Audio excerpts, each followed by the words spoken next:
Ning, who transmigrated to a parallel world, originally had a father with many ambitious goals, and thought she would be able to live a good life. Unexpectedly, she had been suppressed at home, but all of this began to change after she discovered her stepmother's secret one day. The introduction is insufficient. Please proceed to the main text. Chapter 1: An Incredible Secret. Tianhai City. Yunhai Villa Residential Area. Sunlight streamed through the small window into the attic. Ning felt the blinding sunlight. Feeling rather irritated, I rolled over in bed. As the only son of a wealthy businessman with several small goals, he is naturally a typical second-generation rich kid. Logically speaking, what should wake you up is the soft whisper of a sexy maid dressed in a low-cut maid outfit and wearing black stockings and leather shoes. However, Ning's mental state collapsed due to the outrageous actions of his half-paralyzed father, who was over 50 years old. My dad met and married a stepmother online. At the same time, he was so infatuated with her that he obeyed her every word, ignoring her attempts to suppress him.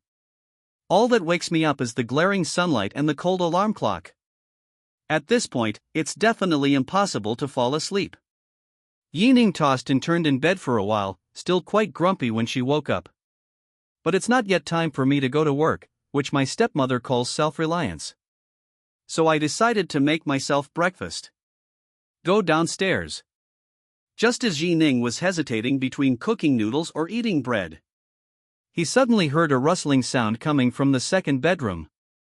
The master bedroom is my father's room. He may still have some affection for his biological mother. Even though Yu Xuan became his stepmother, she still lived in the second bedroom.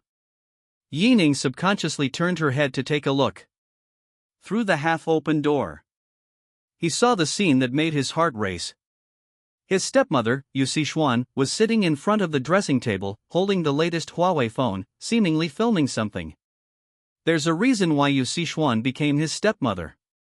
She is a woman who is almost 40 years old.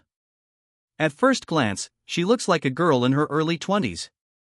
Yu Xuan is wearing a silk nightgown today. The hem of her skirt subtly revealed her two long, slender white jade pillars. Because of proper skincare, her skin is fair and delicate, and her face is full of collagen. At this time, she turned slightly to the side, revealing the graceful curve of her neck, while her long, black hair cascaded casually over her shoulders. Bathed in the morning light, it looked especially inviting. Then, just as Ning felt it was indecent to look at and was about to look away, he suddenly noticed a very suggestive interface displayed on the other person's phone screen. Upon seeing this interface, Ning immediately held his breath. Before his father married his stepmother, Ning, who was known as a playboy among his group of friends, how could he not know what this interface was? This is a great application that can allow two strangers to go from being unfamiliar to being familiar, and then jointly explore the great path of reproduction. Ning was surprised. This stepmother usually acts very proper in front of her father, but always treats him coldly. They actually registered such an application behind the scenes. Yu Xuan was unaware of Ning's gaze. He slowly got up and walked to the soft bed. Sunlight filtered through the sheer curtains, casting dappled shadows on her body. She gently laid her personal, sacred item flat on the bed. He carefully photographed every angle with his phone. The 36D size of the item is not only beautiful but also very alluring. I feel this way of shooting looks better, Yu Xuan murmured. Her slender fingers brushed over the lace trim, then she flipped the phone's camera. I started trying to take selfies. Yu Xuan slightly lifted the hem of her nightgown, revealing her long, slender legs. They struck all sorts of exciting poses. Suddenly, a noise came from downstairs. Yu Xuan was immediately startled. She hurriedly got up, tidied her clothes, and walked out of the room, looking around. She breathed a sigh of relief when she realized it was just the aunt downstairs preparing breakfast, and returned to her dressing table to start editing the labels on these sacred items. Close-fitting, original, customization available. Yu Xuan carefully placed the sacred object on the shelf, and then began to nervously bite her fingertips while waiting. The next second, the phone made a soft ding sound. A message pops up on the application's information screen. Hello, I'm very interested in your product, but I have a small request. I wonder if you can accept it. Yu Sichuan's heart started racing instantly. It was only when she saw this message that she realized what she had done. Although I felt extremely ashamed about it. But that feeling of tension and excitement was driving her nerves wildly. Yu Sichuan's breathing became rapid, and her slender fingers began to tap lightly on the keyboard. What are your requirements? I need to see a detailed picture of the upper body. Yu Sichuan blushed again upon seeing this request. I subconsciously turned my head to look in the direction of the door. She made sure she had locked the door before replying. Sure, but the price will have to be increased to 3,000. This time, the other party clearly hesitated for a moment before replying. Can. A message pops up. Yu Sichuan gripped her phone tightly instantly. She could feel her heart pounding louder and louder. She definitely doesn't lack those 3,000 yuan. But this kind of thrill is definitely not something you can buy for 3,000 yuan. Yu Sichuan turned her head to look at the sacred object on the bed. With a tap on the phone, I typed, I accept, please wait. Then, she began to take off all her clothes to change. Villa Loft. Ning's phone suddenly beeped with several message notifications. Ning looked at the photo that popped up on her phone screen. To be precise, it means looking at the unmasked background in the other person's photo. He immediately breathed a sigh of relief. That's right. That pervert who spent 3,000 yuan to buy the holy object was him. Finding someone in the same city or nearby isn't difficult. Of course. Ning's decision to empty his savings to buy this item was definitely not due to any perverted ideas. He bought these things simply to find something to use against his stepmother so he could threaten her. Putting aside the various forms of oppression her stepmother had inflicted on her, she was still able to get by. However, in order to fight for his inheritance, these photos are absolutely worth the investment. The explicit photos in her possession are enough to restrict Yu Sichuan in every way. So, should I confront the other party now? Ning fell into thought. Then, at that moment, a cold female voice rang in his mind. Ding! Congratulations, host, you have successfully bound yourself to the God-level selection system. Ding! Choose option 1, save the image for your own enjoyment, let things unfold as they will, and you will receive a reward, a villa worth 5 million. Ding! Option 2, stop your stepmother's actions and use this as a strong threat to fight for your rightful rights. Reward, 2 free attribute points. I heard the voice in my head. Ning was stunned. As a transmigrator, I am very familiar with systems. Ha ha ha. My cheat code has arrived. Chapter 2 Negotiations and Threats.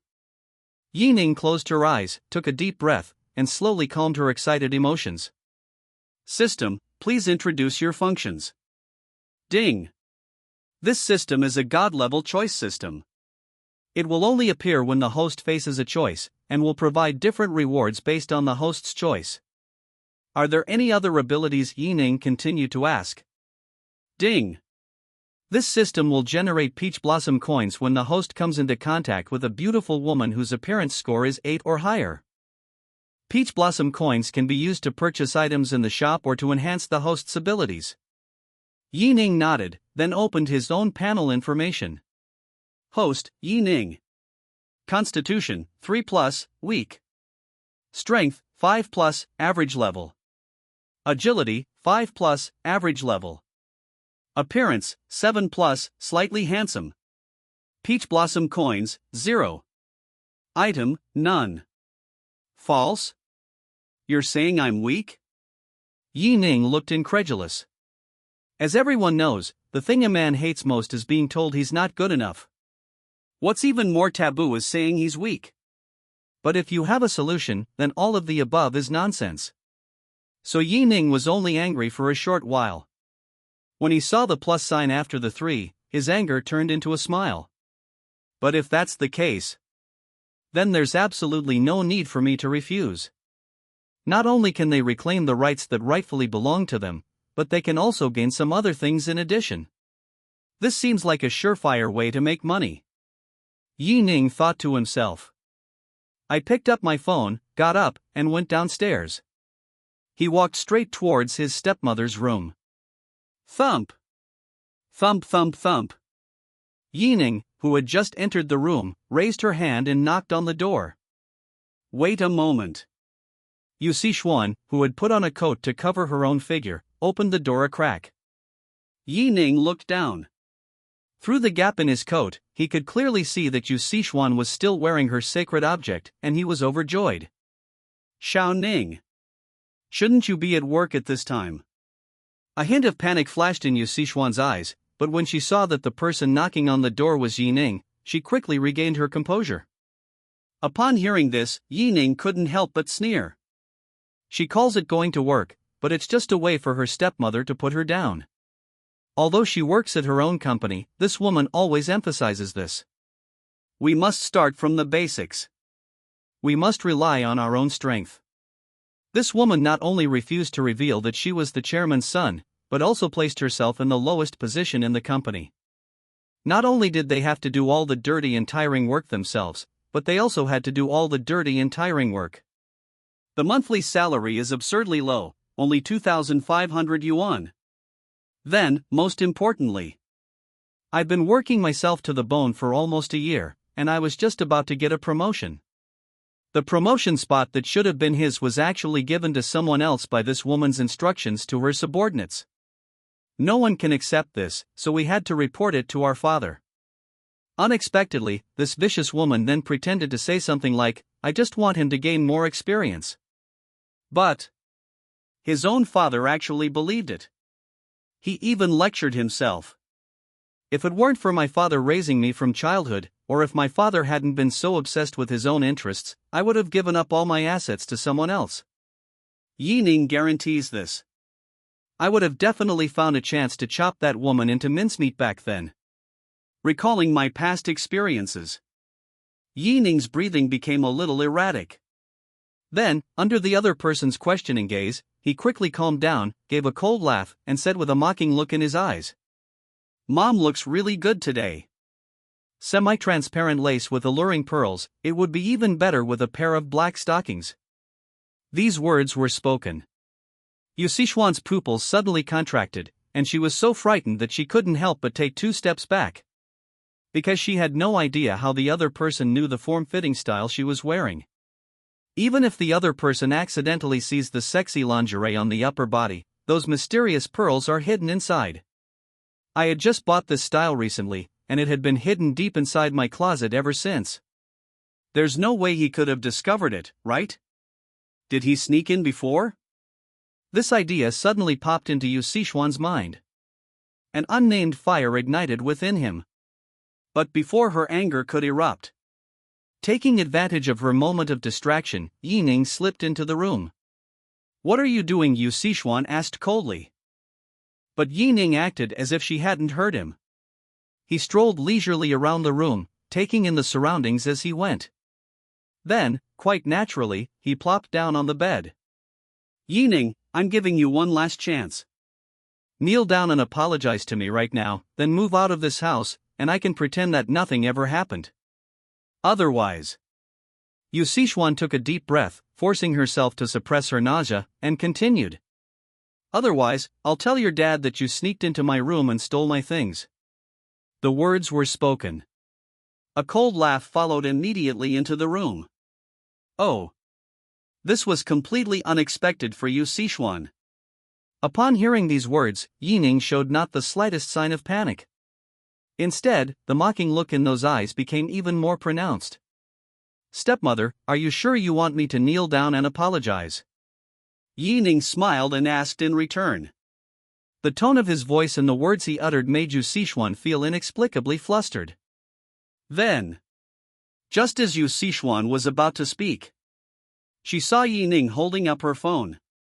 I saw that familiar photo on my phone screen. Stepmother, sometimes I really don't know if you're smart or stupid. You're so stupid, yet you managed to fool my shrewd old man completely.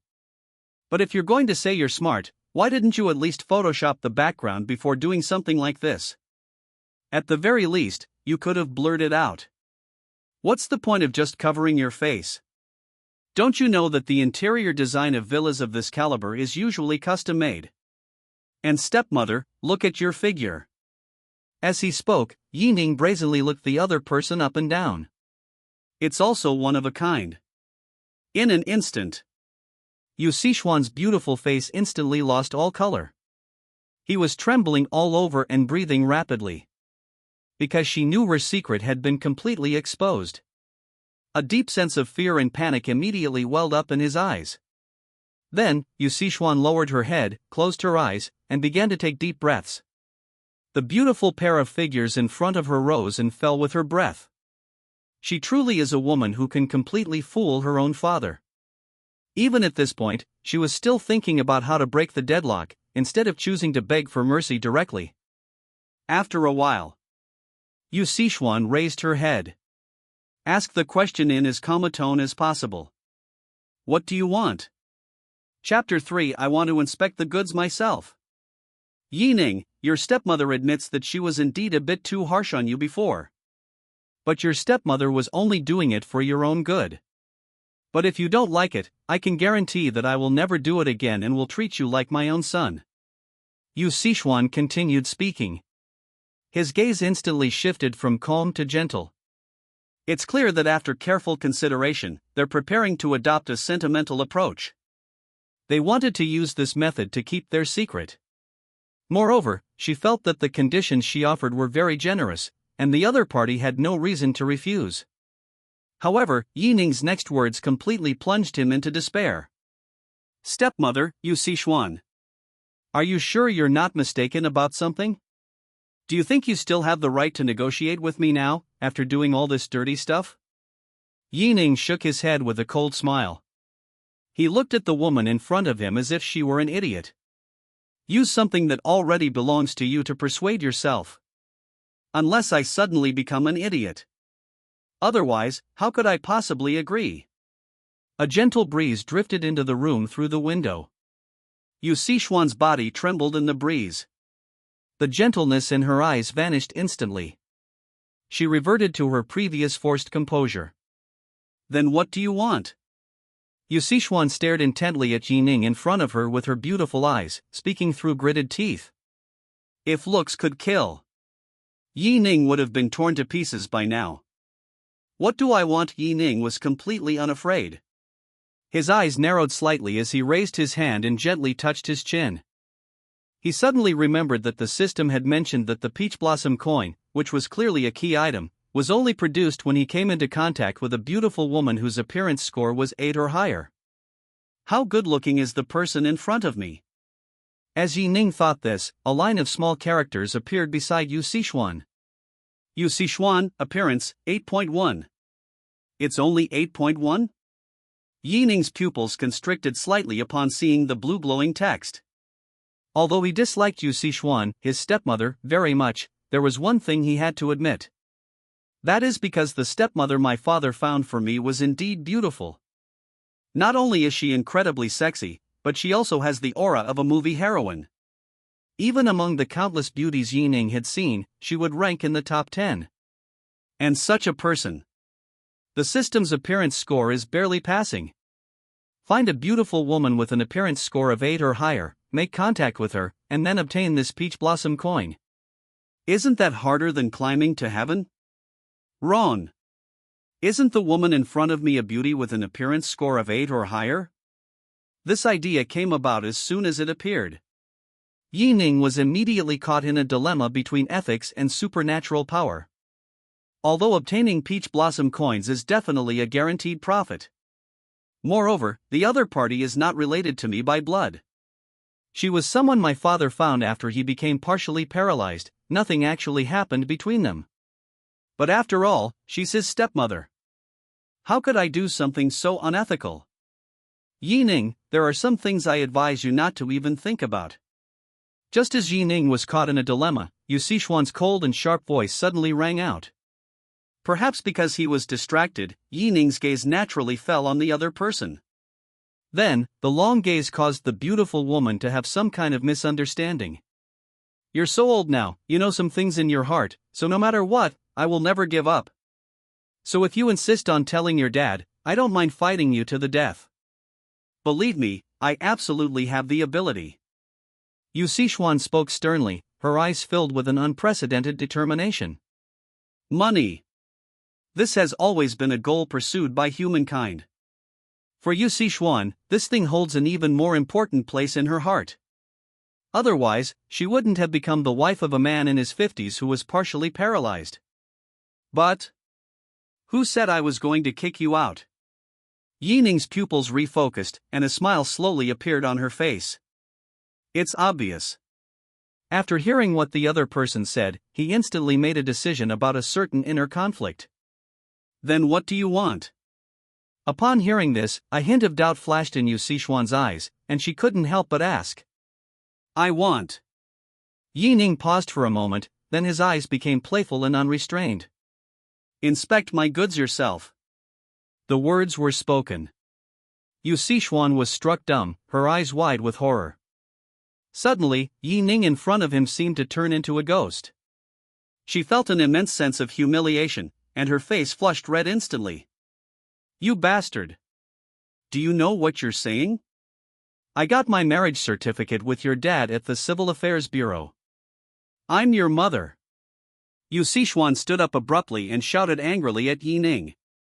Fortunately, the villa was well soundproofed, so there was no fear of being overheard by others. Do you really think of yourself as my mother? You are my stepmother. Yi Ning calmly corrected the other person's mistake. Then he lowered his head, swiping his fingers across his phone as he spoke softly. But since my stepmother says so, I don't think there's any need for us to continue this discussion. Let's see what my father has to say. Etc. Upon seeing Yi Ning's actions, Yu Sichuan's expression immediately became flustered. In a moment of panic, he rushed forward and reached out to snatch Yi Ning's phone.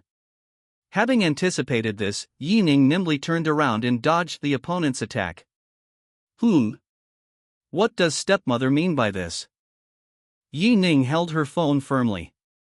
He looked at the beautiful, delicate body that had bounced twice on the bed in front of him, his eyes filled with amusement. Yu Sichuan's body trembled.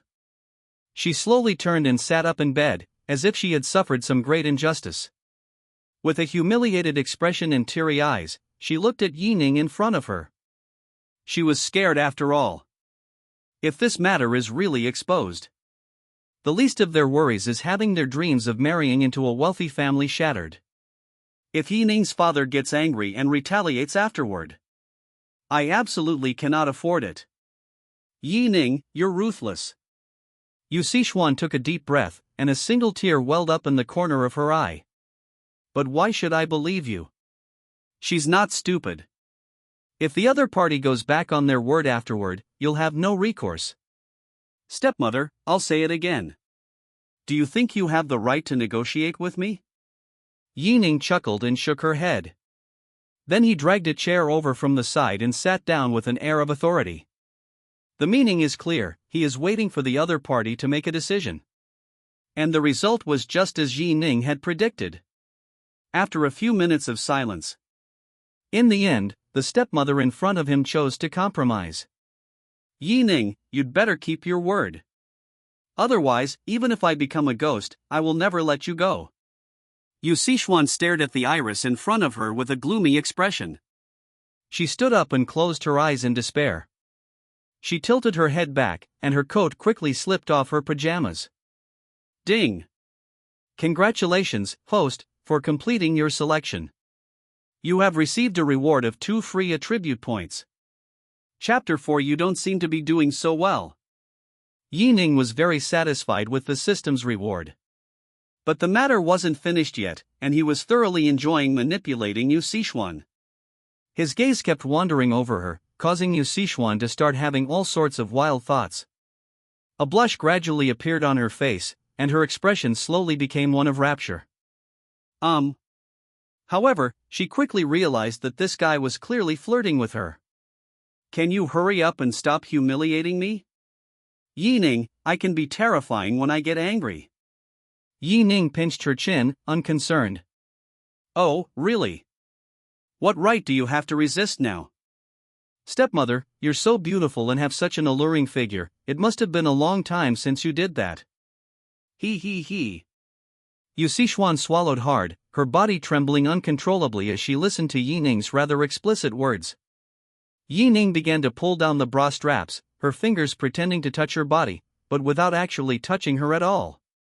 He hadn't been this close to a woman since his last breakup with his girlfriend.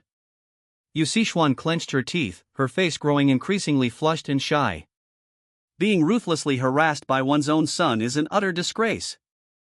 Yi Ning slowly lowered her gaze. Stepmother, should I help you with your underwear, or will you do it yourself? Get out. Yu Sichuan suddenly sat up and hurriedly moved to the back of the bed. You really want to do that? Let me tell you, your behavior is absolutely inhuman. Yi Ning shrugged with a mischievous grin, don't you want to? If you don't do as I say, you might get kicked out of the house once I hand the photo to Dad. If things get serious, my dad might retaliate fiercely. Yu Sichuan, although my father doesn't have much influence in Tianhai City, he is still very resourceful. Someone like you shouldn't be able to resist him. Furthermore, once the matter is exposed, it's wishful thinking for you to still want to marry into another wealthy family. Ha ha ha ha. Yu Sichuan was furious and glared fiercely at Yi Ning. If looks could kill, he would have died tens of thousands of times over. Yi Ning emphasized again, so, what are you going to do now? Yu Sichuan was on the verge of tears, never expecting that she could be so easily manipulated by this man just by playing with the app. I can do it myself. But I have one condition, this matter must be resolved quickly. Yi Ning smiled smugly, okay, but you have to come up to me. I want to admire you up close.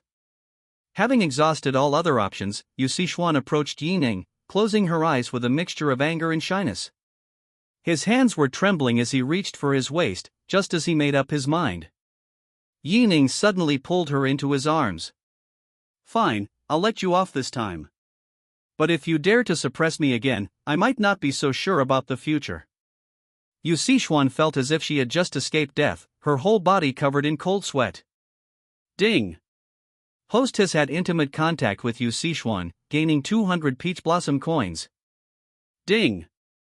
Congratulations, host, you have activated your affinity with the opposite sex. Reaching 100 points of favorability with the opposite sex will earn you 100 peach blossom coins. You cannot exchange them if your value is below 100. You can accumulate points indefinitely. Wow, I didn't expect it could activate something like this. Yi Ning was very happy and now looked forward to getting more affection from the opposite sex. However, it's practically impossible to gain favor with Yu Sichuan. Since you've suddenly become so kind, why don't you leave? With her back to Yi Ning, Yu Sichuan said coldly, please leave. I need to change my clothes. Yi Ning ignored him and was about to leave. Wait a moment. Yu Sichuan suddenly thought of something and immediately said. You've achieved your goal, now hurry up and erase the photos from your phone. Yi Ning crossed his arms and said with a playful tone, do you think that's possible? If I delete the photos, how will I control her in the future? Once the photos are gone, this vicious woman will continue to harass and oppress me just like before. How can this be tolerated? Yu Sichuan's chest heaved violently. What else do you want? Yi Ning smiled maliciously, don't you know what I want?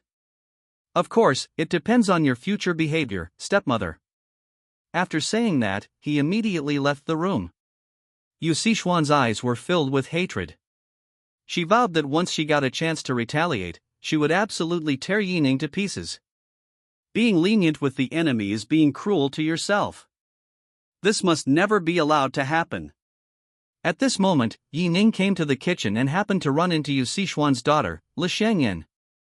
Li Shangyan and Yi Ning are the same age, both in their early 20s. However, Li Shangyan is a few days older than Yi Ning. Although Yu Sichuan often puts Yi Ning down, he still has a good impression of Li Shangyan. This older sister wasn't targeting him, in fact, she would occasionally help him with trivial things. For example, buying things for Yi Ning to eat, paying his phone bill, etc. If this mother and daughter team up to suppress me, then I really can't stay in this house anymore. Why are you home too? Lu Xiangyan asked curiously. I'm off today. What's up? Ning replied briefly. It's nothing. I was thinking of asking you to do something for me, but then I realized you might not be capable of it. Lu Xiangyan looked regretful. What's up? Maybe I can help. Ning carefully observed her expression and began to admire this stunningly beautiful woman. It must be said that Lu Xiangyan is indeed a beauty. No matter what she wears, her temperament is always so gentle, noble, and pure. He subconsciously opened Yu Xiangyan's profile panel. Name, Lu Xiangyan. Age, 22 years old, born on January 12, 2003. Height, 168 centimeters. Measurements, 90, 60, 90. Appearance, 8.5 points. Favorability, 50%. Hey, what's wrong with you? Lu Xiangyan waved her hand in front of him. Is there something on my face? Ning snapped out of her daze. No, it's nothing. Tell me quickly, what is it? Surprisingly, the older sister's appearance score is 0.4 points higher than Yu Xishuan's. Not only that, she also has a 50% affection rate for her younger brother. This is completely unexpected. Lu Xiangyan sighed softly. Recently, a rich young man has been harassing me, asking me to be his girlfriend. But I don't like him at all. I even find him somewhat repulsive. That person is very frivolous, and sometimes quite impulsive. So, I want you to pretend to be my boyfriend and come with me to the party, which will be a good opportunity to deflate his ego. However, at this point, Lu Xiangyan smiled helplessly. You don't seem to be that good either. Why can't I do it? Ning never expected that her older sister, who usually took good care of her, would look down on her so much. Xiao Ning, how are you doing? Lu Xiangyan suppressed a laugh. You are indeed very handsome, but are you good at fighting? Besides, you don't have much money either, do you? I've used up all my allowance for this month, so I can't help you anymore. Chapter 5, The Bag-Carrying Boy. Ning gritted his teeth secretly, his eyes revealing a ruthless intent. As long as you let me go with you, I will prove myself, and you'll see then. Lu Xiangyan looked surprised. I think you'd better not try to be a hero. You can handle ordinary people, but the other party is Roger after all. His family still has hundreds of millions in assets, and he is on par with our dad. I think I'll find someone else. You should eat and drink as usual. The most important thing is to keep your work going. Ning was extremely dissatisfied and clenched his fists. Fine, I'll prove it to you right now, you just wait. He immediately opened the system and went to the store to buy items. I'm trying to find a solution to this problem using 100 peach blossom coins. Currently, Yu Xiangyan's favorability towards him is 50%, so he has to seize this opportunity. After investigation, Ning discovered that 10 peach blossom coins can be exchanged for 1 attribute point. You can also exchange peach blossom coins for cash. Therefore, Ning exchanged 100 peach blossom coins for 10 attribute points. Add 2 points to Constitution, 3 points to Agility, and 5 points to Strength. Then, using the 2 free attribute points awarded by the system, his strength reached 20, which is considered passing. Although his physical condition and agility are only average, it's still better than stagnation. In the end, he had 100 peach blossom coins left. You can purchase the martial art boxing for 50 points, but it's only the lowest level, beginner. I exchanged 50 points for 500,000 yuan in cash. After all that, Ning felt as if he had undergone a tremendous transformation. Host, Ning. Constitution, 5+, average. Strength, 20+, good. Agility, 8+, average. Appearance, 7+, slightly handsome. Peach blossom coins, 0. Funds, 500,000 yen. Skill item, beginner boxing. Besides the appearance rating, the other attributes are rated from lowest to highest as follows: average, passing, good, excellent, superb. Each 20 points constitutes a stage. What Ning didn't expect was that 1 peach blossom coin was worth 10,000 renminbi. I never even dared to dream of this. Le Xiangyan couldn't help but ask, how exactly are you going to prove it to me?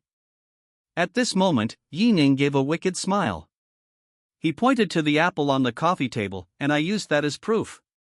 Immediately afterwards, he walked over, took the apple in his hand, and crushed it with his bare hands. Hiss! Le Xiangyan was stunned by what she saw. Squeezed it to death. Ning smiled confidently, see? I'm capable of protecting you now. As for whether I have money to spend, you don't need to worry about that, sister. He used the system to check Yu Xiangyan's strength, which was only 5 points. Based on this, the strength of a strong adult is at most 10 to 12 points. With 20 points of strength and the basic boxing skill, taking down 3 or 4 strong men at the same time would be a piece of cake. All in all, those 200 peach blossom coins were well spent. Le Xiangyan immediately became interested in him, and smiled sweetly. Okay, in that case I can take you there. But you can't cause trouble, or I won't be able to help you. Ning nodded, of course, as long as I don't run into any trouble, I will naturally behave myself. At this moment, Le Xiangyan secretly glanced upstairs. You're waiting for me at Charm City at 7 p.m. tonight. We can't go out together. If my mom finds out, you're definitely in big trouble. Ning gave an okay sign. 7 p.m. A city of charm. Ning arrived as promised. After waiting for a few minutes, Le Xiangyan slowly drove up in a white Audi A6. She didn't turn off the engine, she simply got out of the car and sat in the passenger seat. You drive, let's go to the flower bar, the outdoor spot. Ning sat in the driver's seat. He was no stranger to this level of car, and soon they were speeding along the road. Less than half an hour. The two arrived at the open-air area of the flower bar. The prices here are not low, even the minimum charge for the outdoor area is 2,000 yuan per person. Xiangyan, I didn't expect you to arrive so early. A young nobleman saw Yu Xiangyan and excitedly walked over. Le Xiangyan whispered to Ning, he is Roger. Roger glanced at Ning. Who is he? Le Xiangyan smiled. My boyfriend, what do you think? Isn't he pretty handsome? Roger's face immediately darkened.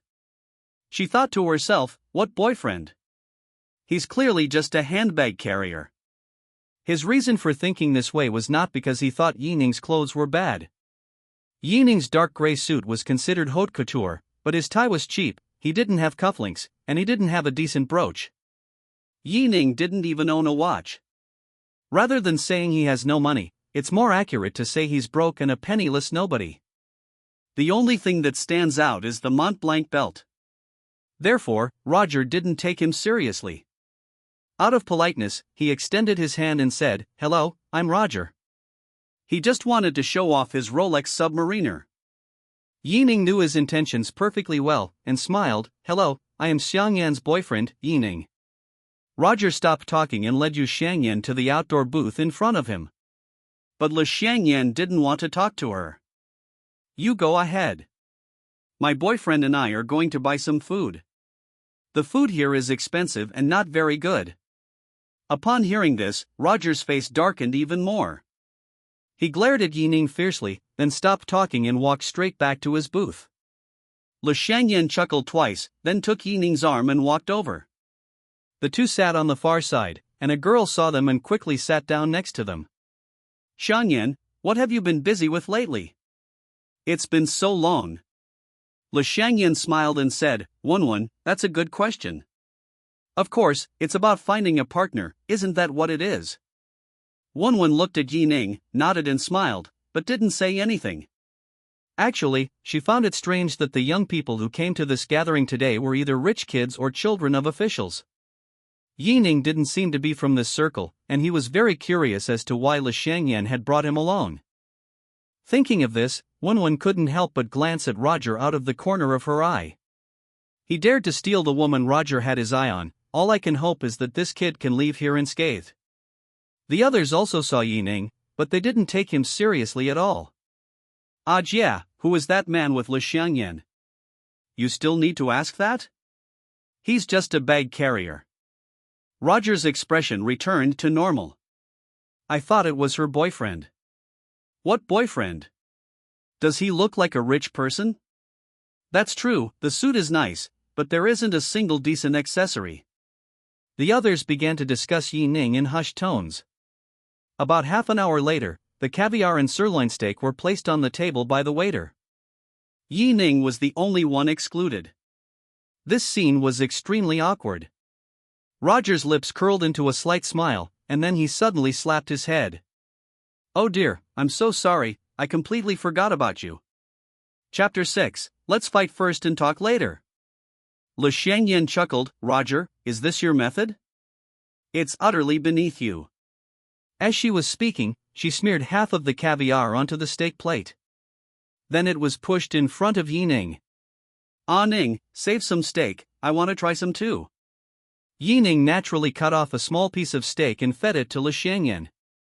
Baby, the first bite is definitely for you to try. Le Xiangyan obediently ate it, looking very satisfied. The food you feed me is the best. It's delicious, I love it, and I want to eat it again and again. Upon seeing this scene, Wenwen's face darkened. This performance is way too much.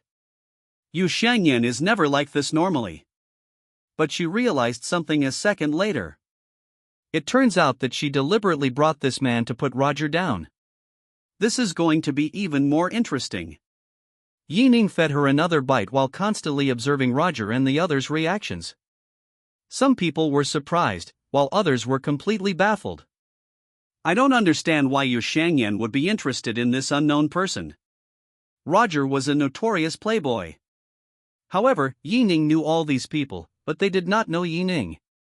Zhang Zhe is the son of the capital city of Guzheng district, while Wang Yi's father owns many chain supermarkets in Tianhai, making him a wealthy young man. There's also Zhao Bin, whose father runs a technology company that's quite well known in Tianhai city. In his daily life, Luo Jie is quite generous, thanks to his father's doting affection. Therefore, all three of them followed Roger's lead. Ning liked to mingle with her classmates at school and did not associate with rich kids. After graduation, he wanted to make a name for himself, but was ruthlessly suppressed by Yu Sichuan. Therefore, many people are unaware that Ning is Yi Honglong's son. Roger looked ready to pounce, he wanted to see how long Ning could keep up his smugness. Xiangyan, I'm going to the restroom. Okay, come back quickly. Le Xiangyan deliberately showed an infatuated look. Ning got up and left, entering the Blooming Flowers bar. The hall was bustling with noise, filled with social elites and wealthy young men and women. They all enjoyed their happy time after get off work, dancing with their friends. Just as Ning was about to reach the men's restroom, he saw several members of an underground organization. Brother Tianlin, I've made all the arrangements for tonight. Those girls definitely won't disappoint you. Xu Tianlin was about to reply when he saw a beautiful woman come out of the bathroom. He gestured to his men, and soon one of them followed. Ning's eyes darted around, and with a malicious smile, she followed. Upon reaching the bar's lounge area, the man quickly stopped her. Hey beautiful, are you coming to the bar alone? The lounge area isn't very fun. Come on, I'll take you to the VIP room. Our brother Tianlin is waiting for you, hee hee. The beautiful woman panicked immediately upon hearing Chu Tianlin's name. It is evident that Chu Tianlin is well known in Tianhai city. The woman smiled and nodded, then decisively replied, I'm sorry, I have something to do and can't meet with brother Tianlin. Ha? You want to leave? The man grabbed her arm, and she winced in pain. Let me go. Stop this. Hee hee, beauties of your caliber are rare. If I let you get away, my older brother will blame me, and I won't get away with it either. After saying that, he forcibly dragged the woman back. Ding. Host has triggered a temporary mission. Ding.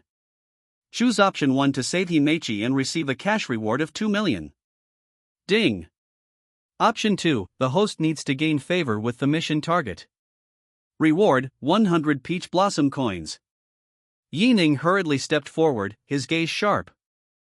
First, a chop to the man's Adam's apple caused him to have difficulty breathing and his eyes to bulge out. Immediately afterwards, Ning twisted and broke both of his wrists.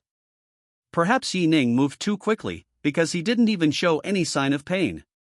Just as the man was about to react, Ning kicked him again, breaking his ankle. Bang!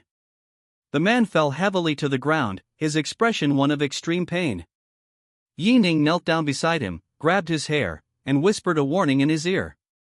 "I am Roger. If you dare touch my woman, come find me at the outdoor booth." After saying that, he turned to look at the beautiful woman. With a thought, the system quickly gave a score, 8.5 points. The woman let out a heavy sigh of relief, extended her hand gratefully, and said, "Thank you. My name is Himechi." Ning shook hands with her and smiled, "You should go now, I have things to do, see you again if fate allows." Himechi took out her phone from her bag and said kindly, "Let's add each other on WeChat. You helped me, and I'll thank you properly when I have the chance." Ning inadvertently revealed a sly smile. "This is exactly the effect I wanted." The woman in front of me, Himechi, was wearing a tight-fitting strapless bodycon dress, which showed off her curvaceous figure and smooth skin. Even in the dimly lit lounge area, her fair and rosy skin was clearly visible. And those breasts are absolutely stunning. Ding! Mission complete. Host, please select Mission 2 reward. Ding! Gained 60 points of favorability with Himechi, successfully made contact with the target, rewarded with 100 peach blossom coins. Having successfully added Himechi on WeChat, Ning returned to the lobby. What a coincidence! I ran into Wonwon in the lobby. She must have come to use the restroom too. He followed slowly behind, waiting for his chance to strike. Just then, Ning noticed that Chu Tianlin had one of his underlings greeting someone in the lobby, and when she turned around, she bumped into Wonwon. "I'm sorry, I didn't notice," Wonwon said politely. Seeing that Wonwon was quite attractive, the man pulled her into his arms with a wicked grin. "Hey girl, come upstairs with me for a few drinks." Wonwon was terrified and struggled with all her might to break free, shouting, "What are you doing? Let me go." As the man prepared for his next move, someone suddenly punched him in the face. "What the hell are you trying to do to my girlfriend?" Zhang Zhe used all his strength and knocked the man to the ground with one punch. The man lay on the ground, covering his nose, and remained unresponsive for a long time, as if his nasal bone had been broken. "You bastard, you dare touch my girlfriend, Zhang Zhe's girlfriend? Die!" Zhang Zhe added 2 more kicks.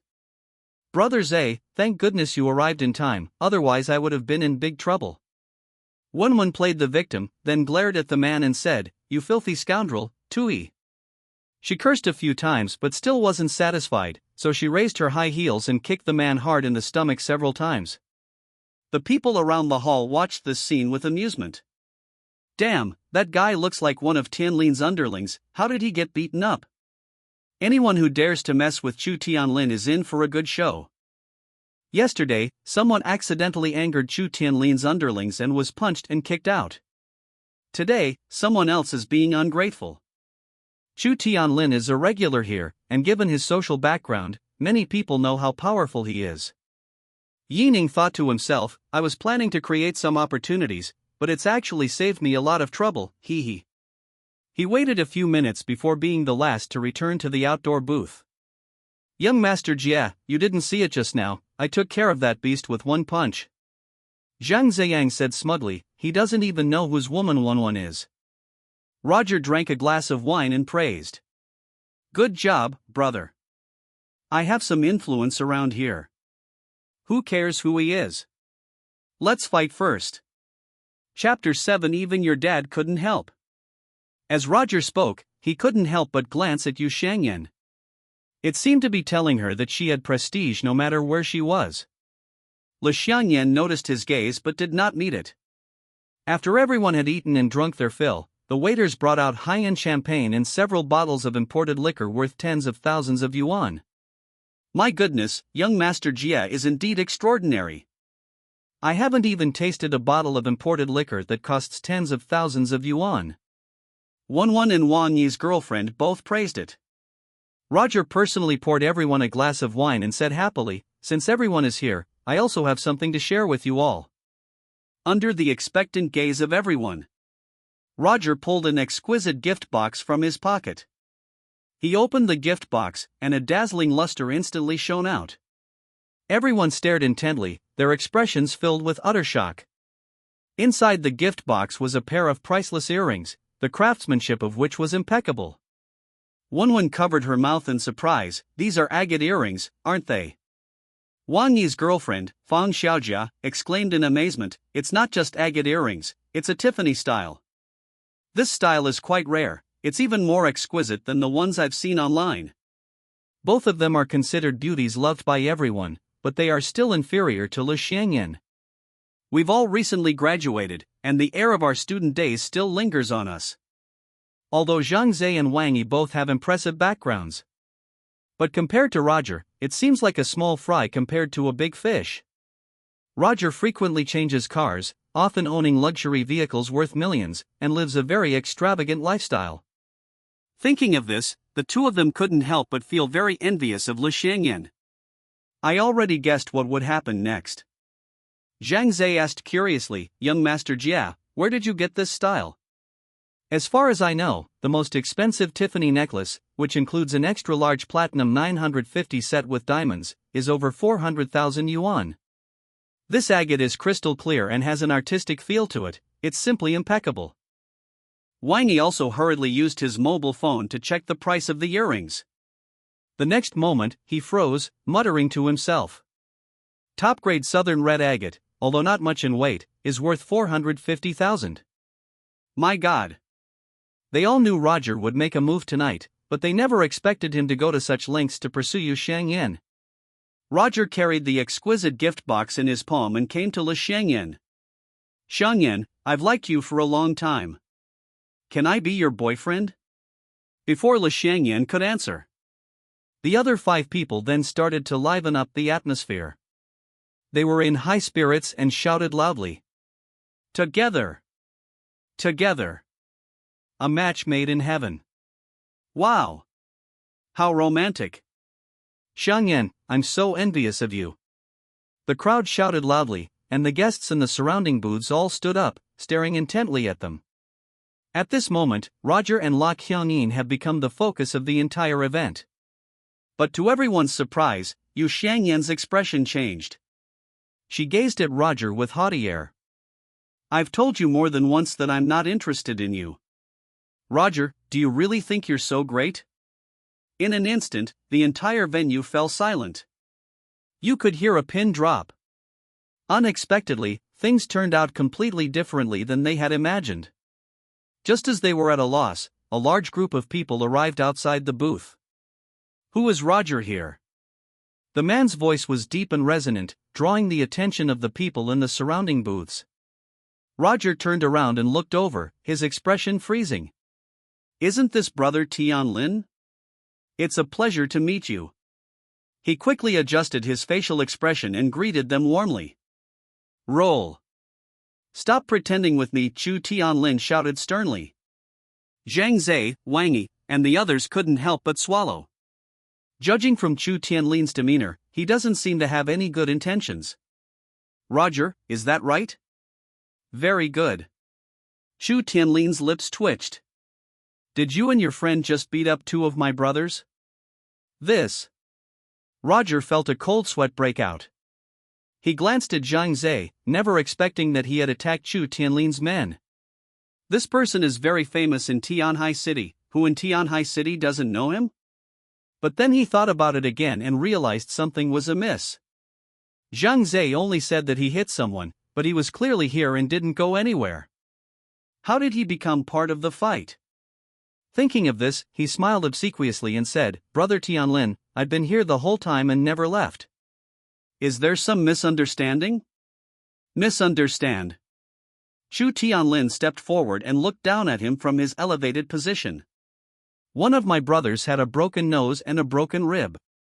The other person's wrists and ankles are broken, and you're telling me this is a misunderstanding. Not only did you hit someone, but you also warned my men to come find you at the outdoor booth if they dare." Roger, do you really think you can do whatever you want just because your dad has some money? Roger was completely dumbfounded. What does this have to do with anything? His face stiffened, and he turned around and grabbed Zhang Zhe, pulling him aside. You brat, you even dared to hit Brother Tianlin's men? Why am I being dragged into this? I only hit one person, one can testify to that. Damn it, this isn't just about how many people you've beaten up anymore. Roger was flustered and gritted his teeth, saying, Chu Tianlin is a tyrant in Tianhai City. He'll eat people alive. You're really tired of living. Zhang Zhe, to tell you the truth, I'm afraid even your father coming here won't help. Zhang Zhe looked fearful, his heart pounding. He hurriedly walked up to Chu Tianlin, and was extremely respectful. Brother Tianlin, I'm the one who hit him. Could you please forgive and forget about this, for my father's sake? The next second, Chu Tianlin slapped him across the face. Who do you think you are?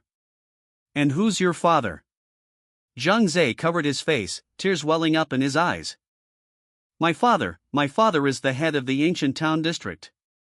Are you not even going to give him face? He. Chu Tianlin sneered, the head of the ancient town district, do you think I'm that powerful? You may not know this, but your father still owes me money. Even if he comes, he has to pour me tea, understand? Zhang Zhe staggered back a few steps, his courage completely shattered. Roger knew disaster was imminent and asked, Brother Tianlin, things have come to this, what do you suggest we do? How do you calculate it? Chu Tianlin snorted coldly, then stared intently at Zhang Zhe, and his subordinates immediately understood. In full view of everyone, Zhang Zhe was repeatedly beaten by several people, screaming in agony. Ah! I was wrong, Brother Tianlin, I was really wrong. He lay on the ground, covering his head with his hands, his body twisting violently like a fish out of water. Don't think you can scare me just because your dad is an official. I hate people like you the most. After saying that, Chu Tianlin blared fiercely at Roger. You also hit my brother, he broke his wrist and ankle. If you don't give me a satisfactory number today, I'm afraid I won't give your father any face. Actually, he really wanted Roger to pay him a sum of money, and then he wanted these people to offer up the girls around them. However, the identities of the women in Roger's circle are unpredictable. What if he bumps into the daughter of some wealthy family? If word gets out, where will he put his face? Roger was overjoyed. As long as he wasn't beaten, everything was fine. Brother Tianlin, how much do you want me to pay? Chu Tianlin held up 5 fingers. 5 million, and we'll call it even. Ning's expression shifted upon hearing the word 5 million. Chapter 8, I'll beat you all into submission. Ning didn't expect Chu Tianlin to ask for 5 million right off the bat. You should know that he himself comes from a wealthy family. Let alone hundreds of thousands, I wouldn't even dare to dream of 5 million. Back when he was still in school, tens of thousands of yuan was a huge fortune for him. However, this was exactly the answer Ning wanted. Otherwise, he wouldn't have lured Chu Tianlin over. As for Zhang Zhe hitting someone, that was unexpected. Roger stammered, Brother Tianlin, 5 million. I only have a little over 4 million on hand. Is that all right? Chu Tianlin hesitated for a moment, then said, okay, transfer the money first, then come with me. Upon hearing his words, Roger shuddered. Brother Tianlin, I've already given you the money, isn't that enough? Why should I go with you? Chu Tianlin's face darkened. 5 million means 5 million. Not a penny less. You stay by my side and wait for your father to transfer the rest of the money, then you can go home. Roger continued to retort, you're kidnapping me. Kidnapping. Ha ha ha ha. Chu Tianlin scoffed, I, Chu Tianlin, am an upright and honorable man. I would never kidnap someone for a few 100,000 inch. If the outside world finds out, how will I ever be able to face the world? I just wanted to teach your father a lesson so he could discipline you properly. Roger felt a lump in his throat, wanting to speak but unsure how to begin. Now he's like an ant on a hot pan, helpless and desperate. Am I really going to be taken back by him? There was no other way but to call my dad. I'll call my dad. Unexpectedly, Chu Tianlin snatched the phone away and glared at him fiercely. Transfer the money to me first, then have your dad transfer the money. The order is crucial. This. Roger was utterly desperate, his mind was completely blank. At this moment, Li Shangyan whispered to Ning, let's take this opportunity to slip away. Anyway, he's not targeting us. Unexpectedly, Ning suddenly said something shocking. Roger, transfer the 4 million you have to me, and I'll take care of it for you. Ding. Host has triggered a mission. Ding. Mission 1, help everyone escape. Reward, 20 million in cash. Ding. Mission 2, defeat all enemies and force Chu Tianlin to kneel and kowtow in apology. Reward, 20 free attribute points and 2 free attribute points. Ha? What? What nonsense are you spouting? Are you crazy? Li Shangyan poked Ning's back frantically with her finger and scolded him in a low voice. Ning smiled confidently and said, it's all right, leave it to me. You. Li Shangyan felt a chill run down her spine, she already knew what terrible thing was about to happen. This time, there's no escaping it. Oh? And who are you? Chu Tianlin looked at Ning with great interest. You dare to help him settle things? Kid, judging by your college student appearance, you probably don't know how much influence I have in Tianhai City, do you? Fine. Kneel down and admit your mistake now, and I won't hold it against you. Upon hearing Ning's words, everyone's faces turned extremely horrified. Zhang Zai's father is an official, and his position is not low. Even he couldn't escape it, so how could Ning, a mere kid, do anything to Chu Tianlin? The way everyone looked at Ning was as if they wanted to see a madman in a mental hospital.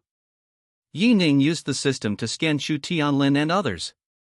According to the data, even the most powerful fighters have a strength attribute of less than 15, only 13. They're just intimidating looking and have some muscle, they're nothing to be afraid of. Ning stretched his limbs slightly and said with a smile, how about you kneel down before me and I'll let you leave safely. Upon hearing this, Chu Tianlin glanced at his brothers beside him, barely suppressing a laugh. Ha ha. Ha ha ha ha. Is he out of his mind or what? He's hilarious. To actually make brother Tianlin kneel down for him? That's the funniest joke I've ever heard in my life. Ha ha ha. Following Chu Tianlin's gaze, a tall, burly man walked straight to Ning's side. His fierce demeanor made Roger and the others tremble with fear. This had nothing to do with him at the time, but unexpectedly, he was so reckless as to walk right into the line of fire. He'll probably be badly injured even if he doesn't die today. The burly man, too lazy to waste words with Ning, raised his fist and was about to start beating him. We're doomed.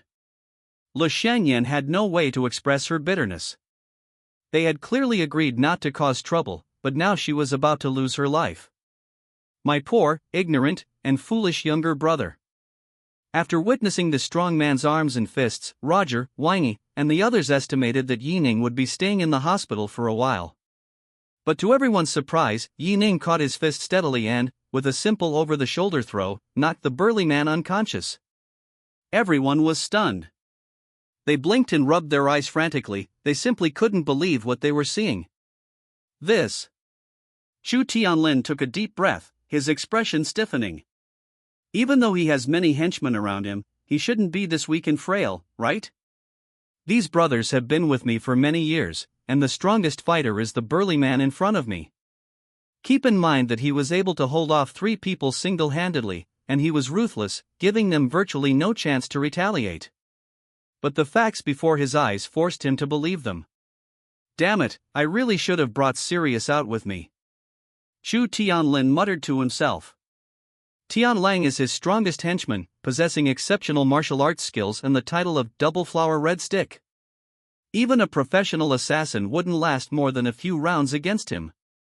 Ning glanced at Roger abruptly. Roger, I don't want to repeat myself a third time, transfer the money to me.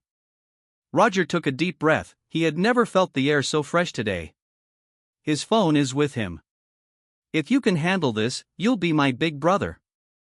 Brother, as long as you can get us out of here, money and everything else are negotiable. Seeing this, Weini and Zhang Zhe also began to believe that things might take a turn for the better. Only. Can Yi Ning really do it? There were more than 20 people standing in front of them. Weini grabbed Roger's sleeve and whispered, "You've only hit one person, how can you trust him so much? I think you've gone crazy." Roger swallowed hard. That was true, but it wasn't impossible. That burly man was 1.9 meters tall, and with his massive muscles, he must have weighed over 200 kilograms. But Yi Ning subdued him with a single, effortless move. Isn't that convincing enough? Although I am arrogant, I am not so arrogant as to be brainless. Never mind, that kid's a trained fighter. Since he's willing to stand up for us, we might as well die together. Only then did he belatedly realize that Li Xiangyan's choice of this man made sense. I never imagined that I was the one who was making a fool of myself. They never imagined that the one who would truly feel a chill run down their spine was Yu Xiangyan. She couldn't believe that her brother, who wasn't related to her by blood, was such a good fighter. Even though we've known each other for over 2 years and I know him inside and out, how could such a drastic change happen? At this moment, Yi Ning stared at Chu Tianlin. Either you give the phone back to Roger, or I'll beat you all to a pulp. Chapter 9, Transferring Money, Not a Single Penny Less. Chu Tianlin was threatened again, and he hated Yi Ning with a passion that made his teeth itch. Fine, you've got guts. I wonder if you can handle the 20-odd people here. Before he finished speaking, he waved his hand dramatically. Upon receiving the order, the brothers all rushed forward. Watch out! Li Xiangyan shouted. Instead of confronting the enemy head-on, Yi Ning went to an open space. He did this for 2 reasons. First, to prevent Yu Xiangyan from being implicated, and second, to make it easier for himself to act. In an instant, Yi Ning darted and weaved through the crowd, like a fish in the ocean, impossible to catch. All that could be heard were the sounds of fists landing and the dull thud of someone falling to the ground. Bang! Bang! Bang! Bang! Bang! Screams and the sounds of boiling water filled the air. In less than 3 minutes, only 11 people remained out of the 20-odd people. Roger couldn't believe that the person in front of him was so strong. This kind of scene probably only happens in movies, right? That's definitely the protagonist's halo. Chu Tianlin's face gradually turned pale. How could a man who was 1.85 meters tall and didn't look very muscular have managed to make his men retreat in defeat? Is this even human? Even boxing champions aren't this good at fighting, are they? At this moment, although Chu Tianlin's side still had 11 people, they dared not make any rash moves. Simply because the brothers lying on the ground had either broken arms or legs. Some people vomited blood after being punched just once. Besides the wailing, I could also hear someone calling for their mother. They've been involved in the underworld for so long, but they've never experienced anything like this before. However, Yi Ning was also in bad shape. He was panting heavily and his physical strength was about to reach its limit. Damn it, I should have added more points to my constitution attribute, otherwise I wouldn't be able to fight at all. He thought to himself. Anyone else who's not afraid of death, come and take a few punches from me. For now, all we can do is threaten them verbally, hoping they'll back down. The way the 11 thugs looked at Yi Ning changed. In their eyes, this kid was practically no different from a war god. Basically, one punch can knock someone out. Just how terrifying is that? Not only can't they beat them, but no one can even get close to them, so they can't catch them even if they want to. Who can I complain to about this? When Chu Tianlin saw his brothers retreating, he immediately roared angrily. If anyone dares to back down even one more step, I'll take their life. All of you, get him. I'm going to skin him alive. Go now. Since it was their elder brother's order, no one dared to disobey. Damn it, let's fight him. Grab him. Let him know we're not just sitting around doing nothing. Yi Ning quickly adjusted his breathing and charged forward without hesitation. Just 3 minutes ago we were still outmaneuvering each other, but now we're too exhausted to walk the dog anymore. We must finish this quickly. He rushed to one of the men, his right foot leaping off the ground like a steel whip. Immediately afterwards, the man spat out a large amount of blood, the blood streaks flying through the air in a parabolic arc before his body crashed heavily into the crowd. Ning moved extremely fast, twisting his waist and turning around to deliver another kick, while simultaneously grabbing someone's neck and punching him 2 meters away. Puff! Ah! Even if the remaining people were terrified, they dared not retreat. Being crippled is a minor matter, being strangled by Chu Tianlin is a major matter. They are well aware of this. They pressed forward relentlessly, determined to capture this skilled fighter. However, only 6 of them remained. Ning dared not stop, for if he did, that momentum would completely vanish. Another dull sound followed. A minute passed, and as the last person fell to the ground, Ning could barely stand. Upon seeing this scene, Chu Tianlin's face turned completely pale.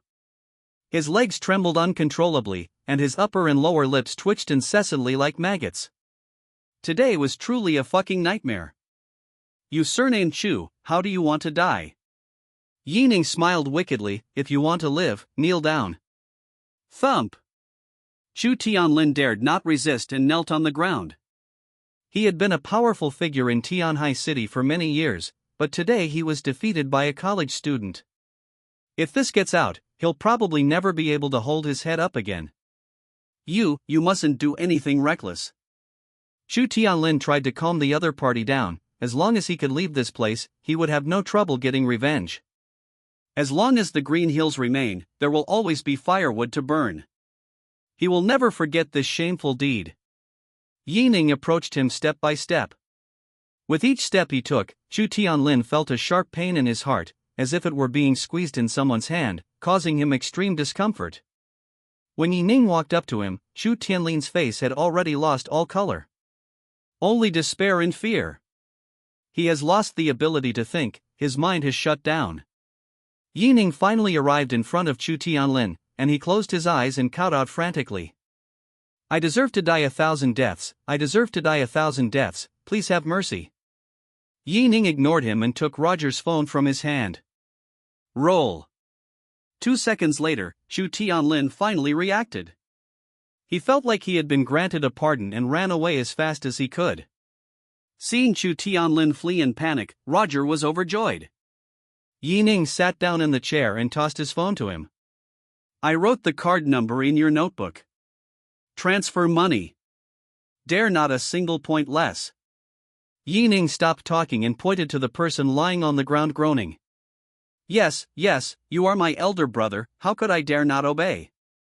Roger was no longer the arrogant man he had been at the beginning, he bowed repeatedly to express his gratitude. My brother not only saved my life, but also ensured that everyone was safe and sound. We were wrong before, and we hope you won't hold it against us. Roger became increasingly guilty as he spoke. What if Ning blamed him for stealing his girlfriend? He prayed constantly that he would be spared. Zhang Zhe, Wang Yi, and Xiaobin quickly served the drinks and dishes to Ning.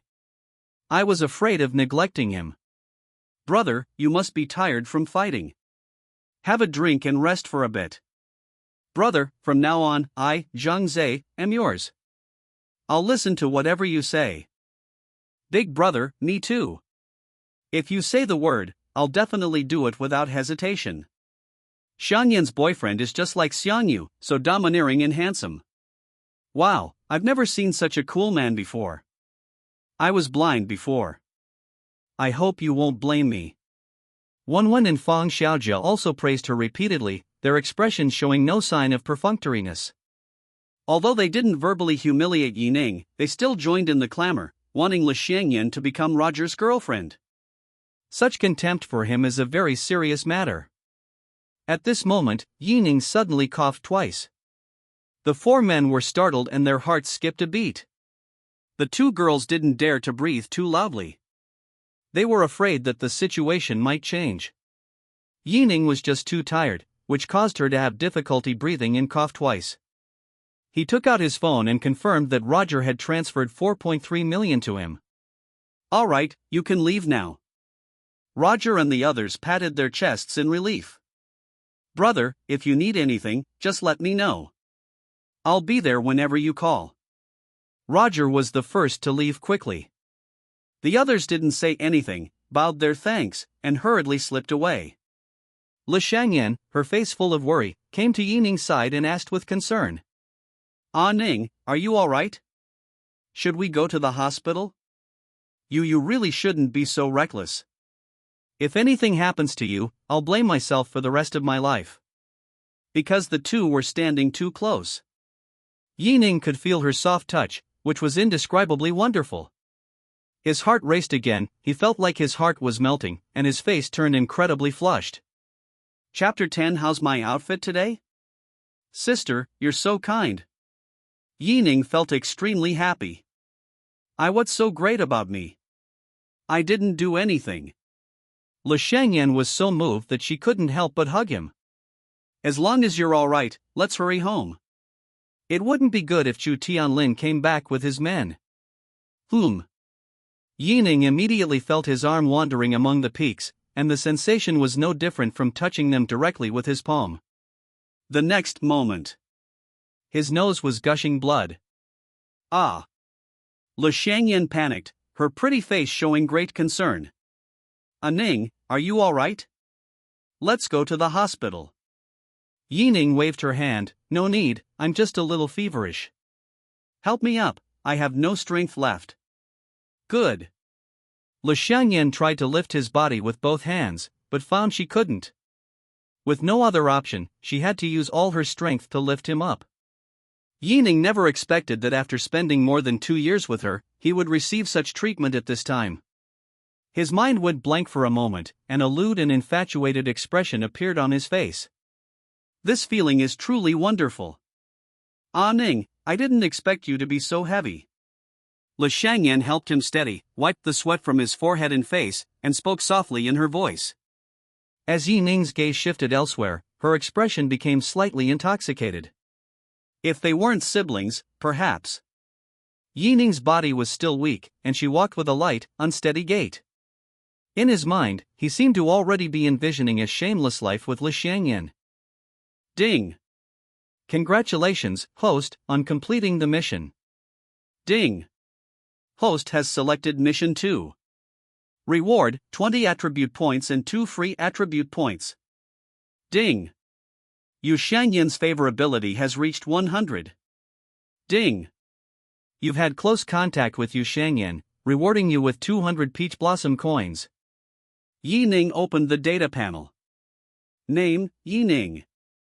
Physical condition, 5+, average. Strength, 20+, good. Agility, 8+, average. Appearance, 7+, slightly handsome. Peach blossom coins, 200 heartsuit. Funds, 4,800,000 yen. Skill item, beginner boxing. Remaining attribute points, 20 free attribute points, 2 free attribute points. Yi Ning hurriedly added 10 points to his constitution attribute and another 10 points to agility. Then the attribute X2 was applied to the strength points. Currently, the constitution attribute points are 15, agility is 18, and strength is 40, which meets the passing standard. As for the 200 peach blossom coins, he was in no hurry to use them. Having recovered considerably, Yi Ning led Li Shangyan to the parking lot. He was still replaying the image of their intimate encounter in his mind, unable to pull himself away. Back home, Yi Ning quietly went upstairs. Li Shangyan also frequently sent him WeChat messages. Ah Ning, you were so handsome and amazing tonight. Not only did he slap Roger in the face, but he also drove away a big shot like Chu Tianlin. He was incredibly brave, I love him so much. Yi Ning had just finished showering when she saw the message from Li Shangyan. He was overjoyed. I wondered to myself, how come this mother and daughter are so different? Is it possible that Li Shangyan is not Yu Sichuan's biological daughter? Yi Ning felt incredibly happy, not only having money in his hands but also having accumulated some peach blossom coins. His future success and the possession of countless beauties are just around the corner. With these thoughts in mind, he slowly drifted off to sleep. The next day. Yi Ning had a persistent feeling that someone was moving around in the room. The person slowly approached him without making any move. Perhaps sensing the heat from the other person's body, Yi Ning suddenly opened his eyes. Holy crap! Before the second word could be uttered, Yu Sichuan covered his mouth. Don't make a sound, it's me. Stepmother? Yi Ning was dumbfounded. What was this woman doing in his room so early in the morning? What do you want? Ning, I've prepared breakfast for you and put it on your desk. Yi Ning glanced sideways at the desk and indeed saw a steaming hot meal. In addition to rice and dishes, there were 2 eggs and a glass of nutritious milk. He stared at her in confusion. How could things have changed so quickly? Is he really worried that he'll tell his father? Wait a minute. 2 eggs and milk? Was she hinting at something to herself? Something's wrong, something's very wrong. I understand, stepmother. I haven't had enough sleep yet. You can go out now. Oh dear, you've slept for more than 8 hours, it's time to get up. Yu Sichuan's voice is gentle and has a soft, sweet quality. Yi Ning glanced at her helplessly. You don't come here unless you have something to say. Just say it. Yu Sichuan smiled sweetly and twirled in front of him. How's mom's outfit today? Not bad, right? Yi Ning's gaze was entirely focused on the desk and her face, and she hadn't paid any attention to anything else. But now that she's said it, Yi Ning has seen everything. This scene is incredibly exciting. Put. Yi Ning's nosebleed shot straight up to the ceiling like a volcanic eruption. Oh dear, your nose is bleeding. Are you all right? Yi Ning hurriedly covered her nose with a towel, inwardly complaining. Yu Sichuan, are you really trying to make me commit a crime? I'm not finished with you. Damn it, you're already bleeding this early in the morning. You really can't stand to see me doing well. Holy crap, this level of explicitness, oh my god, holy crap. He realized that this woman was simply there to torment him. You can't touch it, you can't eat it, it's utterly inhumane. Today's outfit is even more revealing than yesterday's. If it weren't for that little bit of covering up, he would have seen everything he shouldn't have. Get out. Get out right now. Yi Ning felt a wave of discomfort and turned to the side to speak. What's the matter? Yu Sichuan's cheeks were also flushed, and she said coquettishly. You were quite outgoing yesterday, why are you so shy today? Don't you like this outfit of mine? Surely not. She suddenly sat down next to Yi Ning, and then abruptly lay down. This is absolutely infuriating. Yi Ning felt as if she had touched a vengeful ghost, and flew to the bedside like a spring. He curled up to prevent Yu Sichuan from noticing the changes in his body. At that moment, he thought of Yu Shangyan. What if she knew that his mother was in his room? Wearing such alluring clothes, she probably won't see the sun the next day, she'll go straight to meet the king of hell. If you're trying to erase the photos from my phone, I advise you to forget about it. Yi Ning kept his eyes tightly closed, not daring to look at her for even a second. This woman is clearly here to harm me.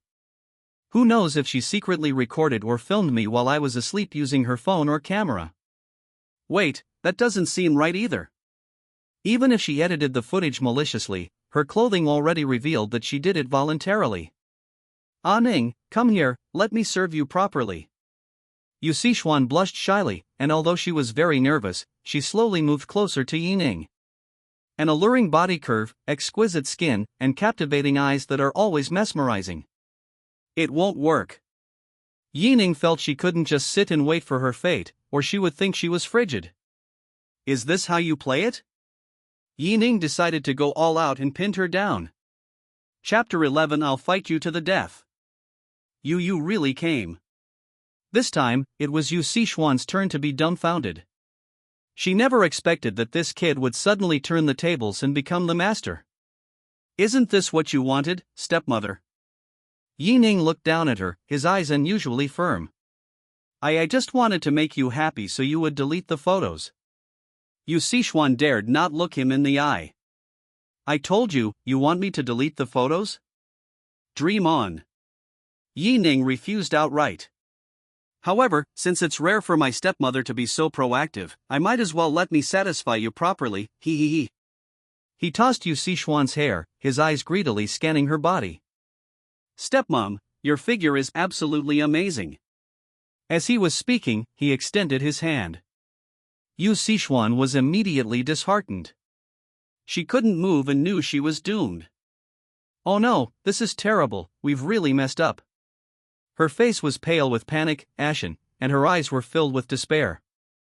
He slowly closed his eyes, hoping that the kid would restrain himself a bit. However, after waiting for a while, Ning did not make any further moves. She suddenly opened her eyes, only to find that the other person had already disappeared.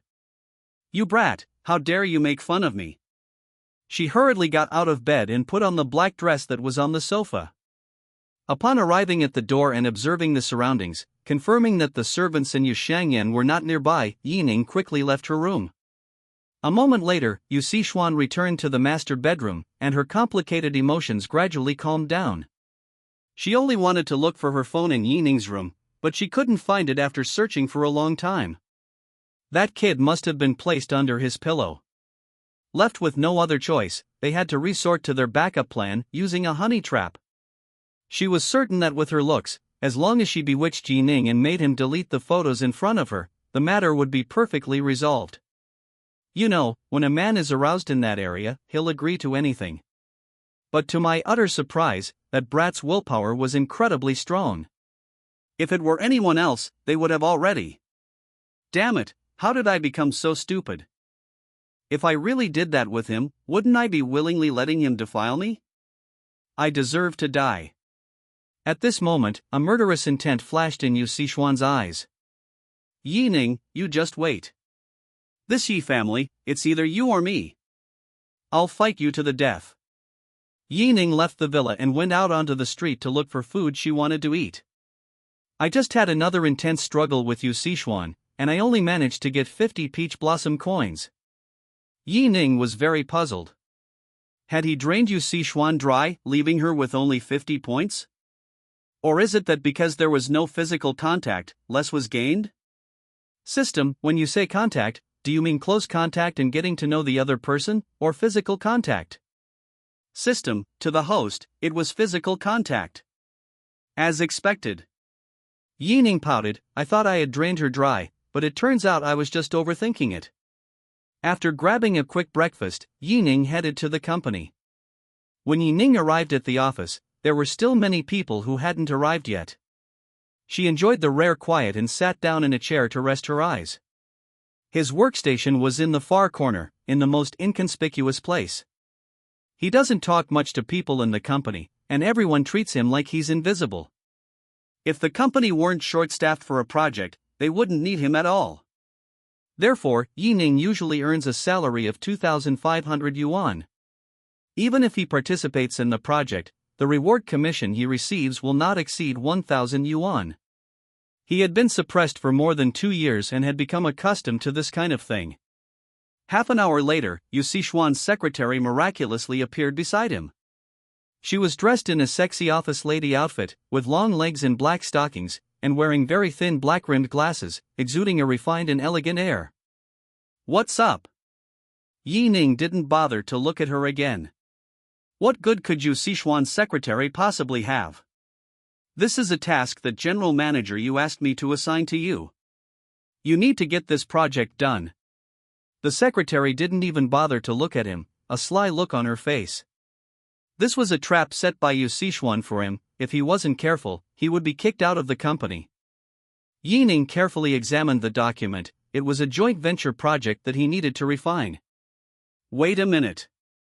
Ning had only turned 2 pages of the project agreement when he noticed something was wrong. If Party A is unable to cover 51% of the project costs, then Party B will be solely responsible for the joint venture project, and Party A will have no further involvement in this project. Ning continued reading and saw that this contract was for a joint project between the Yi Group and the Jiang Group. If the Yi Group cannot contribute 600 million, it will be forced to withdraw, and all profits will belong to the Jiang Group. What the hell? Ning was shocked. His father's total assets were less than 900 million yuan, and now he needed to invest 600 million yuan to cooperate. Where did the Yi family get so much working capital? Continuing on, the project leader is Yi Ning. Project planning document, Yi Ning. Good heavens! Yu Sichuan is clearly trying to harm herself. With a market value of over 2 billion, what project can't the Jiang Group undertake? Now that the Yi family has found a partner in the Jiang family, and the Yi family is the project operator, if they are forced to withdraw, wouldn't they be ridiculed by everyone? At that time, negative news such as the Yi family attaching themselves to the Jiang family, the Yi family being powerless, and the Yi family being exposed as hypocritical and pretentious will follow one after another. If things really go that way, wouldn't Dad eat himself alive? The project is indeed a good one, but Yi Ning is certain that his father, Yi Honlang, is unaware of it. It should be noted that this joint venture project was proposed by the Yi family and initiated in Yi Ning's name. If the Yi family cannot come up with the money, it means that no other group will be willing to cooperate with the Yi family in the future. Yu Sichuan, you're so damn vicious. Yi Ning gritted her teeth and glared at her secretary. Why don't you take charge of this project? The secretary shrugged.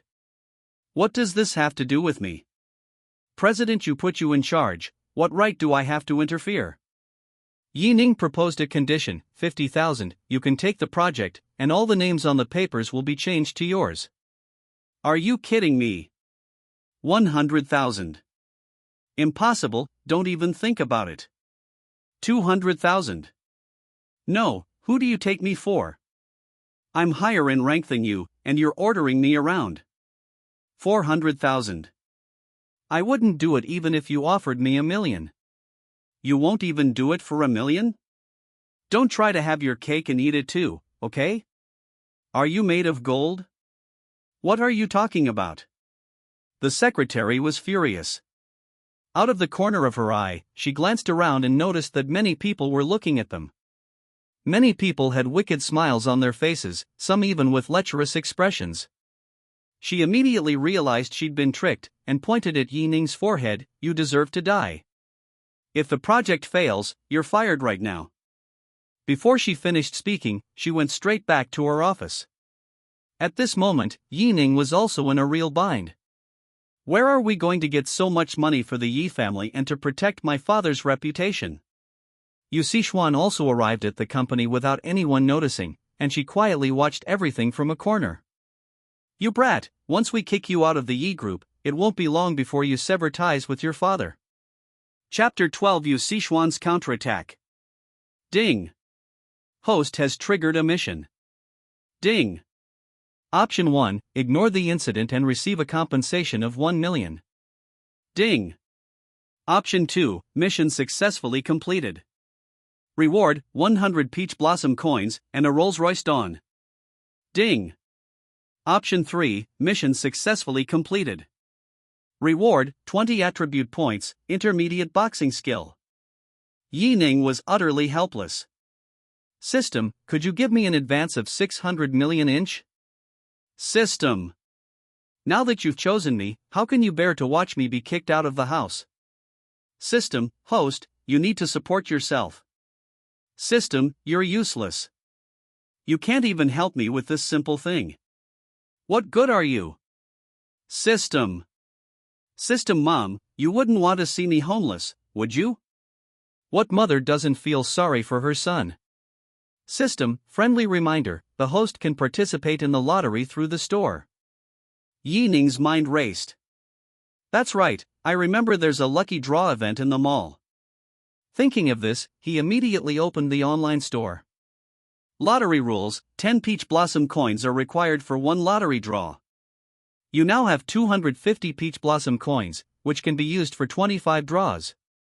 Upon closer inspection of the lottery results, Yi Ning's expression changed drastically. The highest prize is 500 million in cash, plus double rewards? These double rewards can be doubled attributes or doubled peach blossom coins. So, you mean you can double your cash? System, yes. Yi Ning was immediately energized, considering whether to do a 10 pull or draw one at a time. But as Yi Ning stared at the lottery wheel, all his enthusiasm vanished. The prize wheel has 100 different prizes, a densely packed array. If it weren't for the zoom function, I wouldn't be able to see it clearly. Never mind, let's do a 10 pull first. Start up. The roulette wheel spun rapidly, continuing to spin for half a minute without slowing down. Ding! You have gained 2 attribute points. Ding! You have obtained a 10-minute underwater breath-holding device. Ding! Gained a 100-meter sprint every 6 seconds for 1 minute. No, that's all. Wait, how did it lock on so quickly? How could I have drawn such a useless skill? Are you kidding me? Ning clicked the zoom function to view the wheel and found that 10 places were blank. Your mother. Ning dared not curse, fearing that the system would get angry and stop giving him the card. I can only keep doing 10 consecutive pulls. Half a minute later, you will receive the wish fulfilled, 1 more draw, or double rewards bonuses. Holy crap, I really got double the reward? That's awesome. System, what is this wish fulfillment feature? How do I use it? System, increase the probability of success. Ning continued, how much will it increase the success rate? System, the probability is random, ranging from 10% to 100%. Ning, you're spicy. That's all. I'll let it slide since I got double the reward. We have 6 more chances, success or failure hinges on this. System, I'll use the wish-granting item. I want 300 million in cash. Is that too much to ask? Start drawing. The roulette wheel spun rapidly, and Ning's breathing gradually slowed down until she dared not breathe. His heart was racing, he held his breath, and dared not blink. Time passed second by second, until 30 seconds had elapsed. Ding! You have gained 2 attribute points. Ding!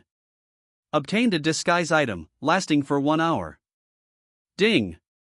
You have received 300 million cash. Holy crap! Holy crap! System, I love you. Ha ha ha. Ning jumped up and down excitedly, startling many people in the office who treated him as if he were mentally ill. Rewards doubled. 300 million in cash doubled. Ding! Doubling successful. Congratulations, host, you have received 600 million cash. Ning felt incredibly refreshed. It's even better than doing that. 2 minutes later, he gradually came to his senses. It seems like something's not right again. They got the 600 million, but it was intended for use by the Yi group, and I didn't receive any benefit from it. Even if Yu Sichuan plotted against them, there are now ways to retaliate. However, without changing his father's mindset, the problem remained unresolved. It was essentially the same old thing in a new guise. If Yu Sichuan can design once, she can design a second time. Thinking about this, Ning felt that Yu Sichuan wanted to fight to the death. Is she really not afraid that she will show the photos to her father? Ning subconsciously opened the application, and was so frightened that his scalp tingled. That's all. Yu Sichuan's user information has disappeared. She actually bribed the person in charge of that software. Ning was completely dumbfounded, never expecting Yu Sichuan to come up with this trick. In this way, the photos in his hands are essentially just decorations. Even if you show the photos to your father, she'll still turn around and bite you. Claiming the photos were photoshopped and that he framed her is not only malicious but also disruptive to family harmony. Even if the mosaic can be repaired, Yu Sichuan still has the ability to fight back. At that point, her lawyer will use legal issues such as invasion of privacy to restrain her, and her father will be even more disappointed in her. Damn it! Ning was filled with regret. If only she had recorded her user information, she wouldn't be in such a passive position again. Fortunately, with the system now, Ning knows that he still has a chance to kick this woman out of the house. Let Dad see her true colors. Jiang Group. Ning arrived on the first floor and happened to run into a receptionist. Hello sir, do you have an appointment? I was sent by the Yi Group to discuss the details of the cooperation. Okay, our CEO's office is on the 40th floor. You'll see it when you go up. Ning nodded his thanks and quickly entered the elevator. Arriving in the middle of the corridor on the 40th floor, I noticed that the CEO's office was quite conspicuous. Thump, thump, thump. Please come in. Ning pushed open the door and entered, smiling as she said, President Wang, I am Ning, representing the Yi Group to discuss cooperation details. President Wang was stunned. He hadn't expected the Yi Group to actually come up with 600 million yuan. Please sit down. Ning placed the cooperation agreement on his desk. President Zhang carefully reviewed the cooperation agreement and was very satisfied with its contents, nodding unconsciously. As expected of the Yi Group, they handle things meticulously. Are you here representing General Manager Yu to discuss this matter? Ning narrowed his eyes slightly and said directly, No, I am personally in charge of this project. You. President Zhang was puzzled and looked him up and down. What level are you? Ning answered truthfully, I'm just a small employee, what does it matter? President Zhang chuckled dismissively, Of course there's a connection. How could the Yi Group entrust such an important project to just one person like you? We need your company's senior staff to come and discuss this. You alone cannot make the decision. He paused for a moment, afraid that Ning might not understand, his expression slightly contemptuous. Only if President Yu comes in person to negotiate can this cooperation continue. You are not qualified yet, understand. Chapter 13 Kneel down and apologize.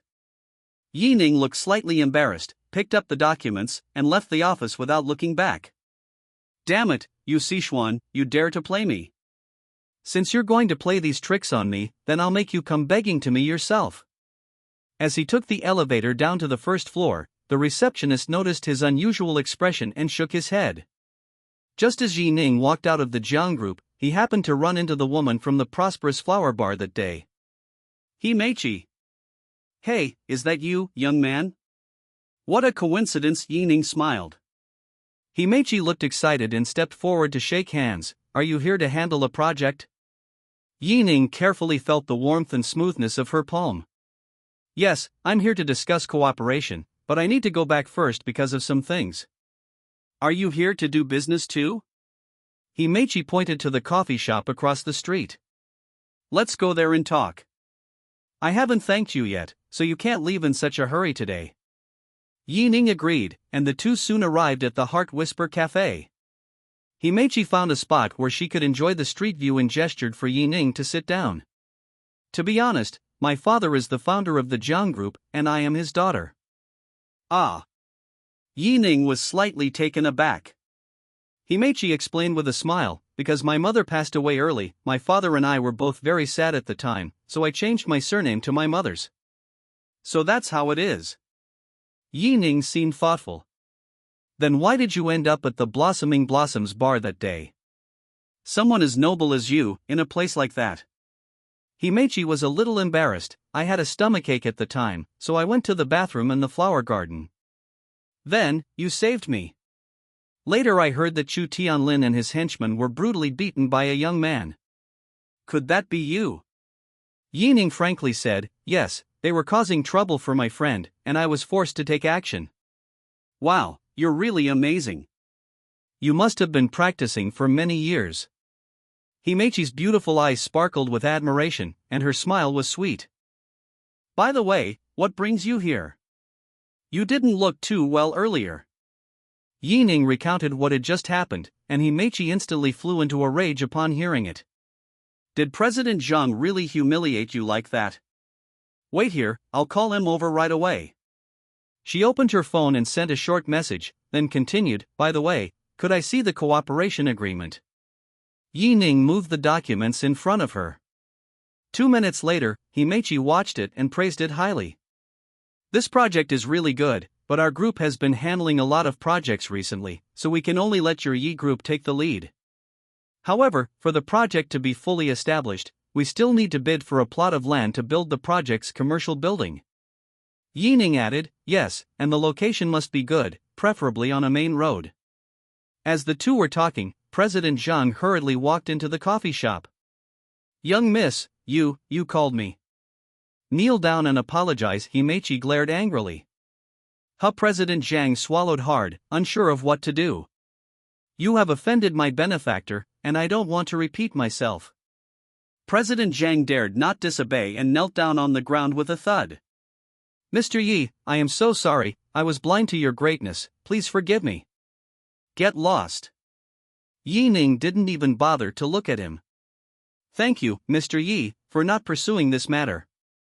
I'll be leaving now. President Zhang felt like he had been granted a pardon and hurriedly left. The customers at the Heartfelt Words Cafe were all speechless when they saw this. They are all elites from various sectors in the CBD, and the Zhang Group has considerable influence in Tianhai City, so they naturally know President Zhang. Unexpectedly, President Zhang, who is respected wherever he goes, is. He actually knelt down and apologized to someone in public? But they soon discovered Himechi, so they were no longer surprised by the incident. Yi Ning suddenly said, I have 2 things I'd like you to help me with.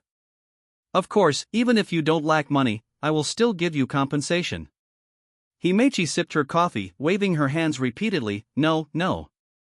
You saved me from dire straits. No matter what it is, I will help you as long as it is within my power. If I had fallen into Chu Tianlin's hands that night, even if my father wasn't afraid of him, I would have already been in trouble. By the way, you also have the surname Yi, so what is your relationship with the Yi Group? Yi Ning smiled helplessly, of course I am the young master of the Yi Group, but very few people know that. So please keep this a secret for me, of course, I am not an illegitimate child. Himechi understood immediately, she was no fool. After explaining the situation to her, Yi Ning returned to the Yunhai residential area. The Yip Group. Yu Sichuan's office. What did you say? That kid really came to you to discuss the details of the collaboration. President Zhang, you're not lying to me, are you? Okay, I'll contact you again. Yu Sichuan hung up the phone by the window and slowly sat down in her office chair. She was completely baffled. Why did Yi Ning actually dare to negotiate the details of the cooperation? Does he have money? Can he really come up with 600 million? How is that possible? There must be something fishy about this. Even if President Zhang doesn't make things difficult for him, if the two continue talking, it means they will reach an agreement soon and sign it on the spot. The more she thought about it, the more uneasy she felt. He picked up his phone again and dialed Yi Ning's number. Beep. Beep. No one answered for 30 seconds. Yu Sichuan couldn't sit still any longer and called Le Xiangyan again. Hey, Mom, what's wrong? Check if Yi Ning is home. If he is, keep an eye on him for me. Isn't he working at the company? At this very moment, Yi Ning was right next to Le Xiangyan. He put his index finger to his lips, signaling to Yu Xiangyan not to reveal his whereabouts. I understand, I'll let him know when I see him. Le Xiangyan hung up the phone and asked curiously, why are you being so mysterious? Yi Ning shrugged. My stepmother is setting a trap for me, I can't be bothered with her. Upon hearing the words digging a hole, Yu Xiangyan could roughly guess what it meant. The younger brother in front of me is so pitiful. Do you want anything to eat? I'll cook for you. Yi Ning shook her head. No need. You'd better not be home this afternoon. I'll wait for her to come back and find me. Le Xiangyan was helpless, her younger brother always had endless trouble with her mother. She still remembered the last time the two of them had a big fight at home. Yu Sichuan was so angry that she almost tore her house apart. However, she was already used to this kind of thing. Yi Ning glanced at her phone, it would be lunch break in a little over an hour, and she should be back soon. Soon, at 12:30 p.m., Yu Sichuan returned to the villa in a rage. Yi Ning, come out here. Don't think I don't know you're home. Upon entering the hall, she took off her high heels and hurried towards the second floor, while her maid frantically picked them up. Upon arriving at Yi Ning's room, Yu Sichuan pushed the door open and entered. Yi Ning, where did you get 600 million to start this project? I advise you to confess honestly. Chapter 14, Giving Up in the End. Ning was lying in bed scrolling through videos when he saw Yu Sichuan's gloomy face.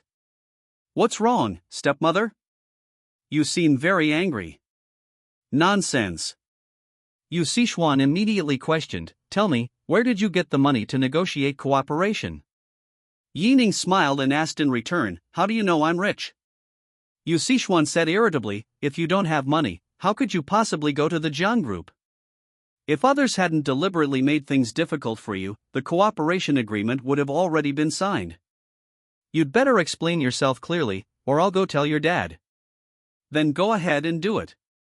Ning acted nonchalantly, "Kicking me out of the company will give you a good sense of satisfaction, and you'll also get my father's fortune." "Isn't that great?"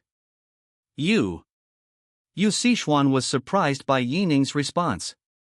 Why did this stubborn kid suddenly give up on himself? Is he really rich? Ning smiled. "What, are you chickening out? If you kick me out of the house, no other group will be willing to cooperate with the Yi group in the future. You dug your own hole, so you'll have to fill it yourself. It has nothing to do with me. You can't do anything to me because of this. Because I'm in the group, I have no right to initiate projects. Even if you go to Dad to complain, I believe he won't believe you." "Stepmother, don't you think so?" Yu Sichuan stared at her. "What do you want?" Ning slowly sat up, then came to her side. "Throw your phone outside, and I'll talk to you later." Yu Sichuan didn't expect him to be so vigilant, actually knowing that she was recording. Ning stared into her eyes and said seriously, "Don't think I don't know what tricks you're up to. You'd better delete the recording completely in front of me, or we have nothing to talk about." With no other option, Yu Sichuan took out her phone and deleted the recording. Ning pointed to her pocket. "There's also a voice recorder." Yu Sichuan was very dissatisfied, so she took out her voice recorder and deleted it in front of him. Next, place the two electronic products on the shelf outside the room. "Now you can speak, right?" Ning smiled and said, "I am indeed rich, 600 million is neither more nor less. If you want me to negotiate a partnership, do you have to offer me some benefits?" "What are the benefits?" Remembering how she had been taken advantage of twice before, Yu Sichuan quickly added, "You still want to threaten me with the photos? You're too naive. My user profile has already been deleted, you can't find anything about it. Furthermore, if you dare to remove the mosaic and threaten me with the explicit photos you have, I will sue you directly." Ning was fearless. "I know you deleted your user information. What I mean is, how can I negotiate cooperation if you don't give me some real power? Now, you can promote me to general manager right now. If you don't agree, then it's up to you. I am not the one who has ruined the group's reputation and credibility. In the future, the Jiang group will join forces with other groups to boycott all of Ye's projects. You proposed this great project, and you even asked me to negotiate the cooperation, but you couldn't come up with the money at the crucial moment. In the end, you'll have to take all the blame yourself. What will Dad do to you then? Anyway, the funds are in my hands, so it's easy for me to set up a group company myself. At that time, I will still be listed as the legal representative, with my father's name on the board, and the group will still belong to him. As for me, I will be free from your suppression and control." Yu Sichuan thought about it and figured that setting up the project would be entirely beneficial to the group, so making him the general manager wasn't a bad idea. But how could this kid be so clever? He actually used the trap I set. Is someone behind this? Thinking about it now, it's not impossible. Otherwise, where would he get 600 million yuan? Ning glanced at her sideways. "So? Have you thought it through? Let me make this clear up front. I need to get the company's general manager appointment letter before I can even discuss cooperation." Yu Sichuan had no choice but to agree. "Okay, I'll take care of it this afternoon." "Once you receive the appointment letter, go and discuss cooperation immediately, understand?" Ning smiled without saying a word and gestured for her to leave. At 3 p.m., the sexy and sassy secretary arrived at the villa and handed Ning the letter of appointment as general manager. "I hope you won't forget what general manager you asked you to do." After giving a brief explanation, she swayed her beautiful hips and quickly left the villa. Ning checked the appointment letter in her hand and, confirming that there were no problems, felt very pleased. However, now is not the time to sign the contract. I need to slowly test Yu Sichuan's patience. Ring ring. My phone rang. It is a string of numbers without any notes. Ning didn't think much of it and touched the answer button. Brother, I am Roger. Please help me. I am willing to give you money, a lot of money. Roger trembled on the other end of the phone. Where are you? I have a large office on the second basement level of the downtown commercial building. Okay, I'll go right away. Ning didn't hesitate. After all, Roger was very rich. Last time he gave him 4.3 million, and today he was determined to squeeze the rest of his money out of him. Nearly an hour later, Ning arrived at the second basement level of the commercial building. The office had barely come into his view when he was stopped by two bodyguards. Who are you? What are you doing here? Ning didn't even look at him directly. I'm here to see Roger. Could you please inform him? The bodyguard confirmed the situation via walkie-talkie and immediately allowed them to pass. Ning swaggered into the office and found that Roger had been beaten black and blue. The one who beat him up like this was none other than Chu Tianlin. Chu Tianlin felt uneasy and slightly nervous when he saw Ning. It's you again. That's right, it's me again.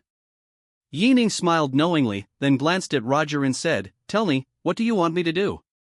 Roger pleaded, Brother, I have no other requests, just take me with you. You can't cause trouble here today. Chu Tianlin pulled out a revolver and pointed it at Ning's forehead. I'm looking for him not because of what happened that day. That kid made me lose 20 million on another project. If I don't get the money today, he won't leave here alive. Also, you injured so many of my brothers that day, making me lose face.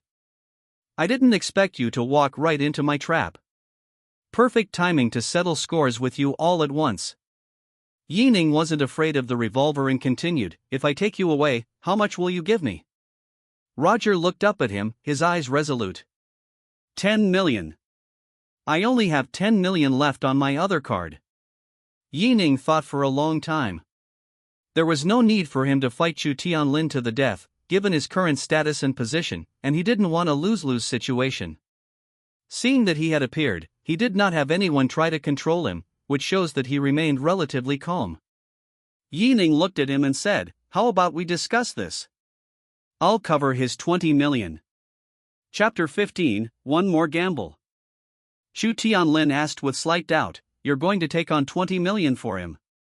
Hee, good lad, I'd like to hear your thoughts. Ning said, Don't you have any other ways to make quick money? Like underground boxing rings. Chu Tianlin put away his revolver and couldn't help but clap his hands. You're quite ambitious for your age. I happen to need a strong henchman, so it would be best if you could help me make money. Ning continued, Is there no upper limit to the bets? Seeing the other party's surprising words, Chu Tianlin laughed heartily, Of course there's a limit, you're quite ambitious, kid. The maximum limit is 50 million, and there is a possibility of people dying. I haven't organized something like this for a long time. Since going into business, Chu Tianlin has indeed left the gray area. He hasn't done those things like grabbing territory and fighting for resources for a long time. Ning smiled slightly, Then let's bet 50 million with them. I won, it's 60/40ths, I get 60% and you get 40%, how about that? Chu Tianlin knew Ning's strength, and the scene of the fight that night was still vivid in his mind. He fought against more than 20 people single-handedly and emerged unscathed. Even his strongest henchman, Tianlang, was far inferior to half of Ning's strength. He replied decisively, Okay, I'll arrange a fight for you this afternoon. As for whether anyone dares to participate in a 50 million fight, that depends on your luck. Winning 50 million is just enough to break even, and it also serves as a deterrent to other forces, a win-win situation. Ding. Host has triggered a mission. Ding. Choose option 1, win the competition, and receive a cash prize of 20 million. Ding. Choose option 2 to win the match. Reward, 10 free attribute points and 10 free lottery draws. Ning accepted the mission, looked at Roger, and said, transfer the money. Roger was in a daze. How could Ning make money so easily? Without hesitation, he took out his phone and immediately transferred 10 million. When Chu Tianlin saw that Ning had received the payment, he went up to him and kicked him hard. You bastard, you're lucky today. You can get lost now. Roger, enduring the pain, limped out of the office. Chu Tianlin, unusually, looked at Ning with a smile and said, please have a seat, sir. I'll send someone to contact him right away. Ning leaned back on the sofa, crossed her legs, and said, what do you want to say? Chu Tianlin didn't mince words and asked directly, sir, would you be interested in a long-term collaboration with me? Of course, they are all legitimate businesses and will never be associated with the gray areas. This person is not only good at fighting, but also has great courage. Wouldn't it be wonderful to cooperate with such a young man? Ning flatly refused, you're wrong. I'm here to make quick money, and I'm not interested in your business. If Roger hadn't brought me here, it would have been virtually impossible for you to see me. Upon hearing this, the other bodyguards dared not speak out in anger. Many people who make a living by their fists dream of getting this kind of opportunity. Now that there is such a good opportunity for cooperation, how can this person not cherish it? Chu Tianlin is one of the top underground bosses in Tianhai City. He doesn't even put Roger's group in his eyes. You can imagine how powerful he is. And that was indeed the case. Roger's father only controlled a few 100 million, which Chu Tianlin certainly didn't care about. Chu Tianlin would naturally avoid those billionaires with assets worth billions or even tens of billions. However, on the other hand, Chu Tianlin was able to gain a foothold in Tianhai City, which naturally meant he had his own methods. Chu Tianlin didn't show much reaction on his face when he heard his answer. Very well, since you have no intention of cooperating, then there's nothing to discuss. There's a saying that goes, it's better to resolve a feud than to let it fester. I hope you won't make things difficult for me in the future. This displeased the bodyguard beside him. Boss, why are you giving him so much face? What's his background? It's one thing for him to reject you, but he doesn't even respect you. He really doesn't know his place. This man, nicknamed Poison Spider, is the second in command of Chu Tianlin's group and has made significant contributions. What do you know? Chu Tianlin glanced at him sideways. Can you take on 20-odd people by yourself and still be unharmed? Can you earn 20 million for me this afternoon? Background and connections are important, but having exceptional skills is what truly matters. Sir, I have not been strict with my children, I hope you will not mind. Ning glanced at the poisonous spider. If anyone else had spoken like that in front of Chu Tianlin, they would probably have been dragged out and beaten up long ago. This is nothing more than teaching the boss how to do things, which is a big no-no. Suburbs of Tianhai City. Hualien District. The third basement level of an office building. This is a large boxing ring with excellent facilities. The facility is fully equipped with fire escape routes, fire exits, and ventilation openings, making it impossible to tell that it hasn't been used for a long time. Ning and Chu Tianlin sat in the VIP seats, waiting for the challenger to appear. Shortly after, a burly man, about 28 years old and wearing a dark gray bespoke suit, led several bodyguards into the VIP room. Accompanying them was a stunningly beautiful woman, tall with a high nose bridge and impeccable features. Wearing a dark green patterned long dress, paired with a black fashionable belt and expensive high heels, she exuded a noble and elegant aura, giving off an aura that made people hesitate to approach her. He looked to be around 27 or 28 years old. From the moment she appeared, many people in the private room were deeply attracted to her. But Chu Tianlin was different. Out of respect, he simply glanced at it and then got up to greet him. Welcome, Mr. Lin. It's been many years. You're still as handsome and dashing as ever. Brother Chu, how have you been? The two men looked excited. Anyone who didn't know them would think they were long-lost brothers. According to Chu Tianlin, the challenger's name is Ning, a big boss and boxer. He has been fighting in the super middleweight boxing ring for many years and is invincible. It is said that he has become invincible in Linqing City, and no one dares to challenge him anymore. After a brief reminiscing, Ning glanced around the private room and couldn't help but ask, "Brother Chu, where is my opponent?" Chu Tianlin looked at Ning solemnly, "Isn't this it?" He. Ning looked Ning up and down, almost bursting out laughing. "Brother Chu, are you joking with me? Excuse my bluntness, but you're practically giving me money." Chu Tianlin also said with a smile, "Whether it's a gift or not, we'll know after the fight." "Alright, I'm really looking forward to seeing what this guy can do." Ning was intrigued. Ning's mind was not on Ning at all, but on the beautiful woman. She had a crack at the corner of her mouth, and bruises on her arms and calves. Although she tried to cover them up with makeup, they were still noticeable at a glance. Ning noticed Ning's gaze and immediately her face darkened. "Kid, it's our first time meeting, and you're really underestimating me. Where are you looking?" Ning smiled and said, "Of course it's to see beautiful women. Isn't that why you brought them out for people to see?" Ning clenched her teeth and puffed out her cheeks as she listened. "Once we're in the octagon, let's see if you still dare to be so arrogant." Ning glanced at him out of the corner of her eye. "How about we make another bet? Let's bet on the beautiful girl next to you. Are you up for it?" Chapter 16 Brazilian Jiu-Jitsu. Ning was slightly taken aback. She hadn't expected that this guy wasn't paying any attention to her at all, and even had the leisure to covet his woman. "You dare to make a move on my woman? You're asking for trouble." Ning said calmly, "Want to gamble or not? I can accept any stakes." Ning was not afraid at all. He had already imagined the scene of Ning kneeling and begging for mercy. "If I lose, she's yours. If I win, you give me 100 million. Make a deal." Ning didn't even glance at Ning, but instead raised his eyebrows and greeted the beautiful woman. The beautiful woman was amused by him, but dared not laugh too obviously. Chu Tianlin was initially worried for him. If he couldn't earn that 20 million, he definitely wouldn't let Ning go. Seeing Ning increase the bet, Chu Tianlin became even more confident. He believed that this young man wouldn't do anything he wasn't sure of, especially with an extra bet of 100 million, which was unprecedented. Ning stretched her body briefly and then jumped down from the VIP room. He flipped his body in mid-air, drawing a beautiful arc in the sky, soaring like an eagle, leaving everyone speechless. The boxing ring was already packed with spectators, all of whom had entered through special channels. Seeing Ning's skills, they cheered and jumped for joy.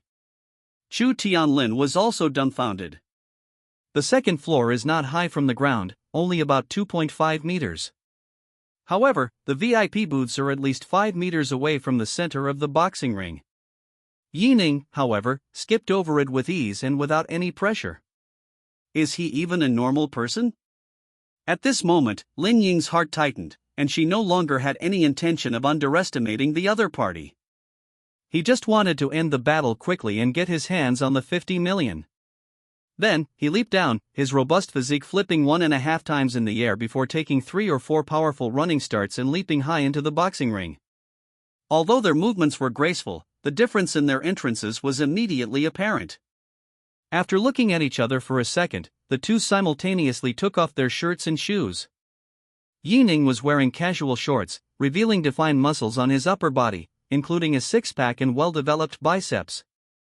Ning's haute couture suit was specially made and optimized. The trousers could be easily pulled off her body, revealing professional boxing shorts.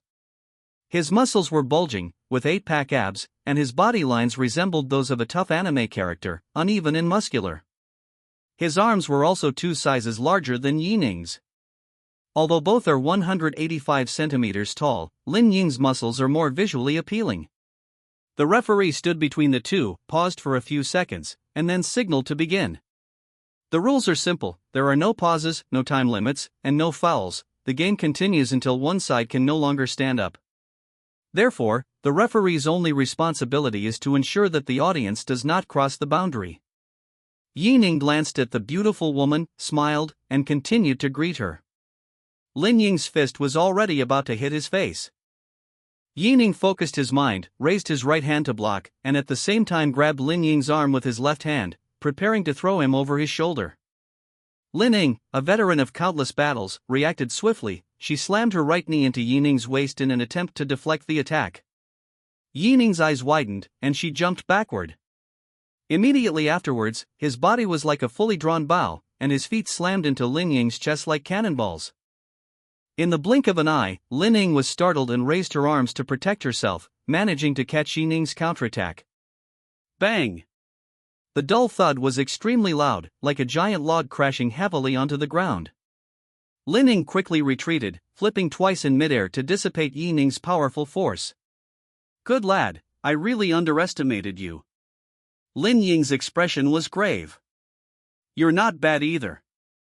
Ning bounced rhythmically, not daring to underestimate the other party. It has to be said that Ning reacted very quickly, not only evading the over-the-shoulder throw but also dodging a fatal blow. She is truly no ordinary person. If Ning had been hit in the chest, many of his ribs would have been broken, and his chest cavity would have suffered severe internal injuries. There is a very high risk of suffocation. Ning took a deep breath, preparing to fight with all her might. Ning's strength allows him no room for carelessness.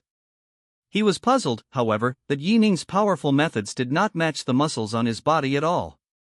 Where did this monster come from? At this moment, Ning used the system to query Ning's data. Strength 25, Agility 15, Constitution 20. Ning was stunned. If he hadn't obtained the system, his attributes wouldn't have changed so significantly. They would not even be qualified to fight the other side.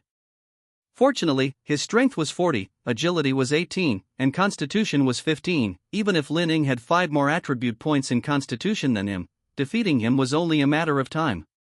Ning remembered that she still had 2 attribute points left to add, and she immediately added them to her constitution attribute to reach 17. Again.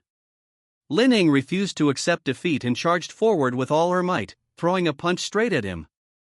Ning gathered his strength and met the punch head-on. Bang! The sound of bones colliding was equally dull. The difference was that Ning didn't react at all, while Ning looked pained and immediately chose to retreat. In an instant, the back of Ning's hand turned red and purple, and a sharp pain emanated from it. Damn, how come this kid's fists are so hard? Seeing the pain on his face, Ning's lips gradually curled up. Looks like you're not so tough after all. Before he finished speaking, he leaped up and launched a fierce attack. Ning dared not touch him again and used her years of combat experience to fight him. Bang! Bang bang bang! The sounds of fists clashing against flesh filled the air. After a dozen or so rounds, the two widened the distance between them again. Now, they all looked miserable, their bodies aching unbearably. Ning is all right. She has been a professional boxer for over 10 years and has excellent resilience. She can grit her teeth and persevere. Ning, however, was finding it difficult to cope. Every part of his upper body was in pain, so much so that he wanted to scream. If it weren't for saving face, I would have burst into tears by now. Is this what a professional boxer is like? He's truly terrifying. Even if my strength is 15 points higher than his, I still can't finish this battle quickly. His defense is beyond my imagination. Ning thought to himself. Kid, if you hadn't placed any extra bets, we might have become sworn brothers afterward. Now you've crossed my line, I'm going to beat you until you beg for mercy. Ah! Ning roared and charged toward Ning at an extremely fast speed. Ning sensed something was wrong. This person seemed about to use some ultimate move. The next moment, Ning bent down and swept her leg. Ning jumped backward, and the former immediately pounced on her like a tiger. Not good. Brazilian Jiu-Jitsu. Ning was tightly entangled by Ning, her feet were locked, her right hand was pulled behind her back, and her left hand was firmly stuck in Ning's forearm and could not move. You bastard, how dare you lay a finger on my woman? I'll cripple you. Ning spat out a torrent of saliva, her face contorted in a grimace. Chu Tianling jumped up from his chair in shock. Brazilian Jiu-Jitsu. If you can't break free, you're completely finished. Because Ning attacked Ning from behind, Ning had no chance to fight back. Even if he wanted to poke the other person's eyes with his finger, he couldn't. Chapter 17 Peerless Hero. Ning was in excruciating pain. She never imagined that Brazilian jiu-jitsu could be so deadly. He used all his strength to flip his body over. Ning wanted to stop him, but the strength of the person in front of her was terrifying. "You'd better surrender. Kneel down and admit your mistake, or I'll break your arm. Don't even think about it." Ning roared and successfully flipped his body over. He was originally above Ning and controlled by her from behind. Now, his position changed, and Ning jumped with all his might, trying to make Ning's head hit the ground. "Is it about to be cracked?" Chu Tianlin exclaimed in surprise. More than 200 spectators watched the two entangle in the air and shouted excitedly. It felt like watching modern warfare up close, with the sight of artillery fire filling the sky. Ning sensed something was wrong and quickly put her right hand under the back of her head and neck. Bang! The two fell heavily. Because Ning lost control of his right hand, Ning took the opportunity to elbow him in the waist and then turned around and punched him. Puff! Ning coughed up blood. He was well aware of the current situation. If Ning retaliated, he would undoubtedly lose. He used the strength of his hands to lift himself off the ground and kicked Ning at the same time. However, Ning managed to steady himself, caught his whip kick, and forcefully slammed him onto the iron net of the octagon. Bang! The impact was extremely loud. The audience's emotions were even higher. Go now!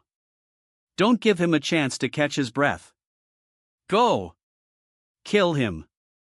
His muscles are all for show, get rid of him. It seems many people hope Ning will win, simply because Ning's muscles are worlds apart from Lin Ying's. Who doesn't like to see the underdog turn the tables and win?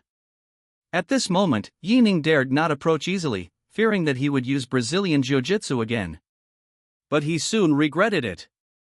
Damn it, we should have attacked him as soon as he landed, now there's no chance. Ning was furious, blaming himself for his lack of practical experience, which caused him to lose the chance to KO his opponent after hesitating for a moment. Ning felt a little dizzy and slowly got up to stare at the other person. He wiped the blood from the corners of his eyes and mouth, quickly adjusted his breathing, and his eyes were filled with murderous intent. You're really good at fighting. He's the best fighter I've ever seen, bar none. Ning moved his left hand, which had been strangled by him, and said, You're not bad either, but you can't beat me. Come on. I'll kill you. The two roared simultaneously and charged at each other again. Ning feinted with a right hook, then twisted her waist and turned to sweep her leg again. Ning scoffed, how could the same move hit twice? He bent down, grabbed Lin Ying's right leg tightly, and then struck her knee with all his might. Ah! Lin Ying's face contorted in pain, and she instinctively straightened her upper body, striking Ning's neck hard. But it was too late. Ning's fist was already slamming into his face, and a spray of blood spurted into the air. Thump! Ning lay on the ground, her vision going black, and she gradually lost consciousness. Upon seeing this, the referee immediately stepped forward to block Ning. Although the rule is that the fight continues until one of them can no longer stand up, it's still best to stop Ning from launching another attack, just to be on the safe side. 10 seconds later, Ning gradually regained consciousness. He discovered that his right foot was broken and his nose was also broken. He forced himself to say, I lost. Upon hearing him admit defeat, Ning spat out a mouthful of blood. Immediately afterward, he hurriedly said, Can I take that woman with me now?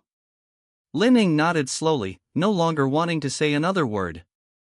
Ning opened the octagonal cage and immediately felt that her limbs were out of control, almost falling to the ground. Chu Tianlin arrived on the first floor at some point and caught him steadily.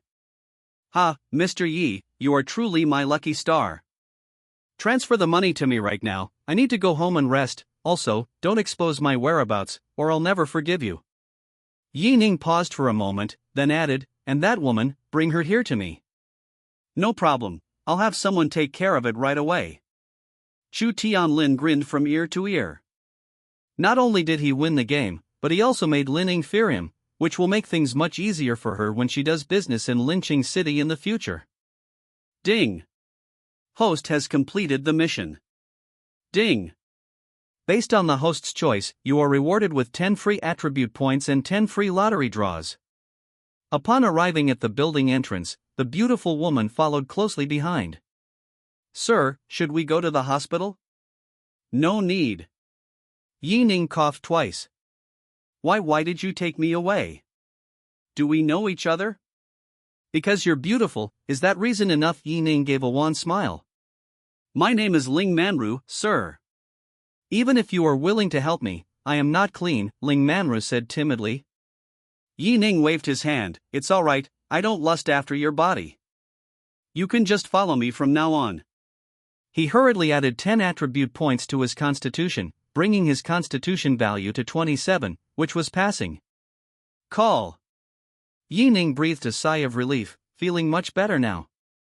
Beep beep. The horn of an Audi A8 blared. Looking in the direction of the voice, I saw it was Roger. Roger laughed and said, Brother, I've been waiting for you for a long time. Come on, I'll take you home. Ning smiled with satisfaction and led Ling Manru toward the Audi. Ding! Ling Manru's favorability has reached 200. Ding! Successfully made contact with Ling Manru. Reward, 100 peach blossom coins. Ning's reason for taking Ling Manru away was simple, her looks were rated 8.5 out of 10. For the sake of favorability and peach blossom coins, this gamble was definitely worth it. Once seated in the car, Ning felt incredibly comfortable. He earned 40 million in just one day. I never dreamed I could earn so much money. Not only that, but I also gained 200 favorability points and 100 peach blossom coins, which is incredibly lucrative. He also knew very well why he had gained 200 favorability points. It was because Ning took her away that she would no longer be tormented by Ning.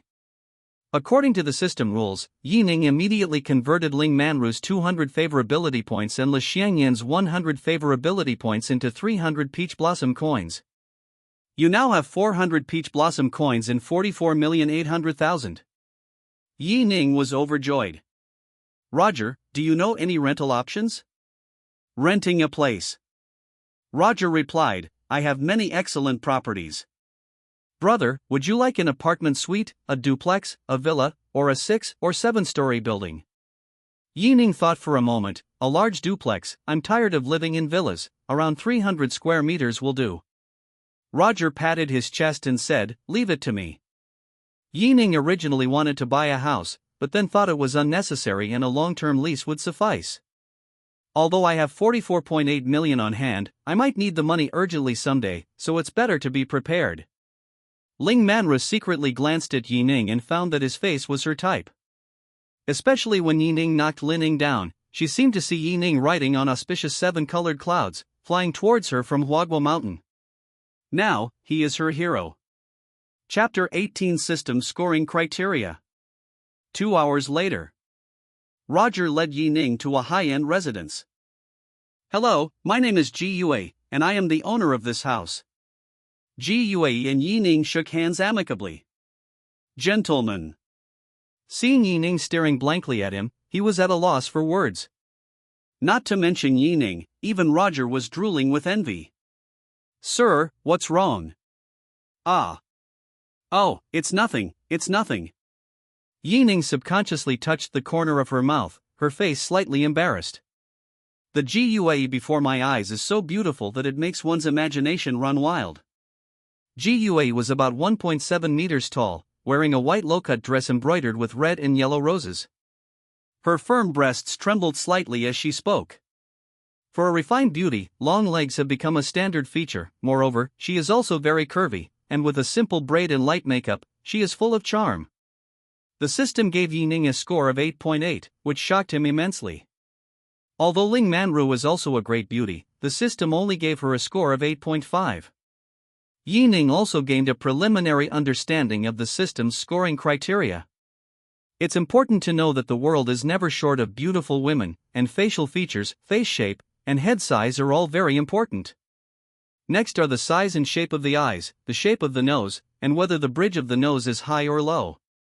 The thickness of the lips, including the distance between the lips and the philtrum, and the distance between the lips and the chin, as well as the proportions of the jaw angle and the midface, etc. These data are probably the basis for the system's rating of beautiful women. GUA's nose tip is slightly droopy, but it is not a hooked nose. No matter which angle you look at it from, it is very pleasing to the eye. Her facial features are also very pleasing to the eye, even captivating. Sir, how long are you planning to rent? My rental period starts at 1 year. GUA's gentle voice was very pleasant to listen to. Ning said, then let's rent it for a year first. How much? GUA didn't expect him to agree so readily. It's not expensive, 960,000, 80,000 a month. All of my spaces are fully furnished. I haven't lived here for long. It's a 2-story duplex of 320 square meters with excellent natural light. Ning immediately transferred the money, saying, that's fine. GUA smiled and nodded, handing the key and access card to Ning. Received.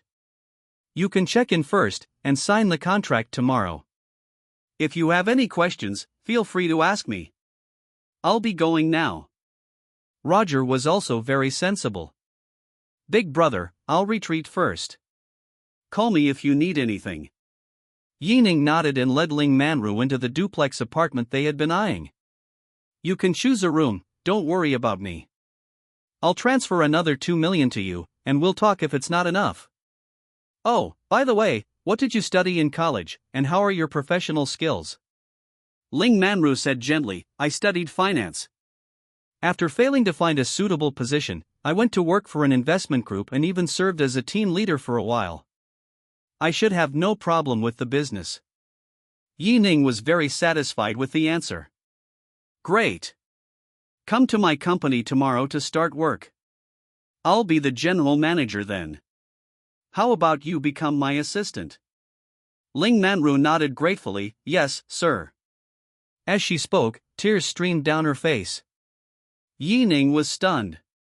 What's wrong with you? It's all right. She wiped away her tears and forced a smile. I'm just so touched. Sir, you saved me. I don't know how to thank you enough. Ning added, just make sure you explain things to your parents. I'll help you if you have any financial difficulties, since I'm the one who brought you here. Ling Manru said softly, my parents and grandparents are all farmers in the countryside. I transferred 500,000 yuan to them a while ago, so you don't need to worry about them for now. But I've always been alone in Linqing City, because I was forced to become Lin Ying's person due to some things. Ning stroked her cheek and comforted her, it's all right now. With me here, you don't need to worry about anything. Thank you. Ling Manru hugged him, deeply moved. When Ning was hugged, he felt a sudden sense of weakness, a feeling that was simply wonderful. He carefully felt the other person's body temperature and those two soft mounds. Inhaling her intoxicating fragrance, Ning was almost unable to resist. Ding! You have received 100 peach blossom coins. Ning offered some words of comfort and then quickly separated from her. If he continued to hug her, not only would he get a nosebleed, but he was also afraid he wouldn't be able to control himself. Ring ring. Ring ring. Ning took out her phone and saw that it was Yu Sichuan calling. Ning, what's wrong with you? Didn't we promote you? Why haven't you signed the contract yet? What's the rush? I have other things to do, so be quiet. Beep. After regaining her composure and finding the location of the bathroom, Ling Manru spoke to Ning. Sir, I'm going to take a shower now. If you'd like, I can shower with you. Ning waved her hands repeatedly, no need, I haven't been feeling well lately. Afraid you would misunderstand, he added, I'm not complaining about you, it's just that I'm too tired from playing today and want to rest early. I have to go to work tomorrow. Ling Manru smiled and said, anyway, I'm yours now, so I don't care how you see me. Ning smiled awkwardly and opened her data panel after she entered the bathroom. Name, Ning. Physical fitness, 27+, passing grade. Strength, 40 plus, passing grade. Agility, 18 plus, average. Appearance, 7 plus, slightly handsome. Peach Blossom coins, 500 heartsuit. Funds, 644,800,000 yen. Skill item, beginner boxing. Disguise prop, lasts for 1 hour, 10-minute underwater breath-holding prop, 100-meter sprint every 6 seconds, lasts for 1 minute. 500 Peach Blossom coins, let's check what we can buy in the shop. Right, let's upgrade the boxing and fighting style first. Searching for boxing and fighting games in the store, Ning was shocked to find that intermediate boxing cost 300 Peach Blossom coins, while advanced boxing cost a whopping 800? System mom, are you serious? Beginner boxing only costs 50, but intermediate boxing costs 300 Peach Blossom coins. After hesitating for a moment, Ning decided to buy intermediate boxing. If you encounter someone like Ning again, it will be very troublesome if you are not strong enough, especially if you are naked choked. Those ruthless moves are simply too brutal. Ding! Purchase of intermediate boxing set completed. Ding! All your intermediate boxing sparring experience has been incorporated into your muscle memory and mind. Now that my strength has improved, should I buy some backup skills, like medical skills? Inquire about medical skills. The shop quickly displayed that basic medical skills require 100 Peach Blossom coins. Buy. Ding! All the experience and knowledge of basic medical skills have been applied to your mind. Ning has 100 Peach Blossom coins left, and she decides to save them for a rainy day. Just then, Ling Manru came out of the bathroom, steam rising and wafting out, appearing ethereal under the warm light.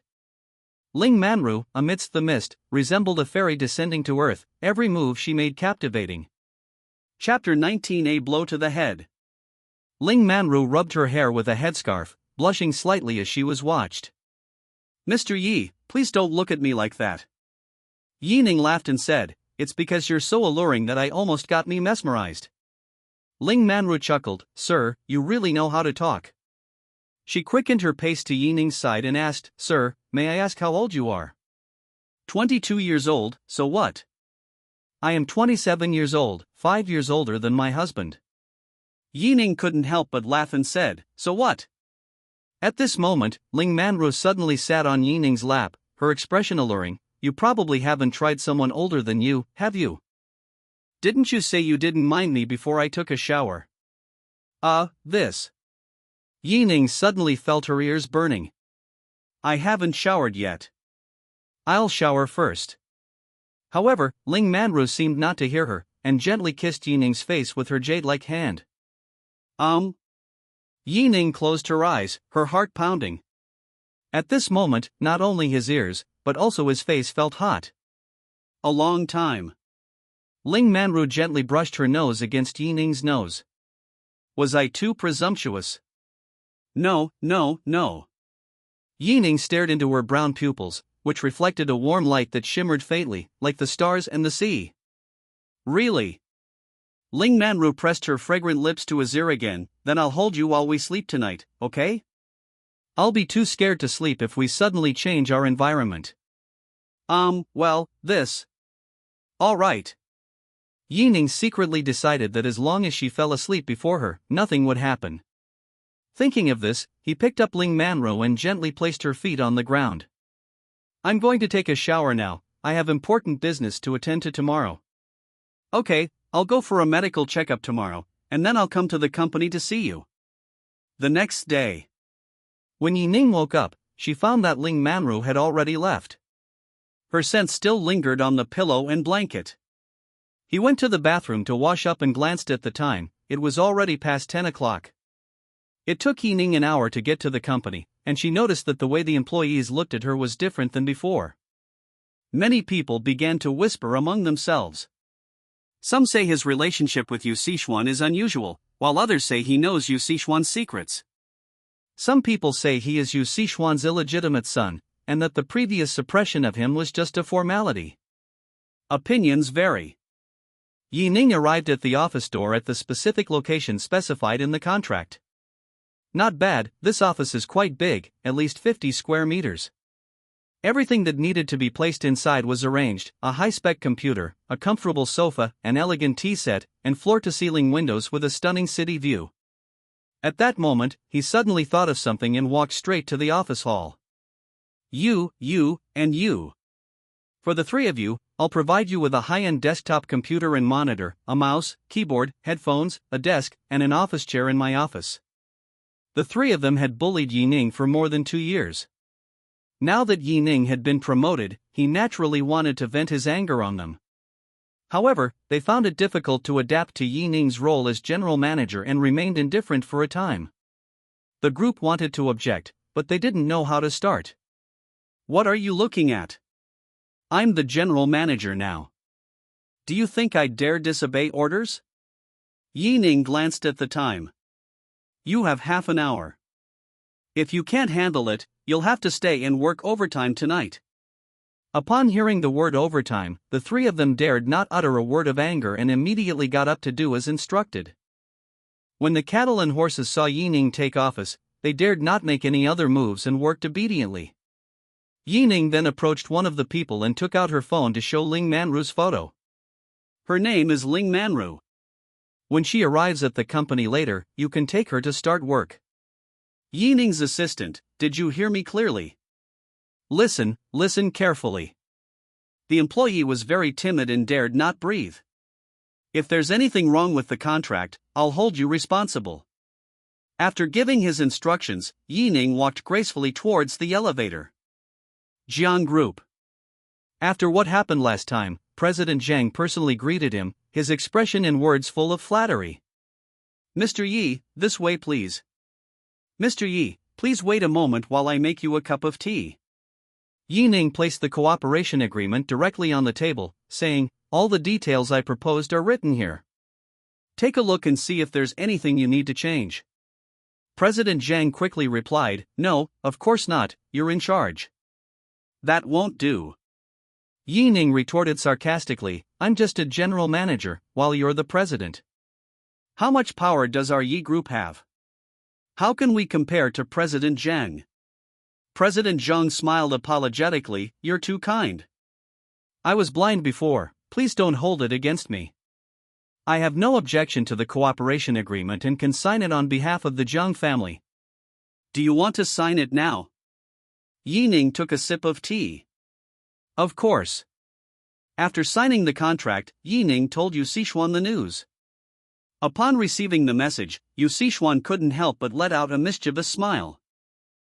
Brat, once I win the bid, I'll get some credit for it too.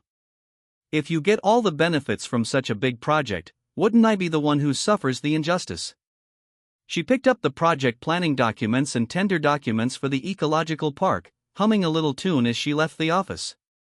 Half an hour later, she arrived at the official office building, the municipal construction bidding office. According to Yu Sichuan's investigation, many people were vying for that piece of land. Several projects are currently awaiting review. If a project can influence the development of the surrounding area and benefit the lives of citizens, the city's construction officials will definitely adopt it. Yu Sichuan was very confident that she would win the bid for the ecological park project. After waiting in line for almost an hour, it was finally Yu Sichuan's turn. Director Wang, this eco-park project is a collaboration between our Yi Group and the Zhang Group. Please take a look. Director Wang carefully examined the tender documents and the project plan, nodding occasionally. He seems quite satisfied with this project. The eco-park is indeed a good project. It not only benefits urban development but also expands the number of shops and brings together the surrounding residents. Really? That's wonderful. Yu Sichuan was delighted to receive Director Wang's approval. But why isn't Mr. Ning here? Yu Sichuan was taken aback. Ning? What does this bid have to do with him? Director Wang glanced at her and said, of course it's related. If Mr. Ning can't come, even with the Zhang Group's involvement, you still won't be able to get that land. Please leave. Director Wang's words struck Yu Sichuan like a blow to the head, leaving her completely dizzy. Director Wang, what are you saying? If our project is so good, why won't you approve it? I'll say it one last time, if Mr. Ning can't come, then we'll have to choose another project. That piece of land isn't necessarily your project. Alternatively, you can bid on other plots of land, but whether you can get approved is another matter. Having said that, Yu Sichuan naturally understood that Director Wang's words had a hidden meaning. Even if the bidding is changed to a different plot of land, it won't work without Yi Ning's presence. She had no choice but to swallow her anger, give Director Wang an awkward smile, and leave the office building. Chapter 20. If you're going crazy, please go home. Upon arriving at the Mercedes-Benz S-Class, Yu Sichuan frantically kicked the tires with her high heels. Go to hell. Why can't we bid without Yi Ning's presence? On what grounds? Ah! Yu Sichuan screamed in the parking lot.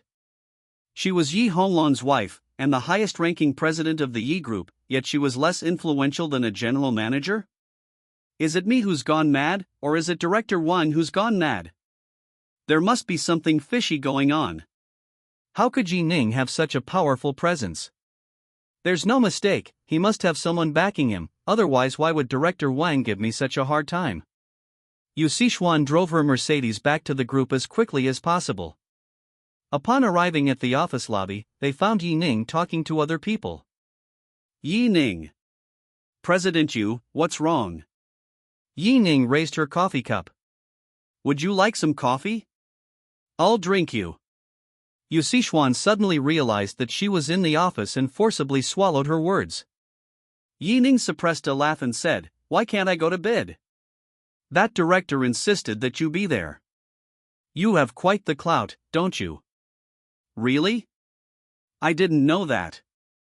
I was planning to go this afternoon. I didn't expect President Yu to be in such a hurry. But isn't this project my responsibility? Why are you more concerned about it than I am? Yu Sichuan was furious. If Yi Ning were to bid on the project, then it would have absolutely nothing to do with her. You should know that the Eco Park project is one of the few good projects that the Yi Group has ever been involved in. If I don't participate, and Yi Ning gains a foothold in the Yi Group, will Yi Honglang still be on my side? Yi Honglan's ideas must be decided according to his own wishes. She absolutely cannot allow Yi Honglang to have any good feelings towards Yi Ning. Yu Sichuan smiled gently. Yi Ning, let's go to the office and talk. Yi Ning deliberately looked away. What are you talking about? You've entrusted this bidding task to me, and I won't let you down. That won't do. I'm the project manager, and I'm also the one who signed the project plan. You're a president, are you trying to steal my resources? Yi Ning stretched out her index finger and waved it from side to side in front of her. President Yu, don't even think about it. Yi Ning. You really don't know what's good for you. Yu Sichuan couldn't take it anymore and angrily rebuked everyone in front of them. I initiated this project, and I gave you the project plan, even though it only has your name on it. You've taken all the benefits and won't let me get a share. Are you trying to rebel? Yi Ning still refused. No means no. Besides, is this how you beg someone? Hearing their argument, everyone stopped what they were doing. It's quite rare to see a CEO and general manager arguing in public. Hey, Mr. You wouldn't fire the general manager in a fit of anger, would he? I think it's possible, but it still needs to be decided by the board of directors. Are you stupid? Yi Ning was able to become the general manager, which must have been President Yu's idea. It would be easy to fire him. Yes, don't forget, President Yu was parachuted into our group, and her background and identity are very mysterious. Who was it yesterday who said Yi Ning was President Yu's illegitimate son? Now they're making such a fuss, it's hilarious. I always felt there was something going on between them. Haven't you noticed that President Yu has become timid? It's not like her at all. Normally she would have fired Yi Ning long ago. That makes sense. Many people in the office were whispering among themselves, enjoying the gossip. At this moment, Yu Sichuan smiled gently again and said, I'll hand over the management of the first group of people to you, is that all right? Their business capabilities are well known throughout the group. Yi Ning finished her coffee. You're dreaming. I can hire people myself. After saying that, he went straight back to his office, drew the curtains, and quickly closed the door. Taking advantage of Ning not locking the door, Yu Sichuan barged in and locked the door behind her. Ning sat on the sofa and started the tea set to boil water. Yu Sichuan walked over with a smile and sat down next to him. Ning, just state your conditions, and I will definitely meet them. As they were talking, she deliberately pressed her breasts against his chest and whispered in his ear. Haven't you always tried to take advantage of me? How about I make you happy now? He. Ning sneered twice and tried to push her away, but unexpectedly his palm touched the towering peaks. Holy crap! I didn't mean to. You did it on purpose. Yu Sichuan feigned a coquettish tone, took his arm, and said in a sweet voice, how about I kiss you, and you'll say yes, okay? Ning immediately felt nauseous. Damn it, stop being so disgusting. This is the company. Yu Sichuan, no longer bothered with restraint, continued her offensive. What's wrong with the company? Don't you think it's exciting to be all lovey-dovey at the company? What are you trying to do? Don't do anything reckless, I have surveillance cameras here. Are you going to give it to me or not? I'll punch you, I'll handle the bidding myself. Damn it, you won't listen to reason, will you? Yu Sichuan was furious and picked up the cup to smash it on the ground. Lay down. Ning hurriedly grabbed the cup from her hand, but due to the excessive force, he knocked her down onto the sofa. Yu Sichuan gave a soft hum, her pretty face immediately turning red. Oh, you couldn't resist anymore. Come on, we're not related by blood anyway, and besides, I've never done anything with your dad before. But let's make it clear, if you touch me, you'll have to get Director Wang to sign off on it. She closed her eyes, waiting for Ning's next move. Ning said irritably, I've never seen anyone as flirtatious as you. Yu Sichuan, that was because you forced me to. Are you going to kiss me or not? You practically pinned me down, are you even a man? Ning stood up and straightened his suit. You're not leaving, are you? Then I'll leave. Yu Sichuan also quickly stood up and angrily rebuked, Ning, you are shameless. You're the shameless one, you filthy woman. You brat, I'll beat you to death. Bang! Bang! Bang! Her small fists hitting Ning felt like a massage to him. President Yu, if you want to act crazy, go home and do it. This is not the place for you to throw a tantrum. Ning shoved her onto the sofa, turned around, and stormed out the door. Ding! You've had close contact with Yu Sichuan and earned 100 peach blossom coins. After leaving the group, Ning sent a message to Ling Manru, come find me at the coffee shop when you've finished taking care of things. We'll go bidding this afternoon. General Manager, I'm here. Ling Manru happened to return to the building downstairs. Ning didn't even blink when he saw her wearing a sexy office lady outfit. You. I realized I didn't have any formal attire, so I went and bought 3 sets. Ling Manru casually twirled around twice, carrying an exquisitely packaged box in her hand. So, are you satisfied with my formal attire? Chapter 21 Don't take on a job you're not qualified for. Beautiful, beautiful. You really are the best dressed woman I've ever met. Ning kept praising him. Ling Manru wore a white shirt with a lotus collar, and even though the shirt wasn't very tight, it still made her breasts look alluring. She wore a short pencil skirt, paired with light-colored black stockings, and custom staccato heels. Her long, black hair was draped behind her head, giving her an exceptionally elegant look. Ling Manru tidied her hair slightly. Why did you come downstairs? Where are we going now? Ning said, let's go to the city construction bidding site and put our things in the car first. He arrived at the parking lot and drove the company-provided vehicle slowly toward the city construction site. We arrived in the city for construction. Ling Manru took the 2 documents and went to Director Wang. Director Wang glanced at Ning, then at the photo on his phone, confirming that it was correct. Mr. Yi, I have already approved this project. When it comes time for bidding, you can just send someone to the auditorium to go through the formalities. As for the authorized development contract, you can come back to sign it in a few days. Ning nodded. Okay, thank you. Oh, right. Taking advantage of the fact that there weren't many people around, Director Wang hurriedly stepped forward and said, Mr. Yi, I hope you can put in a good word for me with General Manager He. I would be extremely grateful. Ning shook hands with him. Don't worry, Director, that's what I should do. Okay. Director Wang was very excited and took out 2 invitation letters from his pocket.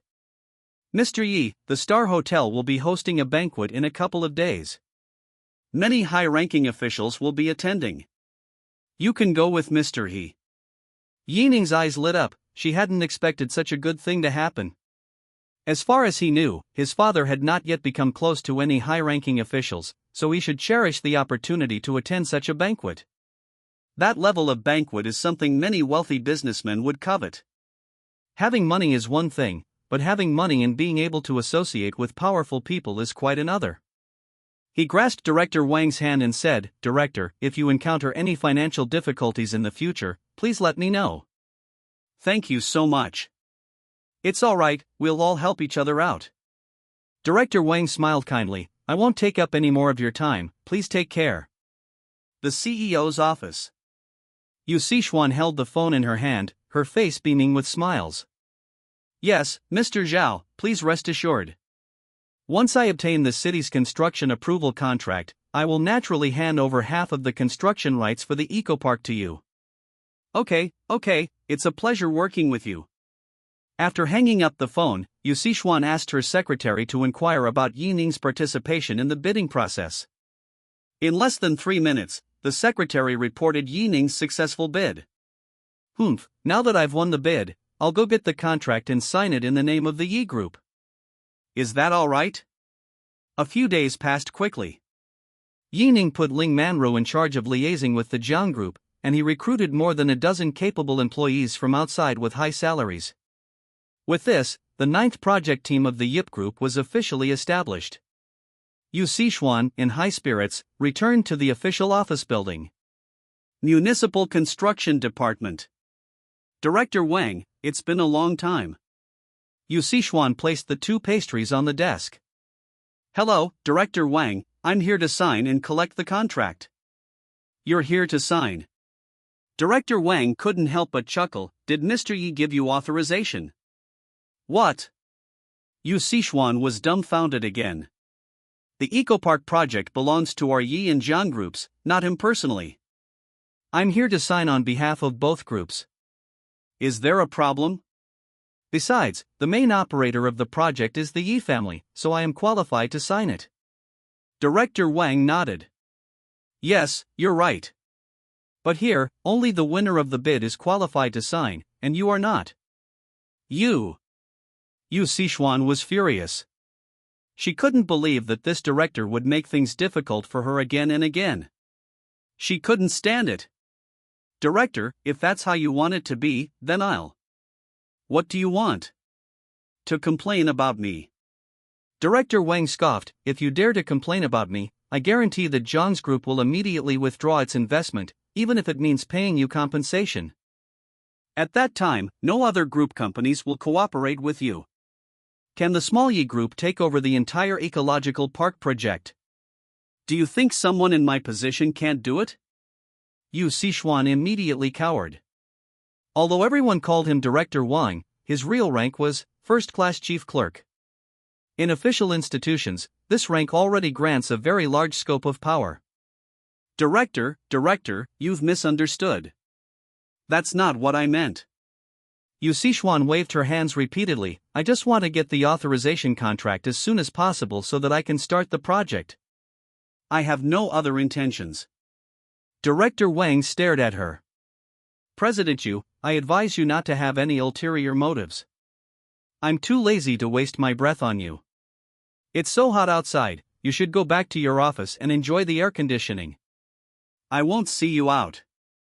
Yu Sichuan's initial enthusiasm vanished completely, and she asked again quietly. Director, can't I really sign this?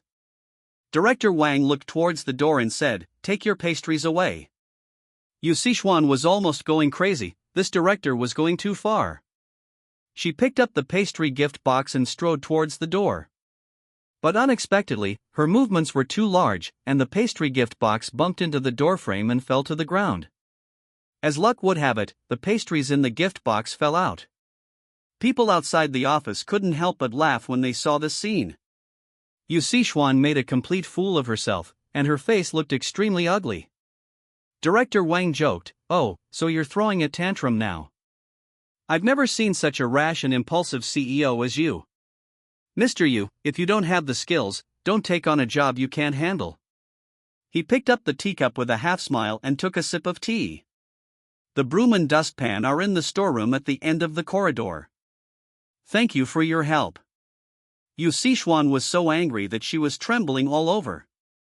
She wanted to lash out, but she didn't dare. "I went to the storage room, grabbed a broom and dustpan, and quickly returned to the office to clean." Director Wang continued to joke, "Oh dear, it's so embarrassing to have someone of President Yu's status help us clean up." The junior staff outside couldn't help but burst into laughter when they heard this. Yu Sichuan gritted her teeth, and 2 tears almost slid down her cheeks. Shame. Today was so incredibly embarrassing. She had just stepped out of the office building when she immediately dialed Yi Ning's number. "Yi Ning. You've made me lose face completely. I'm not finished with you. My dear stepmother, what's wrong with you now? You didn't go and sign the authorization contract yourself, did you? Ha ha ha. You just wait, I'll deal with you properly when we get home. I'm sorry, I'm not planning to go home anymore. You'd better take care of yourself." Beep. Yu Sichuan was so angry that her face turned red, and she stomped her foot hard. Click. The high heel broke. Yu Sichuan had never felt so desperate. She simply took off her other high heel and walked barefoot to the parking lot. However, the sun had made the ground scorching hot, and she paced quickly around the yard like a clown in a comedy. Chapter 22: Spreading Rumors. After more than an hour, Yu Sichuan finally returned to the Yi group. At this moment, she wanted to cry but couldn't, and felt extremely wronged. "You son of a bitch, Yi Ning. If I really had a son like you, I'd recycle you. I'm so angry." Yu Sichuan kept slapping the desk, her hair scattered everywhere. "At my age, this is the first time I've ever been humiliated like this." She painstakingly raised Li Shangyan, taught her finance and economics, communication skills, and worked her way up in a company for many years, becoming thoroughly familiar with all kinds of business. However, he was never given important positions and could only become an internet celebrity. Unexpectedly, he made a fortune, and many children of officials and the wealthy asked to meet him. But she remained unmoved until one day, she was introduced to Yi Honglang. Although Yi Honglang is older, he doesn't look that old and still acts decisively. But for some reason, Yi Honglang suddenly became partially paralyzed, and no one could get a clear answer from him when asked what happened. The doctor concealed the illness very well. During that time, Yu Sichuan saw an opportunity to make a name for herself. Taking advantage of Yi Ning's absence from the ward, she came to take care of Yi Honglang every day. He also demonstrated amazing management and business skills, and his knowledge impressed Yi Honglang. Ultimately, she achieved her goal, successfully marrying into a wealthy family and becoming the highest-ranking president of the Yi Group. "I always thought life would go smoothly, and I would get whatever I wanted." Unexpectedly, he made a complete fool of himself in the official office building today. Not only did they lose face, but they also had no way to retaliate. Yu Sichuan absolutely cannot tolerate this. Now, after suppressing Yi Ning for more than 2 years, I never expected that because of my mistake, Yi Ning would successfully take over such a big project. We've gone back to square one. What was the point of all that hard work to suppress them before? Yu Sichuan was momentarily dazed. A moment later, her face turned sinister. "Yi Ning, I was able to suppress you for 2 years and elevate you to this position, but I can still find a way to smash you to pieces." Meanwhile, Yi Ning was fast asleep in her duplex apartment. Ling Manru also lay down to rest beside him, but the two of them did nothing. Because Yi Ning was unaware of this. After an unknown amount of time, Yi Ning slowly opened her eyes, intending to stretch. "Ah.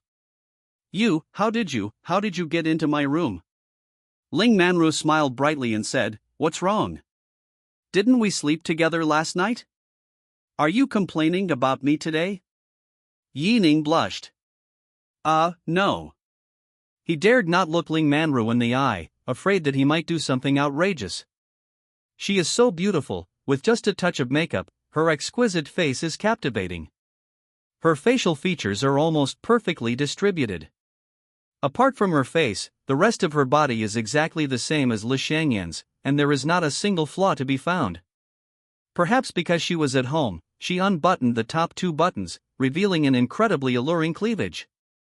At this moment, Ling Manru put her right foot on Yining's left foot, hugged him tightly, and yawned. I've been watching you sleep, and now I'm getting sleepy too. Let's sleep a little longer together. Forehead. Yining then realized that she had mistaken him for a body pillow. Ling Manru opened her eyes halfway and said softly, I've already had a physical exam, and I'm perfectly healthy. I don't have that kind of disease. Before Yining could react, she gently bit Yining's earlobe. Do you want to? Yining tried to break free from her embrace, but found his limbs weak. His mind went blank, and he stammered, You really shouldn't force me. Ling Manru leaned against him, her voice soft and sweet, Do you really dislike me? Yining kept her eyes tightly shut, not daring to make any movement. But for some reason, Yu Sichuan's disdainful voice suddenly echoed in his mind, Are you even a man? In an instant, Yining could no longer restrain himself, and his hands roamed over her body. Ling Manru understood, sat on his lap, unbuttoned his white shirt, and then casually tossed it aside. That magnificent and beautiful scene appeared before Yining's eyes. After the passion subsided, the two hugged each other and went back to sleep. In a daze, Yining opened her eyes again and glanced at her phone. Friday, around 5 p.m. Holy crap! I almost forgot about that, Yining exclaimed, sitting up in surprise. Every Friday afternoon, he would go to the ancient town area to work out with Li Shangyan, and then play badminton. He hurriedly put on his clothes and pants, and ran outside without even fixing his hair. On the road, Yining rode the shared bike, his face full of helplessness. He wished he could carry the yellow bike on his back and run away. That speed of 25 kilometers per hour is way too slow. Damn it, I should have bought a car when I had some free time. Upon reaching the intersection, Yining parked the shared bike in the designated spot and then took a taxi to the ancient town area. Li Shangyan works at a small jewelry company. She likes her freedom, so she did not work for the Yi Group. Upon arriving at the company entrance, Yining discovered an argument taking place at Freida's cafe. Out of curiosity, I went up and took a peek. But they saw Li Shangyan arguing fiercely with a woman. I already told you bumped into me, how can you be so unreasonable? I'm being unreasonable? You were the one not watching where you were going, and you're accusing me of hitting you? I've never seen such a shameless woman. Li Shangyan was utterly speechless. What exactly do you want? If you really can't handle it, then check the surveillance footage. I don't want to waste my time with you here. What do I want? The woman was furious. This dress cost over 10,000 yuan, and I still have the shopping list on my phone. You have to pay me back. Li Shangyan rolled her eyes in annoyance. Please, calm down, okay? It's not like you can't wash coffee off your dress, and it's not like it's a hard to remove oil stain. I'll say it one last time, you're the one who hit me. You think you can make me pay you over 10,000 yuan? You're dreaming. The woman pointed her finger at Yu Shangyan's forehead and said loudly, Fine, I was going to give you face, but you insist that I expose you, right? You were staring at my boyfriend the whole time, winking at him every now and then. You were so infatuated with him that you bumped into me, and now you say you didn't do it on purpose. Li Shangyan instantly became angry. Don't make baseless accusations, okay? When did I ever stalk your boyfriend? Ask him yourself.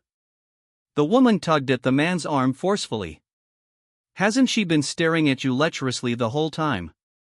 Yes. The man replied without hesitation.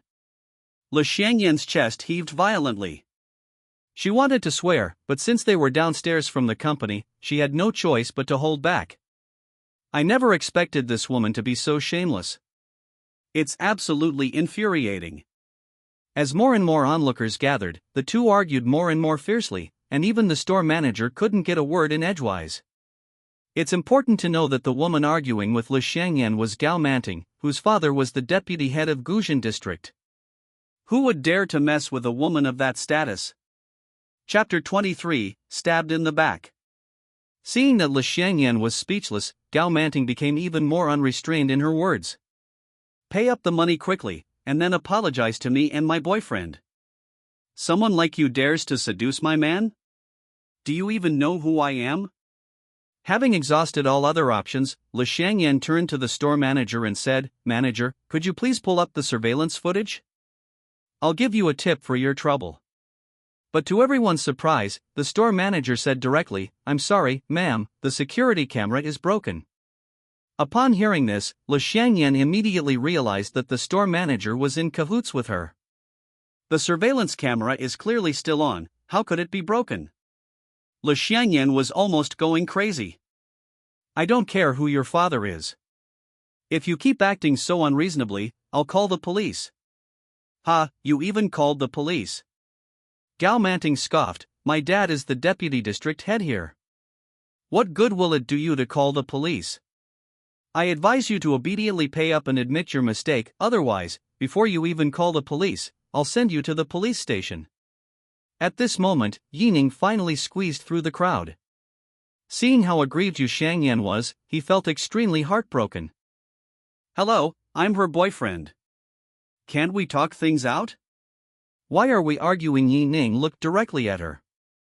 "Am I being noisy? Honey, did you see that? Here comes another unreasonable one."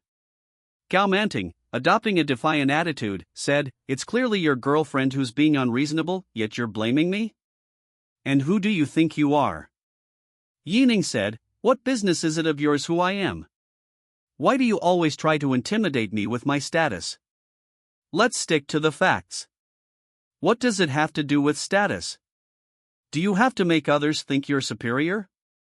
In fact, Le Xiangyan really wanted to say that her father was Yi Honlang, since the Yi group was quite well known in Tianhai City. But ultimately, her surname is not Yi.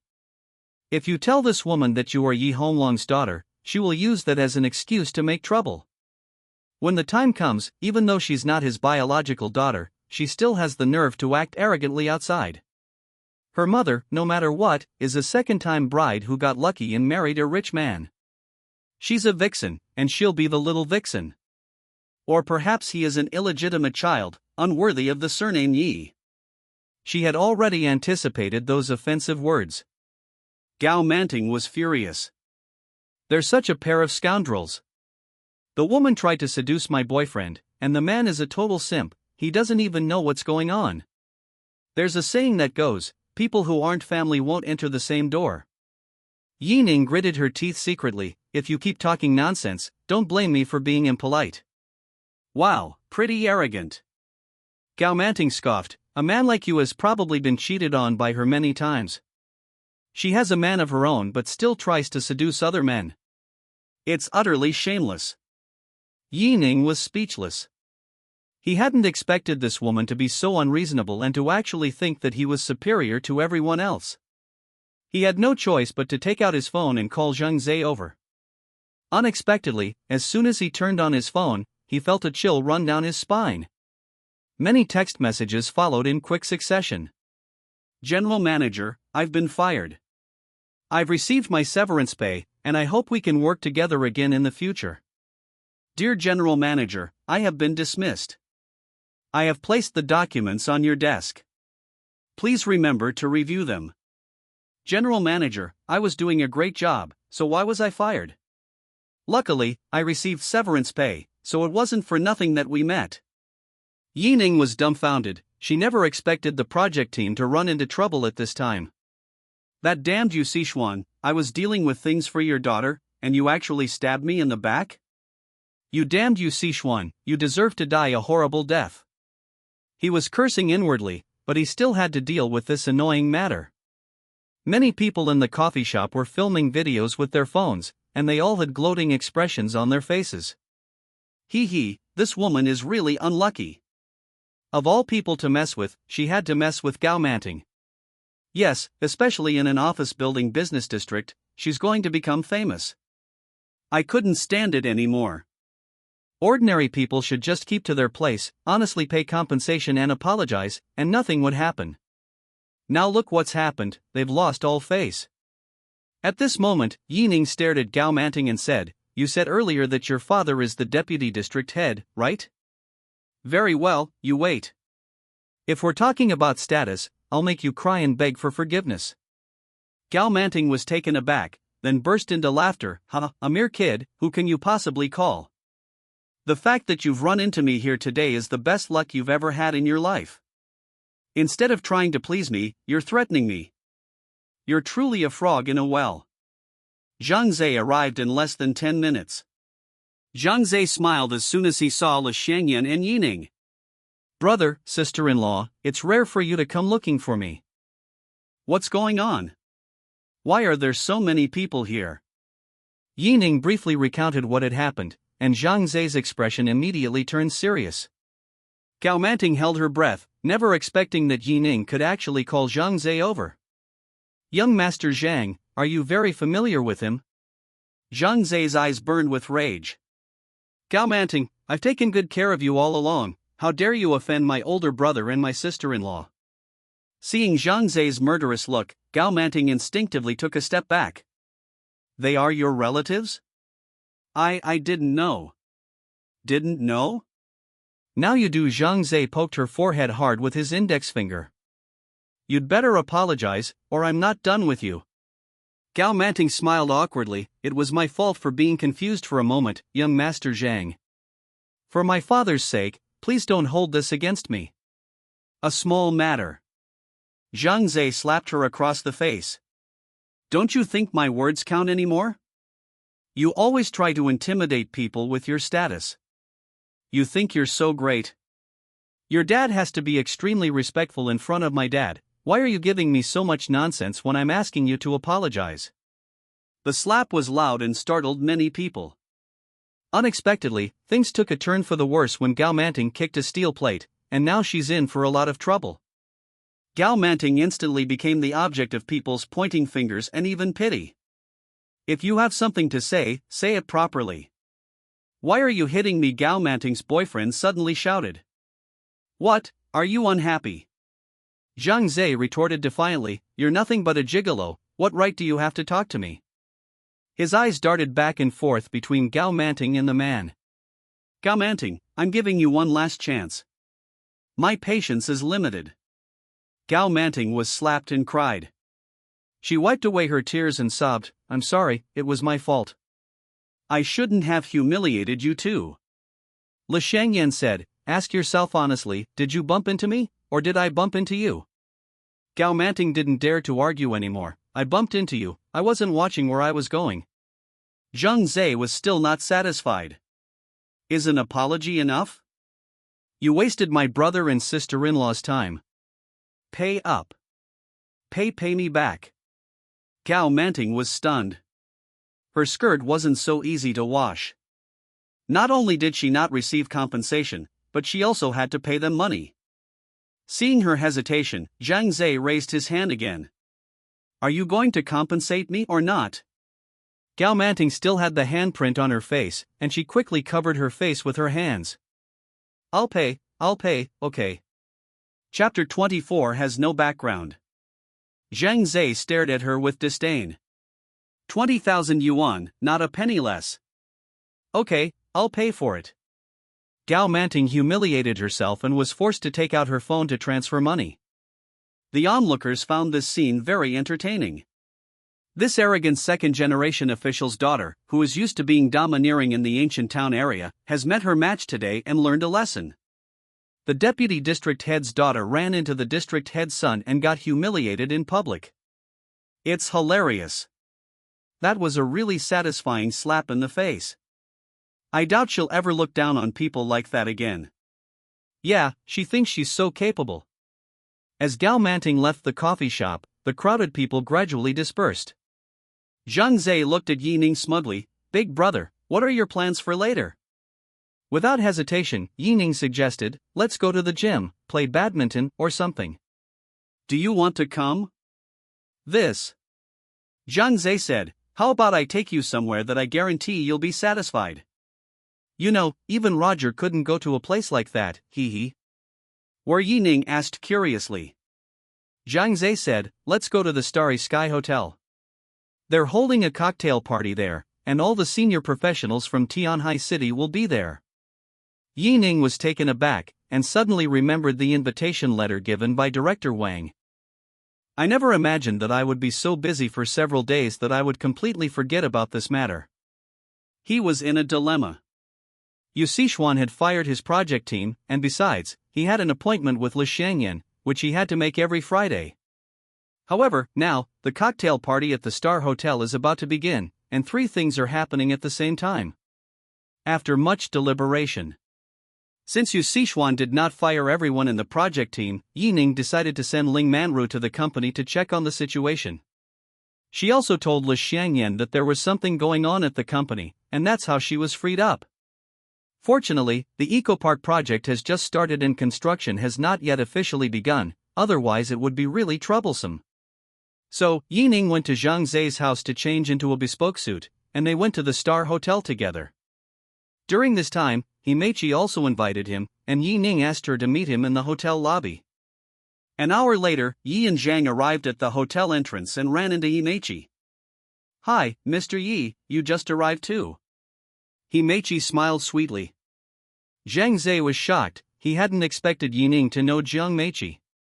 He whispered something to Ning, big brother, you even know Jiang Meichi? You're so lucky. You and your current sister-in-law aren't planning to get married, are you? Seeing Ning's puzzled and surprised expression, he added. Her surname used to be Jiang, but she has changed it now. But none of that matters. What matters is that her father is really powerful. He owns the Mingxing Group in Shanghai, which is worth hundreds of billions. The Jiang Group in Tianhai City is just a small branch in Shanghai. Ning was shocked. Really? Zhang Zhe said frankly, it's absolutely true. Why would I lie to you? Okay, I'm leaving now. I wish you success in winning the heart of your beauty, hee hee. At this moment, Ning suddenly realized that this was the real reason why Director Wan was currying favor with Himechi. No wonder people couldn't understand how a group worth 2 billion could make a first-level clerk and director so obedient. Ning smiled and said, your evening gown suits you very well today. Himechi nodded, your outfit is also quite nice. You're wearing a watch and cufflinks today. I thought you were too busy to come. Ning said frankly, you've already invited me, how could I not come? As they spoke, the two had already entered the lobby. It must be said that the Star Hotel truly lives up to its reputation as the only 5-star hotel in Tianhai City. Not only is it resplendent in gold and jade, but every part of the decoration uses the most expensive materials. A huge crystal chandelier, a smooth, mirror-like marble floor, and a series of high-quality paintings. The reliefs on the pillars are also exquisite, depicting dragons and tigers fighting, creating an imposing scene.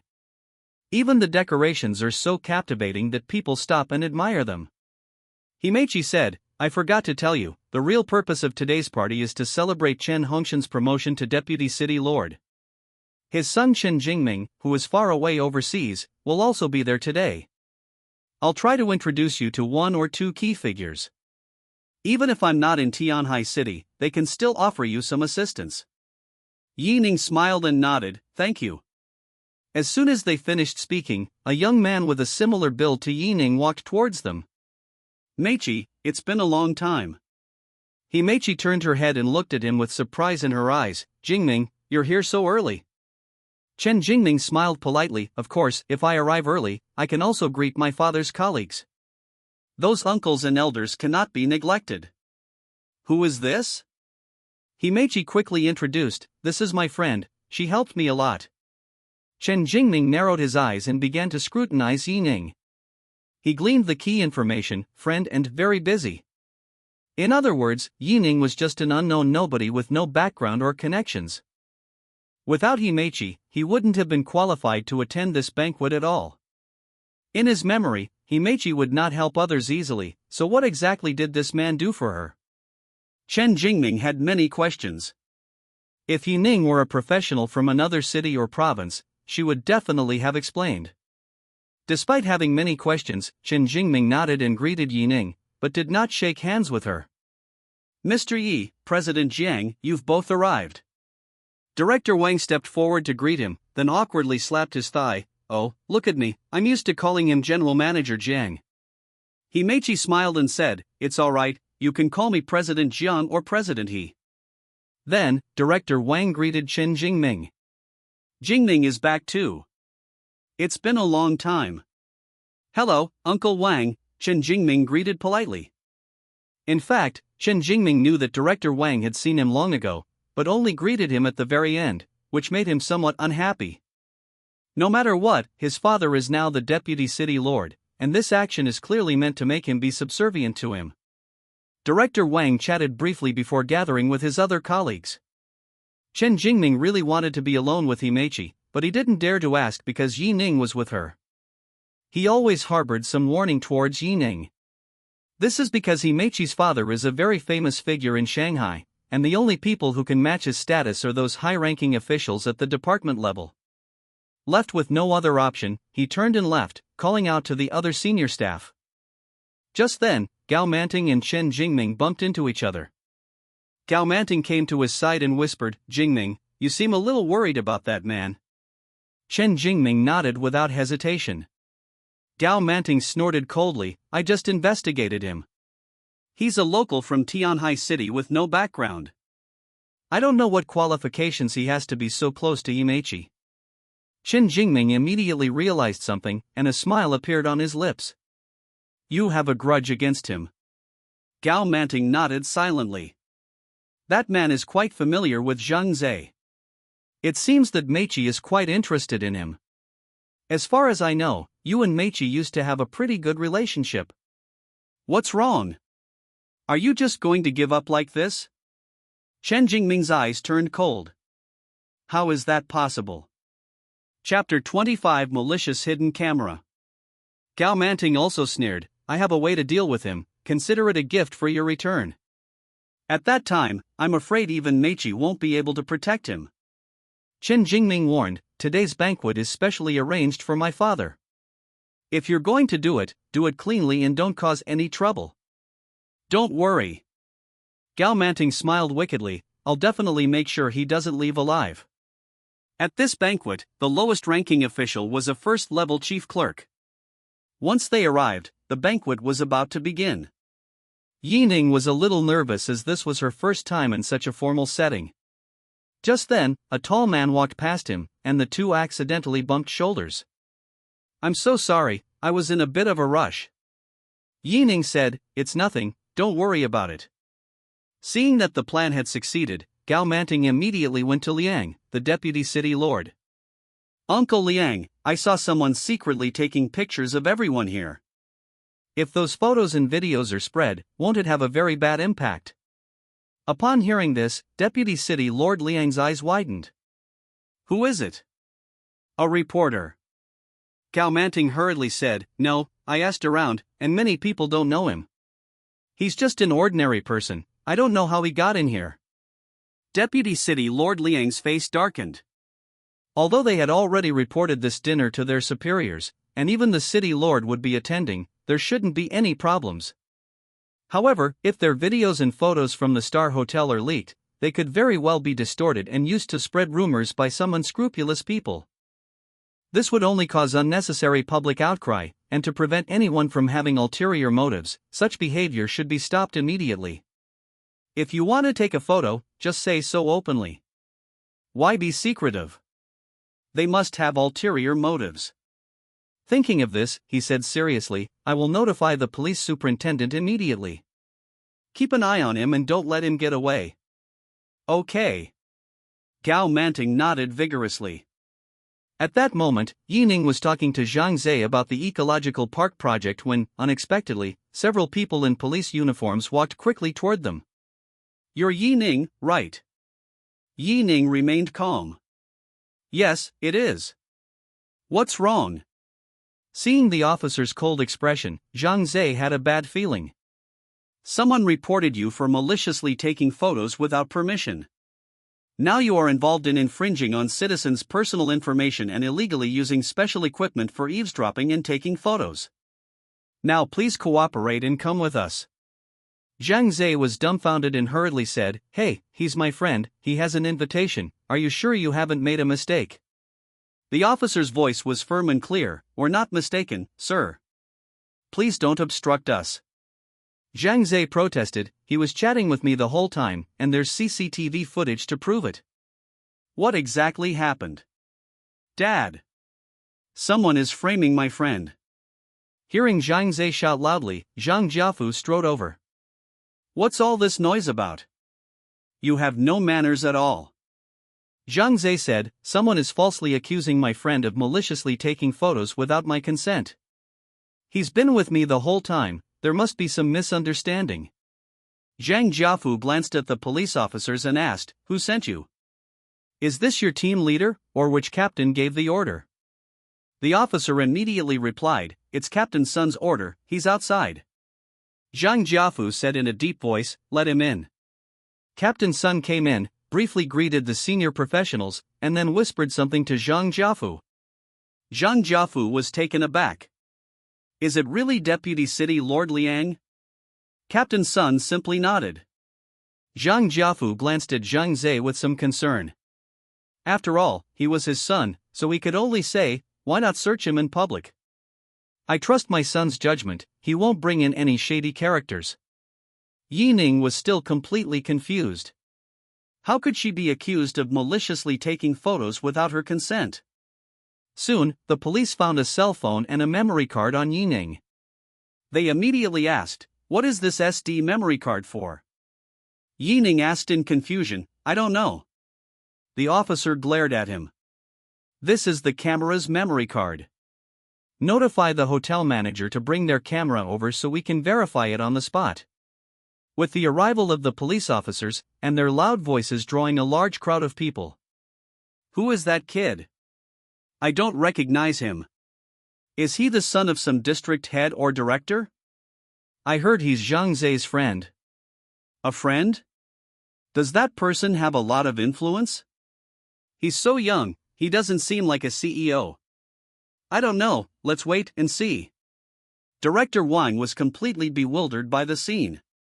He wanted to speak but dared not open his mouth easily, and could only wait for Himechi to return. Shortly after, the hotel manager brought over a camera, and the police officer quickly inserted the memory card to check the contents. "Humph, you brat, you still say we've wronged you. Look at these, what are they?" The police officer showed everyone the contents of the camera, scrolling through the images one by one. Whether it's photos or videos, the shooting angles are all secretly taken. Furthermore, the targets of the secret filming were the deputy district head, the district head, 2 deputy city lords, and the city lord. The officer emphasized, most smartphones nowadays support external SD cards, so don't tell me you need to find a camera, those reasons don't hold water. Now, Ning is in a situation where he can't clear his name even if he jumps into the Yellow River. Zhang Zhe and Director Wang felt a chill run down their spines. What exactly is going on? Despite the facts before them, they still believed that Ning would not do such a thing. The ecological park project was so good that it had just started, there was no reason for him to do such a thing. Zhang Jiafu was so angry that his face turned red, and he stared at Zhang Zhe. In an instant, Zhang Zhe felt like the sky had fallen. The SD memory card had been found in Ning's pocket, and the truth was right in front of him. It's no use saying anything now. Take him away immediately. 2 police officers, one on each side, made a move to drag Ning away. Wait a moment. Ning raised his hand to stop him, and said bluntly, "I have a way to prove that I was framed." Captain Sun snapped, "If you have something to say, say it at the station. Take him away now." Wait. At this moment, Himechi returned and immediately stood next to Ning, facing all the vocational college staff. "I believe there must be some misunderstanding. Let's hear what he has to say." She looked at Lord Shui with pleading eyes. "Lord Shui, he is also my friend, and he was invited by me." I wonder if you could do me the honor. Lord Shui put his hands in his pockets, thought for a few seconds, and said, "All right, let's hear what he has to say." Ning immediately said, "First of all, my activity area has always been around the entrance of the lobby. I have never been to the main hall, the stairwell, or the elevator. I haven't even been to the second floor. As for the content shown by the camera, there are many angles that I haven't even been to. If you don't believe me, you can check the surveillance footage to verify it now." Chapter 26 Skilled in both literature and martial arts. Upon hearing this, everyone knew they weren't fools, and in order to find out the truth, they immediately asked the police to check the surveillance footage. Police officers verified the information based on the time of the surreptitious filming, and the results were available in less than half an hour. One of them ran back and said, "This gentleman is right. He has been staying in this area the whole time. He has never been to the main hall, let alone the stairwell, the elevator, or the second floor." Upon hearing the police officer's words, Zhang Zhe, Himechi, and director Wang immediately breathed a sigh of relief. It is now clear that someone is deliberately framing Ning. Who exactly is it? With this question in mind, Deputy City Lord Liang asked, "Didn't you find any suspicious people when you checked the surveillance footage?" The police officer responded awkwardly, "I'm really sorry, we haven't found any suspicious people in the surveillance footage yet, but we're still investigating." Lord Shui said, "Even if the matter is not yet resolved, the banquet must proceed as scheduled. The hotel is now sealed off, and no one is allowed to leave." Upon receiving the order, Captain Sun immediately led the remaining personnel to guard the main gate and the side gate. After the minor incident, many leaders began to look at Ning with new respect. This kid is calm and collected, doesn't panic in the face of adversity, and even when he's about to be taken away, his mind is very clear. Himechi thanked Lord Shui, saying, "Thank you, Uncle Shui." Lord Shui waved his hand, "Don't worry, Mr. He, we will definitely get to the bottom of this." Chen Jingming glanced at Gao Manting, his eyes filled with anger and disdain.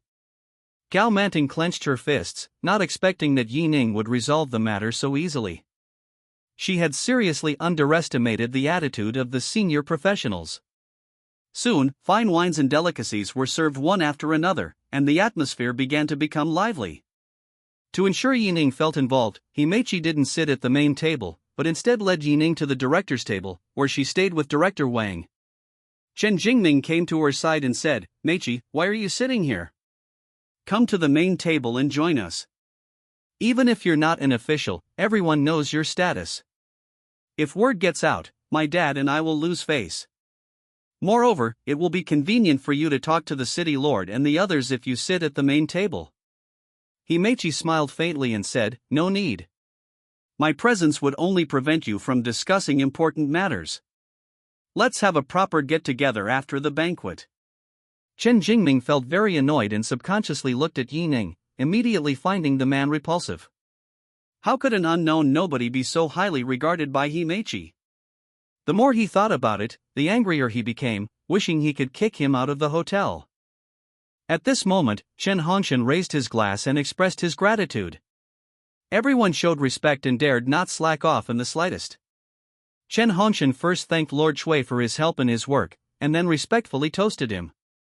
He then solemnly swore that he would be upright and incorruptible, personally attend to all matters, learn from Lord Shui, and ask his colleagues for their guidance. His words drew applause and praise from everyone. Deputy City Lord Liang Yong'an also spoke highly of him. After everyone had eaten and drunk their fill, the topics of flattery and mutual consideration had come to an end, and now everyone's attention was focused on Chen Jingming. Liang Yong'an joked, "Jingming, I heard that you not only studied abroad, but you are also good at both academics and martial arts. Now that you're back, are you planning to take the civil service exam or go into business?" Chen Jingming said politely, "Thank you for your concern, Lord Liang. Due to my mother's situation, I plan to go into business. After a while, I plan to set up an investment company and rely on official policies to expand the commercial and industrial landscape of Tianhai City, attract population, and strive to raise the GDP and urban cultural development to a higher level." Okay. As expected of the son of Deputy City Lord Chen, he has lofty aspirations and a grand vision. Your plan is excellent, and we look forward to your contributions to Tianhai City. Chen Jingming's words drew praise from everyone. They sighed inwardly, thinking that this young man was indeed ambitious and had lofty aspirations. It was truly a blessing for Tianhai City that he had such awareness at such a young age. Chen Jingming was elated to receive the approval. He picked up his glass and drank it all in one gulp to show his respect. At this moment, Deputy City Lord Liang said again, "Your father told us before that you participated in mixed martial arts abroad and even won a championship. Since this is the occasion, could you show us a few skills? So that we can witness your talent." This Chen Jingming hesitated. It has to be said that after a few rounds of drinks, these senior professionals had drunk quite a bit, and they never expected to be asked to demonstrate their martial arts skills. It's obvious they're making a fool of themselves. Chen Jingming glanced at Chen Hongxian, hoping to ease the awkwardness for him. Unexpectedly, Chen Hongxian nodded, signaling him to demonstrate. Left with no other choice, Chen Jingming smiled and said, "Then I'll show you a couple of skills. I hope you uncles won't laugh at me." He held a plate of fruit, raised his left hand high, and then forcefully poked it with his right index finger. A hole appeared in the hard plastic plate instantly. This scene left everyone speechless with astonishment at the sheer power Chen Jingming displayed. Seeing their wide-eyed, gaping expressions, Chen Jingming clasped his hands and said, "Uncles, please excuse my rudeness." In an instant, everyone clapped and cheered, and thunderous applause erupted. He was showered with compliments, which Chen Jingming thoroughly enjoyed. "Let's do it again, we haven't had enough." "Jingming, you are truly your father's right-hand man." "Absolutely. The city of light of the future." Chen Jingming thought he would try to attract attention, but he didn't expect everyone to praise him sincerely. To maintain the lively atmosphere of the banquet, he immediately picked up a square glass ashtray that was no longer needed. The ashtray is quite thick and only about the size of a palm. Under the watchful eyes of everyone, he easily broke it with both hands. This formidable power once again conquered everyone. That's an exaggeration. He's both scholarly and martial, truly living up to his reputation. As expected of a mixed martial arts champion, Jingming, you are truly Vice City Lord Chen's pride. Although the program's effect was awkward, the vocational college students were very receptive, their eyes filled with envy and awe, without a trace of pretense or perfunctoriness. You should know that even if two strong adults work together, they can't break an ashtray that hard. However, in Chen Jingming's hands, it was like a toy, which he manipulated at will. However, Chen Jingming noticed that many people praised him, including his peers such as Himeichi and Zhang Zhe. Only Yi Ning remained unmoved, his eyes mocking, looking at him as if he were a clown. Chen Jingming was already disgusted with Yi Ning, and now he was even more annoyed. Under everyone's gaze, he walked straight up to him. "You seem to have a prejudice against me. So many people are praising me, how come you can't even clap? Are you looking down on me?" Yi Ning remained calm and said lightly, "I just think your tricks are too childish. To be honest, you're not even as good as Ning, whom I've fought before." These words shocked everyone present. Chapter 27, Who is stronger and who is weaker is obvious at a glance. Chen Jingming immediately became furious. "You're saying my skills are child's play, inferior to Ning from Linqing City." Yi Ning said, "That's right, I'm just telling the truth, I hope you don't mind." Lord Shui, Chen Hongxian, and the others never expected that the person who had come to the banquet with Himeichi would say something so surprising at this moment. That's incredibly disrespectful to the Chen family father and son.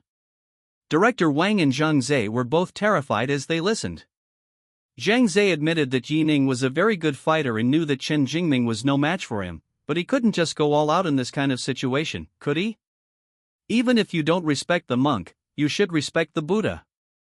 Now, he has not only humiliated the Chen family father and son, but also made Himeichi lose face. It's truly baffling.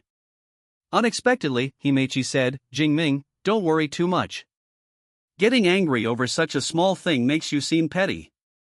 The next moment, Chen Jingming was stunned. Why does Himeichi always speak up for Yi Ning? Not only that, she actually said that she wasn't generous enough and was petty? Those of his generation all know that if Chen Jingming hadn't been abroad, he would have pursued Himeichi long ago. Although Chen Jingming admired her greatly, he disregarded everything and bluntly stated, "Since you don't like my tricks, why don't you show me? I'd like to see what you're capable of. If you've ever fought Ning, you must be quite skilled. Don't just talk the talk." High-ranking officials were all taken aback when they heard Lin Ying's name. They had heard some of what Lin Ying had done. She had helped the officials of Linqing City a great deal. Lin Ying is not only a very good fighter, but also one of the most wealthy businesswomen in Linqing City. Even the police superintendent had to rely on him, specifically asking him to handle some tricky matters. Yi Ning waved his hand. "I admit that I misspoke just now. But you need to understand that you were the one who started this, and I was just expressing my thoughts. I didn't mean to look down on you." Chen Jingming was instantly furious. This kid not only humiliated him, but also tried to argue his way out of line. His lips and eyes twitched incessantly. If it weren't for saving face for himself and his father, he would have slapped him long ago. He believed that if he really took action, this unruly man would definitely be lying in the hospital for a quarter of the year. Yi Ning remained unfazed. "I told you, I meant no harm. If you keep insisting, you'll only ruin the atmosphere of the banquet. Are you teaching me how to do things?" Chen Jingming was furious and said through gritted teeth, "You better convince me completely, or I'm not done with you." Yi Ning remained unmoved and drank a glass of wine by himself. Himechi quickly smoothed things over. "Jingming, you shone brightly at the banquet, and all the uncles and elders praised you highly. Why make things difficult for my friend? Maybe we should just forget about it." Chen Jingming wanted to refute, but for Himechi's sake, he had no choice but to give up. However, his expression remained fierce, and he gritted his teeth at Yi Ning. With a cold snort, Chen Jingming was about to turn around. "I also want to see what kind of ability this gentleman has that has won Mr. He's favor." Chen Hongshan suddenly spoke up, "I think this gentleman is hiding his true strength, and we also want to see what he's capable of." Chen Hongshan looked at Himechi with a gentle expression and said with a smile, "It's rare for Mr. He to bring his friends along, so I'm sure he wants us to get to know him. Why don't we take this opportunity to let us witness his charm? Mr. He, you have no objections, right?" Himechi hesitated for a moment, glanced at Yi Ning, and asked for his opinion. Yi Ning remained silent. Seeing that things were not going well, Liang Yong'an also said, "We all know Mr. He's influence in Tianhai City, so we naturally want to see what this gentleman is capable of.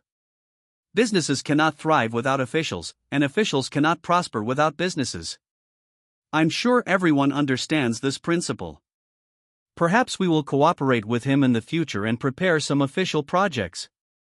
At this moment, Lord Shui also stood up and spoke, "The atmosphere has reached this point, sir, please stop keeping us in suspense and let us witness your brilliance." Yi Ning picked up his wine glass and said to the city lord, "Understood. I'd like to toast all the leaders." After finishing his mutai, he said to Chen Hongshan, "Vice City Lord Chen, could you please put the cup on that counter over there?" Chen Hongshan didn't bother to ask and cooperated with Yi Ning to put the wine glasses on the counter. Everyone was naturally looking forward to seeing what kind of real strength Yi Ning would demonstrate. Immediately afterwards, Yi Ning scanned the crowd and said, "Please watch carefully and don't blink." He raised his right hand and snapped his fingers. Bang! The next instant, the wine glass shattered. What's even more shocking is that the wine glass didn't explode in all directions, but instead disintegrated into many tiny ceramic fragments. My God! This is impossible. Is this magic? Qigong. Lord Shui, Liang Yong'an, and the others swallowed hard, unable to believe it. The Chen family father and son, along with everyone else, held their breath, their bodies as still as wooden stakes. Seeing their incredulous expressions, Yi Ning smiled and said, "The little gadgets in the shop are quite useful." Chen Jingming, regaining his senses, scoffed, "That's clearly magic. We all sincerely asked you to demonstrate your martial arts skills, and you use such tricks to fob us off? You simply don't respect any of us." Yi Ning smiled and said, "How is this magic? Just because you can't do it doesn't mean I can't. Is it so hard for you to admit that I'm amazing?" Chen Jingming was speechless. Lord Shui and the others looked at each other in disbelief. Although the visual effects were stunning, they were not enough to convince others that his strength was superior to Chen Jingming's. It should be noted that Yi Ning just said that Chen Jingming's strength is not as good as Lin Ying's, which means that Lin Ying is no match for Yi Ning. Even Chen Jingming, a mixed martial arts champion, couldn't beat him. Himechi was also puzzled. If this wasn't magic, how was it done? Is it really Qigong? Yi Ning also sensed that the crowd was not convinced, and it seemed that his little tricks were not very effective. Fine, if you're not satisfied, then how do you want me to demonstrate? Chen Jingming immediately said, since it's time for some casual conversation and entertainment anyway, why don't you and I have a friendly spar here? If I lose, I will admit defeat. Yi Ning shook his head, fists and kicks don't discriminate, it wouldn't be good if they damaged the hotel's decorations and tableware. Moreover, this occasion is important and serious, and it would be undignified for us to fight. Hearing his words, everyone agreed. They were becoming increasingly interested in Yi Ning. First, she was falsely accused of taking photos without permission, and now she was being questioned, yet she remained so calm and considerate of the bigger picture, which was truly admirable. Chen Jingming stared at him. I suggested a friendly spar, but you refused. So what do you want? Yi Ning moved her chair aside and walked over to him. Why don't we shake hands? If we exert force at the same time, it will be clear who is stronger. It can determine a winner without damaging anything here, do you agree? Chen Jingming pondered for a moment and nodded in agreement. Okay. Let's do it your way. Chapter 28 Self-Importance. Chen Jingming curled his lips into a sneer, his expression one of disdain, looking down on Yi Ning. The kid in front of me is 185 centimeters tall, but his physique is not very good. It's no exaggeration to say that he looks frail. But he actually made a boastful statement, saying that Lin Ying was no match for him. If this gets back to Lin Ying, being beaten to her knees and begging for mercy is a minor matter. If she's taken elsewhere, then she's basically doomed. Moreover, Chen Jingming knew very well what Yi Ning was thinking. He dared not spar with him here because he was definitely outmatched. They thought that using magic tricks would intimidate everyone, but it was almost useless. Saying they'd shake hands and test their strength was nothing more than a way to grit their teeth and hold on, trying to get away with a draw. Thinking of this, Chen Jingming almost burst out laughing. Did he really think that he could decide the outcome by shaking hands and that he couldn't do anything to him? He vowed to crush Yi Ning's hand until it broke and deformed. Under everyone's watchful eyes, their hands quickly clasped together. At first, Chen Jingming only used 70% of his strength and found that Yi Ning was not in any pain. How is that possible? Does he have such strong willpower to endure pain? Yi Ning laughed and said, "You don't seem to have eaten enough." Chen Jingming scoffed, "Enough with the nonsense." As soon as he finished speaking, he squeezed Yi Ning's hand with all his might, but the other party remained expressionless. The more effort he exerted, the more his arm trembled. The officials were worried for him when they saw that he couldn't deal with Yi Ning immediately. Time ticked by, and Chen Jingming still couldn't do anything about Yi Ning. His face was almost contorted in rage. Yi Ning said, "Your turn is over, it's my turn." The next moment, Chen Jingming looked pained, and immediately felt as if his index and little fingers were about to break. He grimaced, almost screaming in pain. Seeing that he was quite tolerant, Yi Ning increased the force, causing him to instinctively try to pull his hand away in pain. However, Yi Ning was not about to let him have his way, and continued to increase the power. Finally, unable to bear the excruciating pain any longer, Chen Jingming let out a howl and forcefully pulled his hand out. The outcome is decided. At this sight, everyone gasped in shock. Unexpectedly, Chen Jingming lost so thoroughly. He just pierced the hard plastic plate with one finger and split the palm-sized, heavy ashtray in two. How could someone with such power be so easily defeated in front of Yi Ning? At this moment, Chen Jingming instinctively hunched over and covered his hands, looking utterly disheveled. Himechi also pouted in surprise, her heart filled with shock. The rumors were indeed true. That day, he really did single-handedly drive away more than 20 of Chu Tianlin's thugs. Director Wang and Zhang Jiafu shook their heads and sighed repeatedly, realizing that someone who could make Chen Jingming suffer such a setback in such a short time was indeed no small fry. Yi Ning glanced at everyone and said with a slight smile, "I'm sorry, everyone, please excuse my poor appearance." Mr. Yi is indeed extraordinary. Lord Shui couldn't help but praise, "No wonder President Yi brought you to the banquet, your abilities are extraordinary." Liang Yong'an asked curiously, "Could it be that you are Mr. Yi's personal bodyguard?" Himechi explained, "He's not my bodyguard, he's just a very good friend." Upon hearing her words, everyone suddenly realized what she meant. Male confidant. Seeing that many people were looking at Yi Ning with new respect, Chen Hongshan's face darkened. This kid had stolen all the limelight from his son, how could he let him continue to be so smug? "Mr. Yi, may I ask where you are working now?" Yi Ning looked straight ahead and said frankly, "I am just the general manager of Yes Group, I have no special status." Upon hearing this, Lord Shui and Liang Yong'an exchanged a glance. This answer was unexpected. "I thought Imechi's male confidant was also a big shot in Shanghai, but it turns out he's just a general manager, not even a president." Hee, I thought Mr. Yi owned a very large corporation. It's a pity that you're not capable enough with your current abilities. Chen Hongshan continued to tease, "I suggest that after my Jingming sets up an investment company, you could become the president of his company." That wouldn't be out of the question. It's a waste of his talents to be a mere general manager in the Yi Group. The implication is quite clear. Although he defeated Chen Jingming, his status was still lowly. He was then sent to work for Chen Jingming's company and submit to him. This is a move that strikes at the heart. Yi Ning said, "That's impossible. I don't like working for people who are less capable than me." Upon hearing this, Lord Shui was somewhat surprised, but he also found the matter increasingly interesting. Chen Hongshan's anger flared up, and he said bluntly, "Mr. Yi, I saw that you were feeling unappreciated, so I kindly offered you a better platform. It's one thing for you to refuse, but to belittle my son in public is utterly disrespectful." Yi Ning shrugged.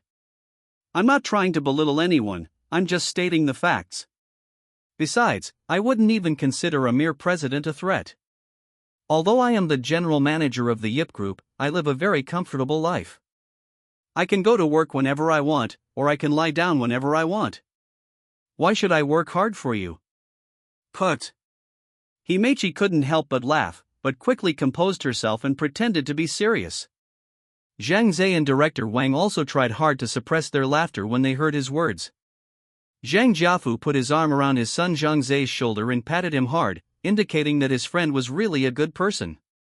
Chen Hongshan was furious, his face both embarrassed and stiff. Fine, I didn't expect you to be so arrogant. Since Mr. Yi is so self-admiring and extraordinary, he must have mastered many skills. How about he treat Vice City Lord Liang's lumbar spine disease and City Lord Shui's asthma?" Yi Ning was taken aback, not expecting Chen Hongshan to make things difficult for her like this just to save face. Fortunately, he had purchased basic medical knowledge, which was sufficient to handle these illnesses. Without hesitation, Yi Ning replied, "Lumbar spondylosis and asthma are both difficult to cure completely, but I believe that with my treatment, you can maintain your physical condition and prevent a relapse." Upon hearing this, both City Lord Shui and Deputy City Lord Liang could hardly believe it. Although their illnesses have undergone long-term treatment, the effect has only been to alleviate the symptoms and delay the recurrence and the degree of discomfort.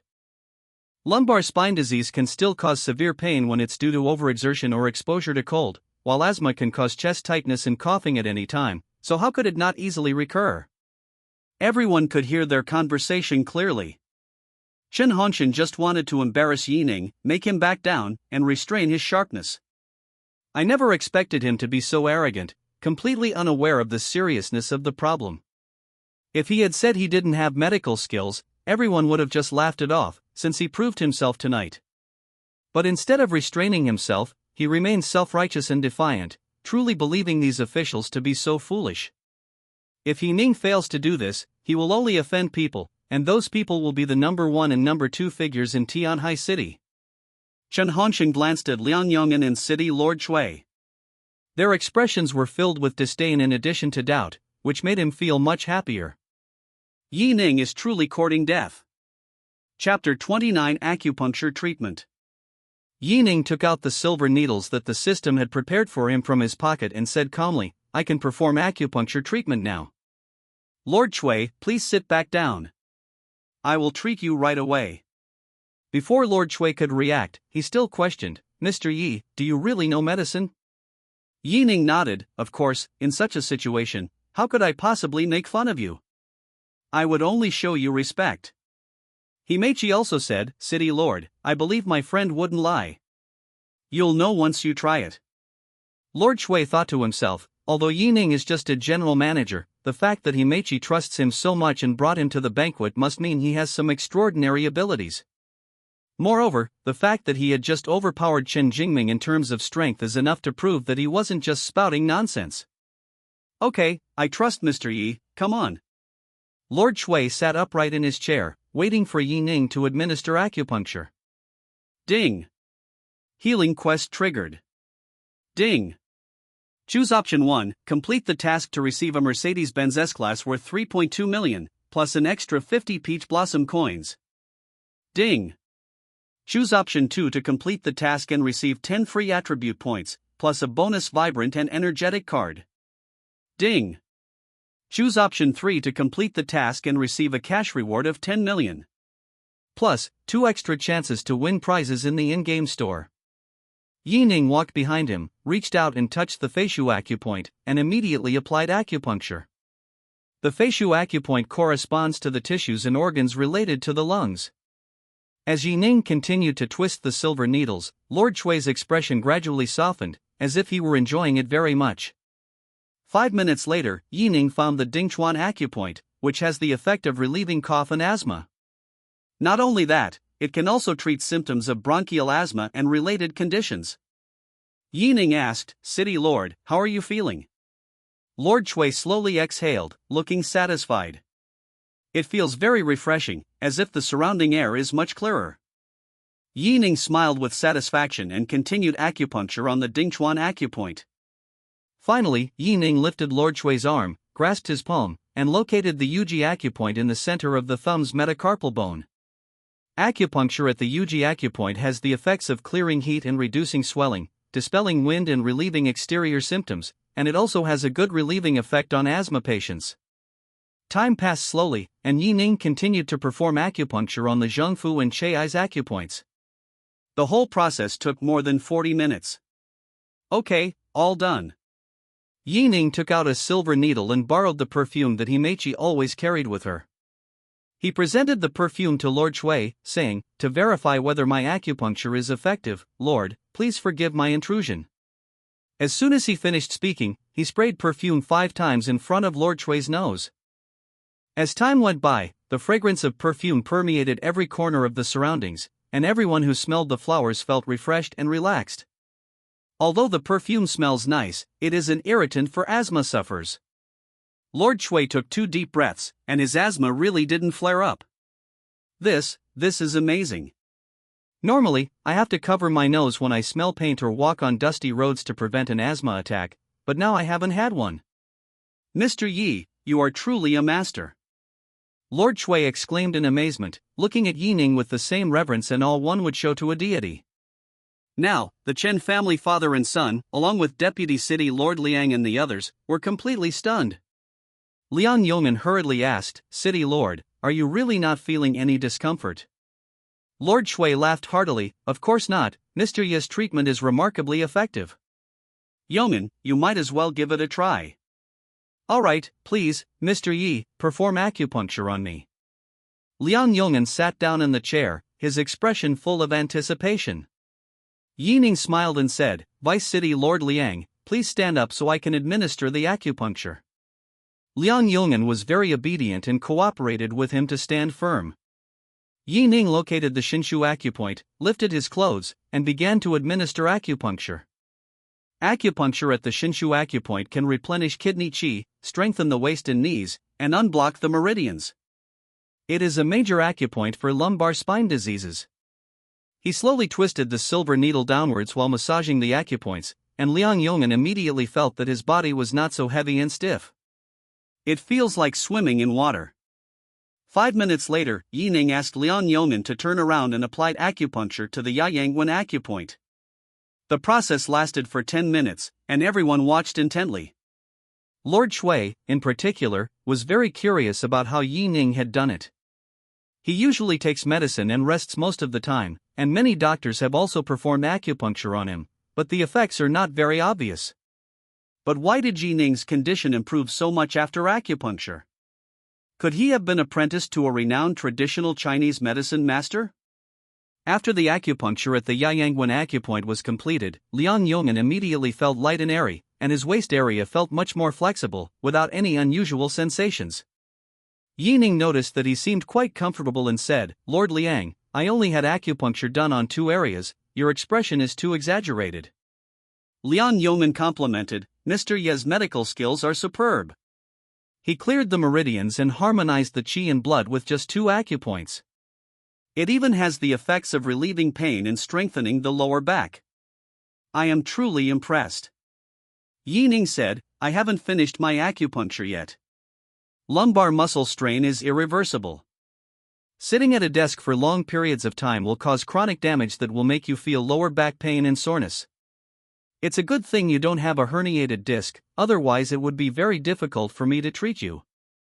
As they were talking, Yi Ning applied acupuncture to the Dechangshu acupoint.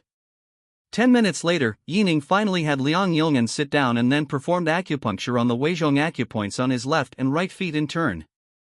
The whole process was even longer than that of Lord Shui. The acupuncture session ended after 20 minutes.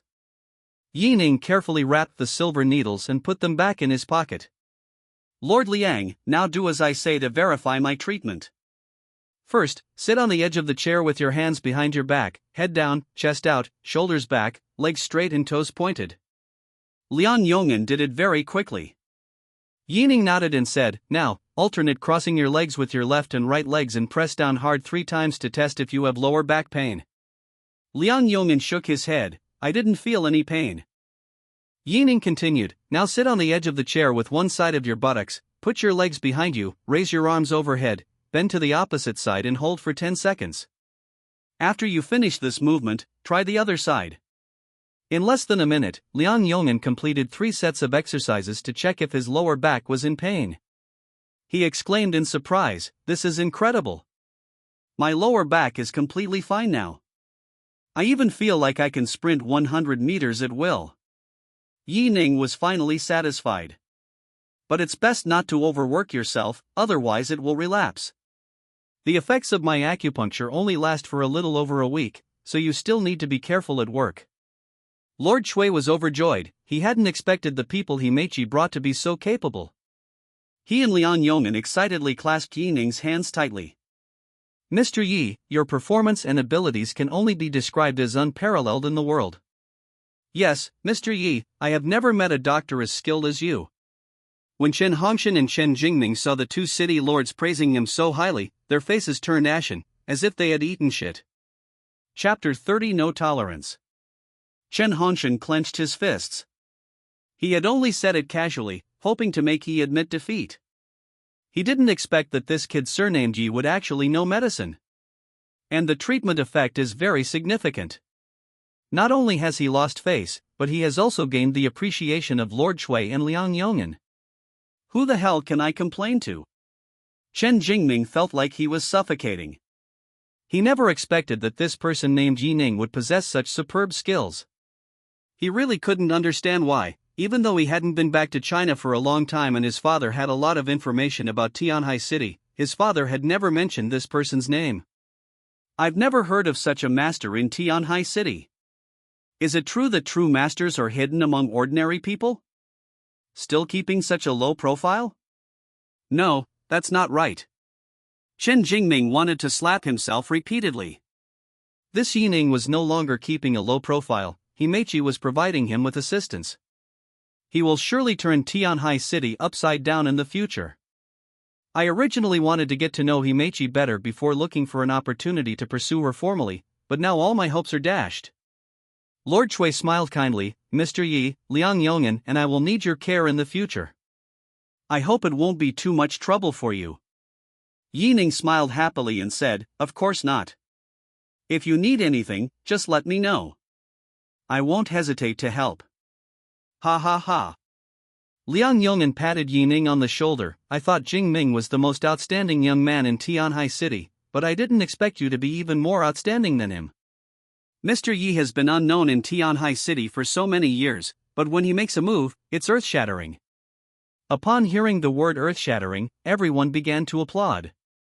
They all greatly admired Yi Ning's strength. Although Rome wasn't built in a day, if he didn't work hard, even if Himechi brought him here, it wouldn't make a difference. Report. At this moment, Captain Sun came to report, Lord, we have found out who was taking the photos secretly, and we have now locked him in a guest room for interrogation. City Lord Chui's face paled in surprise. Who is it? Captain Sun said, we don't know his identity yet, we're still investigating, but judging from his appearance, he's just a nobody.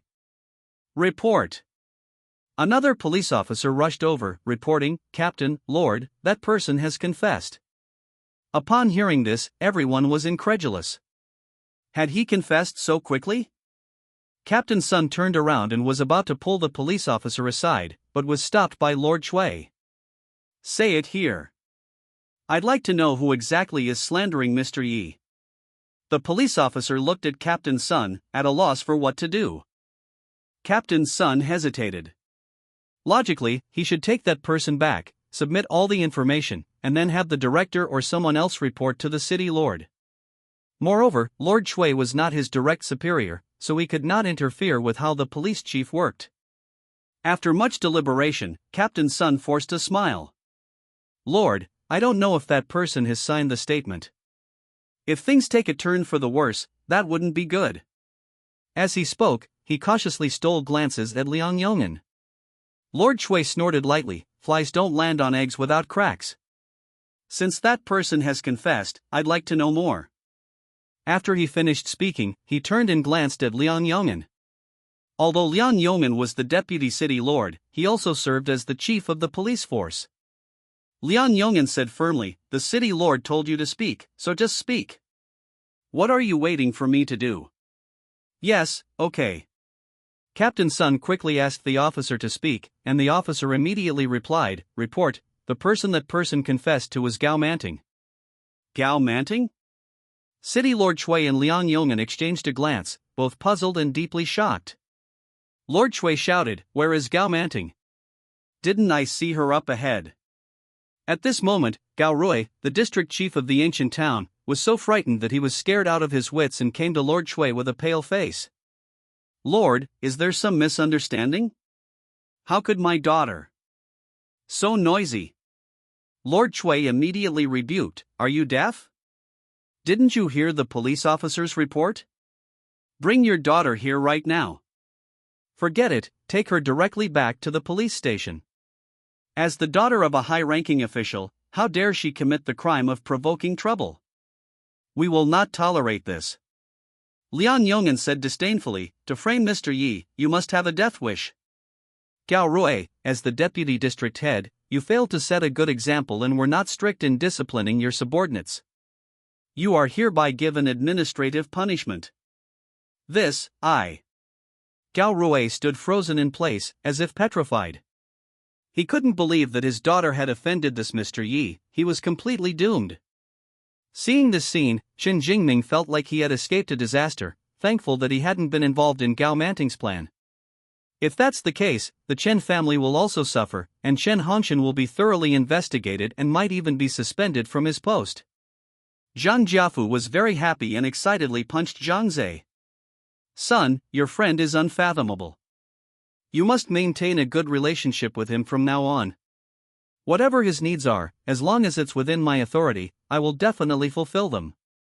Zhang Zhe was also very excited, of course, I won't let my dad down. At this moment, Lord Chui looked at Yi Ning and said apologetically, Mr. Yi, I am truly sorry that tonight's banquet has brought you shame. Yi Ning waved her hand, it's alright, I believe justice will prevail. Besides, the police have already found out the truth, so all we need to do is arrest Gao Manting. Because of Gao Manting's outburst, the banquet began to break up. Before leaving, Lord Chui came to Yi Ning's side again and said gently, Mr. Yi, we hope you will take good care of us in the future. Thank you. Of course, you will be given appropriate compensation. As for other matters, I will lend a hand if I can help you. Ning smiled faintly. No need, it was just a small favor. Take care, city lord. I'll be going now. He and Zhang Zhe walked quickly towards the parking lot. When they arrived at the parking lot, Himechi was already waiting there. Mr. Yi, you didn't need my help tonight. You handled everything yourself. I'm amazed.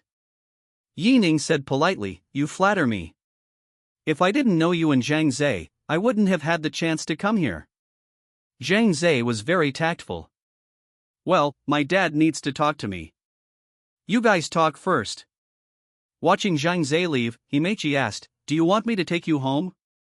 Ning declined, no need, I have something to do nearby, let's contact each other another day. Himechi smiled and nodded, then sped away in her Maserati MC-12.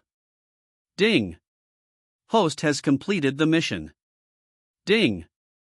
Host has selected reward, receive a Mercedes-Benz S-Class, valued at 3.2 million, plus an additional 50 peach blossom coins. Ning thought to himself, at least I don't have to drive a shared bike or take a taxi anymore. Following the system's instructions, he walked to the roadside, where a brand new and rather imposing Mercedes-Benz S-Class was parked. He took the keys out of his pocket and immediately drove to the Yi Group.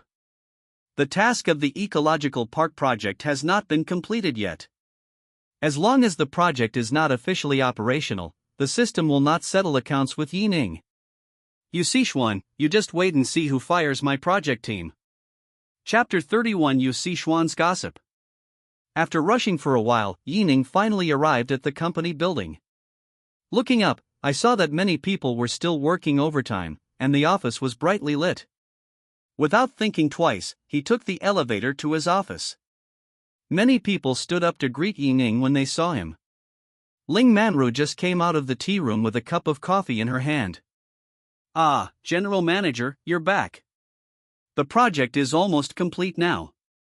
The construction company has been secured, and only the ecological landscape and ecological agriculture projects have not yet been finalized. Ning asked, how many people are left in the project team? You recruited 16 people, and now there are 8 left. Good heavens, you Sichuan cut the project team in half. How is the coordination with the Jiang family going? Ling Manru returned to the tea room and made him a cup of coffee. The connection with Jiang's company went smoothly, without any problems. As long as they implement environmental protection measures and replace some of the land, it will be fine. Wait a minute. Ning raised the question, why are they in charge of environmental protection facilities? Ling Manru explained, because they are responsible for planning and design. Our main job is to find builders, as well as partners for ecological restoration, protection, landscaping, agriculture, etc., and then supervise the construction and infrastructure based on the specific plans they provide. For example, transportation, water, electricity, gas, and communications, as well as energy conservation, emission reduction, and resource recycling, to achieve green and low-carbon development. These are all tedious matters. Simply put, they are only responsible for the beginning and the end, while we are responsible for the middle part. Ning nodded. In the past few days, he had been busy recruiting people and finding partners, and had not held many meetings, so he was not very clear about the division of tasks. Adding to the fact that this was his first time handling such a large project, Yu Sichuan interfered, making him feel like a headless fly in the company. At the current pace, how many more people are needed in our project team? We just need to hire 4 or 5 more people to help out, Ling Manru replied after thinking for a moment. Hiring 4 or 5 more people wouldn't be difficult, we can just find people from the company. They'll be doing odd jobs anyway, and won't be involved in the core work. Thinking about all this, he decided to discuss it with Yu Sichuan and ask her to send a few people over.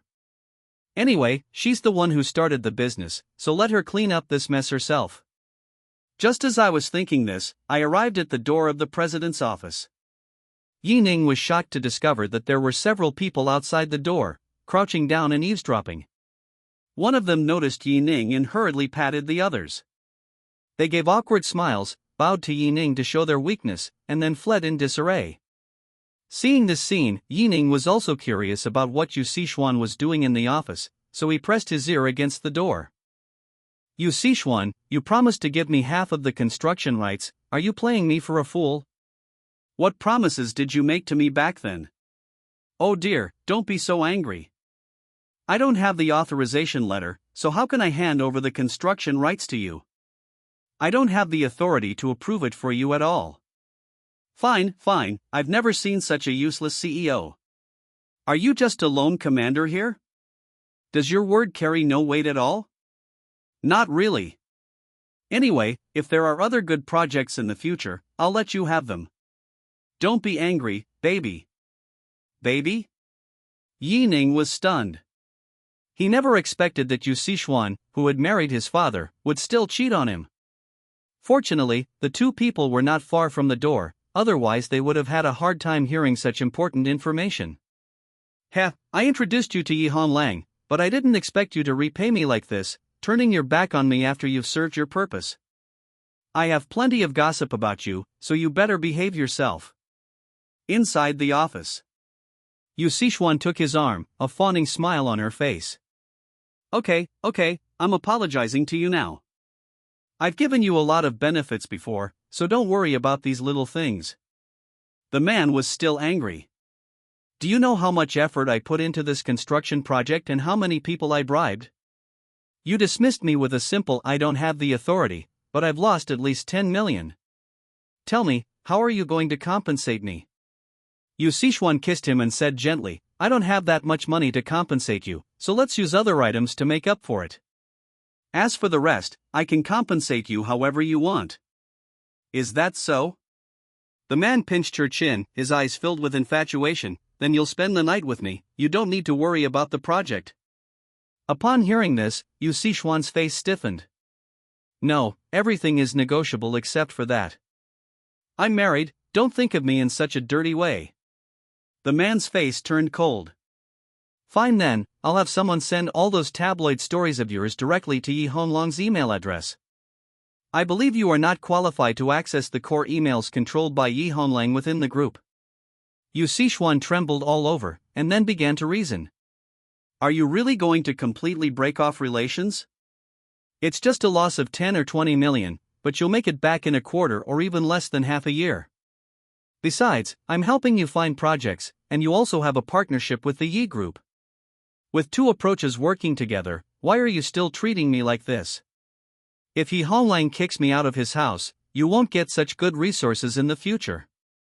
Your company has just been worth over 100 million, Yi Honglang wouldn't even bother to cooperate with you. The man was well aware of the risks involved, but he only wanted to scare her, he didn't expect her to be so rational. Another idea suddenly popped into my head. He gave her buttocks a hard squeeze and teased. Okay, I just got carried away. How about you come with me to sea this weekend? I've just rented a luxury multi-purpose yacht. Upon hearing this, Ning checked the date, it was Wednesday. If Yu Sichuan agrees, then he still has time to prepare. As long as we catch Yu Sichuan about to cheat, we can easily control her and make her obey, hee. Okay, but I'm not sure if it's Saturday or Sunday. I'll finish up what I'm working on in the next few days. At this point, Yu Sichuan thought of something else. Then you still have to do something for me, something that absolutely has to be done. What is it? The man asked curiously. Yu Sichuan pressed her lips to his ear, and after speaking, she gently kissed his neck. The man said confidently, no problem, leave it to me. But the weekend trip to the sea is off limits, or you'll regret it. Okay, I won't let you down. Yu Sichuan hurriedly pushed him towards the door, go back quickly, it's getting late. The man took 2 or 3 steps and opened the door, almost bumping into Ning head-on. Ning pretended to walk away, just in time to avoid the man's line of sight. The man glanced at his back casually, not paying any attention. After he left, Ning turned back and knocked on the door of the president's office. Chapter 32, Conditions Must Be Met. Yu Sichuan opened the door and was somewhat surprised to see Ning. It's almost 10 o'clock, what are you doing at the company? Ning said, you fired my people, so of course I'm coming to you to ask for them back. Otherwise, how can the project proceed? Yu Sichuan said with a hint of pride, you knew to come to me? I thought you were so great, hiring people yourself. Her goal was simple, to put Yi Ning down and make him realize his own limitations. Yi Ning bluntly said, "You're sending 5 people over tomorrow? You're still trying to undermine me on such an important project."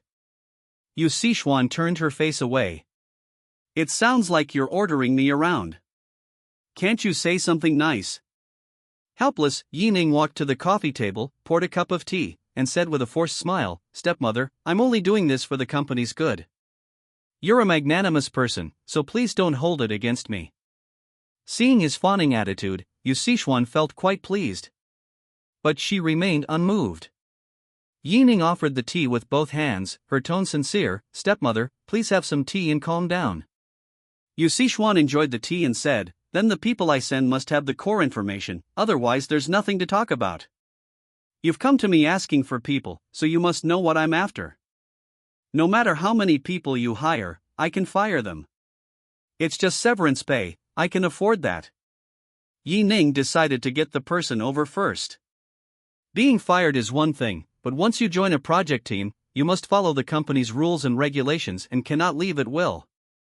If they don't obey, Yi Ning has plenty of ways to deal with them. Yi Ning smiled and said, "Yes, Stepmother is right. We are all family, so we should get along well." Yu Sichuan then said, "As for the ecological landscape and ecological agriculture, I'll arrange the 2 partners. Do you have any opinions?" Upon hearing this, Yi Ning immediately refused. "No, I must find all the partners for all projects myself. If you don't agree, then I'll have to report to my father and complain to the Jiang group." "You're sure to get away with it?" Yu Sichuan's cheeks puffed out slightly, clearly unconvinced. After thinking for a moment, she could only agree, "Okay, but if the project is successful and profitable, you have to give me some money. After all, I asked you to do the project, so you don't have any objections, right?" Yi Ning readily agreed, "We're family, so there's no need for formalities. That's a must." Yu Sichuan's expression softened, and she waved to the outside. Thinking to himself, since he was already prepared to find something on Yi Ning, he wasn't afraid of him getting carried away. As soon as Yi Ning left the office, she sent a message to that man. The next day. World Ecological Construction Company, Ltd. This company has an excellent reputation in Tianhai City, and it is responsible for almost all landscaping, ecological restoration, and urban greening projects. The company's boss, Xia Song, has made a fortune, especially in recent years, when his company has almost monopolized the industry in Tianhai City. Yi Ning arrived at the office building alone. As he entered the lobby, he heard someone making a phone call. The voice sounded familiar, and when he looked in the direction of the sound, he was surprised. This man is the one who was talking to Yu Sichuan last night. He was probably around 30 years old and looked very capable. After hanging up the phone, he and Yi Ning entered the elevator together. Upon arriving at the CEO's office, one finds a large crowd gathered there, presumably there to discuss potential collaborations. "Mr. Xia, are you really not going to consider our cooperation? This project is really great." Xia Song refused without hesitation, saying, "I already have many projects in hand, and there are already partners lining up. My colleagues and I have been working overtime for the past few months. You should look for other companies." Hearing his words, many people were still unwilling to accept it. They all knew that even in the neighboring 2 or 3 cities, there was basically no company that could compare with Shangri-La Ecology in terms of landscaping and ecological environment.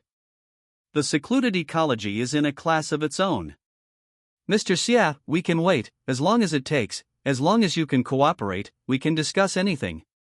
"Yes, Mr. Xia, we all highly approve of Shangri-La Ecology, and our project can also help you make money."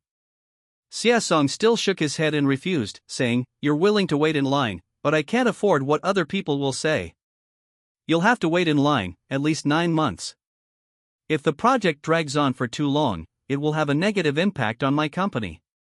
People will always gossip about me, saying things like I don't deliver on my promises after the cooperation, or that I'm putting on airs. I don't want to hear any of that. If I take on all of them, I'll inevitably have to outsource them. Then the project won't be handled by Shangri-La Ecology anymore, so what's the point?" Upon hearing this, everyone shook their heads and sighed.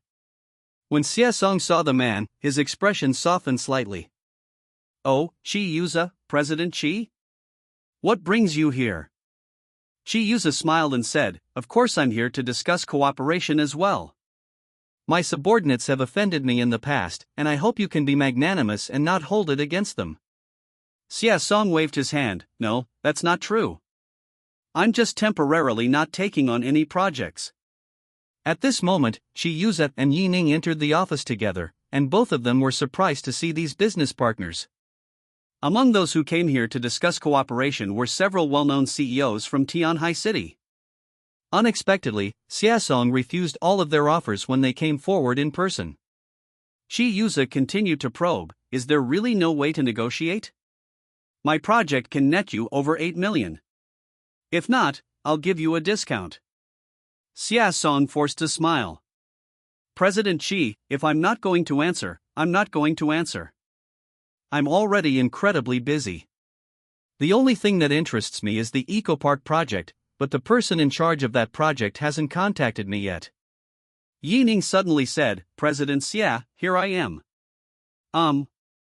Xiaosong looked at Yi Ning and asked in surprise, you're from the Yi group? Yi Ning nodded and got straight to the point. Since Xiaosong is interested in the ecological park project, I still have 2 projects left, ecological landscape and ecological agriculture. What do you think? What did you say? Xiaosong couldn't believe it.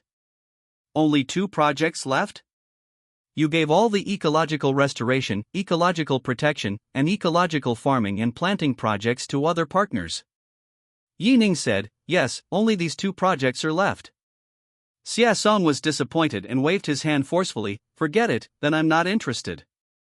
If it weren't for the fact that I contract all the projects and earn so little money, it wouldn't be worth my time. Yi Ning was taken aback, not expecting this guy to say something so surprising. No matter what, ecological landscape construction and ecological agriculture planning are 2 lucrative areas, so why isn't Xiaosong doing them? It was like a blow to the head. After thinking for a moment, Xiaosong said, if you can help me with something, I will take over the project from whoever does it. I need that piece of land on Nanshan Road in Songjiang District, but Director Wang of the Municipal Construction Bureau has been refusing to contact me.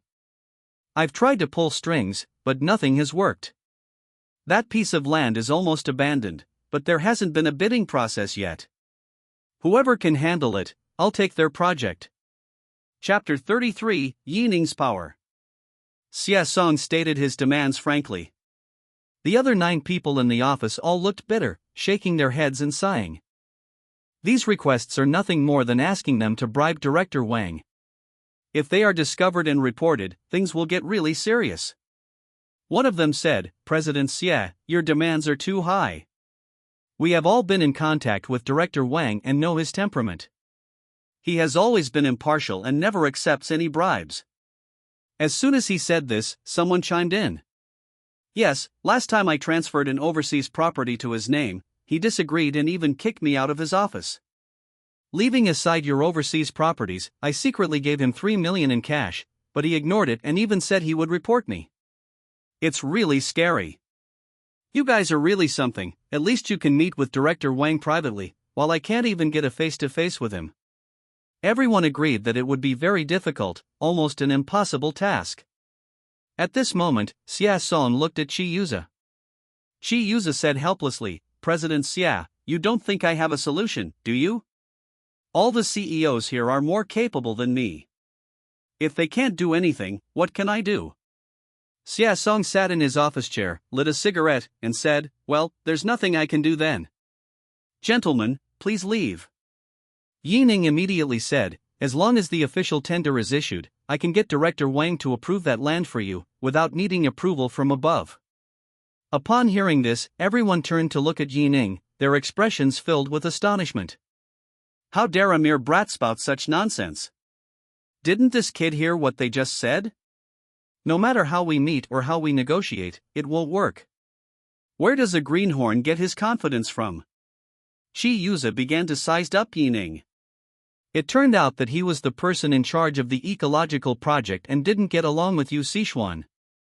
He was indeed quite capable. Xiaosong was very curious, you really have a way. Ning nodded, of course, but I have a condition. If I help you get this done, you must reduce your fees for ecological projects by 30%. Xiaosong's expression turned slightly serious. If it's reduced by 30%, what's left for me to earn? Ning's expression darkened when she saw his rebuttal. Then what do you need that land for?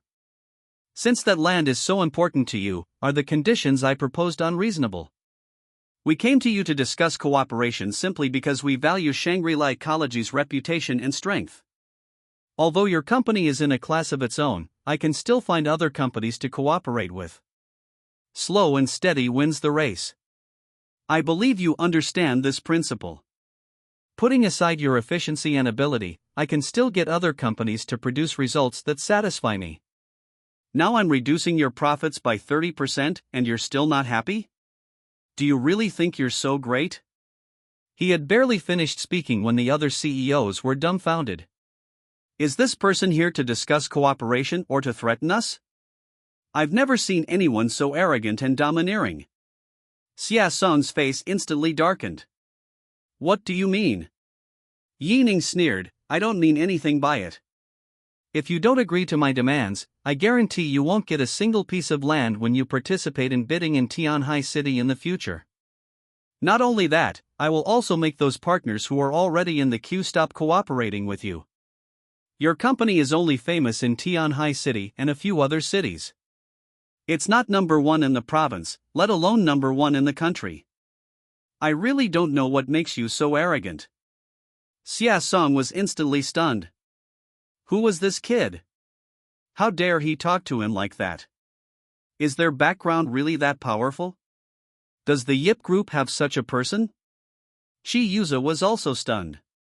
Yu Sichuan had never mentioned to him that the person in charge of this project was so aloof and arrogant. His face and physique are those of a college student. I never expected him to speak so arrogantly in front of so many CEOs. Xiaosong gritted his teeth. So what? All you can do is talk big? If you're so capable, call Director Wang and put the phone on speakerphone. Ning took out his phone and dialed Director Wang's number directly, while turning on speakerphone. Mr. Yi, how can I help you? What are your instructions? Everyone gaped in disbelief. How could a first-level chief clerk of a prestigious official institution use such a respectful title when addressing a young man? Is it an auditory hallucination? Director Wang, I'd like to ask when the bidding process will begin for that plot of land on Nanshan Road in Songjiang District. Oh, you mean that piece of land? It will be at least 6 months from now, they're still finishing up the work. At this moment, Ning's eyes darted around. May I ask how big that piece of land is? As for the area, it's about 2,000 mu. Are you interested in that land? I'll let you know when the time comes. Just give the word, and you'll understand. Okay, that's all for now, you go ahead and get busy. Beep. After hanging up the phone, they looked at Ning with an expression as if they had seen a ghost. The key is that they captured the most important message, just speak up. That piece of land was practically a pre-arranged deal for Ning. Ning said, so, what do you have to say now? Xiaosong gasped, his breathing becoming rapid, and he couldn't utter a single word for a long time. His expression was one of extreme fear, as if his life was threatened. What kind of person could make Director Wang bow and scrape before a young man who looks like a college student? Xiaosong began to take deep breaths and calm himself down. Sir, I agree to your request. I will complete your project excellently. Ning shook his head. The terms have changed. The fee you charge will be reduced by 40%. As for that piece of land, I can only give you half the area. You. Xiaosong's face turned ashen. If he didn't agree, the partners who were still in the queue might actually cancel their cooperation, and the losses would only be greater. Okay, I agree to your request. We'll sign the contract right away, and I'll go to the site for a survey tomorrow. You can decide when to start construction. Ning was very satisfied. You can draft the contract and send it to my email later. Ning has decided that once the project is fully completed, the land will no longer be related to him. After saying that, he turned and left. Watching his retreating figure, the executives were still shaken and couldn't recover for a long time. Hee, I've really seen something new today. You're right. I've been in business for so many years and have come into contact with many highly skilled professionals, and I still can't believe that something like this could happen. With such a mastermind in the Yi Group, Tianhai City is likely to undergo a dramatic change in the near future. President Xie, you should be glad you're able to cooperate with the Yi Group. It's a sure thing that you'll make a profit. Xie Song nodded vigorously, wiping the sweat from his forehead. What you all say is true, he really is terrifying. At this moment, Shi Yuza arrived at the end of the corridor and called Yu Sixuan. Who exactly is the person in charge of that eco-park in your company? If he's that capable, why is he only a general manager? I have this nagging feeling like you're trying to screw me over. Chapter 36 Miss Sue. The person on the other end of the phone confirmed again, you're his stepmother, don't you know his background? Where are you going to find some powerful figure? Yu Sixuan said seriously, nonsense, he's not my biological son, how would I know what forces are behind him? Stop arguing. Take a few tough guys with you. They have to be tough. Don't hurt him unless absolutely necessary. I have a big project waiting for him to take charge of. Just lure out the expert behind him, understand? Okay, I understand. That's all for now. Sakura Ting House Japanese Food Store. The waiter served Ning and Ling Manru and then took the menu to the kitchen. This Japanese restaurant is very famous in Chaoyang District. Many customers are willing to spend an hour and a half to come here to enjoy Japanese food after get off work. The Japanese restaurant was already packed with people. Many people turned their attention to Ling Manru, admiring her delicate face, her proud breasts, her sexy and trendy OL outfit, and her long legs adorned with black stockings. Ling Manru simply swept her hair behind her back, a gesture that made them swallow hard. It looks so delicious. Ah Ning, once the ecological park project is completed, I think I'll get a lot of bonuses. Ling Manru's beautiful eyes lit up at the thought of the generous bonuses. Yi Ning laughed and said, "In 1.1 billion project, you should have at least 500,000. It seems you've already figured out how to spend it." Ling Manru smiled and said, "Of course, I'll give half to my parents and use the other half myself. I'll live a very carefree life. Moreover, the project is progressing very smoothly now, and it is estimated that the project will be completed in 9 to 10 months. Yi Ning looked at him with affection. "Anyway, I'm not short of money. Why don't I give you all my bonuses? You can save them for a rainy day." Ling Manru shook her head. "No way. You've already let me stay in a luxury residence for free. How can I accept your bonus? I'm a person who cares about my reputation." Yi Ning smiled slightly and stopped trying to persuade him. Just then, a woman suddenly walked towards them. Many people in the store looked over, and some even greeted her politely, using respectful terms. She exuded an aura of glamour, dressed like a socialite, with long, wavy hair. As she drew closer, an intoxicating fragrance wafted towards us. "You haven't ordered yet, have you? Perfect, let's switch seats. This location has a great environment, and I often sit here. Other locations would affect my dining experience, and my appetite would naturally suffer. I clearly told the store manager to reserve this seat for me, but I didn't expect him to be so careless." After listening to a few words, Ling Manru understood that this position was originally meant for her. Moreover, the environment at this location is one of the few prime spots in a Japanese restaurant, much better than other locations. Most restaurants accept cash upfront and you can sit anywhere. At this Japanese restaurant, you have to pay extra for a good spot. Yi Ning refused, saying, "What does it have to do with me where you dine? I paid for this seat too. It's the store manager's fault. Even if he came now, I wouldn't switch with you." "What did you say?" The socialite couldn't believe that someone would reject her. She took a business card out of her LV bag and threw it on the table. "You really don't know who I am." Yi Ning took the business card. "Su Ling. Humph, she's clearly never seen anything like this.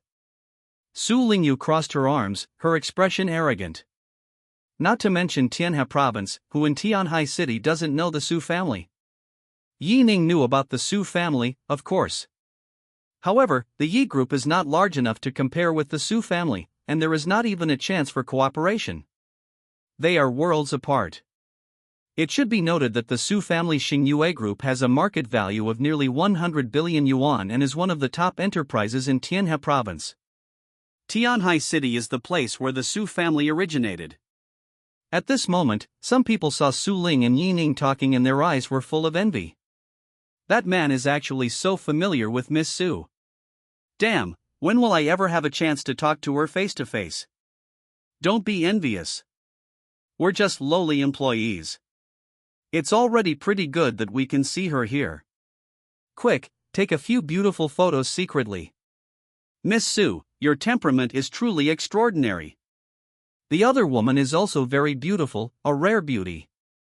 Yi Ning remained unconcerned, saying, even if you are the eldest daughter of the Su family, I cannot give you my seat.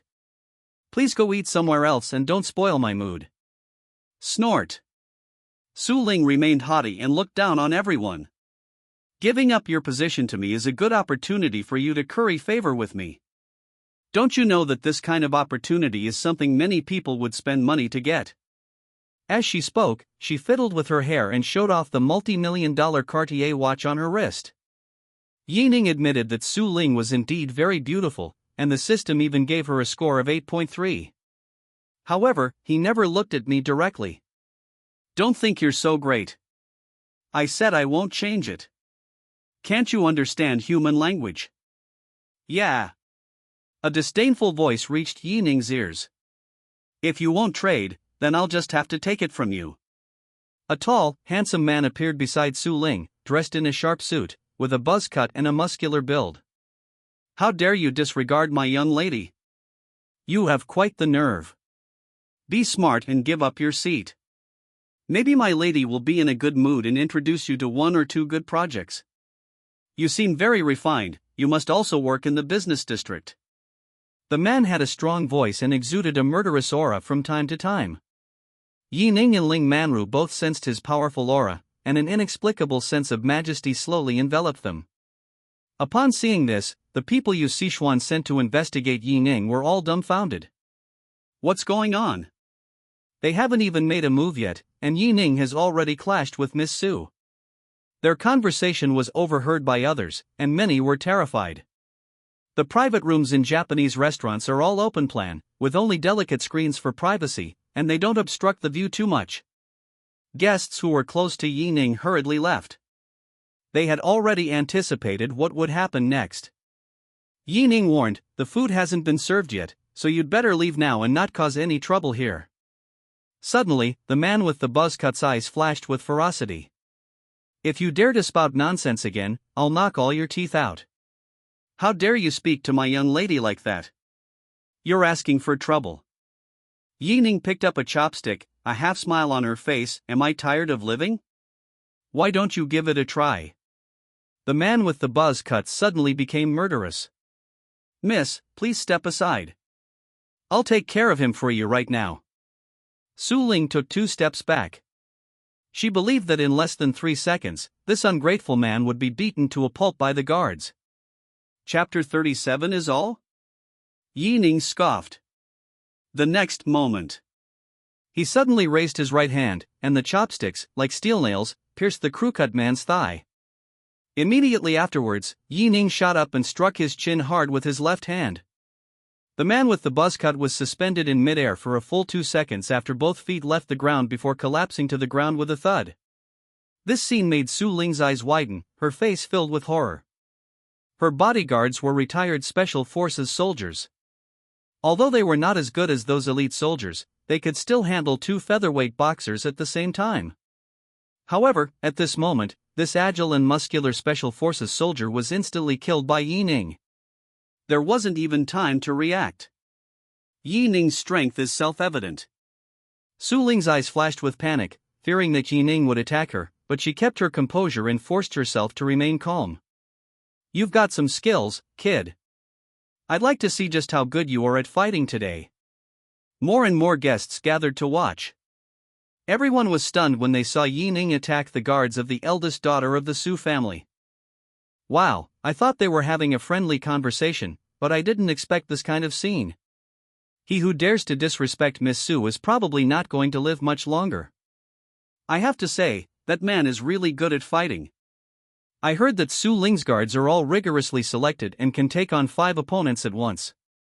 It's almost impossible for ordinary people to get close to them. This is going to be interesting. This Japanese restaurant is probably going to be in trouble. Anyway, people love a good show. Getting to hear about Miss Su is a rare treat. At this moment, Ning stared at her and said, "Be smart and get lost right now. Don't disturb my meal.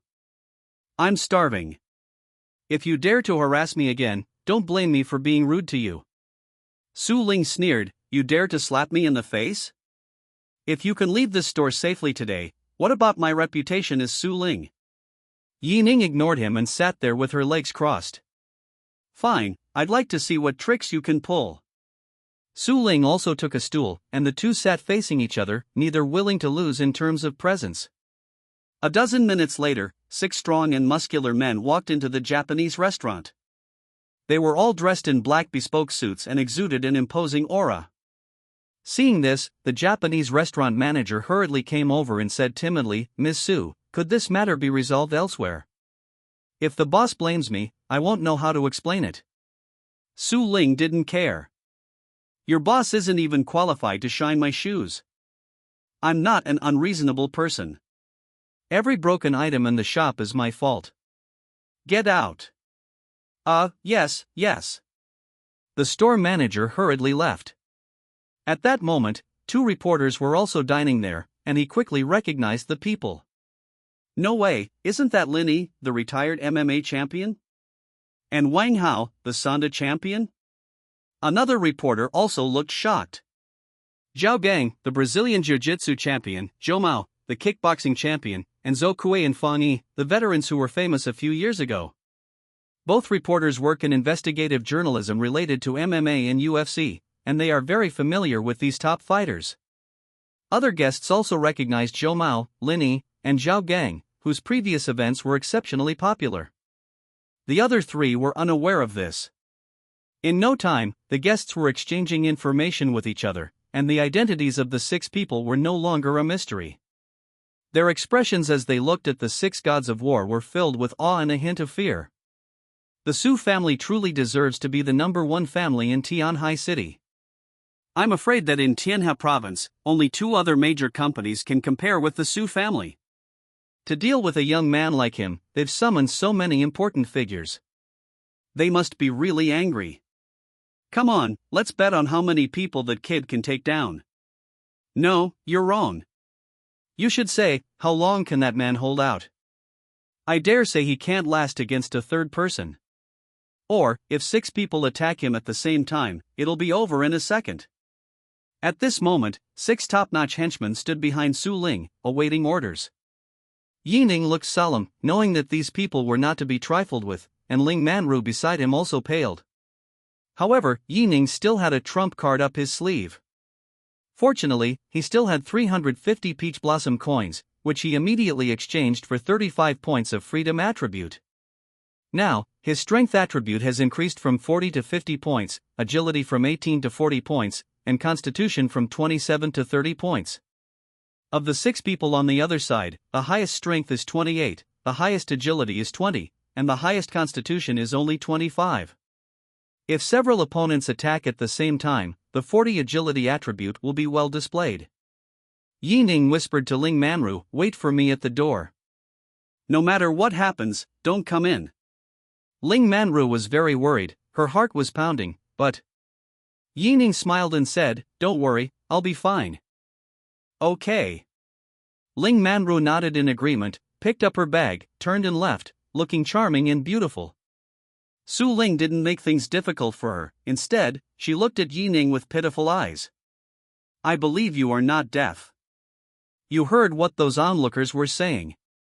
Now, I'm giving you one last chance. Apologize to me now, and maybe I'll consider making you my bodyguard. If you don't apologize, I'll have to break your arms and legs and throw you in the trash to feed the dogs. Yining's deep eyes flashed with two sharp glints. Stop talking nonsense. I'll fight however you want. At this moment, Linny, the mixed martial arts champion, stepped forward. I've worked with you all a few times, but I've never had the chance to take action. Why don't you let me handle this person? What do you all think? The other 5 had no objections, they still recognized Lin Yi's strength. After all, no one would question the MMA champion, even Lin Ning from Linqing City is inferior to him. Lin Yi stretched his limbs briefly, and a terrifying aura gradually emanated from him, like waves of heat rising from the ground. Yining narrowed his eyes, picked up 4 chopsticks, and held 2 in each hand tightly. There were 6 skilled opponents, and he used wooden chopsticks as weapons, which he did not consider excessive. In the blink of an eye, Lin Yi shot out, his feet leaving the ground, his fist carrying a strong wind, hurtling towards Yining. Yining remained calm and steadily dodged to the side. This scene shocked the other 5 people, and their eyes widened involuntarily. I never expected Yining would actually have 2 sons. It's important to understand that Lin Yi wasn't underestimating his opponent. Wasting time on this person would not only be disrespectful to himself but also cause Su Ling to lose face. They received a lot of bribes to get here. Ah! Lin Yi was very dissatisfied and shouted loudly. A feint with a left hook, but actually a fierce attack on Yining's lower body. Yining's reaction was extraordinary. She leaped into the air and delivered a vicious kick to Lin Yi's head. The next moment, Lin coughed up blood and slammed to the ground, unable to move. Everyone was stunned. Everyone thought Lin Yi would spring back up and continue fighting, but unexpectedly he fainted on the spot. Chapter 38 1 against 5. Everyone held their breath when they saw Yining instantly kill Lin Yi with 1 kick. Quiet. You could hear a pin drop. I thought it was going to be a fierce fight, but to my surprise, Yining defeated his enemy in 1 move, cleanly and neatly. At this moment, Su Ling's breathing quickened, and she felt a tightness in her chest. The man in front of me first knocked down the bodyguard, and now he's swiftly defeated the MMA champion. It's unbelievable. What exactly is their background? The 2 reporters, who have been following competitive combat sports for many years, were both on the verge of a nervous breakdown. Yining is really too strong, but they have never heard of this person before. Who exactly is he? At this moment, the other guests' expressions gradually became excited. They wanted to applaud and cheer, but due to the prestige of the Su family, they could only clench their fists in secret and support Yining in spirit. Almost everyone who had doubted him and ridiculed him began to have expectations for him. The people Yu Sichuan sent were trembling with fear as they watched from the corner. Is this skill level of an ordinary person? Even if they send out their strongest fighters, Yining could crush them with a single finger, right? That's terrifying. How could this be? Am I seeing things? Maybe. The expressions on the faces of Zhou Mao, the freestyle fighting champion, and Zhao Gang, the Brazilian jiu-jitsu champion, were sometimes puzzled and sometimes solemn. The other 3 couldn't believe their eyes either, feeling as if they were hallucinating. But Lin Yi was lying stiffly on the ground, and they had to face this reality. Humph, he's actually got some skills. Su Ling's pretty face darkened. Is this the courage you have to reject me? That's quite amusing. Although she was angry, she did not deny that she still greatly admired Yining. Then she looked at another important figure and said, "Don't waste time with him, all of you go at him together. He's strong one-on-one, but if 5 people attack at the same time, I reckon he won't be able to escape." Understood, Miss Su. Okay, Miss Su. Several people spoke in unison. They stopped wasting words and unleashed an astonishing aura, determined to give Yining a sound beating. Zhou Mao took the lead and leaped forward. He was incredibly fast, and kicked Yining in the head. However, Yining was faster, bending down to dodge the whip kick while simultaneously striking his knee hard. Zhou Mao was startled. He flipped in midair and followed up with another whip kick. At the same time, Zhao Gang attacked from the side, leaping forward and attempting a rear naked choke. Yi Ning instantly recalled the scene of being strangled by Ning. His heart trembled, and he lunged at Zhao Gang as well. Almost instantly, he dodged Zhou Mao's whip kick, and his right hand transformed from a palm into a fist, heading straight for Zhao Gang's face. Bang! Zhao Gang let out a muffled groan, and blood spurted from his nostrils.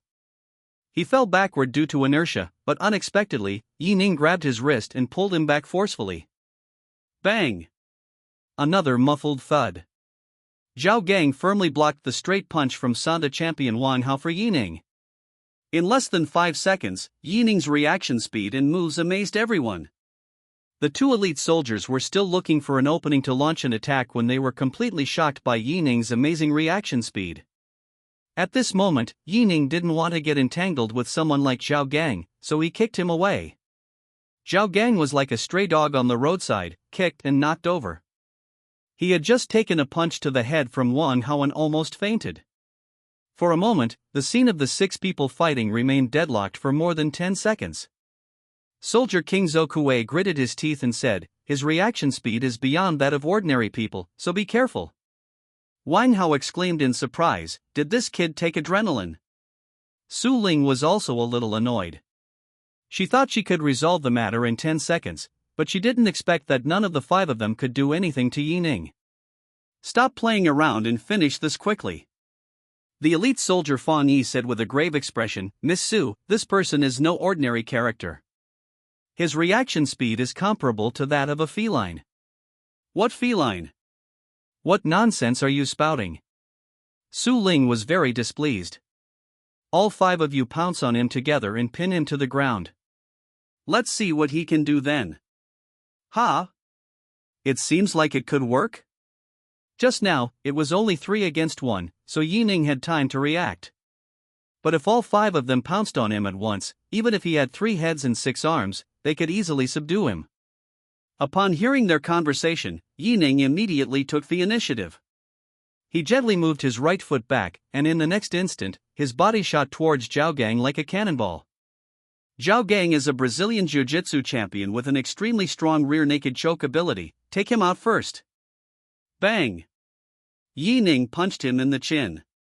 Unexpectedly, Zhao Gang reacted quickly, turning his head to dodge and catching Yi Ning's fist in the chaos. However, before he could react, Yi Ning raised his left foot high into the air and kicked him in the groin with all his might. Bang! Ah!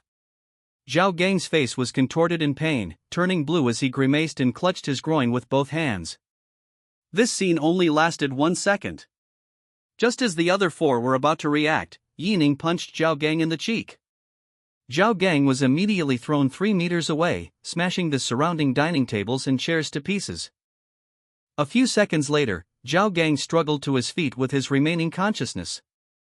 As he moved his feet and raised his fist, his whole body suddenly went limp and he fell to the ground. Capture him. Attack together. In an instant, Zhou Mao, Wang Hao, Zhou and Fang Yi launched a fierce attack from different directions. Yi Ning picked up a wooden chair and threw it at Zhou Mao. Zhou Mao raised his hand to block, but Yi Ning broke through the encirclement with lightning speed.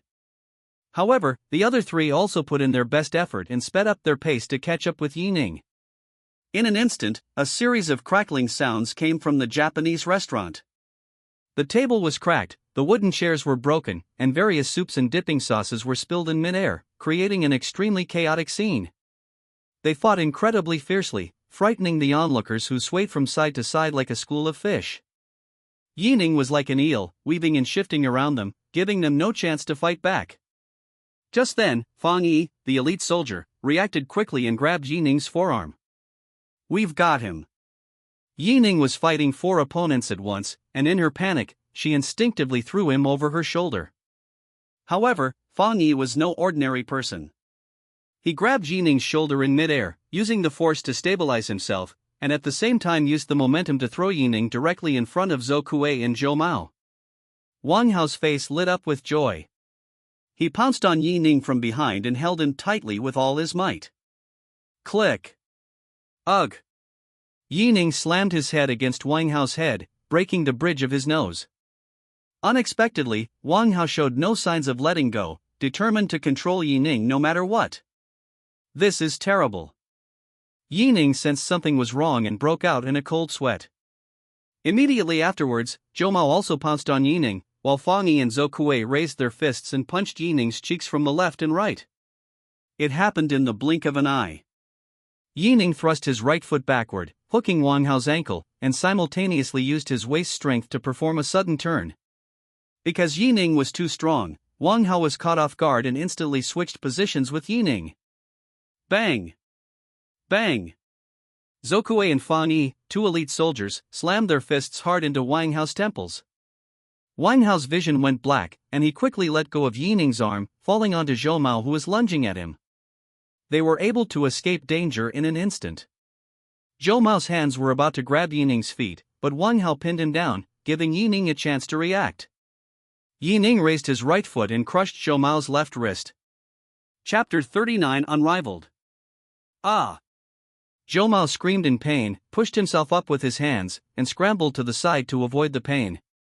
Yi Ning originally intended to break his right wrist as well, but Zhou Kuei and Fang Yi's attack interrupted his actions. At this moment, Zhou Kuei risked his life, immediately creating an opening and reaching his right hand towards Yi Ning's chest, attempting to grab his collar. Yi Ning reacted just as he expected, grabbing his wrist with her other hand and pulling him over with the force of the movement. Zhou Kuei stomped his feet and leaped into the air, his left fist like a vajra hammer, aimed straight at Yi Ning's face.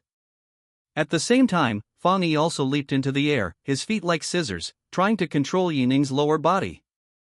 Yi Ning's eyes widened, and just as Zhou Kuei's fist was about to hit her face, she jumped back and grabbed Zhou Kuei's fist at the same time. How is this possible? Zhou Qiwen couldn't believe it. The speed of his punches was almost unstoppable, not even by Fang Yi, who was also a top soldier. However, Yi Ning not only grabbed his fist, but also formed a straight line with him in mid-air, cleverly dodging Fang Yi's scissor kick. Fang Yi, this is your chance. Get him, Zhou Kuei shouted. The two paused in mid-air for 2 seconds, then Yi Ning suddenly released Zhou Kuei's hands and raised her arm to slam it hard into Fang Yi's heart. Bang! With a soft thud, Fang Yi lay on the ground, his body twisting slightly, the pain almost suffocating him. The next moment, Zhou Kuei had just landed when he launched another fierce attack. No matter what moves he made, Yi Ning could easily dodge them. Zhou Kuei suddenly felt strange. Why wasn't his opponent fighting back? Even if his moves looked like slow motion to him, he shouldn't be so careless. At that moment, he suddenly noticed Yi Ning's gaze. Yi Ning was observing Zhou Mao's position. Zhou Mao, watch out! Zhou Kuei shouted, but it was too late. Yi Ning led Zhou Kuei to a corner, turned around, and with a leap, his body passed over Zhou Kuei and headed straight for Zhou Mao. Tear it apart! Zhou Kuei hurriedly reached out to grab her, but only managed to grab the hem of Yi Ning's clothes. The latter's sprint was too powerful, and her coat tore directly. Facing Yi Ning rushing towards him, Zhou Mao held his breath and remained fearless despite his broken left wrist. Come on, he roared, determined to settle things with Yi Ning. Unexpectedly, Yi Ning also revealed a flaw. He kicked Zhou Mao in the chest, trying to get Zhou Mao to grab it with his right hand, but the other man didn't fall for it and deftly deflected the kick by moving his feet. Humph, I didn't expect you to be able to stay calm. Yi Ning couldn't help but praise you. Don't get too cocky. Zhou Mao was furious. As a Sanda champion, when had he ever suffered such humiliation? He kept using moves like kicking, stomping, sweeping, scooping, and swinging his feet, trying to find a weakness in Yi Ning and give Zhou Kuei an opportunity to exploit. Yi Ning was not fooled. He always easily deflected his opponent's moves. Because he was caught between Zhou Mao and Zhou Kuei, he did not rush to subdue Zhou Mao in order to prevent Zhou Kuei from launching a sudden attack. At that moment, Fang Yi, who was lying on the ground, suddenly moved. Yi Ning's heart tightened, and she turned to look over. Chance! Taking advantage of Yi Ning's distraction, Zhou Mao and Zhou Kuei launched their attacks from both sides at the same time. The next moment, Yi Ning gave a sinister smile. He easily grabbed Zhou Mao's right hand, but Zhou Mao reacted extremely quickly, lifting his right foot off the ground. Bang! Yi Ning grabbed Zhou Mao's wrist with one hand and his ankle with the other, and slammed him with all his might at Zhou Kuei, who was charging towards him. He thought Zhou Kuei would catch Zhou Mao, but Zhou Kuei didn't. He simply turned and ran towards Yi Ning like a fierce tiger. Without hesitation, Ning rushed towards him. Zokue launched a sliding tackle attack on Ning's lower body, and Ning took the opportunity to jump and run towards Zhou Mao again. Oh no! Zokue originally wanted to engage in a fierce battle with him, but unexpectedly Ning did not take the bait and instead launched an attack on Zhou Mao. Just then, Zhou Mao stood up, and Ning's 185 centimeters figure came into view again. Bang! Bang! Bang! Zhou Mao didn't have time to make a starting stance before Ning struck him repeatedly, causing a lot of blood to spurt from his mouth and nostrils. In less than 3 seconds, Zhou Mao lost his ability to move under everyone's gaze and lay motionless on the ground. Then, Ning kicked Fang Yi twice more, breaking both of his ankles. At this moment, in a 5-on-1 situation, only Zokue remains. Ning twisted her neck, her eyes filled with disdain. Do you still want to fight? Upon hearing his words, Zokue suddenly stopped and scanned his surroundings. Lin Yi, an MMA fighter, suffered severe facial injuries, as did Zhao Gang, a Brazilian jiu-jitsu practitioner. Wang Hao, a Sanda fighter, was struck above his temple and is now unconscious. It is estimated that he will suffer a concussion when he regains consciousness. Zhou Mao, a free-fighting fighter, broke his left wrist, right knee, and jawbone. Fang Yi, a former soldier, broke both ankles. There's no point in continuing the fight now. Zokue knows he's no match for Ning, and if he gets crippled, it could be a lifelong injury. He was breathing heavily, sweat pouring down his face, and finally spoke slowly. Miss Su, it's my incompetence. I can't handle such a master. Please find someone more capable. After saying this, he clasped his hands in a fist salute to Ning and walked straight out of the Japanese restaurant. Su Ling's face was extremely pale, her lips twitched slightly, and she seemed about to say something but couldn't. Ning wiped the sweat from his face and asked, Miss Su, do you have any other tricks up your sleeve? Su Ling said incredulously, I admit, you are indeed very strong, and you beat them to a pulp, but so what?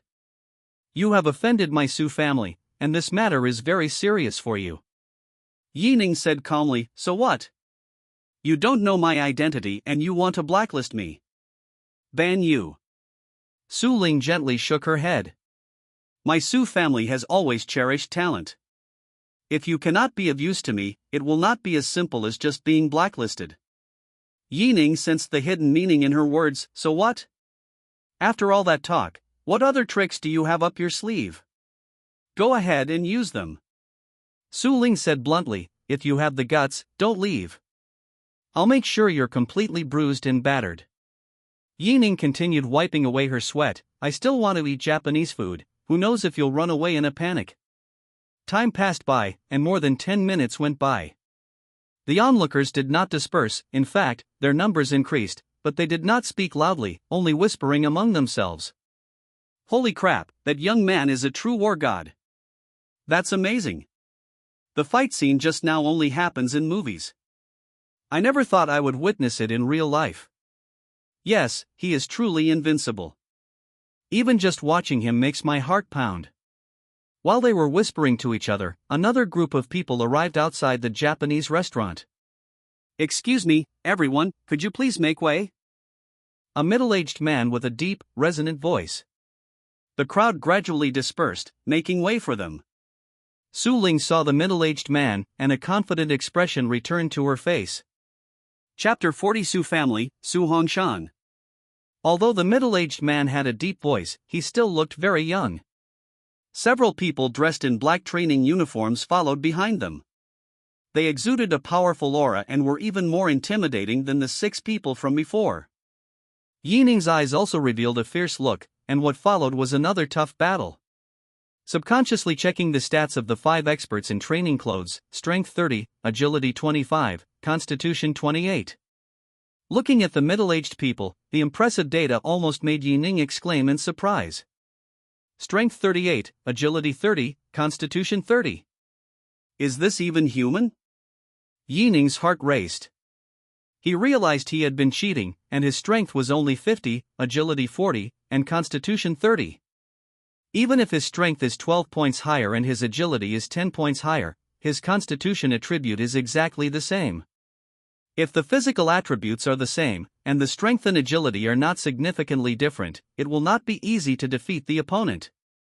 The scene of his previous battle with Ning immediately flashed into Ning's mind. Uncle, you've finally arrived. Su Ling beckoned to him, her previously solemn expression becoming much more composed. This man has insulted the reputation of the Su family and even threatened me. Today, I'll teach him a lesson he won't forget. The middle-aged man looked at the 5 people lying on the ground, his expression becoming slightly grave. These are some of the few top fighters in combat sports, yet they were beaten so badly by someone who looked like a college student. This shows that its strength is exceptionally terrifying. Brother Sean, should we take him back? That person has a powerful aura, we must be careful. That guy also went through a tough fight. With the strength of the 5 of us, it's only a matter of time before we take him down. The exercise clothes were used to express ideas, and questions were asked of middle-aged people. The middle-aged man shook his head slightly. No need, I'll talk to him. You just watch. None of them expected that Brother Sean would not get angry with him, but instead wanted to have a talk. At this moment, the 2 reporters quickly recognized the middle-aged man's identity and stared in shock. Isn't he Su Hongshan, the second in command of the Su family? Yes, that's him. His story was reported in the news last year. He's ridiculously strong. Those standing next to the reporter, upon hearing Su Hongshan's name, immediately recalled his heroic deeds. I didn't expect Su Hongshan to come. It looks like that young man is really going to suffer a setback. Some people didn't recognize Su Hongshan and asked, Su Hongshan, is he very powerful? Hee, buddy, you don't read the news enough. You don't even know Su Hongshan. The reporter found it amusing that some people didn't recognize him and began to praise Su Hongshan's deeds. Su Hongshan, captain of the Tianhu Special Operations Team of the military, is the younger brother of Su Jingqi of Xingyue Group. I retired 2 years ago due to family needs, and I am now 39 years old. However, when he retired at the age of 37, he won the UFC championship title shot in the shortest time possible. After successfully challenging the champion, he issued an unlimited weight class challenge and successfully defended his title 9 times within his first year. In the end, no one was able to succeed in the challenge. He then went on a fight in Japan, where he defeated top masters of Aikido, Kyokushin Karate, Judo, and Kendo, making him a true top-tier warrior. Moreover, Su Hongshan also received 2 first-class merit awards in the military, one for an emergency rescue mission and the other for an important battle exercise. His last outstanding performance was during a major fire in Jiangqing last year, where he successfully rescued 6 people and escaped unharmed. Afterwards, major media outlets rushed to report on Su Hongshan's various heroic deeds, and he even received personal commendation from senior officials in Jiangcheng. Many people were amazed when they heard about Su Hongshan's experiences, never expecting him to be so amazing. At this moment, Su Hongshan took 2 steps forward, and his decisive and ruthless aura began to permeate the surroundings. Young man, let's leave it at that. Come with me, and we'll have some tea together, shall we? Ning was taken aback, not expecting him to extend an invitation. No need. I've always been a loner, so let's skip the tea and stuff. Su Hongshan's face darkened.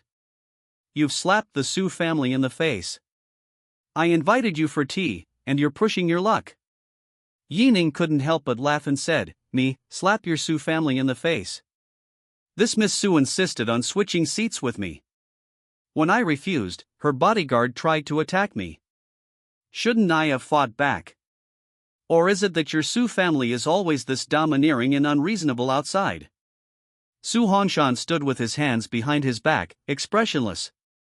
I can let bygones be bygones regarding your affair with my niece. If you accept the invitation, I will naturally give you many benefits. But if you don't agree, then I'll have to make you leave lying down. Think it over carefully. Upon hearing this, Ning's eyes flashed with a cold light. Judging from their attitude, they want to recruit me. If I don't agree, then we'll completely break off relations. Just then, the police officers arrived. Get out of the way, don't get in my way. Everyone disperse, don't interfere with our work. Captain Sun took the lead, striding into the Japanese restaurant while spreading his arms to push the crowd aside. The commotion at the Japanese restaurant made him very uncomfortable. Now, with such a fierce momentum, they are determined to bring the troublemakers to justice. However, when he came in, he almost bumped into Su Hongshan. Ouch! Captain Sun looked up and his face turned as if he had seen a ghost. Su Hongshan? Su Hongshan's lips curled into a half-smile. So it's Captain Sunday. What brings you all this commotion? Captain Sun's face immediately turned ugly. I'll maintain order. Su Hongshan said, this is none of your business. You can leave now. What? Captain Sun couldn't believe his ears. You're letting me go. Su Hongshan's face darkened. Was my pronunciation unclear? No. Captain Sun was very indignant, feeling that as an official, he was being treated like a subordinate by Su Hongshan. Even if he was unwilling, there was nothing he could do. The Su family wields immense influence in Tianhe province, being one of the top enterprises. Su Jingqi's status is comparable to that of a deputy director general.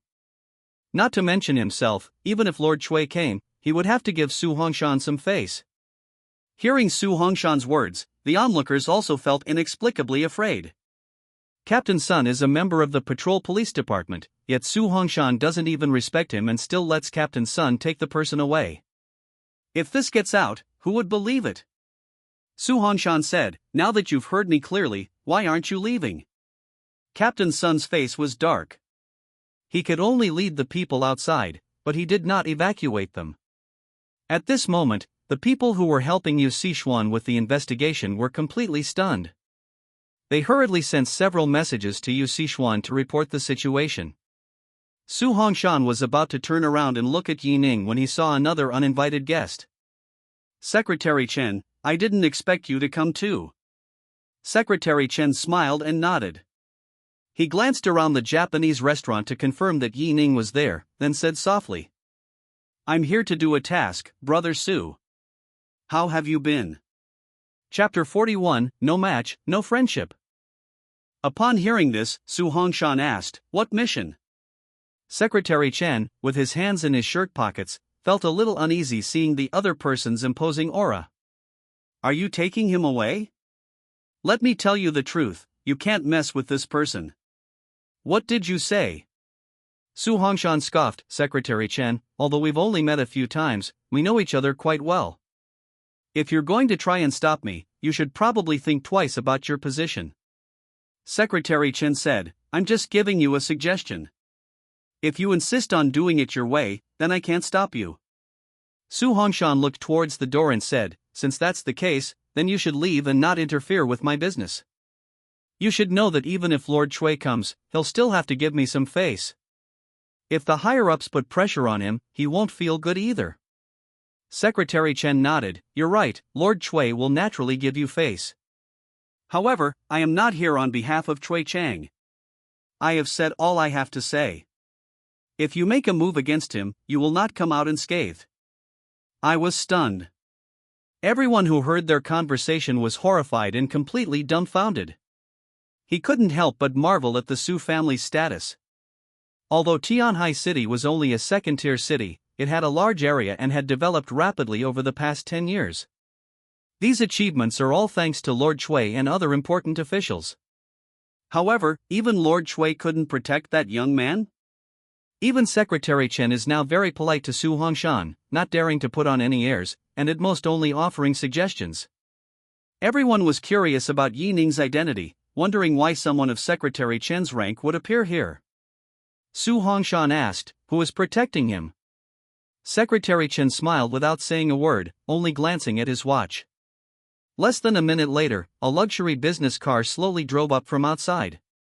The person who got off the bus was also a relatively young middle-aged man. He was dressed casually, wearing black-rimmed glasses, and had a side-parted hairstyle. He had an air of fearlessness. Su Hongshan looked at that person, his eyes narrowing. The middle-aged man walked straight over and stared at Su Hongshan. I didn't expect to see you here. It seems this place is quite lively. Seeing that he looked hostile, Su Hongshan asked directly, "And who are you?" The middle-aged man glanced at Yi Ning, then turned to face Su Hongshan. It's not surprising that you don't recognize me. Su Hongshan, you can leave now. Humph, what a joke. Su Hongshan remained calm and composed. Not only have you repeatedly prevented me from doing my work, but you also tried to force me to leave. You owe me an explanation. The middle-aged man took a badge out of his pocket and showed it to him. With a company as large as the Su families, surely they wouldn't not recognize this. Su Hongshan looked closely and saw that his arrogant demeanor from just moments before had vanished instantly. You are Secretary Su, the chief secretary of the provincial administration. Secretary Su said, "Since you recognize me, what do you want to say?" Su Hongshan, contrary to his usual behavior, even showed a slight smile. So you're the governor's personal secretary. I was mistaken. Are you also here to see that young man? Secretary Su adjusted her glasses, her gaze dismissive. Isn't it obvious? Su Hongshan asked again, "Could you let him come with me first, and then I will take him to the destination you specify?" You're hilarious.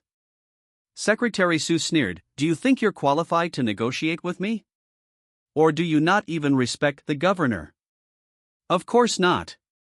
Su Hongshan quickly said, "But that person is also very important to me, All right, shut up."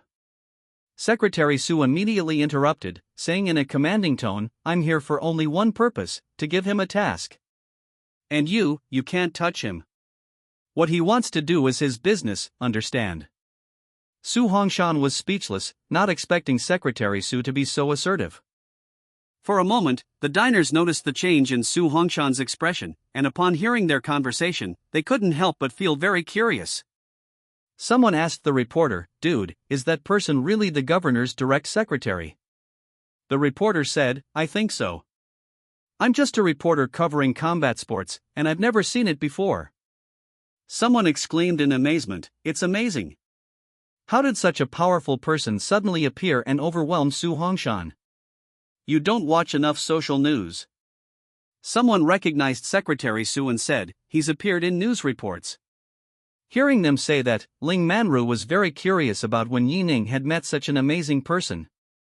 But when she thought about the scenes of construction in the city, she suddenly didn't find it strange anymore, and Director Wang also respected him very much. Seeing that he didn't answer, Secretary Su's expression turned slightly displeased. Su Hongshan, didn't you hear what I said? Su Hongshan smiled awkwardly, "Of course, I heard it very clearly." He pondered for a moment, then took the initiative to shake hands with Secretary Su. I was a bit rash. May I ask, Secretary Su, who exactly is that young man? Secretary Su, adhering to the principle of leaving room for maneuver in others, shook hands with him, but her attitude was very disdainful, and she even raised her voice a few notches. Who he is none of your business. Okay, I understand. Su Hongshan glanced at Yi Ning out of the corner of his eye, feeling unwilling. He then exchanged a few more polite words with Secretary Su before hurriedly leaving with his 5 attendants. Now, Su Ling was once again in a dilemma, which was quite awkward. Her arrogance vanished, replaced by admiration.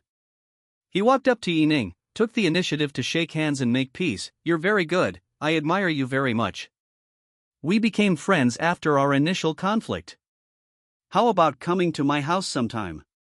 Yi Ning thought she would retaliate another day, but she didn't expect her attitude to become so enthusiastic. As the saying goes, it's better to have one more friend than one more enemy, so he was naturally happy to get to know this young lady. Perhaps the Yi group will need the Su family's help in the future. Yi Ning did not respond to her handshake, but instead said, "At least you have some brains, but I won't let this go so easily." Su Ling immediately retorted, "Then what do you want? You've saved face enough, are you still going to keep nagging me?" Yi Ning stated directly, "Apologize." Su Ling was stunned. Thinking of Su Hongshan's attitude just now, she could only swallow her anger. If she refused to apologize, wouldn't she be contradicting herself? She said softly, "I was being unreasonable, I'm sorry." After saying that, she walked out of the store without looking back. Ding! You have gained 20 peach blossom coins by interacting with Su Ling. Ding! Su Ling's favorability towards the host, 30%. Yi Ning was surprised. She didn't expect that Su Lingjin had no intention of seeking revenge and that she could even gain peach blossom coins and goodwill from her.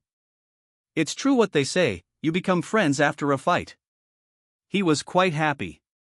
At that moment, Secretary Su walked up to him and said in a serious tone, Yi Ning, right? I have something to tell you. Chapter 42 Encountering an Old Friend. Yi Ning was very curious about who this person was.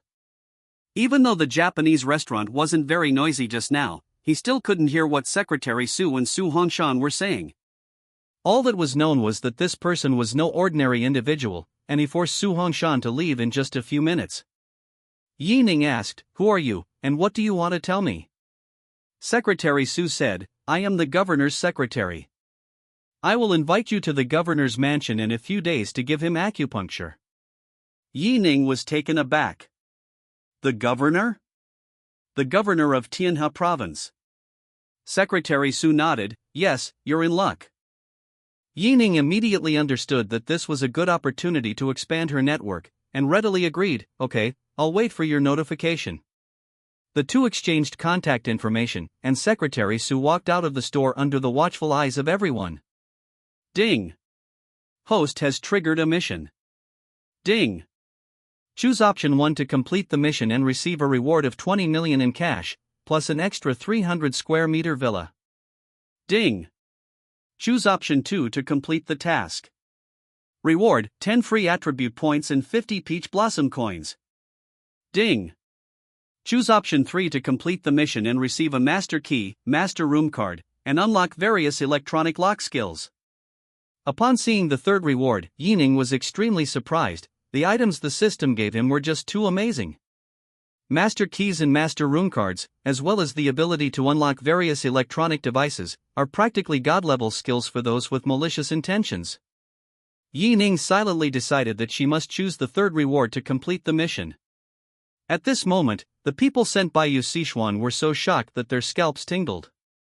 What exactly are Yi Ning's abilities that made Secretary Su personally seek him out and treat him with such courtesy? The two of them whispered to each other. What do we do now? It seems we have no choice but to go back and report. That's all we can do. That kid is so good at fighting, what can we do to him? I really don't understand what grudge President Yu has against him. Let's go, we shouldn't stay here any longer. At this moment, Yi Ning came to Ling Manru's side and said helplessly, "Now that the shops are all smashed, we can't eat anymore. Let's go to another place." Ling Manru looked at him with admiration and nodded, saying, "Yes, I'll go wherever you go." Just as the two were about to leave, the store manager suddenly caught up with them. "Wait a minute, you've smashed my shop, how are you going to compensate me?" Compensation. Yi Ning turned to look at him, slightly annoyed. "Go find Miss Su, she said she will compensate." After saying that, the store manager had no choice but to accept the loss. Asking him to seek compensation from Miss Su is probably something the boss will have to do himself. Half an hour later, Ling Manru and Yi Ning arrived at a snack street. Both of them were very hungry before getting off work, and after careful consideration, they booked a Japanese restaurant. Little did they know that what happened would happen. Right now, all they want is to fill their stomachs. "Handsome young man, beautiful lady, would you like to try my handmade noodles?"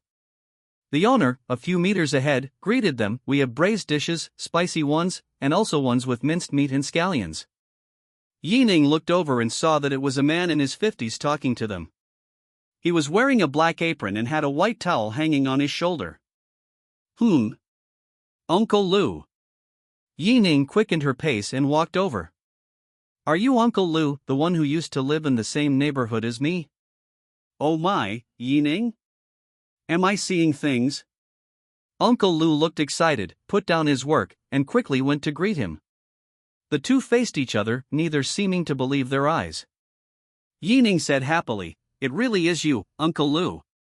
It's been so many years." Uncle Lu happily gave him a hug, saying, "I owe you so much for your dad's care, otherwise, I would have starved to death long ago."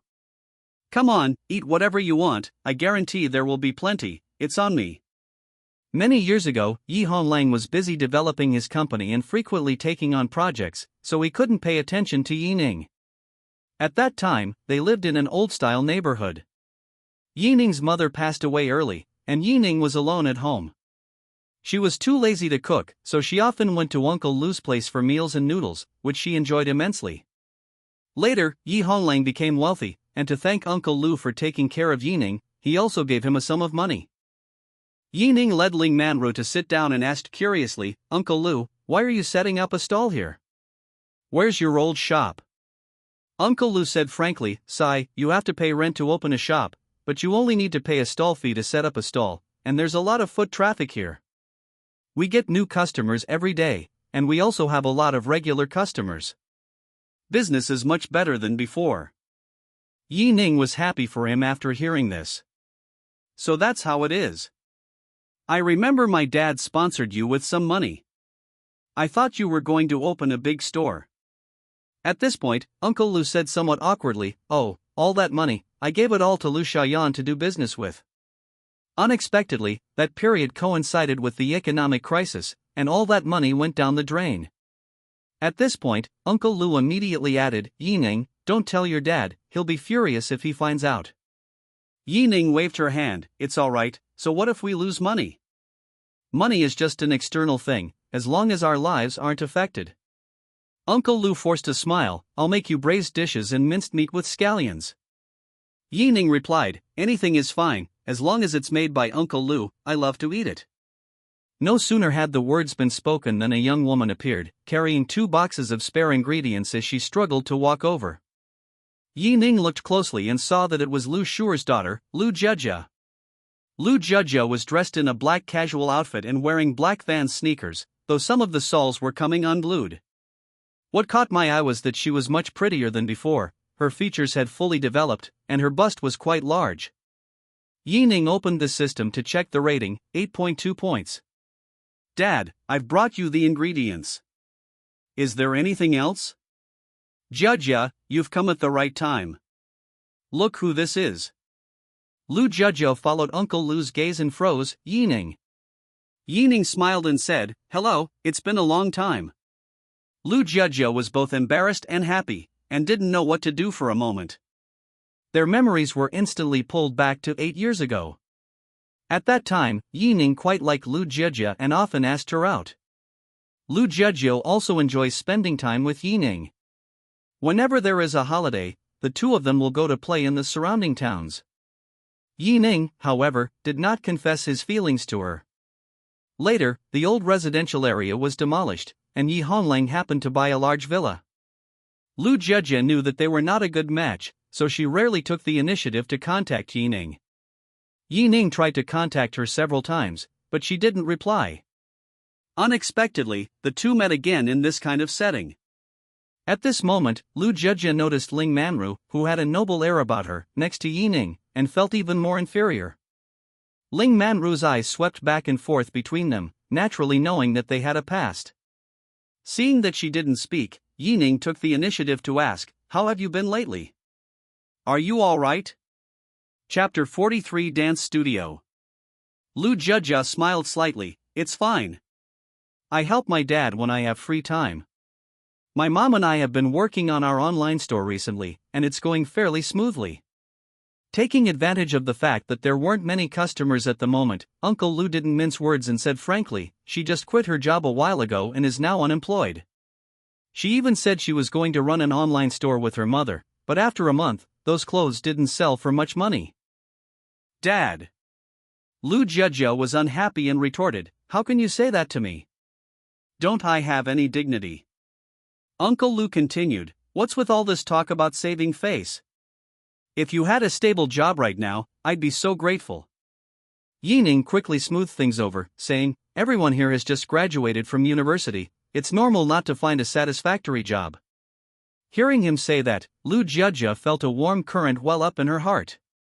He thought Yi Ning would look down on him, but he didn't expect that after so long, Yi Ning would still be so honest. During the conversation, Uncle Lu had already prepared 2 bowls of noodles and placed them on the table, while taking the opportunity to size up Ling Manru.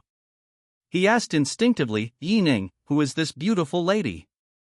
Her, she. Yi Ning didn't know how to say it. After all, they had had a relationship, and he had even taken Ling Manru's virginity. Unexpectedly, Ling Manru was quite open-minded, saying, "Oh, I'm Ning's colleague." Upon hearing this, Uncle Lu beamed with joy. "Oh, I thought the beautiful woman was your girlfriend." Lu Jiajia rolled her eyes. "Dad, that's so rude of you to ask. It's almost 10 o'clock now, and they're still out having dinner together. They must be a couple." She knew that what she said was also wrong. But she knew better than anyone why her father was asking this question. He simply wanted to formally introduce her to Yi Ning. However, their family and Yi Ning's family are now worlds apart in status, like heaven and earth. Even if Yi Ning agrees, her father won't. Therefore, he had no choice but to reveal the relationship between Yi Ning and Ling Manru to his father so that his father would give up on that idea. Ling Manru seemed a little embarrassed, her cheeks slightly flushed, as she silently ate her noodles. Yi Ning also buried her head in her noodles, unsure how to respond to the topic. But Uncle Lu still didn't give up, so he asked, Ning, could you bring Jiajia to work at your company? His question sent a jolt through Lu Jiajia's mind. It took her a full 10 seconds to come to her senses. Dad! It's been so long since we last met, and you're already making him agree to this and that right away? I'm speechless.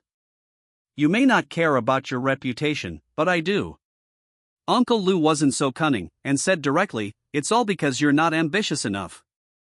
You've been out of school for so long and still haven't found a satisfactory job. You insist that I swallow my pride and ask for you? Forget about saving face. As long as you can survive, that's more important than anything else. Yi Ning quickly replied, Uncle, don't say that. I was only recently promoted to general manager. Helping her with the onboarding process is very simple. He paused, then looked at Lu Jiajia. The premise is that Jiajia is willing to work for me. Look how straightforward Ning is. What are you thinking about all day? Uncle Lu's heart immediately settled down. Now that Ning has agreed, why don't you hurry up and thank her? Seeing Lu Jiajia's embarrassment, Yi Ning couldn't help but give an awkward smile. I'm not going anyway, I don't have the face for it. Lu Jiajia stared at her father. Have you forgotten that Uncle Yi gave you a sum of money before? Now that the money is gone, how can I have the nerve to go work at their company? Dad, you don't need to worry about me. You should go and attend to the customers.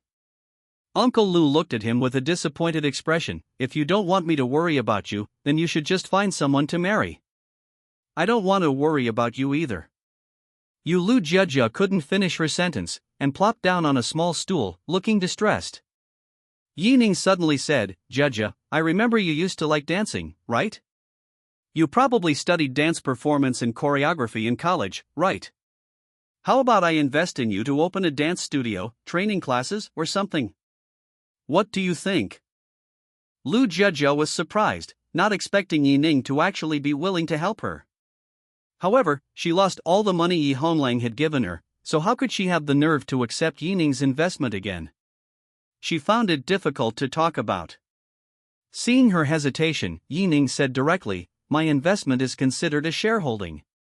Once we make money, the dividends will be considered as returning the money to me. Then I can withdraw my investment, and you won't have any pressure. I'm just making an investment. The rest of the work and development direction are entirely up to you. You're not exactly getting something for nothing. Uncle Lu was delighted to hear him say that. Yi Ning still cared about his troublesome daughter. Seeing that his daughter didn't speak, he hurriedly said, You brat, why are you like a block of wood? The opportunity is right in front of you, why don't you cherish it?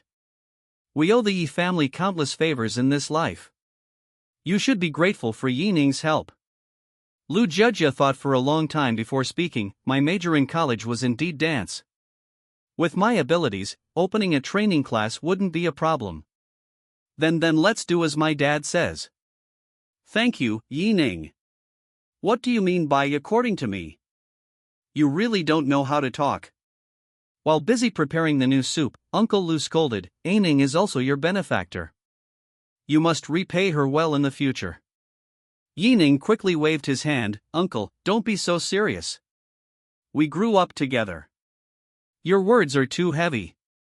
It was just a small favor. Uncle Lu said embarrassedly, oh, if I hadn't run into you tonight, I don't know when this girl of mine would ever be able to stop causing trouble for me. At this moment, Ling Manru finished her scallion and minced meat noodles, wiped her mouth and said, Manager, I still have documents to process, you go ahead and do your work. Without waiting for Ning's reply, she picked up her LV bag and quickly left. Uncle Lu was overjoyed to see her leave alone first. This was clearly leaving an opportunity for his daughter. He quickly winked at Lu Jiejia, urging her to keep Ning company. Lu Jiejia understood immediately and slowly shifted her gaze to Ning. Well, if you're free, I'd like to go shopping with you. Ning finished the last bite of noodles and said, okay, I can discuss the site selection with you. Although Ning agreed, Lu Jiejia still felt very guilty and ashamed to face everything. After all, she was just an ordinary person with no skills. Before long, the two arrived at the nearby Fenghua Plaza. Lu Jiejia gazed at Ning's face. You always contacted me first before, but I didn't reply to your messages. You won't blame me, will you? Chapter 44 Meeting GUAE again. Ning laughed, how could that be? If I hadn't seen you posting updates on WeChat every now and then, I probably would have called the police long ago, huh? I can roughly guess what you're thinking, so I can understand it. Lu Jiejia nodded thoughtfully, can I choose the location of the dance studio? Of course I can. If you're going to choose the best. Don't worry, I can afford it. Ning said earnestly, I believe in your abilities, and I can also help you with the studio's promotion, so don't worry. Upon hearing this, Lu Jiejia smiled, a rare occurrence for her, and her smile was very sweet. Ding! Lu Jiejia's favorability increased by 20. Ning was surprised, she had forgotten about the favorability rating. I thought that the price would rise further after the studio was established. Once she recruits students and her studio gets on track, her favorability rating should be close to 100.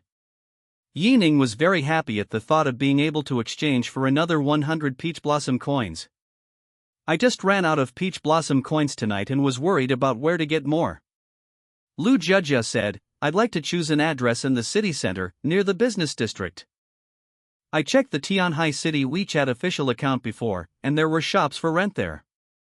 Hearing this, Ning glanced at the time and said, it's still early, let's go take a look now. Okay, sure. Lu Jiejia smiled happily. The two walked back to the vicinity of the Japanese restaurant and arrived at the parking lot. When Lu Jiejia saw Ning's luxurious car, her eyes widened in surprise. A Rolls-Royce Dawn, such an expensive car. Ning scratched his head. My dad bought this for me. I don't have any money. Half an hour later. Near the downtown business district, they arrived at a self-built commercial building. This building occupies an area of over 300 square meters and has a total of 20 floors. Ning called the homeowner based on the message posted on the official WeChat account. Hello, this is GUA. Oh? It's you? How many phone numbers do you have? GUA didn't recognize Ning's voice and asked in confusion, it's me. Where do you want to rent? I want to rent the second floor of a self-built commercial building in this business district. Are you available now? We need to see the structure inside. Sure, just wait for me for 20 minutes. Okay, I'll be downstairs. That's all for now. After hanging up the phone, Ning was very curious. Could this GUAE be a real landlady? Lu Jiejia glanced at the specific information about the commercial building and was immediately dumbfounded, unconsciously holding her breath. The monthly rent for each floor of the commercial building above the 15th floor is 160,000. She glanced at Ning furtively, unsure of what to do. Isn't the rent here way too expensive? Ning didn't seem to care. It's all right. Compared to the rent in the business district, it's much cheaper. 20 minutes later, GUA arrived on time. Hey, aren't you the guy who rented my duplex the other day? GUA's sweet smile, with its unique charm, instantly captivated Ning. Hey, buddy, why are you spacing out again? No, no. Ning was engrossed in watching and said, I was thinking about something just now. Seeing his lustful expression, Lu Jia couldn't help but find it amusing. GUA is indeed a great beauty. Her nose is very distinctive, slightly downturned, and she also has shallow dimples on her face. She also has a very voluptuous figure, and paired with a simple braid and light makeup, she exudes charm. She was wearing a long purple dress, with a tight-fitting bodice and a lotus leaf hem, which was indeed very attractive. GUA smiled and asked, I have pictures of the buildings on every floor. Going up to look at them would be too time-consuming. Have you decided which floor you want to rent? After thinking about it, Ning decided to rent the second floor. GUA showed Ning photos of the second floor, revealing that they had made arbitrary alterations except for the load-bearing walls. The pictures she provided were very clear and easy to understand. The structure and content could be seen from every angle. Without hesitation, Ning took out his phone, found the transfer record, and directly transferred 1320,000,000 yuan. Upon receiving the message, GUA chuckled and said, I thought it was just someone casually looking around and didn't bring the contract. I'll bring it over tomorrow. Here's the key and room card for you. Ding. You have gained 20% favorability with GUA. Ning was in a good mood. Okay, you can just go to her to sign the contract. Anyway, I've already paid. By the way, you own properties all over the place. Do you know what you do for a living? At this moment, GUA seemed a little shy. I'm just a third-rate real estate developer, otherwise I wouldn't be posting rental information on my WeChat official account. Ning shook hands with her, we have other things to do. It's a rare opportunity to meet you today. I'll treat you to dinner another day. GUA nodded. Okay, I wish you all the best in your work. Ding. Host has made contact with GUA and has received 10 peach blossom coins. Ding. You have gained 10% favorability with GUA. Just then, GUA received another phone call, so Ning and Lu Jia stopped bothering her and turned to leave. GUA walked down the steps while listening to the phone call. But just then, she accidentally lost her footing and fell behind Ning. Oops. GUA placed her hands on Ning's shoulders, pressing herself tightly against him. Ning and Lu Jia also panicked. Instantly, Ning felt the full breasts and his blood surged.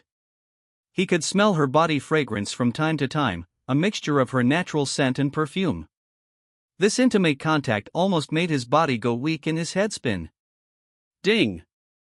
You have obtained 20 peach blossom coins from GUA. I'm sorry, I lost my composure. GUA tentatively moved her right foot, thankfully without twisting her ankle. Ning quickly came to his senses, grabbed her arm, and helped her steady herself. It's good that you didn't fall. Luckily you were there to shield me, otherwise I would have been in trouble. GUA gently patted her chest, and her breast swayed slightly. Ning didn't dare to look directly at him and looked away, saying, It's nothing, it's nothing. She composed herself and said with an awkward smile, You guys go ahead, I'm still on the phone, so I won't see you off. Okay, be careful. Ning and Lu Jia walked toward the Rolls-Royce Dawn. After getting on the bus, Lu Jia began to feel insecure. 110,000 yuan a month in rent, can I really earn back that much? Ning encouraged her, don't overthink it. The dance studio is quite profitable. I've already paid the rent for the whole year, so don't feel too much pressure. Everything is difficult at the beginning.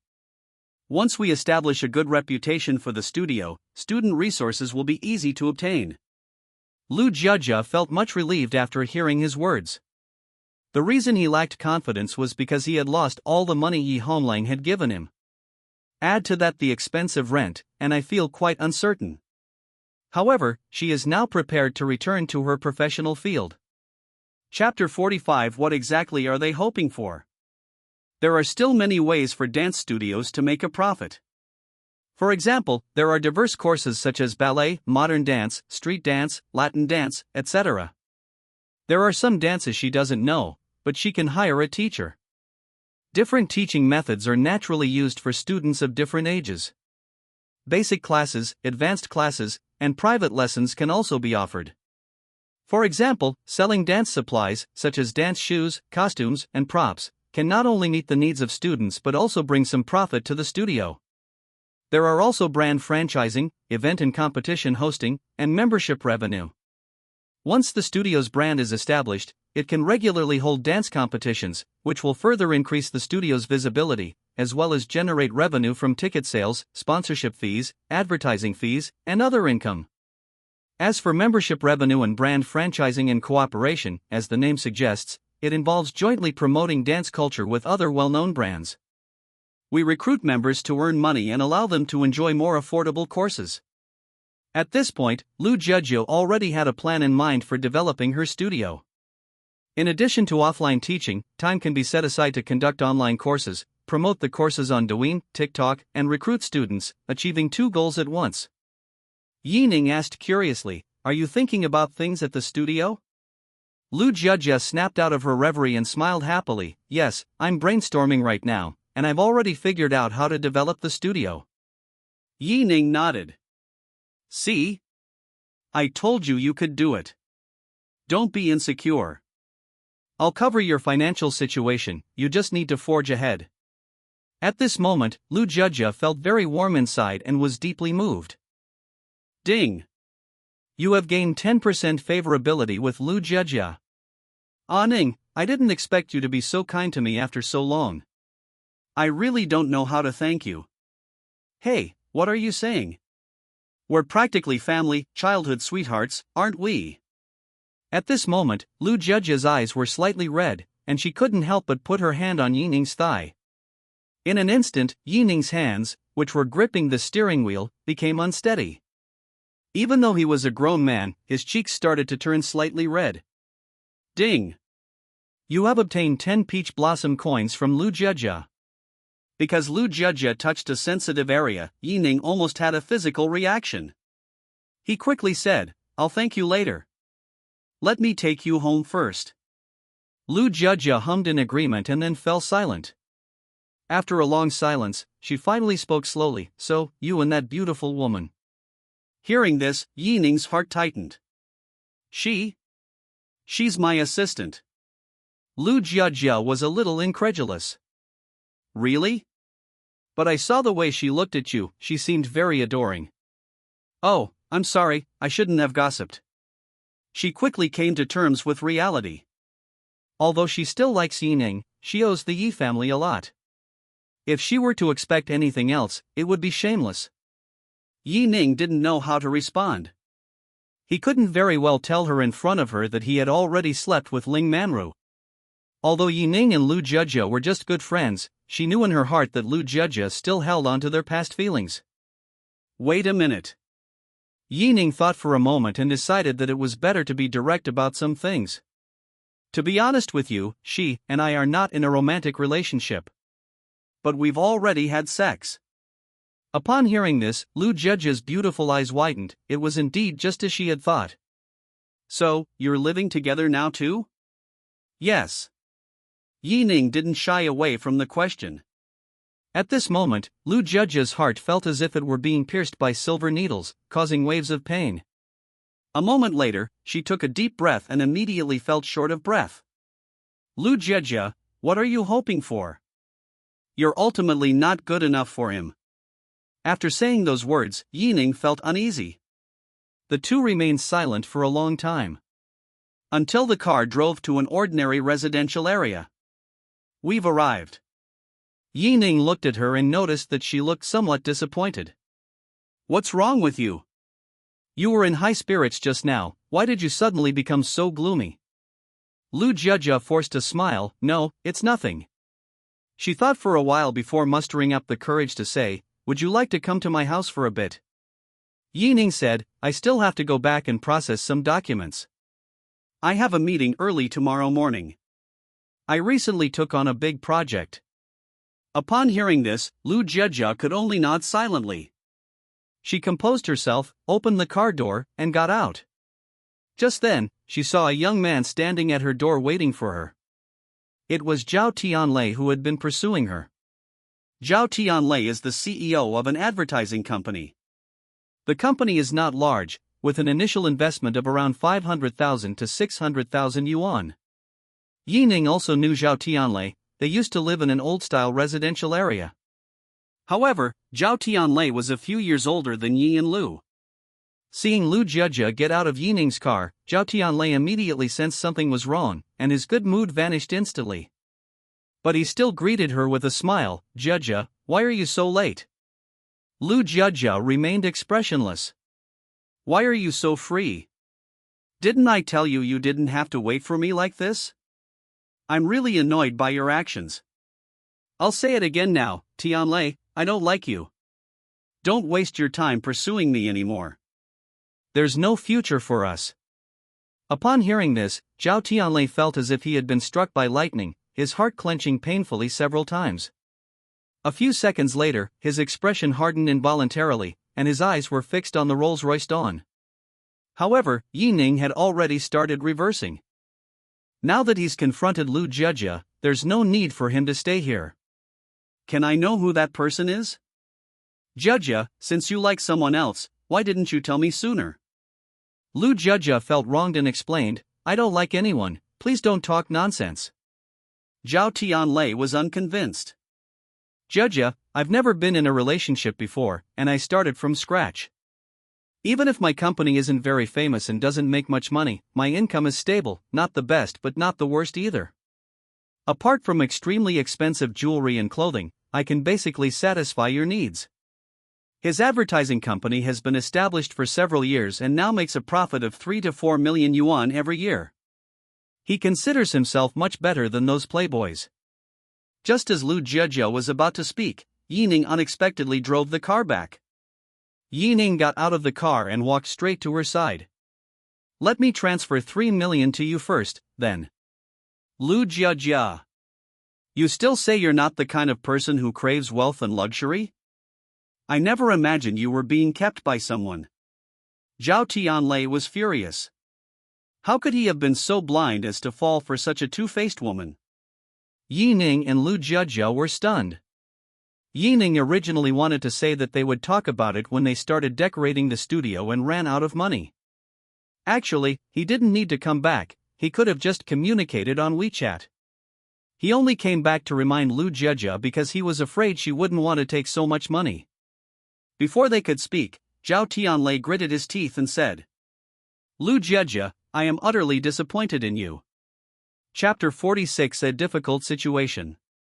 Ning couldn't stand it anymore, so she took a few steps forward and punched him in the face. Bang! Zhao Tianlei fell to the ground with a thud. Ning warned, "Jiejie wants to set up a studio, and I'm investing in her. Do you understand now? Also, if I hear you spreading rumors about her, I won't let you off the hook." You dared to hit me?" Zhao Tianlei couldn't believe it. "So what if I hit you?" Ning sneered, "What are you capable of? Do you think you can go against me?" After saying that, Ning kicked him twice more, sending him tumbling and crawling. Zhao Tianlei didn't dare to fight back at all, because Ning's strength was terrifying.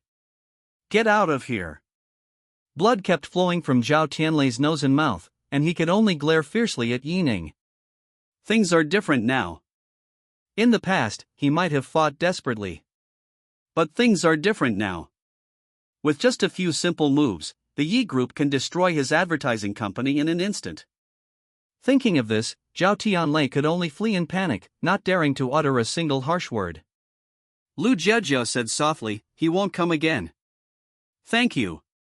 Ding! Lu Jiejie's favorability increased by 5%. "It's alright, why be so formal?" Ning took out his phone and transferred 3 million to her. "If it's not enough, we can talk about it later. I'm leaving now." Yunhai Villa residential area. Yu Sichuan was talking to the two men in the courtyard, listening with a dazed expression. "Are you sure you haven't mistaken me for someone else? Is Ning really that amazing?" Mr. Yu, we're not blind, how could we be wrong? Yeah, he took on 6 people by himself. We even filmed it. You can see for yourself. Yu Sichuan took the phone. The ruthless person in the video, who else could it be but Ning?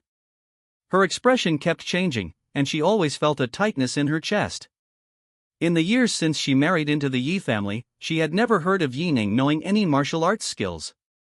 Most importantly, he also knew Lord Shui's secretary, and even Secretary Su from the Tianhe province administration came to see him personally.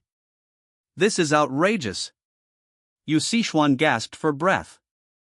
Was Ning still the same Ning she knew? Such a powerful background. No. She felt she couldn't just sit and wait to die, she had to find Yi Honlang and get to the bottom of things. After sending the 2 men away, Yu Sichuan went to the garage and drove straight to Yi Honlang's residence where he was recuperating. It took almost an hour.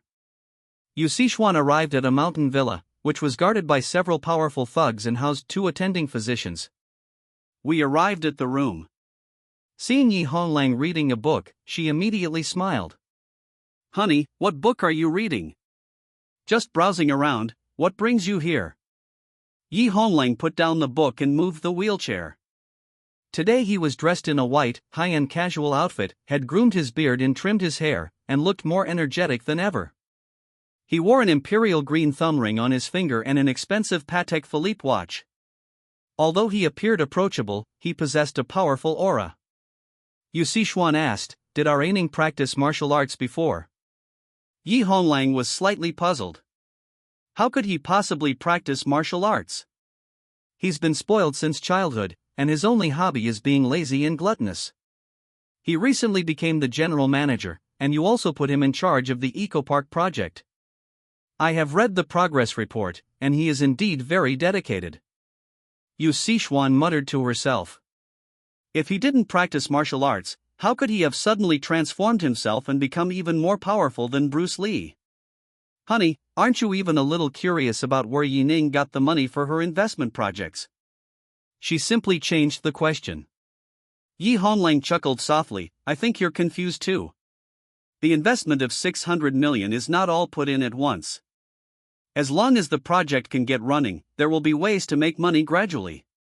Stock speculation, short-term profit investment, equity monetization, that is, equity pledging, these are all ways to quickly make money. Although I didn't give him any real power, he didn't let me down. Upon hearing this, Yu Sichuan smiled even more brightly. Yes, all of this is thanks to the help I provided to him. Of course, he also needs to work hard himself, otherwise he wouldn't be able to become the general manager. Yi Honlang then said, now that you're here, I also have something for you to do. Chi Yu's construction company is in poor condition and won't last long. Try to acquire it at a low price. After acquiring it at a low price, we will operate it for a period of time before selling it. We can get at least 40 to 50 million yuan from it. If you can't acquire it at a low price, just find any project, get Chi Yu's to invest in it, control his cash, and forcibly delay paying him money. The second plan should not be difficult. As long as he invests and doesn't get the money back, he will definitely evade taxes. Then we will ask the relevant departments to investigate. In the end, we will still go back to the first step, to acquire it at a low price. As long as Chi Yu's agrees, we will give him the overdue funds. Upon hearing this, Yu Sichuan's heart began to race. Why did Yi Honlang suddenly target Chi Yu's construction company? Has their affair been discovered? That shouldn't be the case. If he were truly discovered, Yi Honlang wouldn't have this attitude. Yu Sichuan's attitude also became serious. Honey, how did you know that Chi Yu's company was going to collapse? Yi Honlang immediately responded, don't ask questions you shouldn't ask. Just do as I say. The Yi Group has been stagnant for more than a year. Now that we have the ecological park project and we can get Chi Yu's company on board, Tianhai City's resources will all be tilted towards us in the future. Alright, you can go back now. I'm going to rest. Yu Sichuan nodded, pushed Yi Honlang to the bedside, and then helped the maid carry him onto the bed. Then I'll head back now. Honey, you get some rest. Yi Honglang waved his hand outside, then lay down and closed his eyes. Yu Sichuan quickly drove away from the villa. Now she was undecided. If Yi Honglang's plan is carried out, then he will definitely break ties with Chi Yuza. Chi Yuza will also tell Yi Honglang about his scandalous affairs. What should we do then? However, if they disobey Yi Honglang's orders, the real power they wield will be restricted. Damn it, Chi Yuza, how can you be so useless? The company has been established for so many years, and you still manage to get a loophole found. Yu Sichuan gritted her teeth and angrily slammed her fist on the steering wheel. The most urgent thing right now is to go on a sea trip with Chi Yuza and take the opportunity to get hold of the gossip he has. With that in mind, she made the call immediately. You're free on Saturday, right? Is the luxury yacht ready? Everything is ready. I'm just waiting for you to choose a time. Trust me, I definitely won't let you down. Okay, but won't it be too boring if it's just the two of us? Aren't you going to come up with something else? Don't worry, I'll introduce you to some bosses. When have I ever let you down? After hanging up the phone, Yu Sichuan had another idea, and gave a wicked smile. Chapter 47 Shameful Behavior. Saturday. At 8 o'clock in the morning, Ning rubbed her eyelids and slowly opened her eyes. He immediately remembered that Yu Sichuan was going to go to sea with Chi Yuza today or tomorrow. He sent Roger a message, telling him to follow Yu Sichuan and contact him immediately if anything happened. Hearing the noise, Ling Manru instinctively hugged Ning. Why not sleep a little longer? Let them do today's work. They should get a good rest on the weekend. I might be busy for the next couple of days, so I'll need you to keep an eye on the eco-park project. Ling Manru deliberately acted coquettishly. Are you going to find that Lu Jiajia? I think you seem to have a crush on her too. Ning felt a little embarrassed. There shouldn't be any story between us. We just grew up together, so I helped her out when I could. Ling Manru tidied her hair and was about to sit up when she suddenly felt a sharp pain in her lower back. Ouch. She rubbed her slender waist and said coquettishly, "It's all your fault. You did it so many times in one night. My back is about to break." Ning pinched her nose. You're blaming me? You're feeling pretty good too. Alright, you can rest at home. I'm going to the company first. If anything comes up, you can cover for me. When Ning arrived at the company, she found that Yu Sichuan had not yet arrived, but she had not received any message from Roger either. So she decided to check the documents and prepare to hold an early meeting. He had been busy all day, and Roger didn't send him a message until the afternoon. "Big brother, your stepmother has already met with Chi Yuza at the harbor. Come quickly." Ning quickly tidied up her desk and headed straight for the parking lot. According to the information Roger obtained, Chi Yuza had rented a large yacht that could accommodate hundreds of people. They also invited many CEOs of small and medium-sized enterprises, and of course, there was no shortage of beautiful women and champagne. This means that Ning could take the opportunity to sneak in.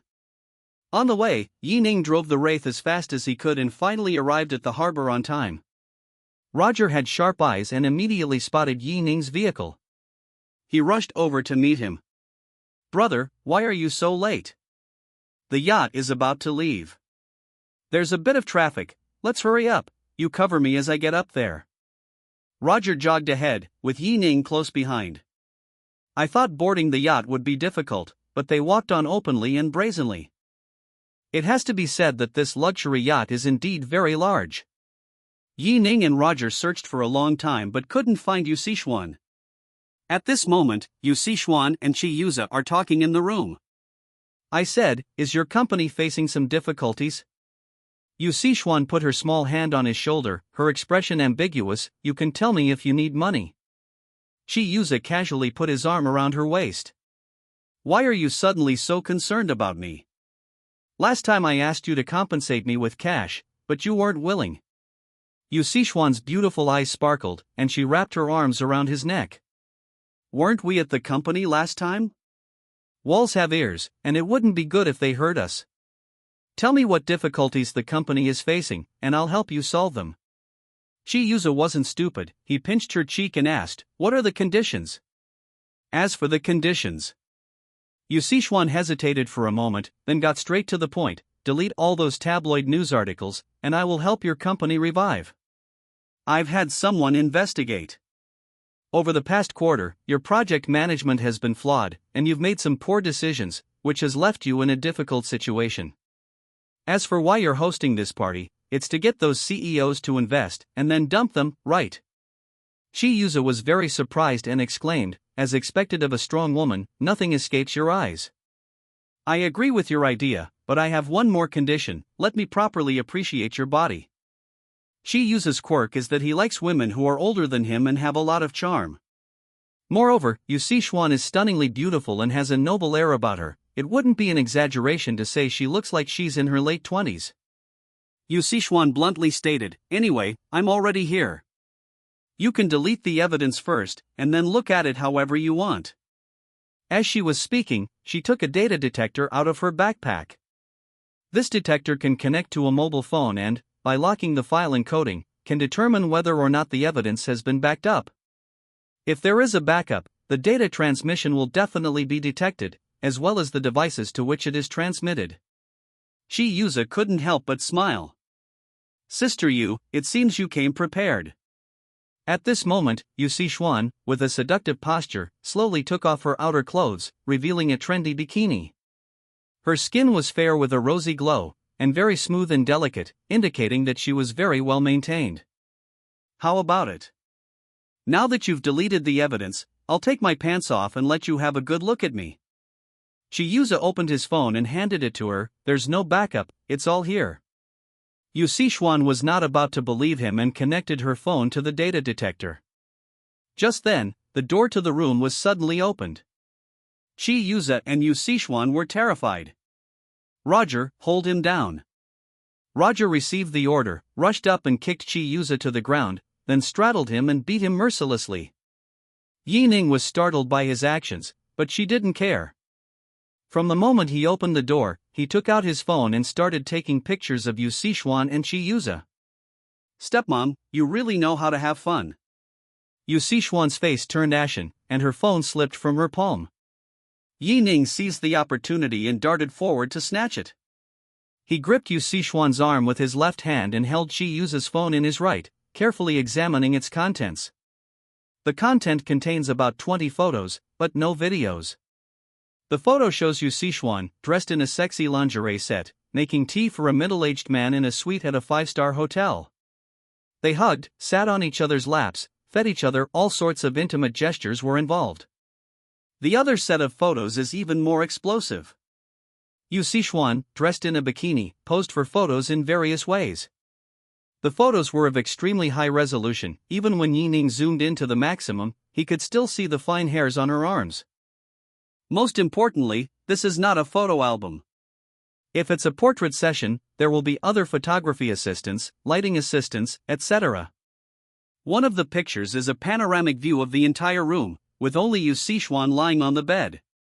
Furthermore, the room was not a hotel room, but the master bedroom of a villa. Ning, you're insane.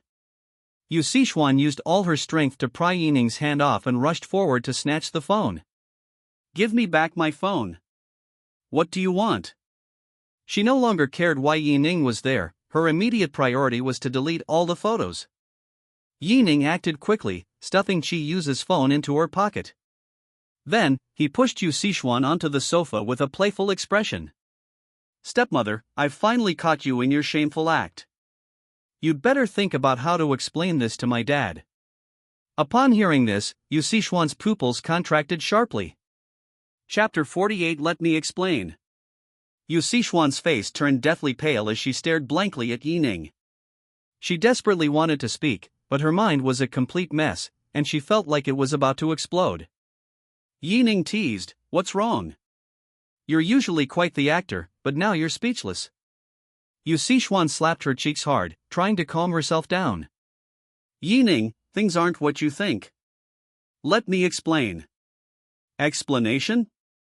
I have all the evidence, including your current attire. What else do I need to explain?" No, it's not what you see at all, it's all a misunderstanding. Stepmother, do you think I'm stupid? You're about to die and you still dare to be stubborn. Ning, let's talk outside. We can't let outsiders hear us. You're overthinking it. At this moment, Ning slowly approached her, gently pinching her chin. Stepmother, if you take the initiative to confess to my father, there might still be a chance to salvage the situation. While speaking, he couldn't help but steal a glance at her alluring cleavage. If there were no one else around, he would have loved to rub it a couple of times. Her fair skin paired with a light blue bikini and a stylish bun hairstyle made her incredibly charming. Yu Sichuan almost burst into tears. She gripped Yining's hand tightly. As long as you listen to me, you will understand everything. As she spoke, she tried to pull Yining out. Please, listen to what I have to say. Yining glanced at Chi Yuza and said disdainfully, whatever, let's see what tricks you have up your sleeve this time. The two stepped outside the room, and the music and cheers immediately filled their ears, creating a very noisy environment.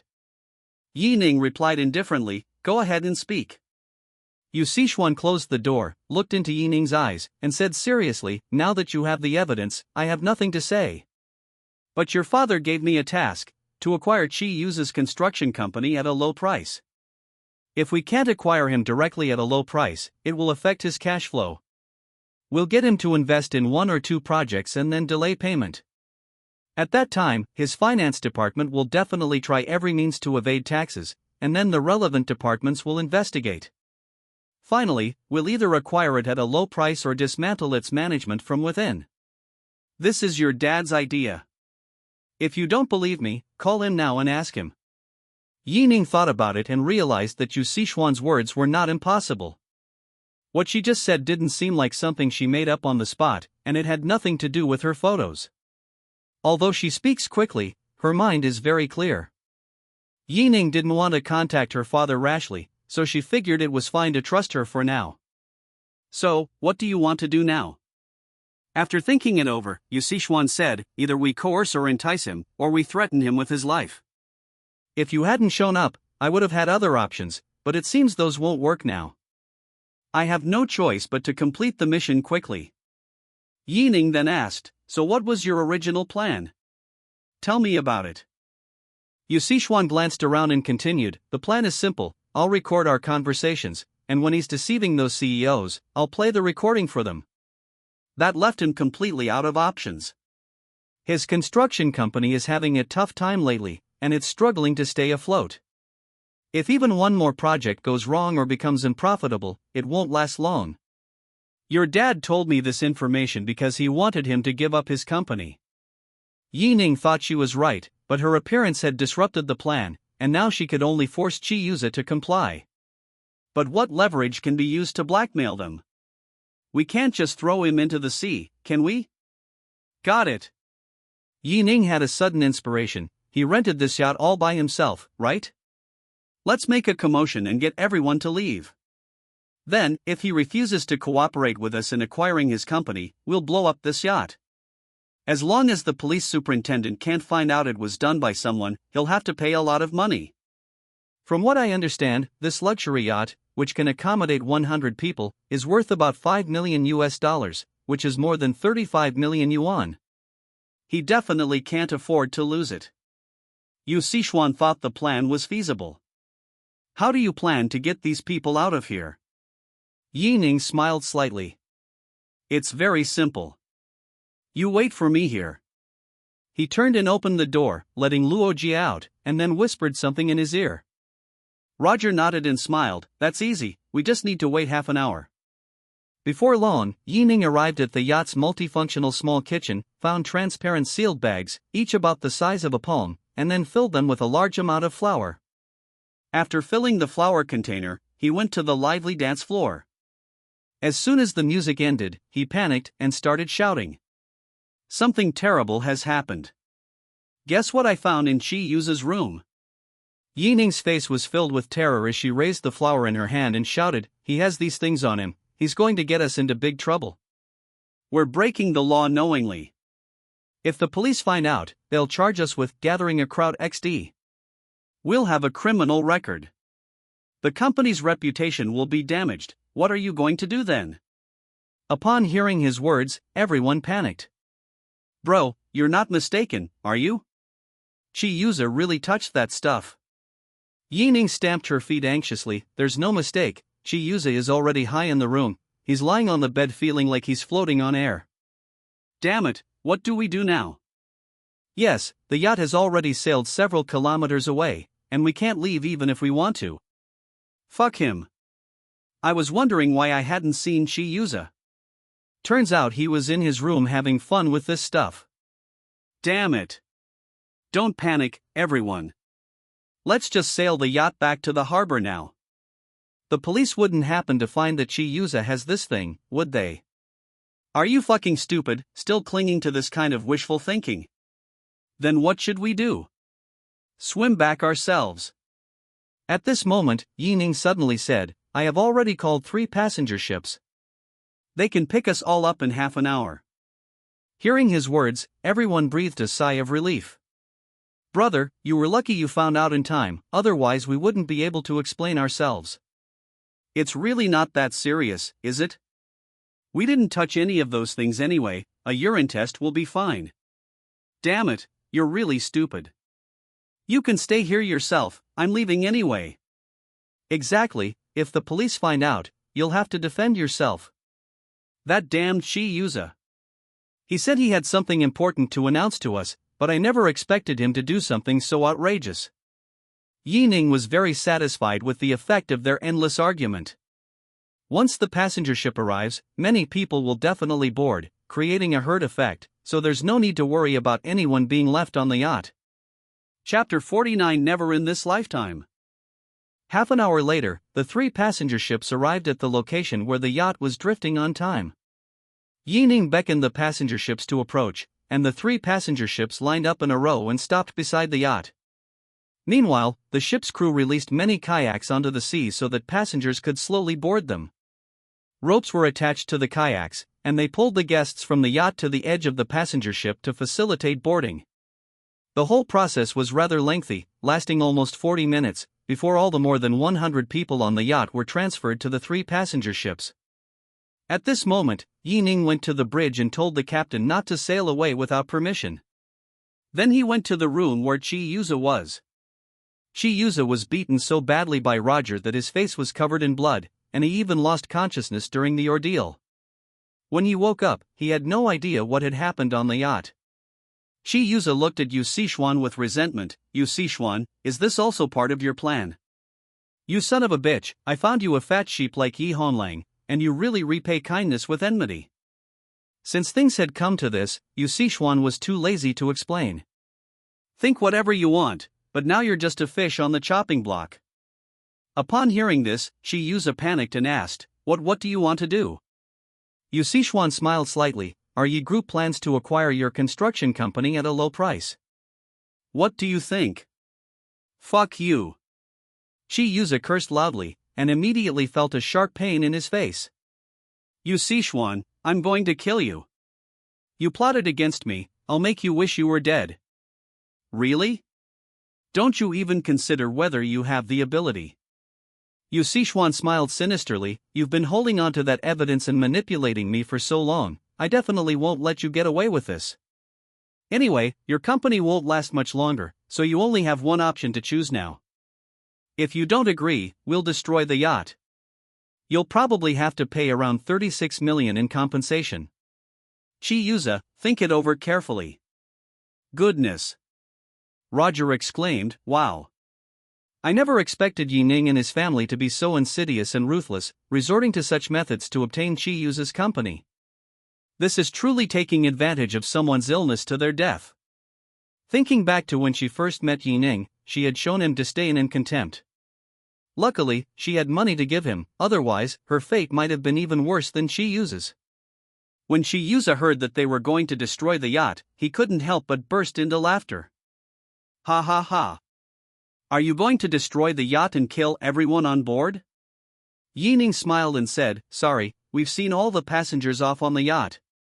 Why don't you go outside and take a look yourself? After he finished speaking, he opened the door to the room. I expected a lot of noise, but to my surprise, it was unusually quiet outside. The only sound was the waves crashing against the edge of the yacht. Chiyuza broke out in a cold sweat, still refusing to believe it, and rushed out of the room. Apart from the person in the driver's seat, there was no one else there. Ning said, "We've already prepared the contract. If you don't sign it, you'll have to pay compensation. Can you come up with 35 to 6 million in cash? Even if you sell everything you own to pay for this yacht, your company will go out of business." Chiyuza's body went limp, and he knelt on the ground. At this moment, Ning kindly reminded him, "Also, if you want to jump into the sea, we can take over your company without lifting a finger. If you agree to our low-price acquisition, you still have some money on hand, and maybe you can make a comeback elsewhere." At this point, Chiyuza had no other choice. Like a walking corpse, he returned to his room, signed his name on the contract, and pressed his thumbprint. "I never imagined that one day I would lose both my wife and my army."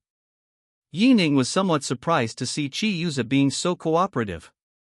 "I thought he would fight the three of them to the death." But then Ning thought that Roger had beaten him into submission from the very beginning, and no matter how good he was at fighting, he couldn't possibly be a match for two men. Yu Sichuan looked at Ning. "You don't have any objections to me taking this contract back, do you?" Ning shrugged. "Whatever, you decide for yourself." Chiyuza was on the verge of tears, his eyes bloodshot as he stared intently at Yu Sichuan. "You vicious woman, one day I will make you pay. You'll be punished for crossing the river and then burning down the bridge." Yu Sichuan put on her coat and said disdainfully, "This is all you'll ever be. You can't possibly turn your life around in Tianhai City." Chiyuza wanted to vent his anger, but now he was at the mercy of others, and he was so angry that he was trembling all over. If the company hadn't been short of funds, how could it have been so easily manipulated by such petty tricks? Looking back, when was I ever troubled by more than 30 million? Now, Ning also learned that it was Chiyuza's idea and impetus that Yu Sichuan and her father knew each other. It must be said that Chiyuza does have some tricks up his sleeve in this regard. He had been looking for Yi Honglang, and then had Yu Sichuan get close to him. Unexpectedly, she actually married into the Yi family. I wonder how much benefit and how many profitable projects Chiyuza has taken from Yu Sichuan over the years. The yacht sailed back to the harbor. Ning promised Roger that they would work together on any good projects that came up in the future. As for Chiyuza, he was still lying in his room, suffering terribly. After Roger left, Yu Sichuan came to Ning's side and gently held his forearm. "Ah Ning, those photos aren't what you think." "Alright, stop talking." Ning didn't bother to look at her. "Even if those photos were taken before you and my dad got married, from now on you have to listen to me, understand?" Yu Sichuan retorted, "I clearly haven't done anything to wrong the Yi family, so why do you still keep those photos?" Ning smiled smugly, "Because you used to always put me down and treat me like a beast of burden. I did all the dirty and hard work in the company. Now that I have your secret, do you still want to threaten me? Since you married my father, I've suffered so much from you, and been bullied by you so many times. Things are different now. If you dare to put me down again, I won't hesitate to kick you out of the Yi family." Upon hearing this, Yu Sichuan's delicate body trembled violently. I never expected Ning to hold a grudge like that. Yu Sichuan quickly composed herself and forced a smile. Ning, I swear on my life, I'm not the kind of woman you think I am. Becoming an internet celebrity was out of necessity, but I stick to my principles and would never sell my body. You can verify all of this. Ning nodded slightly and said with a wicked smile, I believe you wouldn't do such a thing. My dad must have investigated you. Even so, so what? It won't stop me from going to my father to impeach you. Yu Sichuan was completely at a loss and said weakly, then name your terms, how can I delete those photos? Ning shook her head. You want me to delete it? Never in this lifetime. Chapter 50, Why did their relationship become so good? Now, even when Ning makes harsh remarks, Yu Sichuan doesn't get angry. She didn't dare. She patiently said, Ning, you haven't been home for so many days. Come home for dinner today, your stepmother will cook for you. Is it okay? Yi Ning didn't want to pay attention to her, but then she remembered how Yi Ning had exploited her labor and targeted her at every turn. Since she said that, I'll definitely make her serve me well. Okay, it's not too late yet, let's go back and have dinner. Okay, what kind of food do you want to eat? I'll go to the supermarket to buy it. Whatever you like, you can make anything you want to eat. As Yu Sichuan walked, she said, okay, you go home first, I'll go buy groceries. Cloud Sea Villa. As soon as Yi Ning entered the hall, he saw Le Xiangyan lying on the sofa, looking like she was dying. What's wrong with you? You're finally back. The two spoke at the same time. Le Xiangyan sighed heavily, I overexercised last night, and my calves keep cramping up today, and my back aches too. I'm going to die.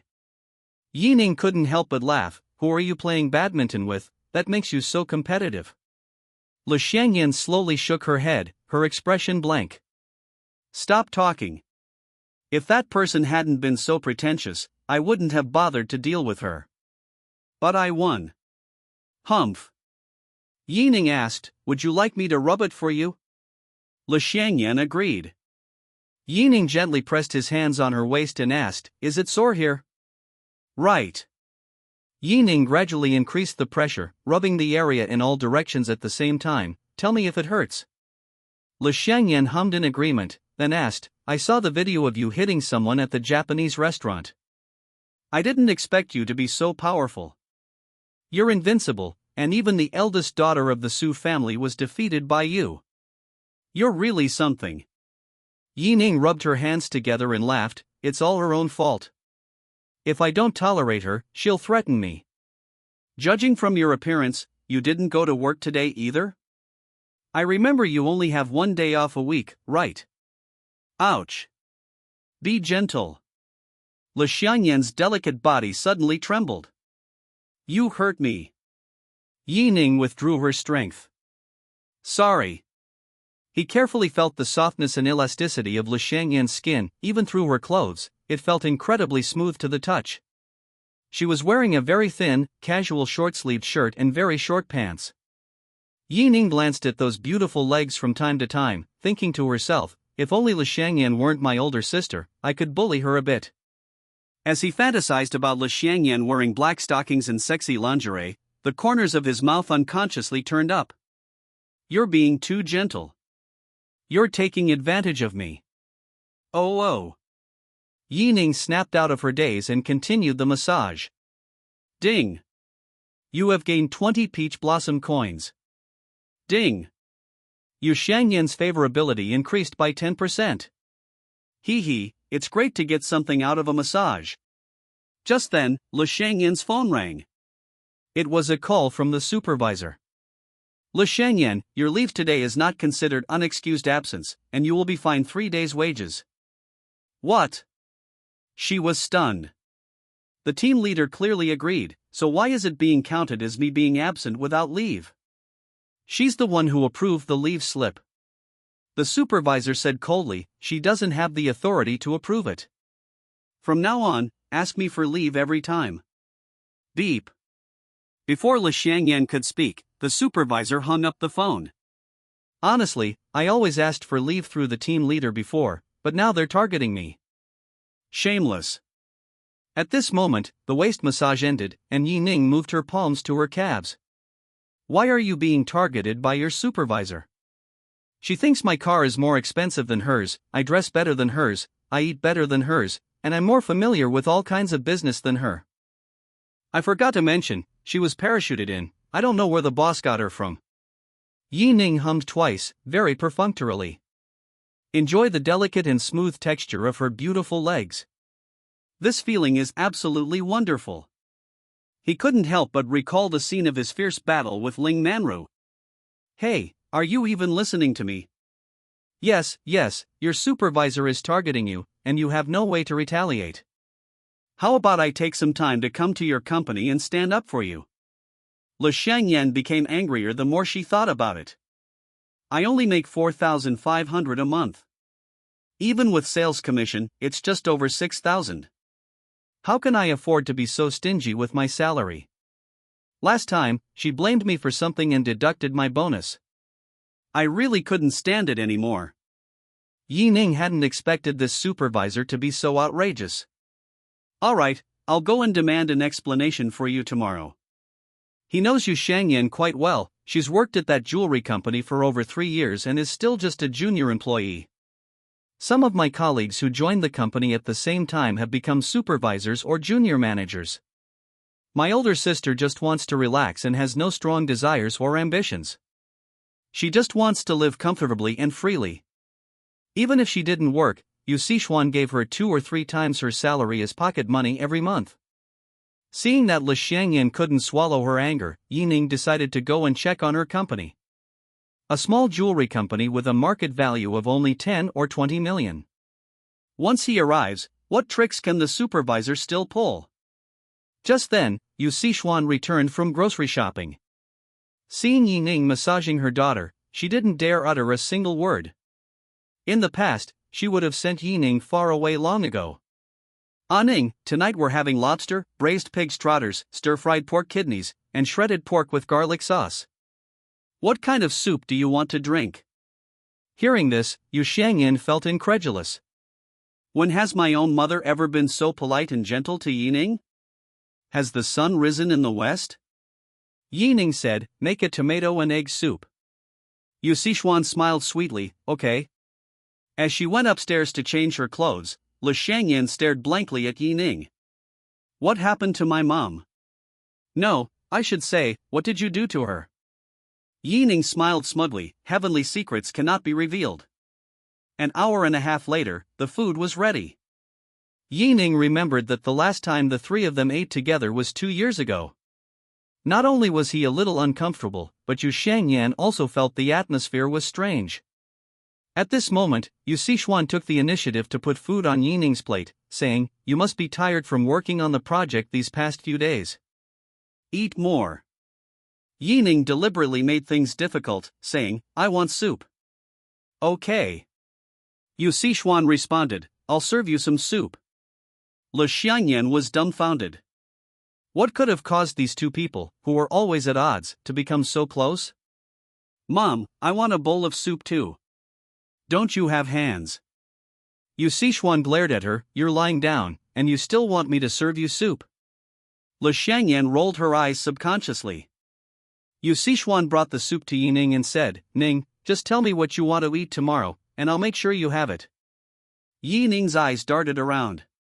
My room. Yu Sichuan immediately replied, I'll get you a bigger room, and you can order the servants around as you please. Ning then asked, what about the company's authority? Yu Sichuan immediately nodded, your permissions allow you to freely mobilize anyone and start any project. Is Chapter 51 really so hypocritical? Ning was very satisfied with what he heard, and then he started eating. Finally, I feel like the head of the household. This braised pork trotter is a little too salty. Okay, I'll put less next time. This pork kidney isn't tender enough. Understood, I'll cook it faster next time. Li Xiangyan ate her white rice, looking blankly at everyone, her eyes darting back and forth. This home feels so unfamiliar. After dinner, Li Xiangyan continued to lie in bed playing on her phone. Yu Sichuan found an opportunity to take Ning upstairs. Inside the room. Ning, are you satisfied with your stepmother's performance? Barely passing. Yu Sichuan smiled gently, could you delete a few photos? Ning shook her head. No. You. Hey, you can't keep me on edge every day, can you? I said no, and that's final. It's your business if you're worried, but when I'm eating instant noodles and being bullied by my colleagues, why don't you feel sorry for me?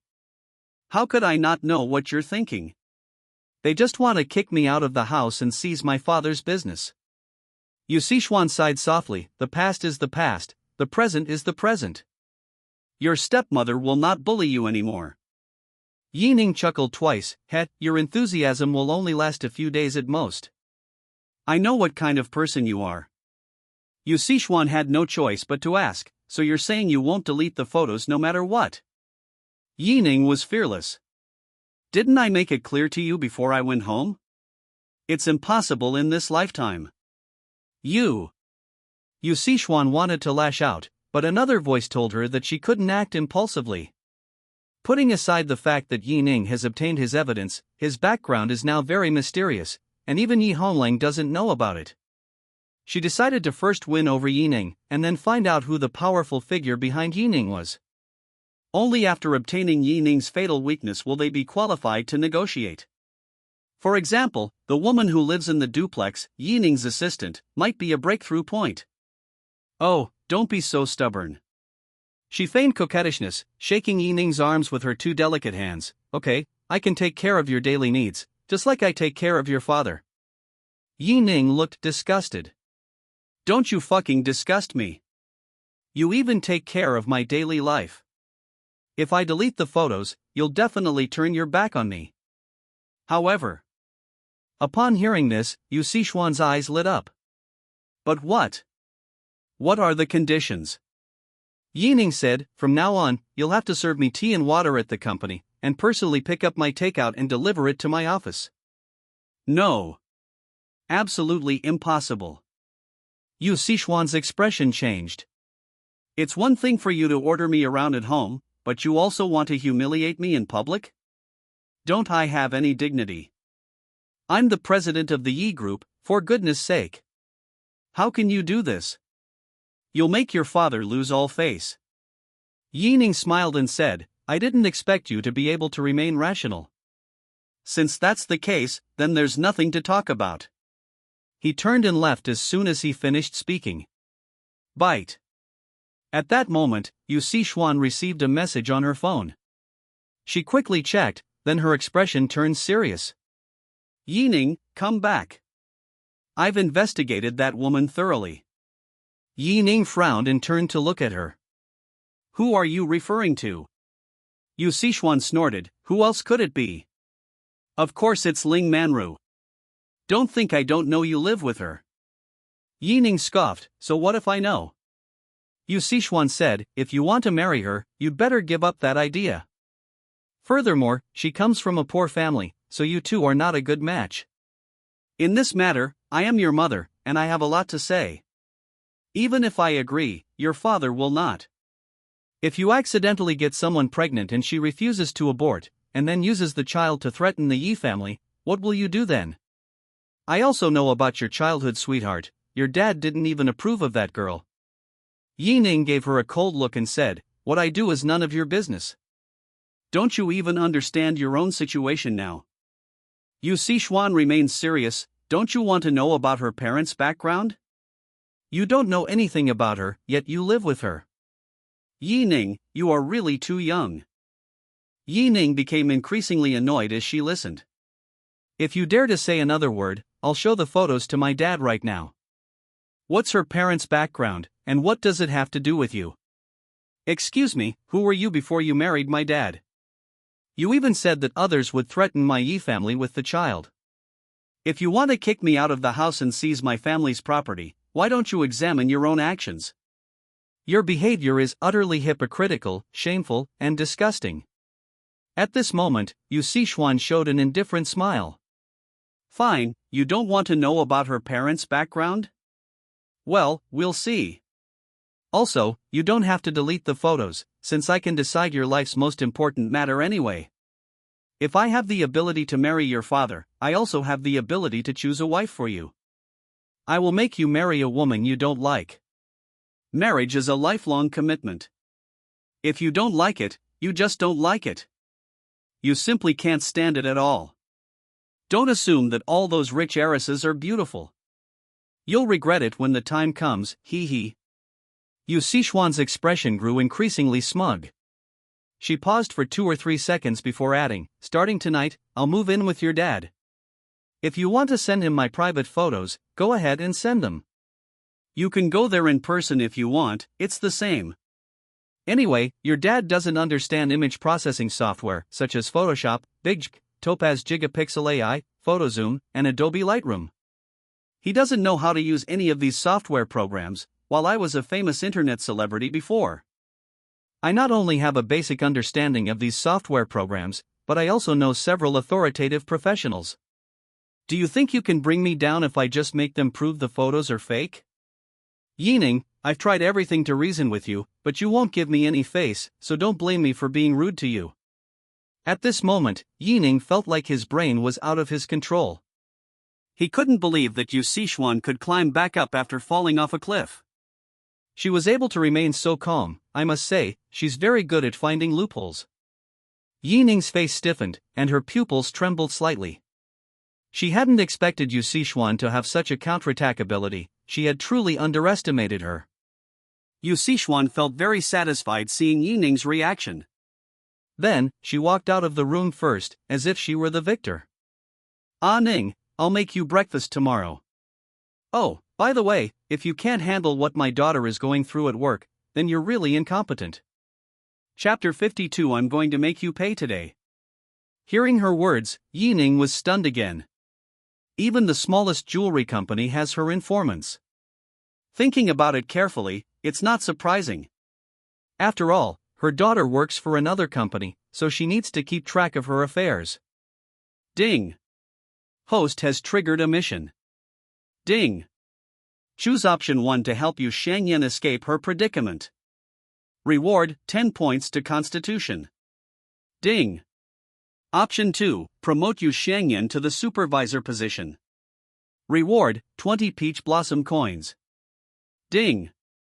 Option 3, humiliate Li Shangyan's supervisor, simply to avenge Li Shangyan. Reward, 2 million cash. The next day, Ning accompanied Li Shangyan to the company. When they arrived at the company building, Li Shangyan yawned and said, "Would you like something to eat?" The morning rush hour is just over, so there's no need to queue. Ning said, I haven't had rice noodle rolls in a long time, let's have some. The two arrived at the rice noodle roll shop, where there were 7 or 8 people in line ahead of them. At that moment, a woman in her 30s walked up behind them.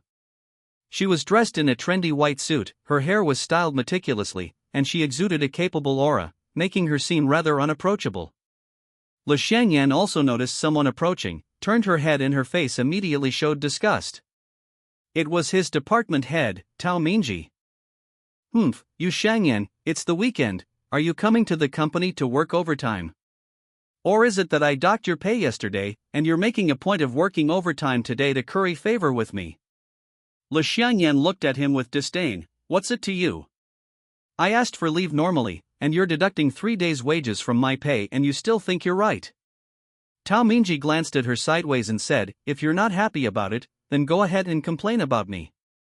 You've been with the company for over 3 years and you're still a junior employee. I've never seen anyone as unambitious as you before. Although there are others like you who are also junior employees, they work hard and their salaries and commissions are 2 or 3 times that of you, unlike you who idle around all day. As soon as she finished speaking, she walked up to Li Shangyan and cut in line. Anyway, you don't have anything to do. I have a meeting later, so let me buy breakfast first.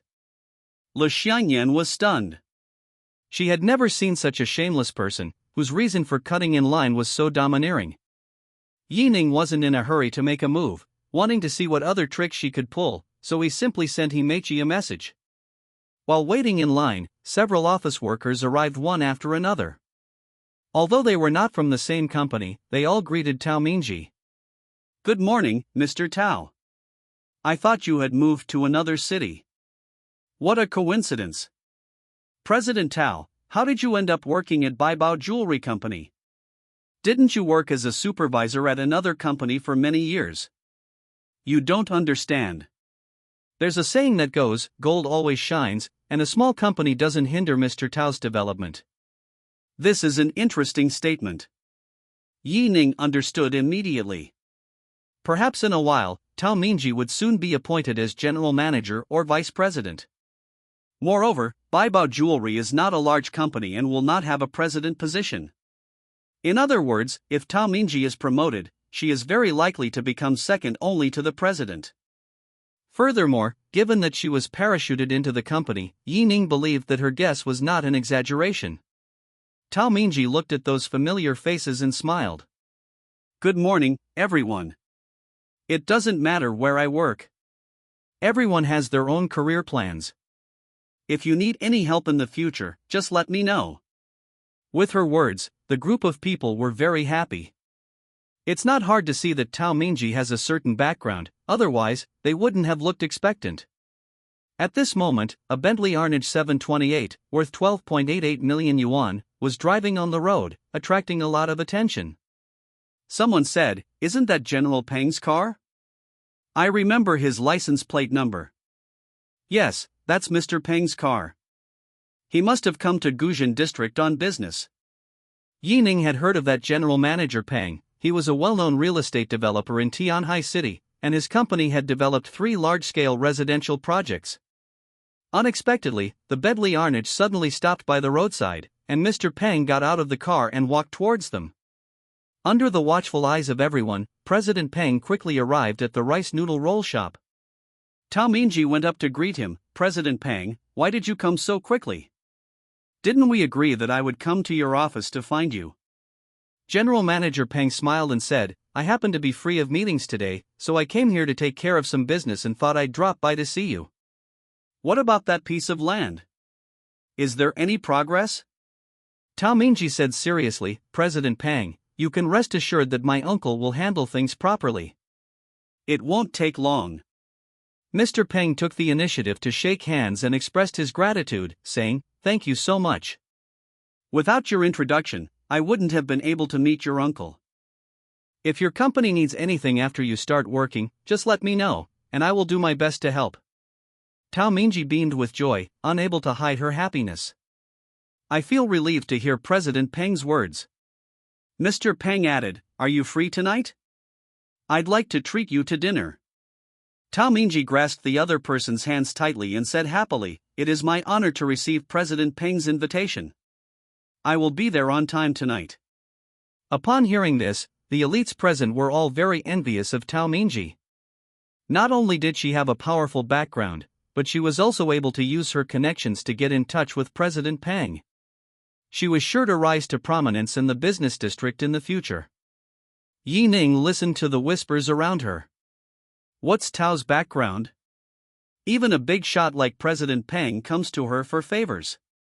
You don't understand, do you? I heard that her uncle is a senior executive in the Natural Resources Department. Another real estate developer gave Tao Mingji a lot of benefits before he got a piece of land from her uncle. So that's how it is, they're really capable. Upon hearing this, Ning finally understood who was behind Tao Mingji. The Natural Resources Authorities and the Municipal Construction Authorities are different. Yining's ecological park project falls under the Urban Development Plan and is directly managed by the Municipal Construction Authorities. The Natural Resources Authorities are, in effect, land management departments, and the planning indicators and approvals for construction projects are handled by these departments. The real estate development project is a residential area, which is why General Manager Peng approached Tao Mingji to act as a go-between. General Manager Peng was also very clever. If he went directly to Tao Mingji's uncle, whether in private or in the office, he would be the subject of gossip if he were discovered. Therefore, to avoid any appearance of impropriety, it would be best to have Tao Mingji act as the middleman. After General Peng left, Tao Mingji felt a sense of elation. She enjoyed the envious and jealous looks from elites around her. There were other managers in the same position from other companies nearby who saw President Peng chatting with her, and they felt incredibly envious. It's true what they say, comparisons are the thief of joy. At this moment, Tao Mingji's attitude towards Li Xiangyan became even more arrogant. He's giving off an attitude that says, "You can't mess with me."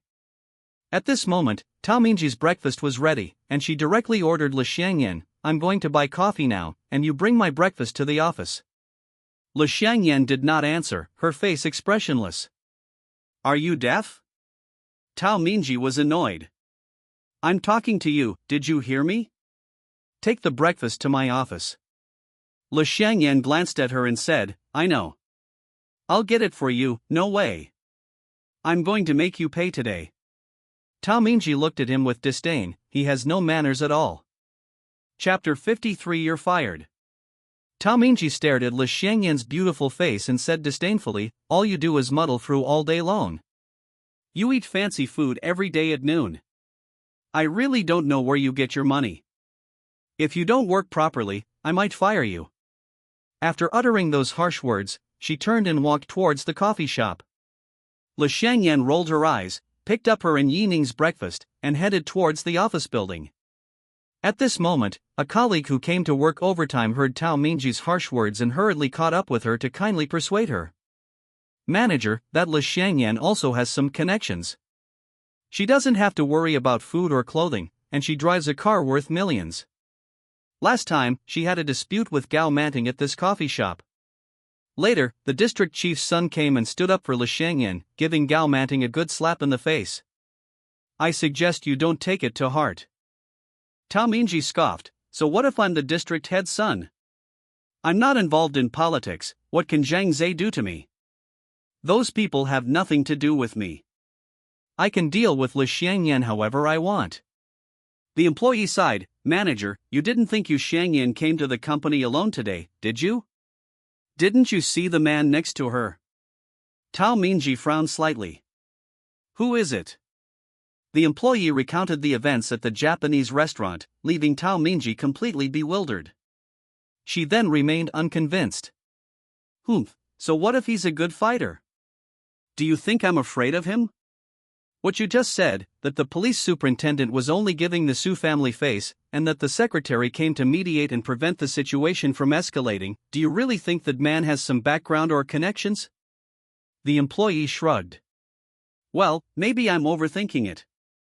Tao Mingji naturally knew that this employee wanted to curry favor with him, which was why he came to explain the situation to him. Alright, I know what happened before. Go to work now. The employee nodded and walked into the office building. 18th floor. Li Xiangyan brought over a stool and sat down with Yi Ning to eat breakfast.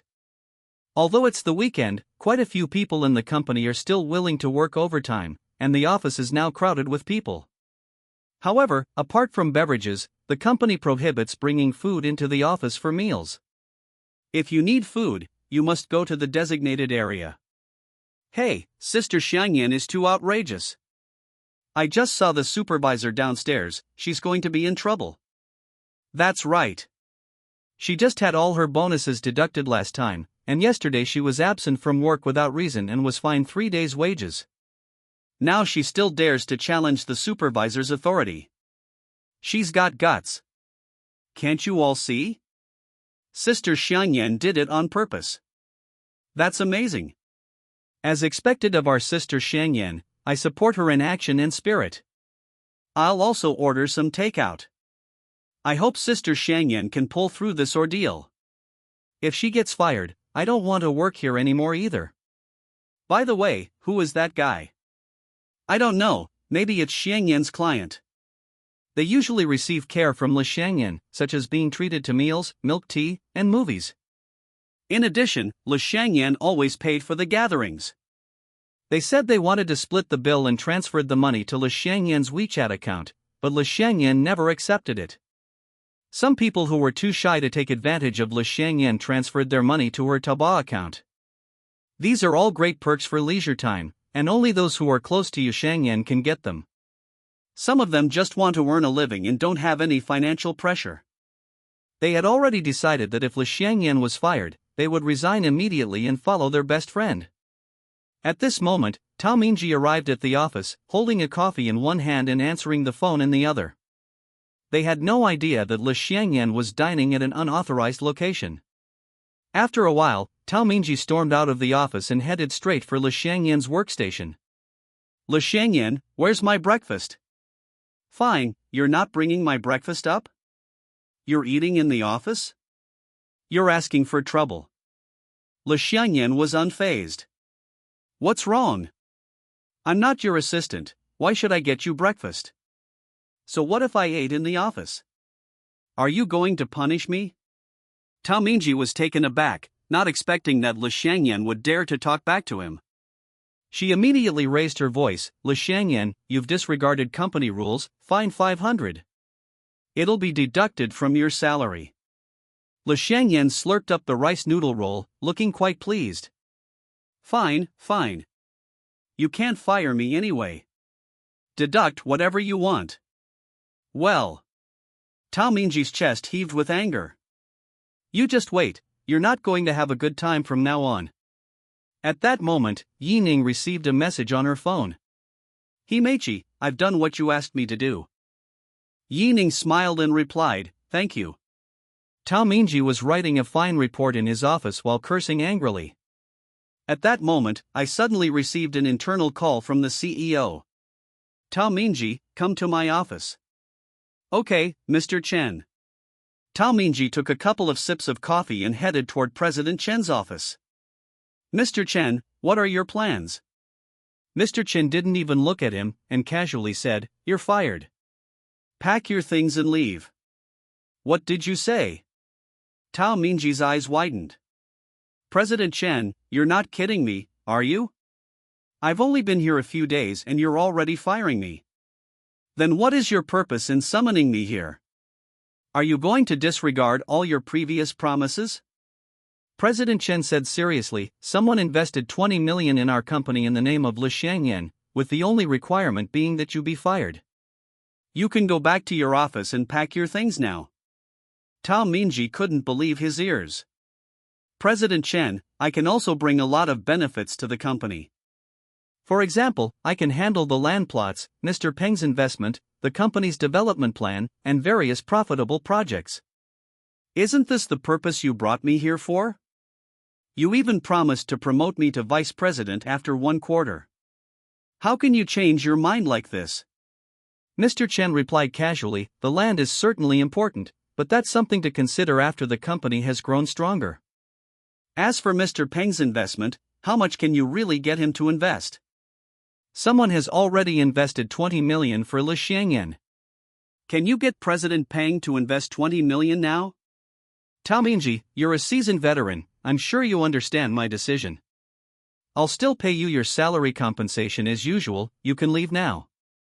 Tao Mingji gritted his teeth and warned, President Chen, are you really not afraid of the people behind me? If you ever bid for land in the future, I guarantee you won't get an inch. Also, you'd better be careful. If your company does anything illegal, the Industry and Commerce Administration, Tax Inspection, Labor Protection and Market Supervision departments will all come knocking on your door. Don't blame me then. If you withdraw your decision to fire me now and allow me to hold some shares in the company, I will let bygones be bygones. Chapter 54 is truly brainless. When Mr. Chen heard her words, he was not angry. Instead, he smiled slightly. Tao Mingji, first of all, I have to admit that you are indeed very capable, and through your uncle's connections, you have also made quite a few connections. But you should know that the investor in our Baibao jewelry is Shanghai Xingyue Group, or more precisely, Tianhai City's Jiang Group. Do you understand now? What did you say? Tao Mingji stood there, stunned, as if he were hallucinating. Jiang Group. This. For a moment, she couldn't utter a single word. It's hard to imagine how Baibao Jewelry, with its scale, could possibly receive investment from the Jiang Group. Still in the name of Li Xiangyan? Mr. Chen continued, so, if you were in my shoes, you would make the same decision as me. Even if you restrict me in Tianhai City in the future, I won't worry. Once the company grows, I will move to Shanghai to develop my business. Alright, that's all I have to say. You can go now. Humiliation. A blatant humiliation. Tao Mingji worked at her previous company for 3 years, and her abilities were evident to all. Just as he was about to be promoted, General Manager Chen poached Baibao Jewelry and promised to promote him to vice president within 6 months. I never expected something like this to happen. Who can she turn to for justice? You know, every industry is like a mountain to climb. Even if you know a big shot like Mr. Peng, you still can't get a job in a real estate company. Having worked outside for many years, Tao Mingji could only rely on himself. Connections are a means to gain benefits, and they won't let you easily pick up a big advantage. Furthermore, the boss who previously acquired the land through her uncle has already repaid the favor. Now that I've been laid off, where can I find a job? Even if I find a job, the pay may not be better than what I have now or before. President Chen's move of discarding a useful tool after it has served its purpose is utterly ruthless. It felt as if each slice of her flesh was being cut off. Tao Mingji wanted to lash out, but if things escalated, it would only make him a laughingstock. Left with no other option, she could only leave in anger and return to her office to pack her things. On the other side. Office lobby. While some people support Yu Shangyan, others dislike her and are all waiting to see her make a fool of herself. Especially her team leader, Zhuang Han. During this period, Li Shangyan was constantly targeted by Tao Mingji, and Zhuang Han was also inexplicably implicated. She wanted nothing more than to skin Yu Shangyan alive. Sure enough, when he arrived at the office, he heard about Li Shangyan talking back to Tao Mingji, and now he's come to her workstation to cause trouble. Li Shangyan, don't think that just because you're a long-time employee, your superiors won't fire you. Zhuang Han was exasperated. Even if you've worked here for 10 or 20 years, you're still just a bottom-level employee. If you want to die, don't drag me down with you. I finally became the team leader. Even if you don't think about yourself, can't you think about our team? Li Shangyan smiled gently. Oh, don't be angry. I don't know why she's targeting me. Maybe she thinks she's superior to everyone else. But don't worry, she will leave our company today. Everyone nearly burst out laughing when they heard what Yu Shangyan said. Ha, Li Shangyan, do you want to hear what you're saying? President Tao is a capable person that President Chen poached. How could he be fired so easily? If anyone is to be fired, it would be you first. That's right, if I ask you to work overtime, you won't. If I ask you to do one thing, you'll only do that one thing, and you won't do anything more. I really don't know what the point of you coming to work is. Hey, don't bother with her. She's not even in our group. If she wants to die, what can we do to stop her? Some people support Zhuang Han and join in condemning Li Shangyan. Now Zhuang Han was even more aggressive. Li Shangyan, you'd better be smart and go to President Tao's office right now to admit your mistake and apologize. If you continue to target me, I'll never forgive you. You have no sense of responsibility at all when you come to work. You're here to make money, not to have fun. Li Shangyan shrugged. Sorry, I'm just here to kill time. What can you do about it? Oh, by the way, if you continue with this attitude, I might just kick you out of our company. Upon hearing this, everyone thought she had gone mad. They're absolutely insane. Zhuang Han couldn't hold back any longer and immediately scolded, "Are you sick? Do you really think there's no one here who can punish you? Li Shangyan, you are truly hopeless. I'll apply for your transfer right now. Let's see which group dares to take you in then." Li Shangyan glanced at her sideways and said, "Zhuang Han, don't forget that my vote was crucial in your becoming the team leader. Also, you borrowed my car to run some business before, and drove it all day without giving me any gas. You took so many advantage of me, and you still dare to talk so arrogantly to me. I was thinking of giving you a raise, but judging from your attitude, you and Tao Mingji can get out of here later." Ha ha ha ha! Zhuang Han and the others couldn't take it anymore and burst into laughter. Has Li Shangyan gone mad today? They can say anything. Has she taken the wrong medicine? I really can't stand it anymore, ha! This is hilarious. I didn't expect to run into something so interesting just by coming to the company over the weekend. I can't hold it in anymore, ha! Just then, Tao Mingji walked past the crowd, carrying a cardboard box in both hands, looking disheveled and no longer displaying her usual arrogant demeanor. However, nobody knows what happened. The laughter that had been filling the air abruptly stopped upon her arrival. Zhuang Han walked straight up to Li Shangyan and said, "President Tao, this person is mentally ill. I suggest transferring her to the logistics department." She also said, "President Chen fired you today, which shows he doesn't respect you at all." Tao Mingji didn't say anything, didn't even glance at her, and walked straight to the elevator. "Mr. Tao, what's wrong?" "President Tao? This." Zhuang Han looked at everyone blankly. What happened? Those present were also puzzled and shook their heads in unison. Li Shangyan's close friend suddenly spoke up. "I think it's you guys who don't have brains." "That's right, isn't it obvious? Tao Mingji has already been fired." Yeah, isn't she holding a storage box in her hands? Everyone who heard their words felt a chill run down their spines. Has Mr. Tao really been fired? At this moment, everyone, including the sisters who supported Yu Shangyan, looked at her differently. This isn't a prophet, he's clearly the Grim Reaper. How can someone just fire you like that? They knew perfectly well that President Chen and Le Shangyan had no relationship whatsoever, so how could this have happened? Le Shangyan curled her lips and stared at Zhuang Han with a playful expression, saying, Zhuang Han, your death is coming soon. Pack your things. Chapter 55. I have a way to solve it. Zhuang Han trembled all over and could barely speak. What are you talking about? What do you mean by telling me to pack my things? I don't understand. Someone suddenly said, You think that just because you've become the team leader, you can act all high and mighty in front of Sister Shangyan. By the way, you went out to do business that afternoon and weren't in the company. Don't you know how Shangyan humiliated the deputy district head's daughter? Many people in the company were unaware of what happened before. Since they had already left the company, Le Shangyan waited for Yi Ning to come find her at the coffee shop. Zhuang Han was dumbfounded. The deputy district head's daughter was humiliated by Le Shangyan? She hadn't reacted yet. At this moment, Mr. Chen's secretary suddenly arrived in the office lobby, and the scene immediately became even more tense.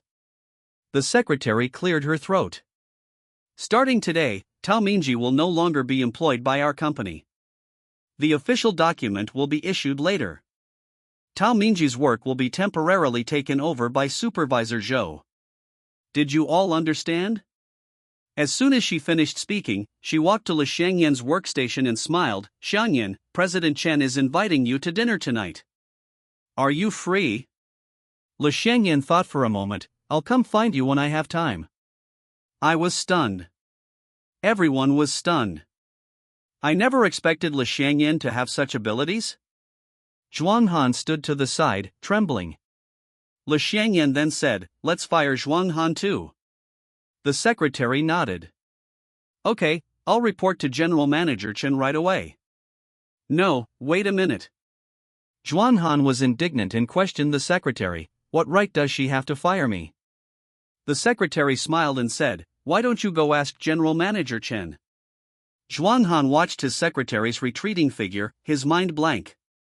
Those who had just been criticizing Le Shangyan dared not breathe loudly, fearing they would be fired. They were completely baffled as to what methods Yu Shangyan had used to fire the two of them so quickly. Although Baibao Jewelry is not a large company, it has established a firm foothold in Tianhai City in this industry and has no competitors. After all, they are all ordinary people, and many of them were terrified after witnessing this situation today. Well, Zhuang Han's attitude became extremely respectful. Xiang Yan, I misspoke. Can you please not hold it against me? I really need this job. I apologize for what happened earlier. I'm sorry. Le Shangyan didn't want to be so cruel, but it was Yi Ning's decision, and she couldn't do anything about it.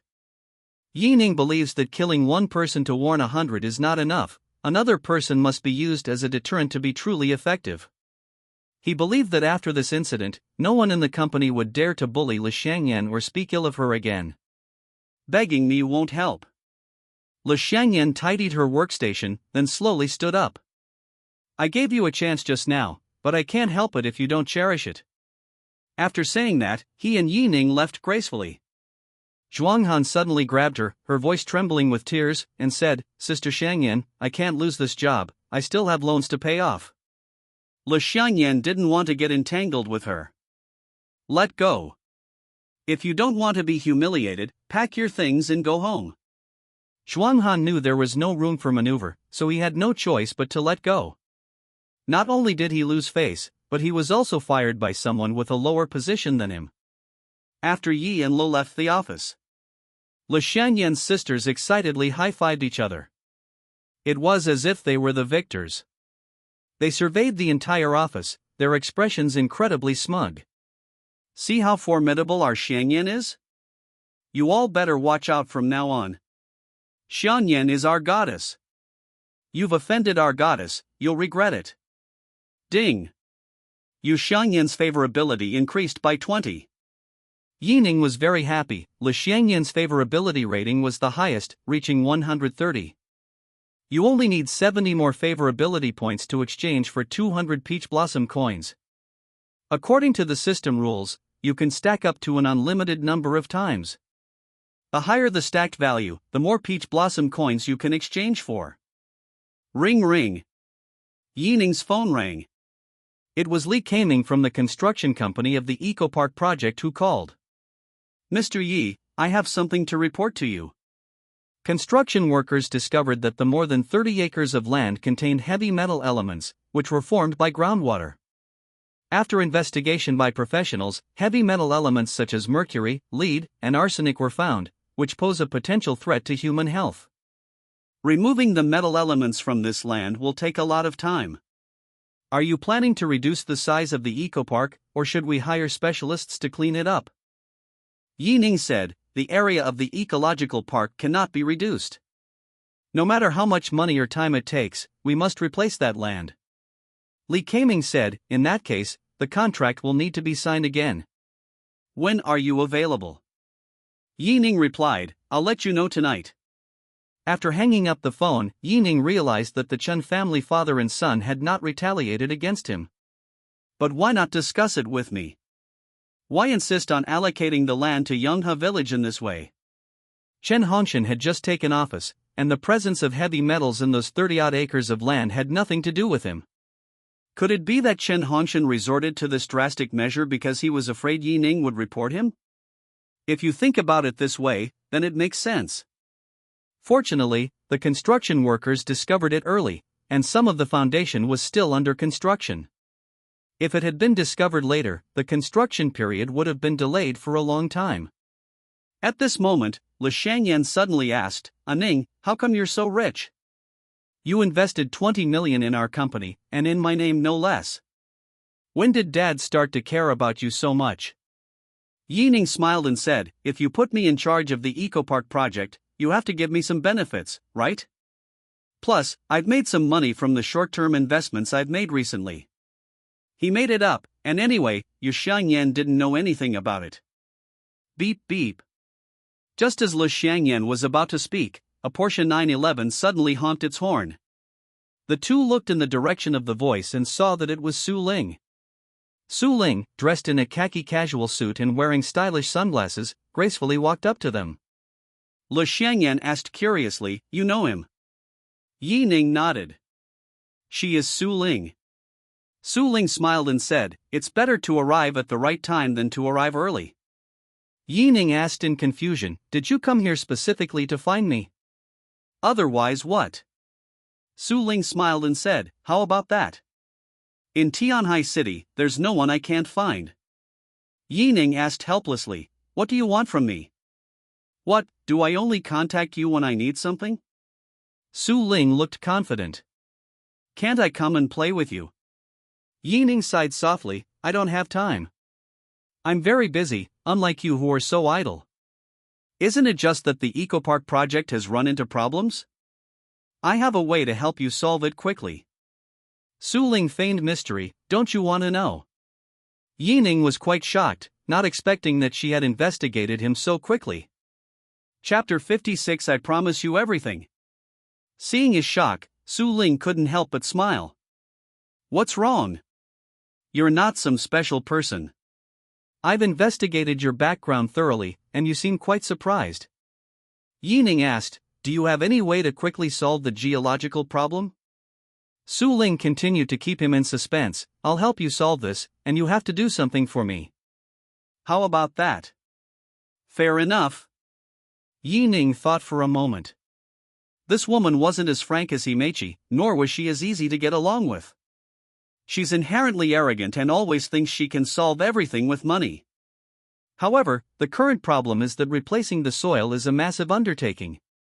Ning had no choice but to agree, as long as you can help me get the soil sorted out in a very short time, I agree to do something for you, but only if it is within my power. Su Ling nodded slightly, that's fine then. Since it involved company matters, Li Xiangyan couldn't stay by their side, so she said goodbye to Su Ling and went home to rest. Ding! Su Ling's favorability +5. Holy crap? Will agreeing to help her increase her favorability? Ning said bluntly, "You'd better keep your promise. I'd like to see what tricks you have up your sleeve." Su Ling made a phone call right in front of him. "Is this Uncle Chen? I'm Su Ling. Could you please take care of that piece of land in the ecological park?" "Yes, it's the project operated by the Yi Group. You'll be in charge of overseeing it, and I'll cover the costs." "Is that all right?" "Okay, that's settled for now."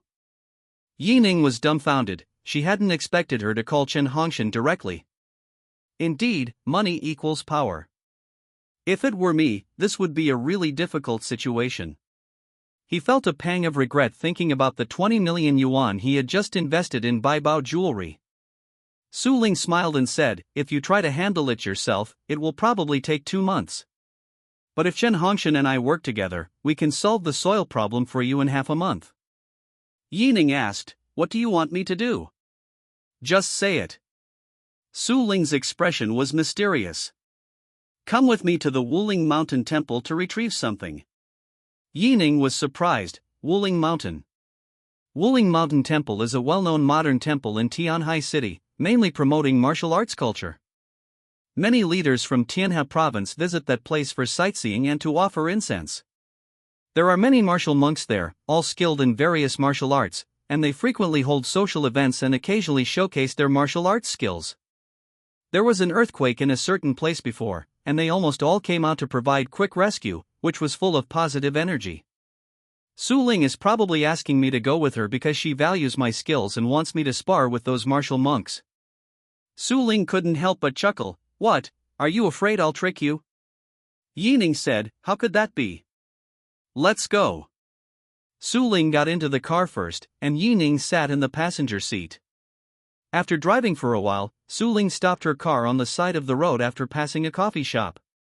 "I want to drink coffee, can you go buy some for me?" Ning glared at her. "You didn't buy anything in the ancient town area, but now you want to drink it. You're such a pain." Su Ling said smugly, "Mind your own business. I'm going to have a latte. Go on." Ning had no choice. After all, the other party had helped him deal with the difficult matters, and he was indebted to them. "I went to the coffee shop and bought an Americano and a latte." While waiting for the food to be served, he suddenly thought that he should ask Himechi to notify Chen Hongshan to help deal with the geological issues. He was really unwilling to be involved with Su Ling again. Just then, a huge crash was heard on the road. Bang! Ning turned around and saw that Su Ling's car had been overturned. The car rolled several times on the road before finally landing upside down, with many parts scattered all over the ground.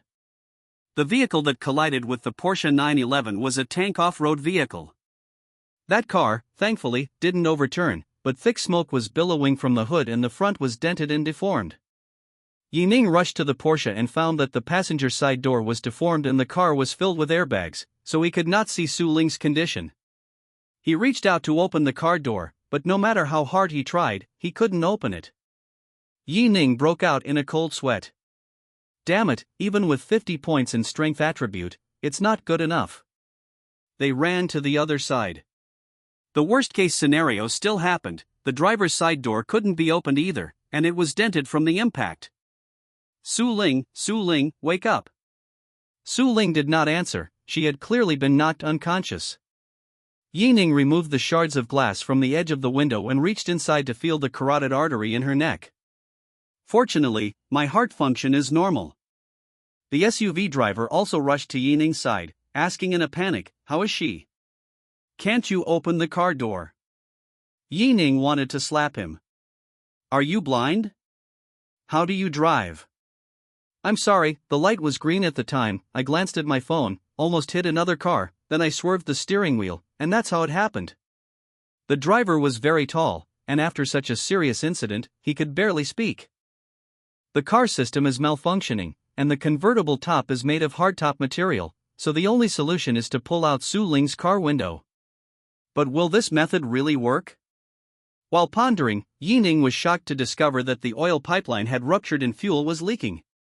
With the weather so hot right now, if we don't rescue Su Ling, the fuel will still ignite when it comes into contact with high temperatures after it evaporates. At this moment, Su Ling regained consciousness, and Ning heard her cough and quickly lay down.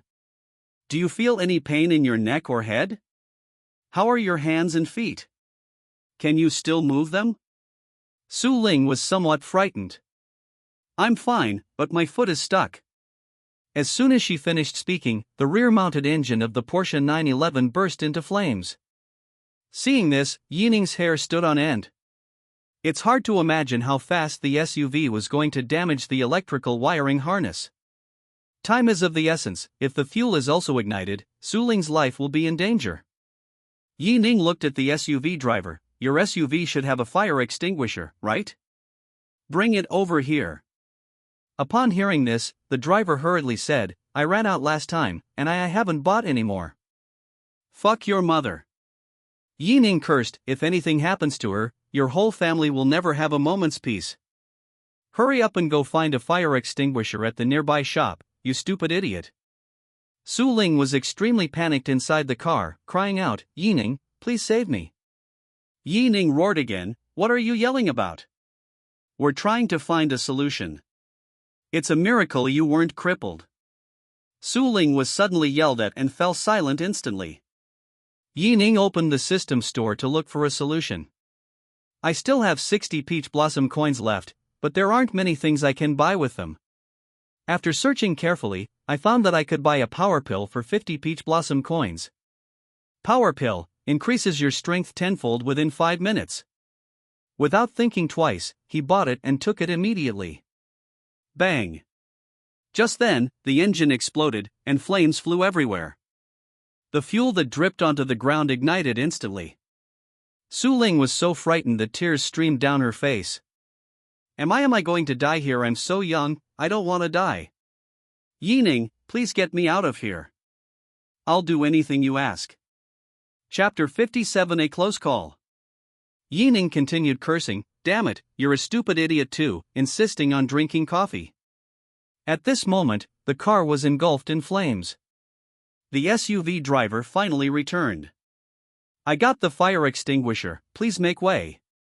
He sprayed the engine with a burst of gas, and white smoke filled the surroundings. Before long, the entire fire extinguisher was used up. The ground was covered with white dry powder.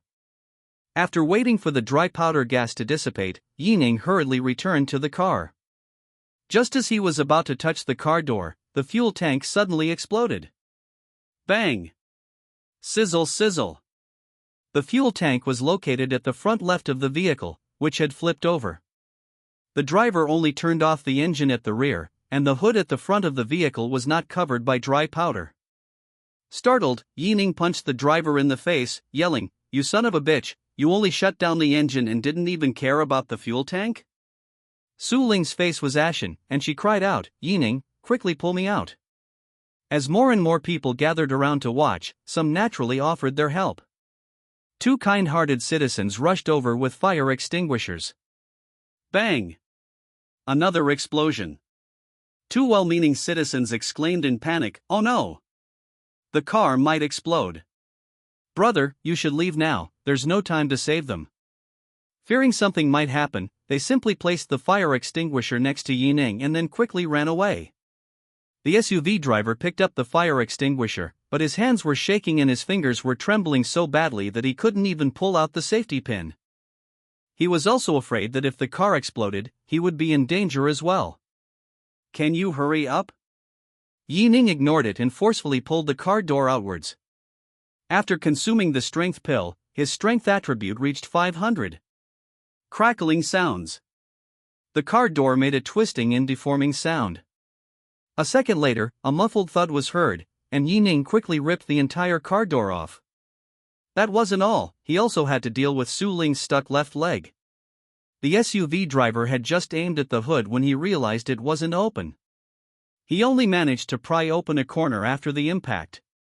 He didn't care about anything else and sprayed that corner. Fortunately, he still had a sense of responsibility and tried to open the hood. Within seconds, his face turned red, and no matter how hard he tried, he couldn't open it. Hey beautiful, how do you open the hood of your car? Su Ling shouted, pull it up, and unlock the cover in the bottom left corner. Upon hearing this, the driver immediately opened the cover. Immediately afterwards, the fire and smoke reignited, rendering the dry powder almost useless because it couldn't reach the inside of the fuel tank. Snap! Sizzle sizzle! The components inside the hood started crackling as they burned under the high temperature. The SUV driver was so frightened that he stumbled and fell to the ground. Seeing this, he wanted to escape. A car explosion is no small matter. Ning had already climbed into the car, which made the surrounding crowd very nervous. Brother, run! It's going to explode. You can always find another woman if you lose her. Just how much do you love her that you have to die with her? Come out quickly, there's no need to give up your life for a woman. Many people shouted loudly, hoping that Ning would listen to their advice. Su Ling was also afraid that he would suddenly leave, sobbing, please don't leave me, save me. At this moment, Ning had resolved the issue of his left leg being stuck, and he quickly retreated outside the car. Su Ling's eyes widened. Don't go. For a moment, Ning looked at her as if she were an idiot. He didn't say anything, but forcefully pulled Su Ling out. He then picked her up and ran as fast as he could towards the distance. Fortunately, Ning acted in time. The car suddenly exploded just a few meters away from them. Boom! Turning my head, I saw that the entire car was engulfed in flames, with a lot of black mist floating above the flames. Ning and Su Ling were still in shock. If it had been a few seconds slower, the consequences would have been unimaginable. Su Ling hugged him tightly, unable to recover for a long time. Ning wanted to put her down, but she just wouldn't let go. Don't move, she said in a trembling voice, my heart is beating very fast, and I feel like I can't muster any strength. Let me catch my breath. Ding! You've had close contact with Su Ling and gained 50 peach blossom coins. Ding! Su Ling's favorability plus 50. At this moment, many people were watching them, and Ning felt a little embarrassed. It has to be said that the fragrance emanating from Su Ling almost made Ning weak in the knees. Feeling the other's warmth while admiring those two soft mounds. Su Ling's eyes sparkled, her gaze towards him filled with a hint of adoration. At this moment, many people began to applaud. Young man, you risked your life to save someone, you're really amazing. Beautiful lady, you should cherish your husband. Yes, risking his life to save someone, that kind of man is so sentimental. Hearing the blessings from the crowd, Su Ling felt a warm current surge in her heart, her pretty face flushed, and her ears also turned red. However, they were unaware of the relationship between Ning and Su Ling. This is only the second time the two of them have met. Ning stared at her, can you exert any force now? My arms are about to give out from carrying you. Aren't you afraid of rumors about us? Su Ling moved slightly, her feet firmly planted on the ground. No matter what, you saved me, and I will repay you. Ning rolled her eyes. Are you repaying me or trying to trick me? Tell me honestly, what's your purpose in going to Wuling Mountain? Su Ling said in a slightly coquettish tone, can't you care about my health? Don't you ask me if I need to go to the hospital. And what about the person who hit me? Find him. Hey, I'm here. The SUV driver happened to come up to them and said, Miss, let's go to the hospital. I'll pay you whatever compensation you owe. Su Ling examined herself, moving her limbs and finding nothing wrong. I just feel dizzy, she said. Luckily, the car I drove today wasn't very expensive. That 911 cost 3 million. You have to compensate me, as well as my medical expenses, lost wages, and compensation for emotional distress, etc. It'll cost at least 4 million. I have other things to do right now, so I won't go to the hospital. Just give me the money. The SUV driver stammered, well, with your vehicle damage insurance and medical insurance, you shouldn't need that much, right? Su Ling was unconvinced and pointed at his forehead. I almost died, and you're still dawdling over 4 million in compensation? Do you know who I am? Believe me or not, I can put you in jail for the rest of your life. The driver swallowed hard. This woman was dressed in fine clothes and wore expensive jewelry. She was definitely someone he couldn't afford to offend. At this moment, the traffic police and patrol officers arrived. After some mediation, the driver paid a reasonable amount of compensation before Su Ling let him go. Ning said, "Are you sure you don't want to go to the hospital for a checkup? Why don't you go straight to Wuling Mountain?" Su Ling scoffed, "Why go to the hospital? I'm perfectly healthy." Chapter 58 Li Ran. Ning was more concerned about the SUV driver than about going to Wuling Mountain to retrieve something. He asked directly, "Does your Su family have any enemies? Let me be frank, that driver was after you. Someone wants to kill you." Su Ling was dumbfounded. Her hair stood on end. "Are you serious? What's your basis for that?" "In accordance with." Ning said seriously, "First, according to the technical conditions for safe operation of motor vehicles, off-road vehicles must have fire extinguishers, and our Tianhe province has already implemented a mandatory equipment policy. However, the driver did not have a fire extinguisher in his car. Isn't that suspicious? Second, the fuel line ruptured and the fuel tank leaked, which happened before the engine caught fire. He only put out the fire on the engine side, but didn't spray the dry powder onto the fuel tank, which is obviously wrong. Third, I had just gotten out of my car to buy coffee when your car was hit. I don't believe it was an accident. In other words, you're being followed and someone wants to kill you. Do you understand now?" Su Ling felt a chill run down her spine and her face changed. This is too much. I don't usually offend anyone."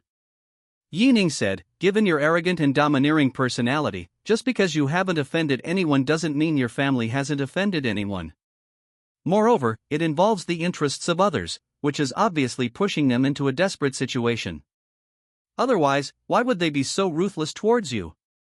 Su Ling couldn't help but rub her arms. In the sweltering summer heat, she suddenly felt a chill. This is utterly unbelievable. Ning then asked, "So tell me, what are you going to do at Wuling Mountain, and what are you going to retrieve?" Su Ling hesitated for a moment and said, "I went to Wuling Mountain to get something for my dad." "It was a box, but I don't know what was inside." Ning snorted coldly, "Don't you usually have bodyguards with you? You went out alone today.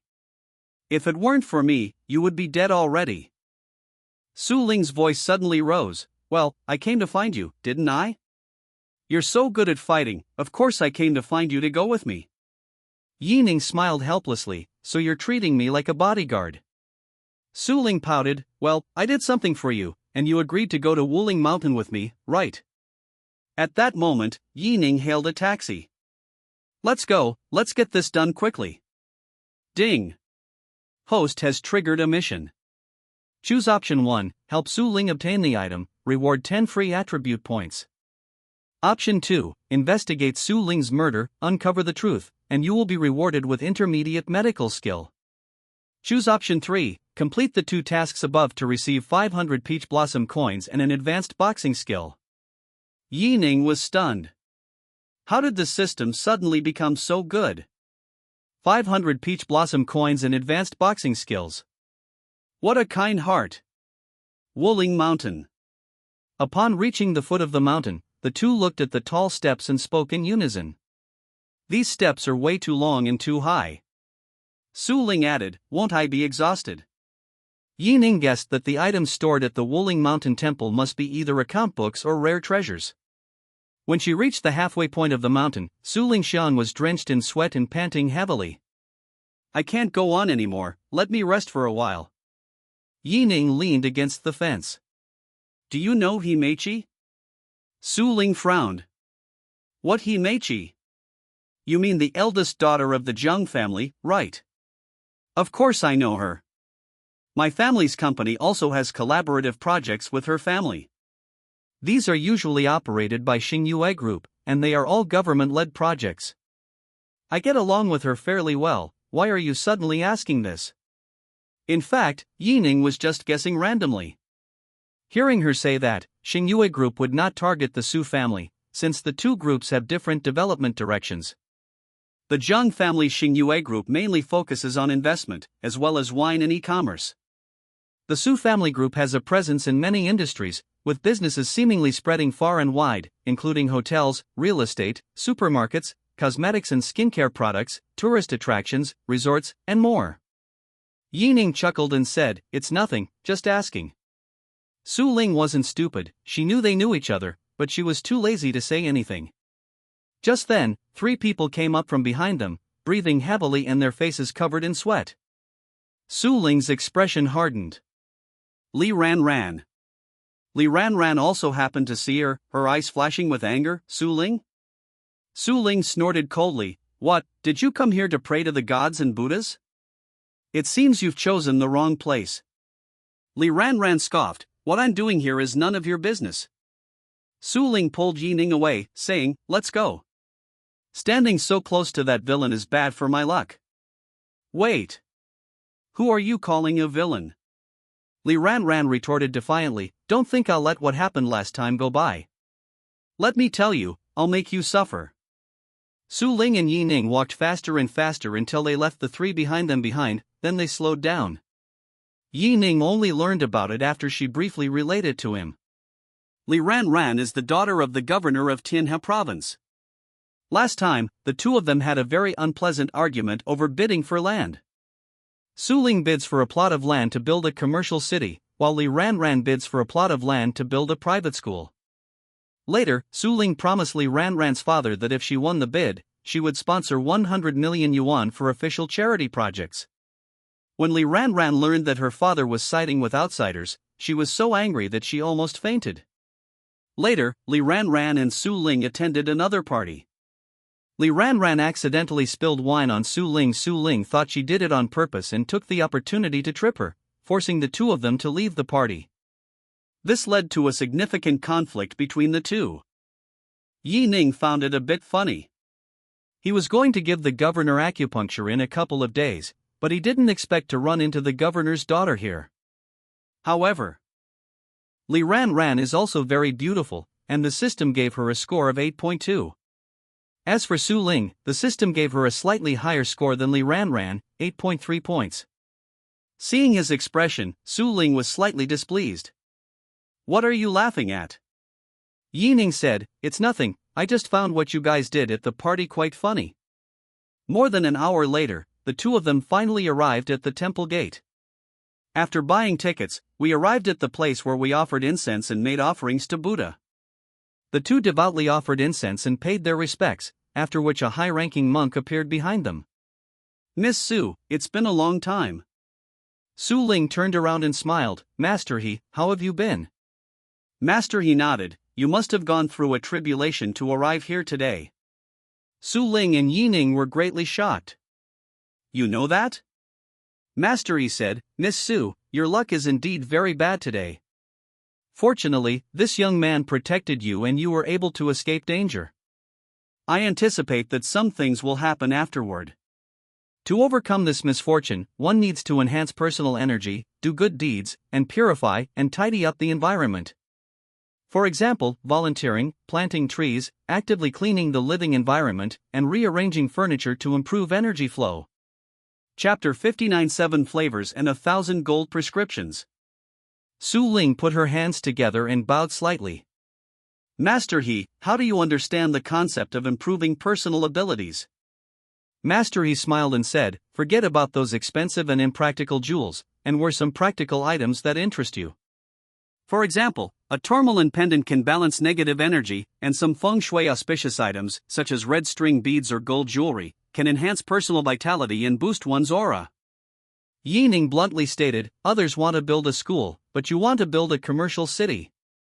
The master was right after all. Su Ling felt ashamed and embarrassed.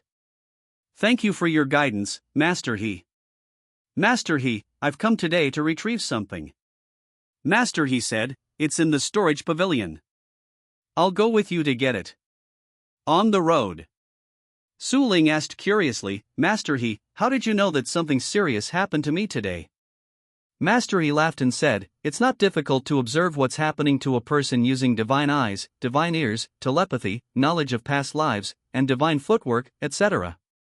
I can understand clairvoyance, telepathy, and the ability to know past lives. High-ranking monks have their own methods for understanding worldly affairs." However, Ning was very curious about the heavenly ear and divine foot abilities. According to their literal meanings, they could hear sounds from a great distance and travel thousands of miles in an instant, appearing and disappearing without a trace. Isn't this cheating? However, Ning knew one thing well: one could choose not to believe, but one could not despise or blaspheme. As they passed the guest rooms, Master He suddenly suggested, "Miss Su, why don't you stay here for a day to cleanse yourself of the impurities on your body?" Su Ling thought for a moment and nodded in agreement. "Okay, I'll listen to Master He. I'll pick up the things tomorrow." Master He said, "We're almost at the storage pavilion. Miss Su, won't you take a look at the items?" Su Ling shook her head. "Anyway, I can't open that box, so let's just leave it like this." Master He arranged rooms for the two of them and then went to take care of other matters. Since it was their first time there, they wandered around. After passing through the main hall, Su Ling saw Li Ran again. The two looked at each other with eyes that seemed to be filled with deep hatred, their eyes blazing with anger. Ning asked, "Who are the other two people?" Su Ling said, "The woman is her best friend, and the other person is probably her bodyguard or her best friend's boyfriend." Ning nodded and walked with Su Ling toward the tea tasting area next to the main hall. Just then, Li Ran and the other two had just finished offering incense and came here to rest. As soon as Su Ling sat down, she felt a throbbing pain in her temples, a dizzying sensation, and her limbs went weak.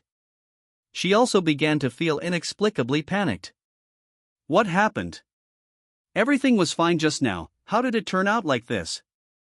She murmured to herself. Ning happened to glance at Li Ran and the others out of the corner of his eye and did not notice Su Ling's unusual behavior. They were sitting quite close, only 2 tables apart, and Ning could hear everything Li Ran and the others were saying. Li Ran said, "You went through so much trouble to come here to ask for a prescription, are you sure it's all right?" Yu nodded vigorously. "Although Tiancheng Temple is a modern temple and a gathering place for martial monks, there is a secret recipe here that I believe can cure my father's high cholesterol. You should know that monks inevitably get injured or poisoned during training and missions, so their medical standards are quite high." Li Ran sighed, "You're so superstitious. Coming to a place like this would have been better than taking your father to the capital or Shanghai for treatment." She paused for a moment, then said, "I suddenly remembered that there is a very skilled doctor, but he doesn't work at the hospital. I heard from my dad's secretary that they want to invite him to their home for acupuncture. My dad rarely receives outsiders at home. He went to the hospital for treatment of his gout several times, but there was no significant improvement. However, he suddenly invited a doctor to his home. I believe that person must be a very skilled doctor." Yu was very doubtful. "Really?" Li Ran said seriously, "Of course it's true. That person was strongly recommended to my father by City Lord Shui and Liang Yong'an. There's no way there could be a problem." Think about it, for lumbar spondylosis and asthma, acupuncture on the spot had an immediate effect. They even used perfume and a few sets of movements to test the symptoms, and there was no attack. It's really amazing. Yu was still puzzled. "No, wait a minute. You say I'm superstitious, but aren't you and your uncle superstitious too? You claim you can cure lumbar spondylosis and asthma, and even gout." Li Ran corrected, "It's not a cure, it's about enhancing bodily functions, boosting the immune system, and minimizing the probability of relapse. Do you understand?" Yu's eyes widened. "Really? What's that doctor's name?" Li Ran rolled her eyes and said softly, "It should be called Ning."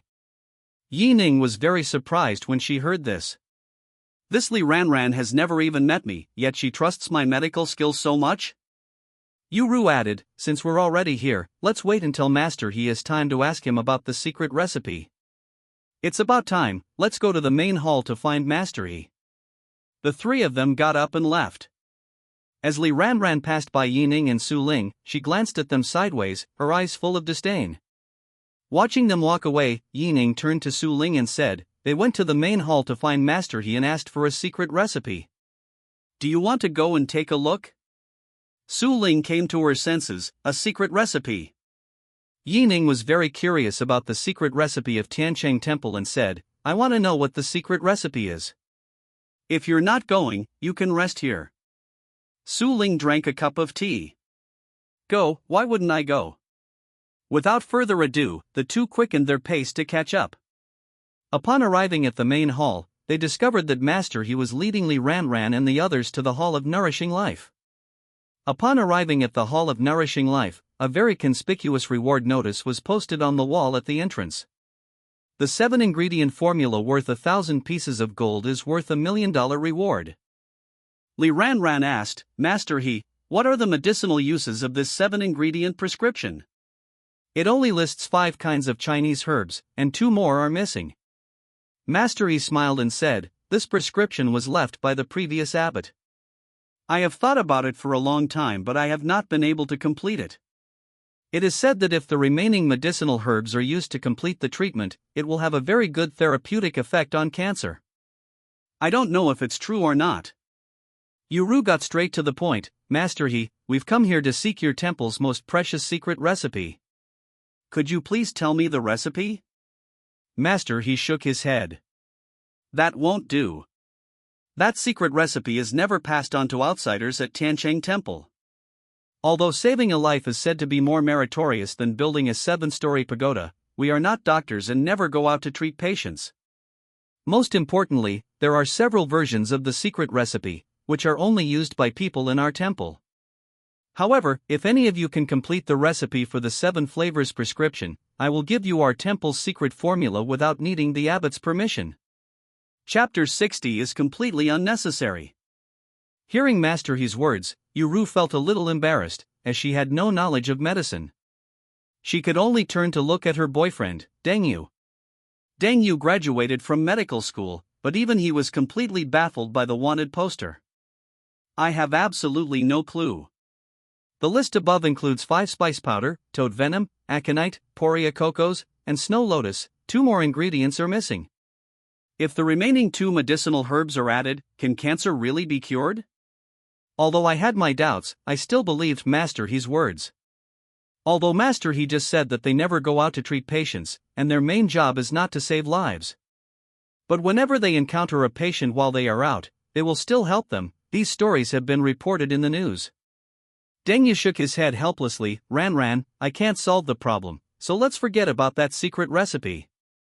Yuru began to feel pessimistic. After climbing the mountain with great difficulty and finally arriving at the temple, she returned empty-handed. Li Ranran comforted her, Yueru, rest here for a day. When my dad brings that doctor, I'll introduce him to you. Yuru nodded silently. This was the only way. At this moment, Su Ling quietly asked, can you solve this problem?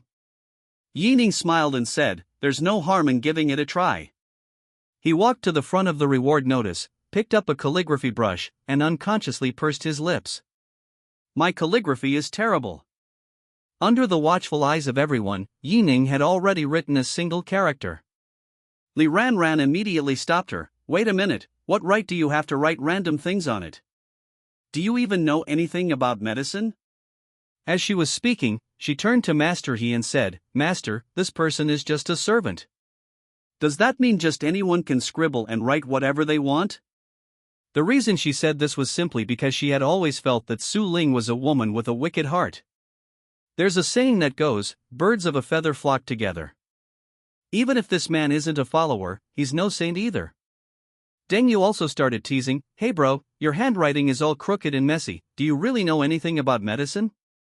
Su Ling immediately retorted, what does poor handwriting have to do with medical skills?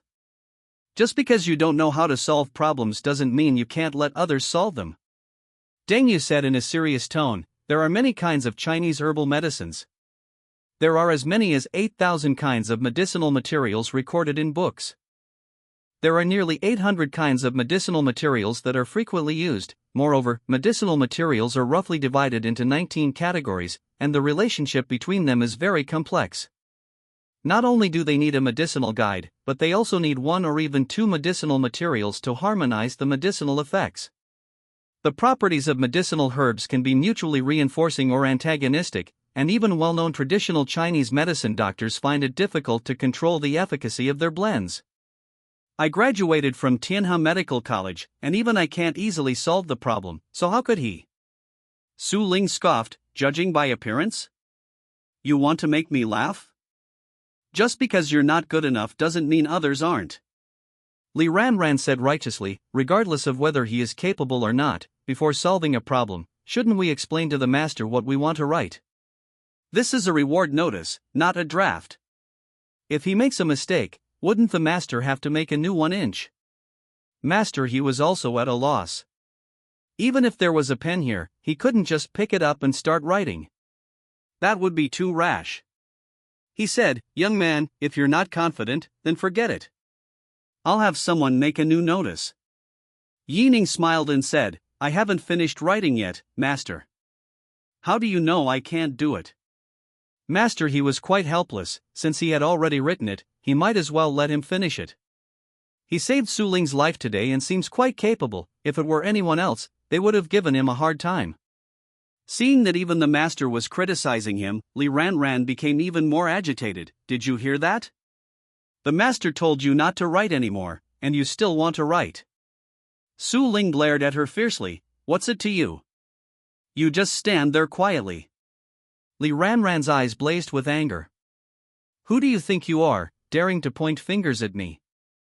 You criticize my friend, but I can't criticize you? Double standards, huh? What do you mean I'm hypocritical? I know exactly what kind of person you are, yet you forced your friend to pretend to be one. Have you no shame? Heh, getting angry, huh? They didn't offend you, why are you being so aggressive?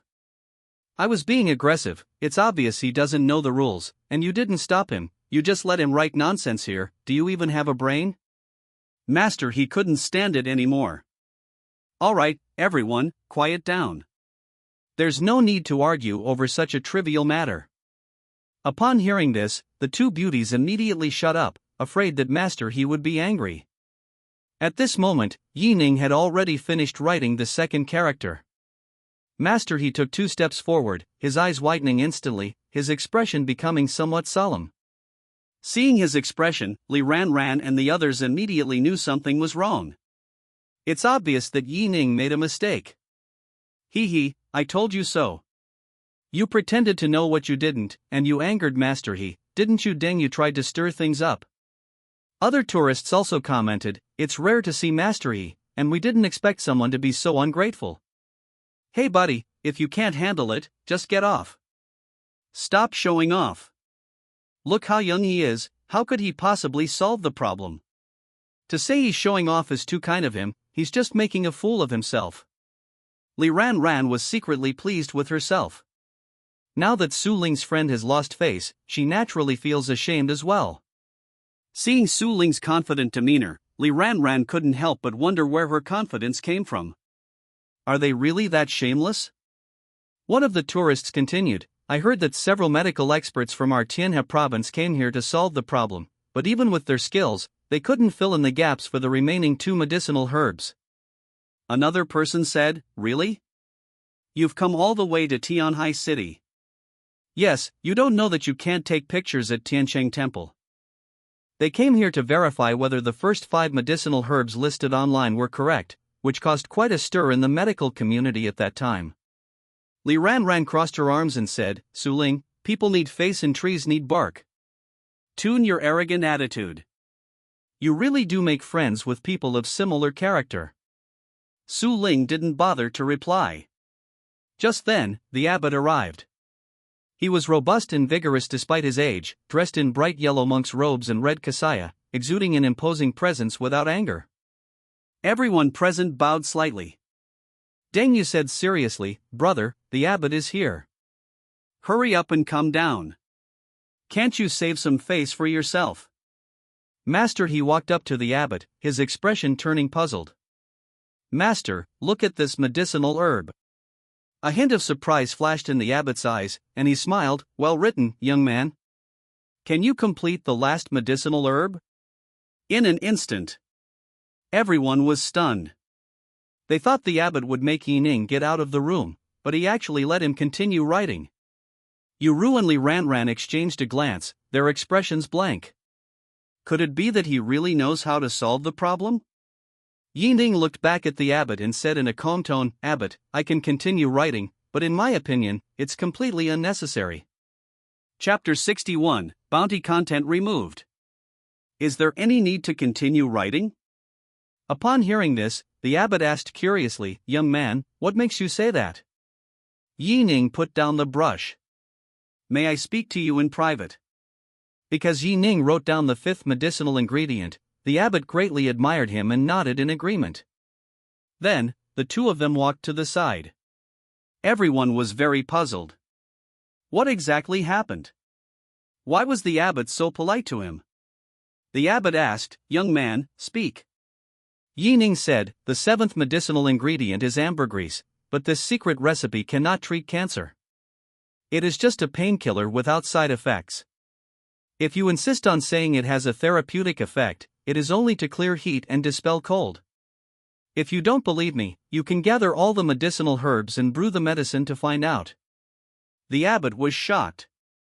A moment later, he suddenly realized what Ning had said and believed it without a doubt.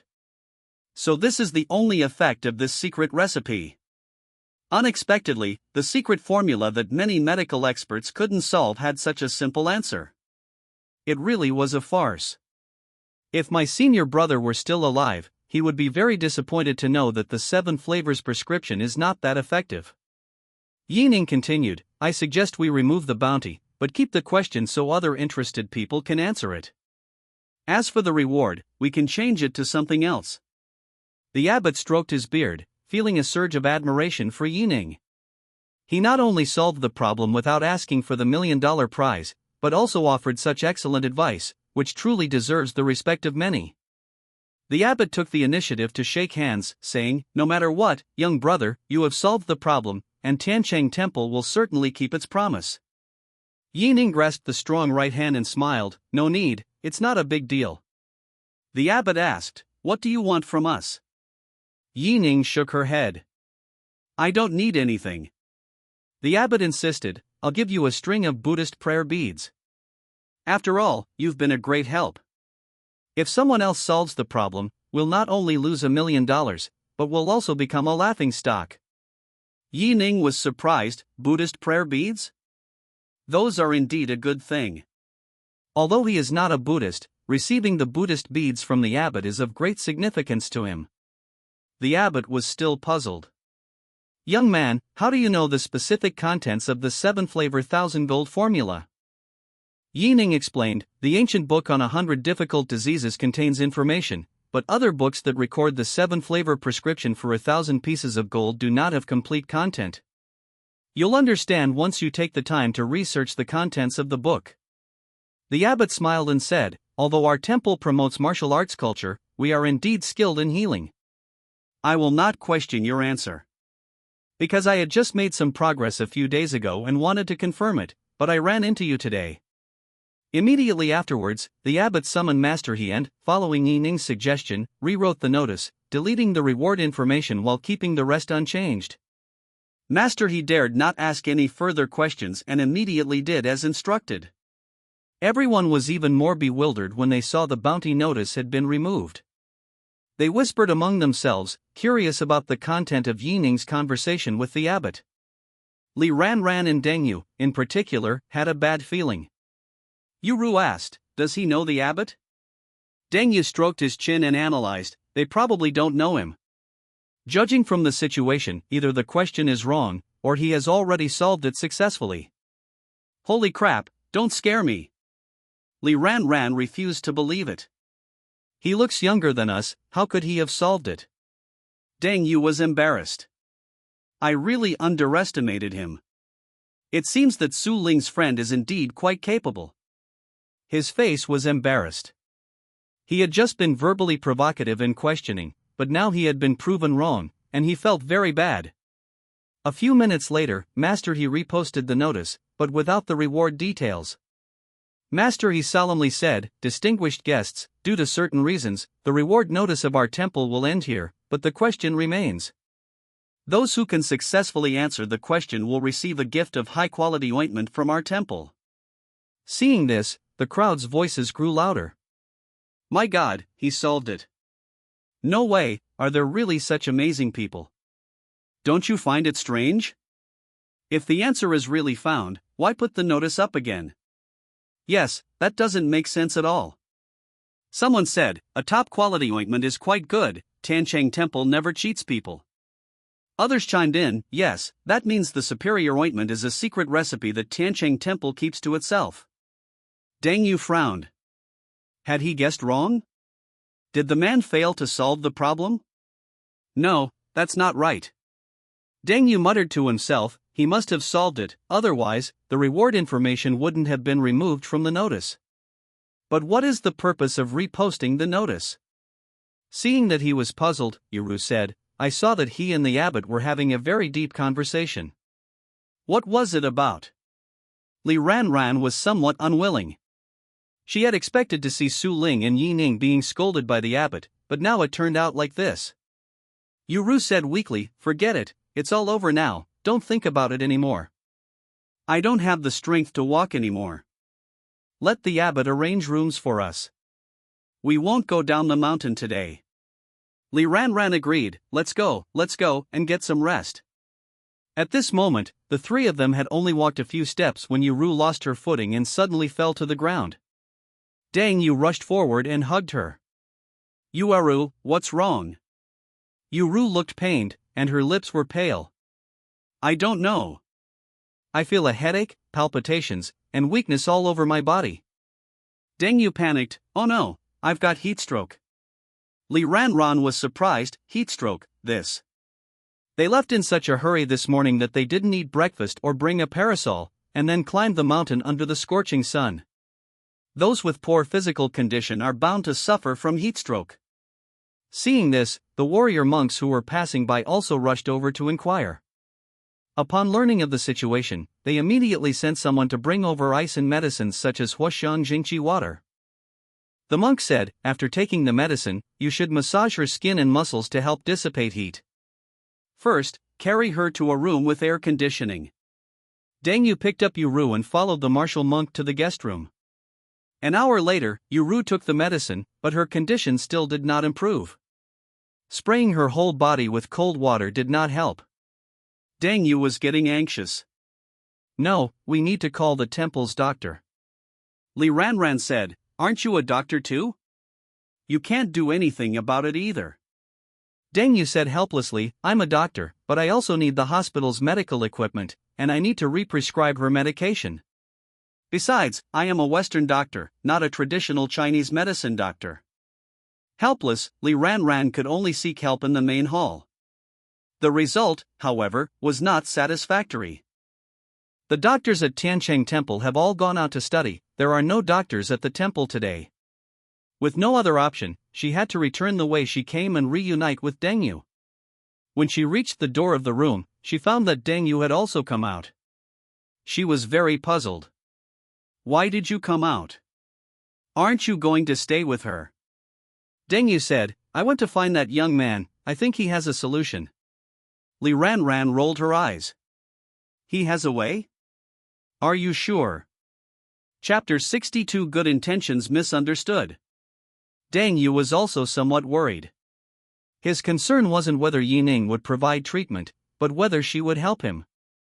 After all, he had publicly mocked him before, and now that his girlfriend is sick, he wants her help. Would she really give him face? He said, why don't we just ask them?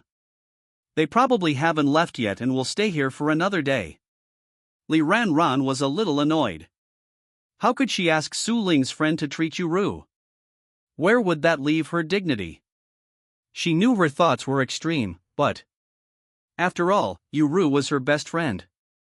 Maybe she should just go find that young man, getting treatment was the most important thing.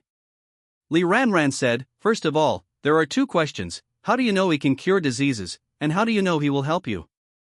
Deng Yu thought for a moment and explained, because he successfully solved the problem, and it was done with traditional Chinese medicine. He wasn't helping me, because he's also a doctor, and doctors are always soft-hearted.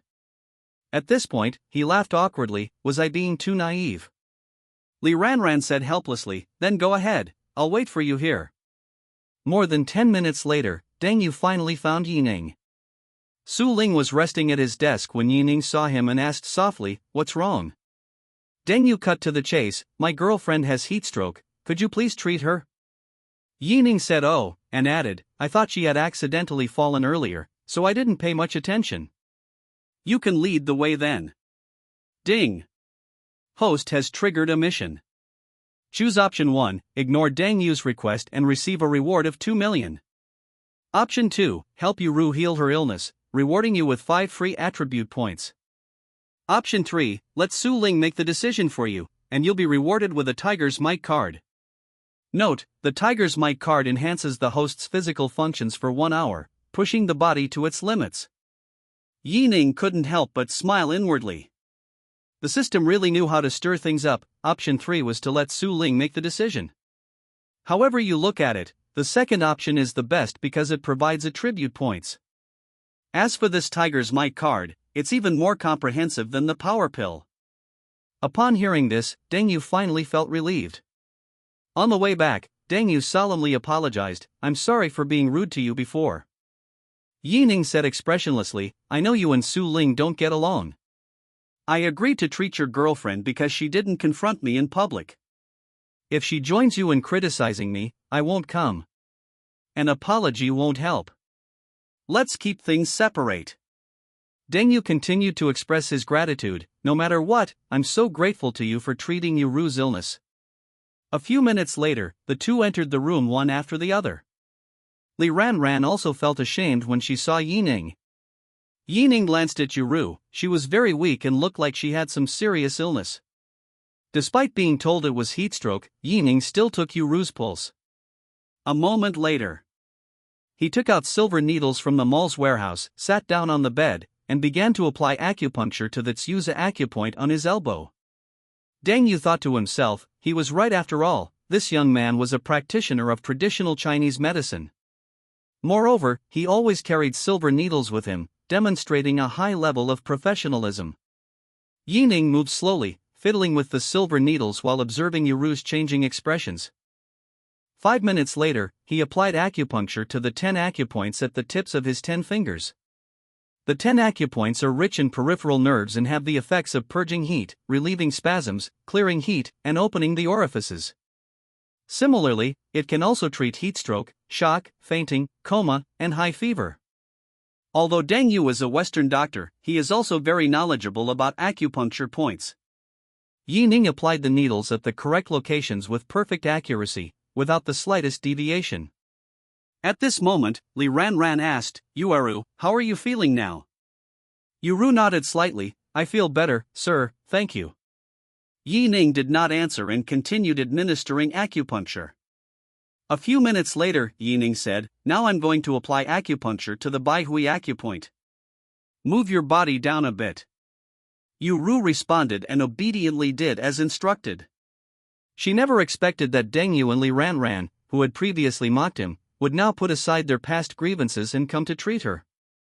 When the silver needles first pierced her scalp, Yuru felt a little uncomfortable, as if a chill ran through the top of her head. A minute later, she felt extremely comfortable, even more so than with a professional massage. Baihui acupoint is the meeting point of all meridians. Acupuncture at this point can awaken the mind, open the orifices, and lift the yang and remove sunken qi. Naturally, it can also treat headaches, dizziness, and tinnitus. Because this acupoint is quite important, Ning performed acupuncture on it for 10 minutes. Next, Ning had her lie face down on the bed and performed acupuncture on the Dazhui acupoint at the back of her neck. Li Ranran asked curiously, "How many more acupoints need to be treated with acupuncture?" Ning said, "After this acupoint is finished, there are 3 more acupoints left." As soon as he finished speaking, he pulled out the silver needles. "All right, now pull your clothes up a little and your pants down a little. I'm going to do acupuncture on the Qihai acupoint." Hearing this, Yuru felt a little embarrassed. Seeing her hesitation, Ning continued, "You'll have to take off your clothes later." I'm going to do acupuncture on the Tanjong acupoint on your chest and the Shinshu acupoint on your back. Yuru was so shocked that her mouth dropped open, her face filled with disbelief. What did you say? Li Ranran exclaimed in surprise, her reaction even more intense than Yuru's. Take off your clothes. What exactly do you want? It's just heatstroke. Is acupuncture really that complicated? Heh, you really are someone close to Su Ling. I think you don't want acupuncture, but rather you want to take advantage of her, right? Yi Ning frowned and narrowed her eyes. I came here out of kindness to treat your illness, but you think I'm taking advantage of you. You're ungrateful for my kindness. If you don't agree, then forget it. After saying that, he put away the silver needles and immediately stood up. Anyway, it's just heatstroke, it won't kill anyone, and I'm not the one suffering. You all should take care of yourselves. Deng Yu panicked and quickly stopped Yi Ning. Brother, don't take this so seriously. She's just hostile towards Su Ling, not you. Not targeting me. Yi Ning was very unhappy. You heard what she said just now. She's someone close to Su Ling, so who else could she be but me? Please move aside, or don't blame me for taking action. Deng Yu was at a loss and glanced at Li Ranran in a panic. Li Ranran didn't care at all. She wanted to take the opportunity to see her best friend's body. No way. Deng Yu forced a smile. Brother, she doesn't think before she speaks. If she disagrees, I will. Just continue with the acupuncture, okay? I can pay you, just name your price. Yi Ning's tone was icy. This isn't about money. I agreed to come for treatment. When did we ever discuss treatment costs? Since you are also a doctor, you should know the effects of acupuncture on the Tanjong, Shinshu, and Chihai acupoints. Everyone was climbing the mountain under the scorching sun, but she suffered from heatstroke. Her body is very fragile. Otherwise, why do you think I would take her pulse? I could have just done acupuncture. I just wanted to provide her with more comprehensive help. You're not only ungrateful but also slandering me. Get out of my way. Chapter 63 Selfish and Foolish. Li Ranran ruined things, and Deng Yu is almost going crazy. It's still past 2 in the afternoon, and the sun is still blazing hot, so we can't bring the moon down the mountain. His treatment was interrupted, and he was as anxious as an ant on a hot pan. After all, someone kindly offered help for free, but this kind of thing happened unexpectedly. What should we do? Deng Yu had no choice but to apologize repeatedly. Brother, I'm so sorry, I'm really sorry. I apologize to you on behalf of Li Ranran. Please continue with the acupuncture. Yi Ning reached out and pushed him aside. Don't block my way. Li Ranran felt she hadn't done anything wrong and said, after so much acupuncture, Yuru's condition has improved. She just needs to take some more medicine. You clearly have improper thoughts, but you won't admit it. Ranran, can you please shut up? Deng Yu couldn't hold back any longer and raised his voice. I'm a doctor too, and I don't think it's a big deal, but you're being rude to me. That's going too far. Am I being unreasonable? Li Ranran was also very serious. You've seen Yuru's current state. His acupuncture is over, yet he still made such an rude and shameful request. I'm a woman too. Whether you agree or not, it doesn't matter if you're her boyfriend. I've known Yuru for over 10 years, and our relationship is even deeper than yours. I have the right to stop this unreasonable demand. Yi Ning was too lazy to listen to their arguing and walked towards the door. Deng Yu was determined to go all out and blocked the doorway. Brother, if you're going to help someone, help them all the way through. The acupuncture shouldn't be interrupted. Even if you hit me, I'll accept it. As long as you're willing to treat me, I'll agree to anything you ask. Yi Ning said coldly, it's no use saying anything now. Hitting you would be a waste of my energy. At this point, Yi Ning suddenly sneered, fine, I won't go out then. Anyway, I don't do acupuncture. Blame this self-righteous woman. Yuru whispered, Ranran, you should apologize to him. This gentleman is forgiving, yet you're still targeting him like this. Even if he and Su Ling are in cahoots, you can't make that assumption. I won't. Li Ranran said, he only knows a little medicine, but he thinks he's so great. Now that you're almost better, we'll just pay him. We don't owe him anything. Deng Yu rebuked, even if you and Yuru have had a relationship for over 10 years, you are you and she is she. It's not like you are sick because she is sick. Don't you think it's selfish and foolish of you to put yourself in this situation? Am I selfish? Li Ranran also started to lose her temper. If I were selfish, I would have stopped you from going to see him before. I only agreed because I thought it could help Yuru get treatment. Deng Yu, he's just an ordinary doctor. He took advantage of your girlfriend, and you're still defending him like this. If you ask me, he's nowhere near as good as the personal doctor my dad hired. Deng Yu was so angry with her that his body trembled slightly, and he was about to explode. You're so stubborn. If anything happens to Yuru, can you take responsibility? All you ever talk about is money, but this isn't about money. Just as Li Ranran was about to speak, her phone rang. He took out his phone and saw that it was Secretary Su calling. At this moment, Ning sat down, leaned back in her chair, and watched the three of them as if watching a play. Are you guys putting on a charade or performing a comedy routine? If you won't let me leave, then I'll just enjoy the air conditioning. Li Ranran was still on the phone. Okay, Secretary Su, I'll be there tomorrow. Secretary Su paused for a moment on the other end of the phone. I think I heard Ning's voice. Is he next to you too? Ning. Li Ranran froze, looking blankly at Ning. Secretary Su, you didn't mishear, did you? Secretary Su said seriously, I went to see him in person that day, there's no way I could have misheard. What did he mean when he said you wouldn't let him leave? At this moment, Li Ranran was completely dumbfounded.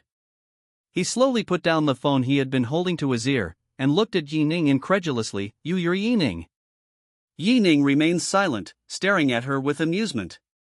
Secretary Su sensed something was wrong. Ranran, have you offended someone? Li Ranran's heart raced, and her expression changed drastically. So it turns out that the doctor my dad specially hired was this young man in front of me? How is that possible? Li Ranran panicked, her hand holding the phone trembling slightly. Secretary Su, I really offended someone. She wanted to cry but had no tears. Now I finally understand what despair truly means. And finally believed that he could decipher the secret formula in the bounty notice. Secretary Su raised her voice, give him the phone, right now. Li Ranran slowly stood up and walked to Ning. Please answer the phone. Ning answered the phone. Hello, this is Ning. Secretary Su changed her attitude and said with a smile, Ning, Ranran is immature. If she offends you in any way, I hope you won't hold it against her. Ning said calmly, I won't hold it against her, but... But what? Secretary Su became a little anxious and immediately interrupted. I'll go to Wuling Mountain to find you now. She can be impulsive sometimes, Ning. For the sake of the governor, please calm down. Ning said, Secretary Su, don't worry. The governor is the governor, and she is her. I won't bother with an idiot. If there's nothing else, I'll return the phone. Without waiting for Secretary Su's reply, he threw the phone directly into Li Ranran's hand. Li Ranran was extremely nervous. Hello, Secretary Su. Secretary Su said sternly, I don't care what happened between you, you apologize immediately. Beep. After hanging up the phone, Li Ranran was at a loss, and her eyes dimmed considerably. After a few seconds, she bowed slightly and said, Ning, I'm sorry, it was my fault. I was prejudiced against you. Please forgive me, okay? I will definitely treat you well tomorrow. I owe you now, but I will be there for you whenever you need me in the future. Ning didn't even look at him. I don't accept your apology. Shut up. Li Ranran dared not speak again, and Deng Yu also sighed silently. Seeing the other party's resolute attitude, Deng Yu cautiously inquired, what about acupuncture? Ning remained expressionless. I won't die. After saying that, he got up and left. Deng Yu glanced at Li Ranran, wishing he could give her a good scolding. Acupuncture treatment will be much less effective if it is interrupted. Fortunately, Yuru was not as weak as before, which put his mind at ease.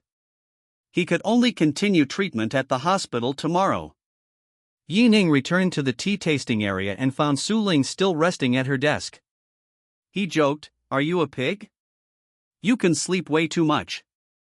Seeing that she didn't speak, Ning frowned and reached out to take her pulse. The next moment, he stared in shock. Su Ling suffered a concussion due to a previous car accident. She wasn't resting at her desk, she had already fallen asleep. Chapter 64. You won't even confess your feelings. To determine the severity of the concussion, Ning forcibly lifted her head and carefully examined her eyes. "Hey, what are you doing? I feel really unwell right now. I just fell asleep, and I'm so angry." Ning didn't speak, but touched her neck again. "It's alright, not serious, just a mild concussion." Su Ling looked at him reproachfully. "I had a concussion? No wonder I felt weak in my limbs, my ears were ringing, and I felt a little panicked." Ning comforted her. "It's alright, I'll give you acupuncture, just sit still. Take out the silver needles and begin acupuncture at points such as Rinzhong, Yongquan, Baihui, Taiyang, and Waiguan." After nearly 40 minutes, Su Ling finally recovered. Her face lit up with joy. "Wow, what kind of acupuncture technique is this? I feel so much better right away." So what happened at the Star Hotel was true after all. Ning said, "You're not fully recovered yet, so don't go to work for the next few days. Go home and rest for a few days. A mild concussion is not a big problem. The most important thing is to get plenty of rest and maintain good sleep." At this point, Ning suddenly felt that something was missing. She only has basic medical skills now. If she were to purchase intermediate medical skills, she wouldn't even need to rest at home anymore. Su Ling sighed, "Wanting to rest? It's not that easy. There's a ton of work waiting for me at the company." Ning shrugged. "Whatever you want, just don't overwork yourself and avoid being exposed to the sun." The Tiancheng temple was quiet at night, and Su Ling thought there would be some special program. After a simple meal, Ning returned to her room to rest. Before he knew it, he had fallen asleep. Squeak! The door to the room was opened, and a figure quietly entered Ning's room. Ning slowly opened her eyes.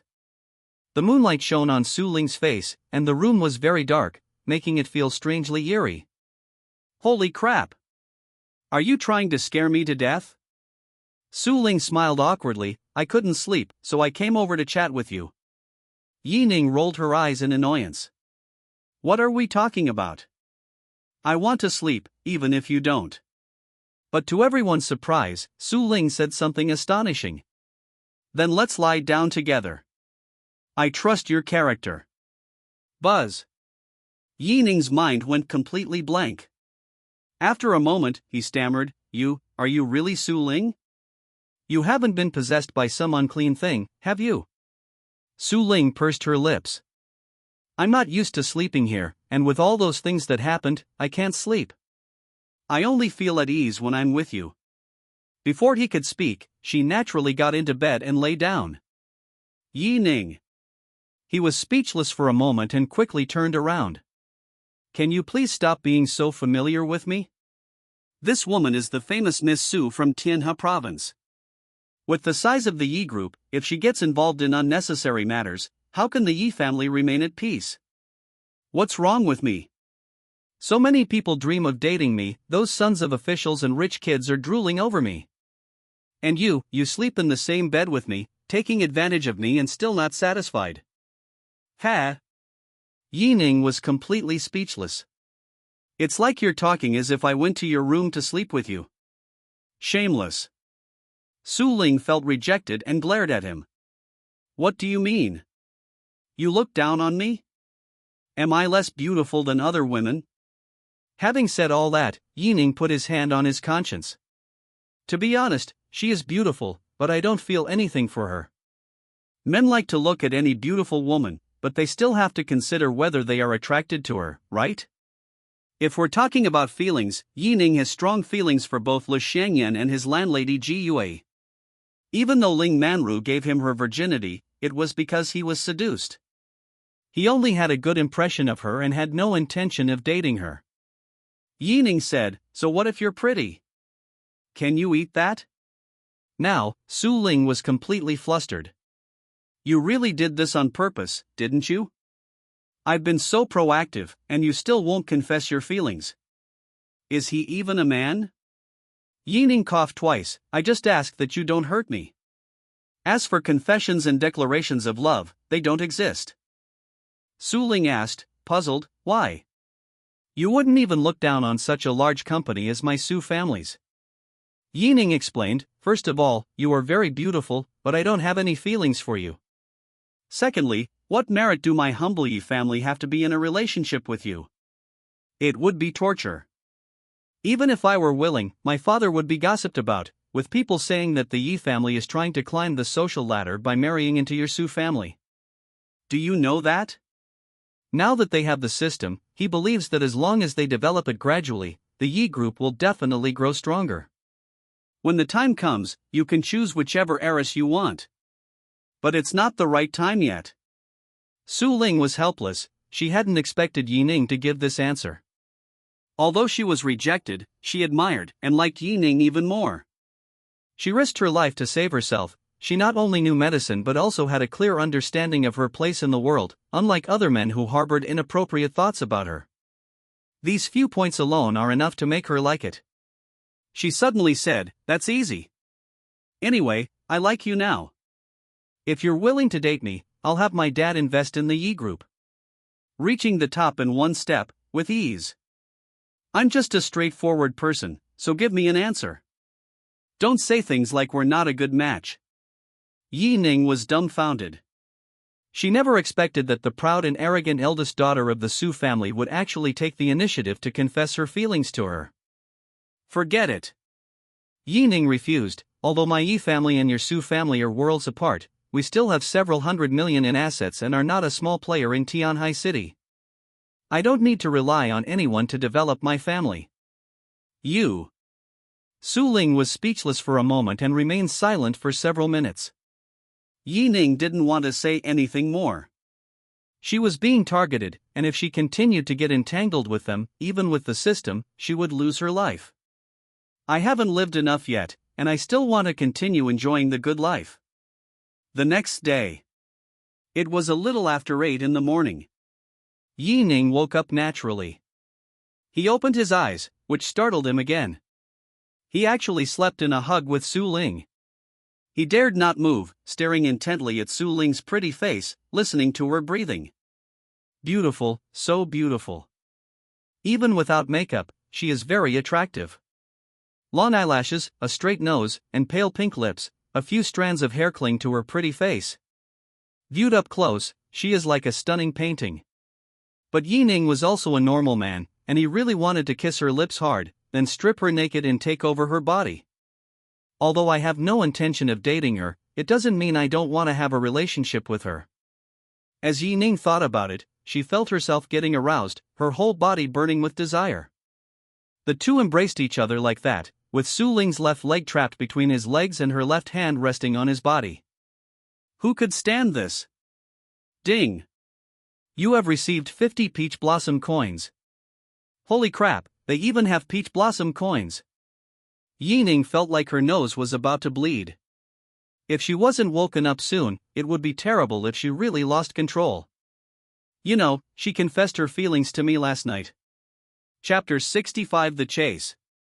At this moment, with each breath Su Ling took, her chest rose and fell gently. What's more, they were pressed tightly together, and the two soft mounds almost made Ning lose his mind. Hello. It's dawn, get up and go home. Su Ling shifted her body slightly. What time is it? Ning said, "It's 8:30. Su Ling slowly opened her eyes and was startled to see herself hugging him. Holy shit. What are you doing in my room? Are you kidding me? You're the one who came to my room. Ning hurriedly pushed her away, accidentally bumping into her breasts. Get up quickly, I have things to do. Su Ling's breasts were being vigorously kneaded, and her pretty face flushed red. You. You said you had no feelings for me, yet you touched me. When did I come to your room? I don't remember. Ning hurriedly got out of bed and went to the bathroom. Think about it carefully yourself. Ling thought about it carefully and realized that there really was such a thing. After washing up, Ling spent more than 10 minutes putting on makeup, creating a simple everyday look that appeared very refreshing. With just a touch of makeup, her whole demeanor changed. She looked even more beautiful than before. Ling went to the storage pavilion to retrieve her items, and the two quickly descended the mountain. 2 hours later, we finally reached the foot of the mountain. Ling put away the parasol and wiped the sweat from her forehead. I'm exhausted. No wonder they made me come to pick up the things. It's a thankless task. Ning opened her phone, ready to call a Didi ride-hailing service. Ling said, "My car will be here soon. Wait a moment, I'll take you home." About 10 minutes later, a blue Bentley Flying Spur and a white Maserati MC20 drove up. Ling waved to them, and the two got out of the car, handed her the keys, bowed briefly, got into the Bentley, and drove away. You drive. I have some important things with me. After you take me home, you can drive the car for now. Ning took the keys, somewhat reluctantly. You're treating me like a driver, aren't you? Wrong. Ling corrected, driver and bodyguard. Following the directions given by Ling, the car drove onto the mountain road. At this moment, Ning glanced at the rearview mirror and asked, "Have you noticed that black BMW XM has been following us?" As he spoke, his expression turned serious. I have a bad feeling. Just as Ling was about to turn around, Ning immediately said, "Don't turn your head, just look in the rearview mirror." She didn't think much of it and explained, "A lot of people come here to race cars. That BMW XM can go 270 kilometers per hour, so you can have some fun with it." Ning said, "Our car can go up to 318 kilometers per hour, but this is a mountain road, so it won't be easy to shake them off." Ling couldn't help but chuckle. You have paranoia, don't you? No sooner had she finished speaking than the BMW accelerated and slammed into her. Bang! Both cars were traveling at high speeds, and the Maserati nearly overturned. They all felt that the left wheel had lifted up. Fortunately, Ning's driving skills were decent and his reaction was timely, preventing them from succeeding. Holy crap! Ling panicked instantly. They're really here for me? Ning gritted her teeth. Hold on tight. He stepped on the gas, and the car instantly pulled away. The collision had left Ling pale. Who on earth is this person, targeting me like this? I haven't offended anyone. Ning said coldly, "You'll have to ask your dad. They're probably eyeing what you're holding." The two had just passed two bends. Unexpectedly, the BMW caught up with them again, only 2 or 3 meters away. Ning cursed, "They're like a persistent ghost. Being with you is never a good thing. I'll die because of you." Ling said in a trembling voice, "We're driving a sports car. How could you be overtaken by a large SUV? Ning glared at her fiercely, "Is there even a question?" She's a professional assassin, her driving skills are definitely better than mine. Besides, with so many bends in the mountain road, how easy is it to shake them off? Bang! No sooner had he finished speaking than the Maserati was struck again with great force.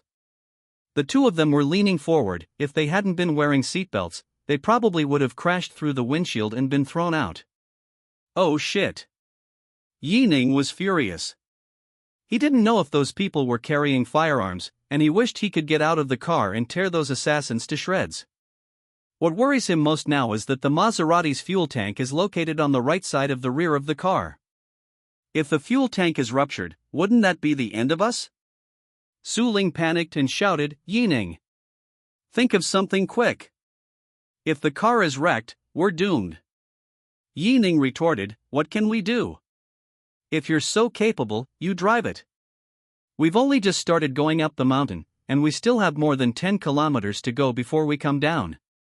I told you to go through the city, but you complained about waiting at traffic lights. Now look what happened, you're being chased. Damn it. Bang! Clang! The taillights were damaged, and the rear cover was also badly broken, with various fragments scattered on the ground. Ning was also very anxious, and sweat beaded on his forehead. There was no other way at this point but to find a way to shake them off. Su Ling was on the verge of tears. Am I really my dad's biological daughter? I'm speechless. Hearing her constant complaining, Ning became extremely annoyed. Just shut up. Can't I drive in peace? Just then, we came to a downhill section of road, which happened to be a bend. After the bend, there was a straight line for several tens of meters. Ning shouted, "Hold on tight to the handrail. Quickly!" Su Ling did as instructed, feeling as if her heart was about to jump out of her throat. The next moment, Ning entered the corner early, slammed on the brakes and downshifted, while forcefully changing direction and drifting. The entire car, propelled by violent inertia, veered off the road and into the air. Su Ling's eyes widened in surprise. She hadn't expected Ning to choose to fly down instead of taking the road. Ah! Snap! Clang! The car hit the ground with a sharp sound. Ning quickly turned the steering wheel again, released the brake, and accelerated to smoothly exit the turn. Fortunately, the Maserati had strong grip, otherwise, the consequences would have been unimaginable. The assassins inside the BMW didn't expect Ning to do this, as they were already more than 20 meters away from them. At this moment, Ning stepped on the gas pedal to the floor, and the car sped along the highway, instantly turning a 20-meter distance into more than 50 meters. However, inside the BMW, an assassin wearing a black mask leaned out of the window, holding a submachine gun, and started firing at the Maserati's tires. Da-da-day! Bang! The tire burst. Sizzle! The Maserati began to sway violently from side to side, sparks flying from the steel rims of its wheels as they scraped against the ground. Ning released the accelerator and tried his best to straighten the car. It's over.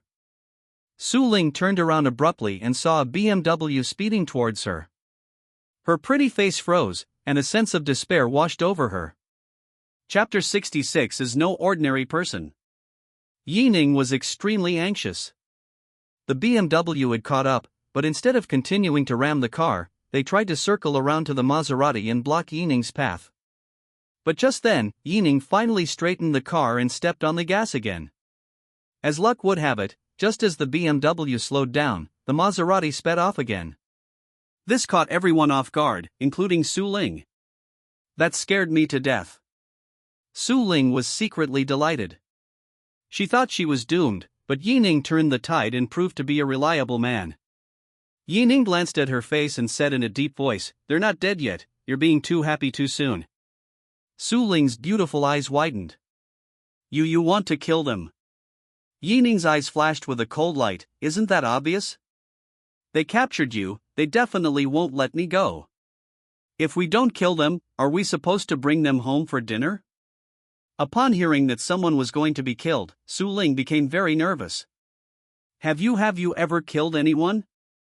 Ning replied seriously, "No, if they want to die, I can only grant their wish." Alright, shut up. The tire's flat now, we can't run away. Let's find a place to deal with them. The car was still drivable, and Ning gradually got a feel for the vehicle's swaying, continuing to accelerate forward. BMW followed closely behind, giving them no chance to escape. Less than 5 minutes later, the car reached the edge of a grove of trees, and Ning decisively drove the car in. Bang! The vehicle crashed through the guardrail and flew straight into the woods.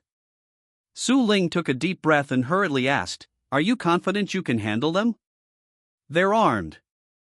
Ning said, "What are you afraid of? Didn't you say you liked me? You're not even willing to die with me." "What kind of time is this to be joking?" Su Ling said, her voice almost trembling with tears, "I don't want to die. Why did this have to happen to me? What did my dad do to make me suffer like this?" At this point, the car drove to a place with plenty of cover, with several large rocks nearby that could just cover the vehicle. Ning hurriedly got out of the car, hide next to the car and don't move. He opened the trunk and saw a toolbox. Upon opening it, he found a relatively long wrench that he could use. At that moment, the BMW was parked not far away. 4 assassins got out of the car one after another. One of them was carrying a submachine gun, while the other 3 were carrying daggers. They were all wearing professional masks, with sharp eyes and exuding a terrifying murderous aura at all times. Their characteristics were also quite obvious. The leader was armed, another had tattoos on his arm, another had several knife scars on his arm, and another was relatively short.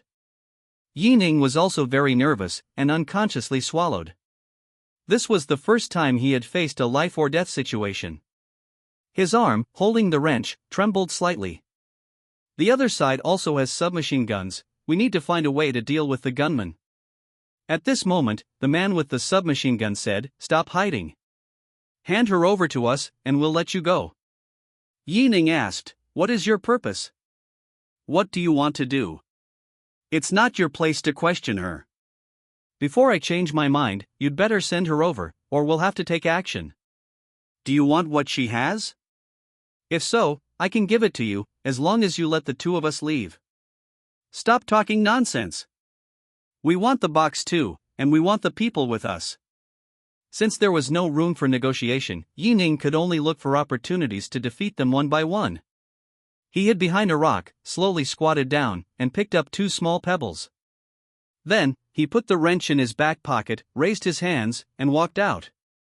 Upon seeing this, Su Ling almost cried out, and quickly covered her mouth. Ning said, "Don't do anything rash, let's talk this out." The 4 of them saw Ning raise his hands and were not very wary. In addition, they were armed with firearms and did not take Ning seriously. "Where is that woman? What's the meaning of you coming out alone?" "The terrain here isn't complicated, she can't have run very far." Ning turned to look at Su Ling and said in a deep voice, "You're carrying guns, which has frightened her." "Unless you put the guns away." "You 4, and professional assassins at that, are you afraid of us?" He scanned the 4 people with the system. The one with the highest combat power was the one holding the gun, with strength 35, agility 30, and physique 35. Ning was very surprised. She didn't expect that person's physique to be even better than hers and Su Hongshan's. Moreover, it is very large, over 1.9 meters tall, making it a formidable opponent. As for the other 3, all 3 of their stats are quite high, suggesting they are also mercenaries. "Ha ha, are you afraid of us?" The leader chuckled dismissively and immediately lowered his guard. Ning seized the opportunity and threw a pebble at them with all his might. Bang! The pebble struck the gunman's finger squarely and broke the trigger. In an instant, 2 shots rang out from a submachine gun, the sound echoing all around, and birds flew high into the sky. "Damn it!"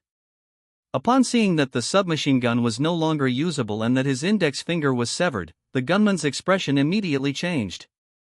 "You kid actually have such skills. I really underestimated you." Ning said, "You dare to make a move on Su Ling? Don't you know that her uncle is Su Hongshan?" The gunman sneered, "We're paid to do things, so we naturally have the means to complete the mission. Do you think bringing up Su Hongshan will scare us?" As soon as he finished speaking, he gave the order, and the 3 of them rushed towards Ning.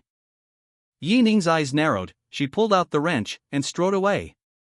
The 3 of them were extremely fast and clear-headed, so they naturally knew what Ning wanted to do.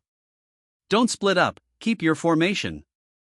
Ning tensed up again, and thinking about what happened at the Japanese restaurant, he was even a little scared.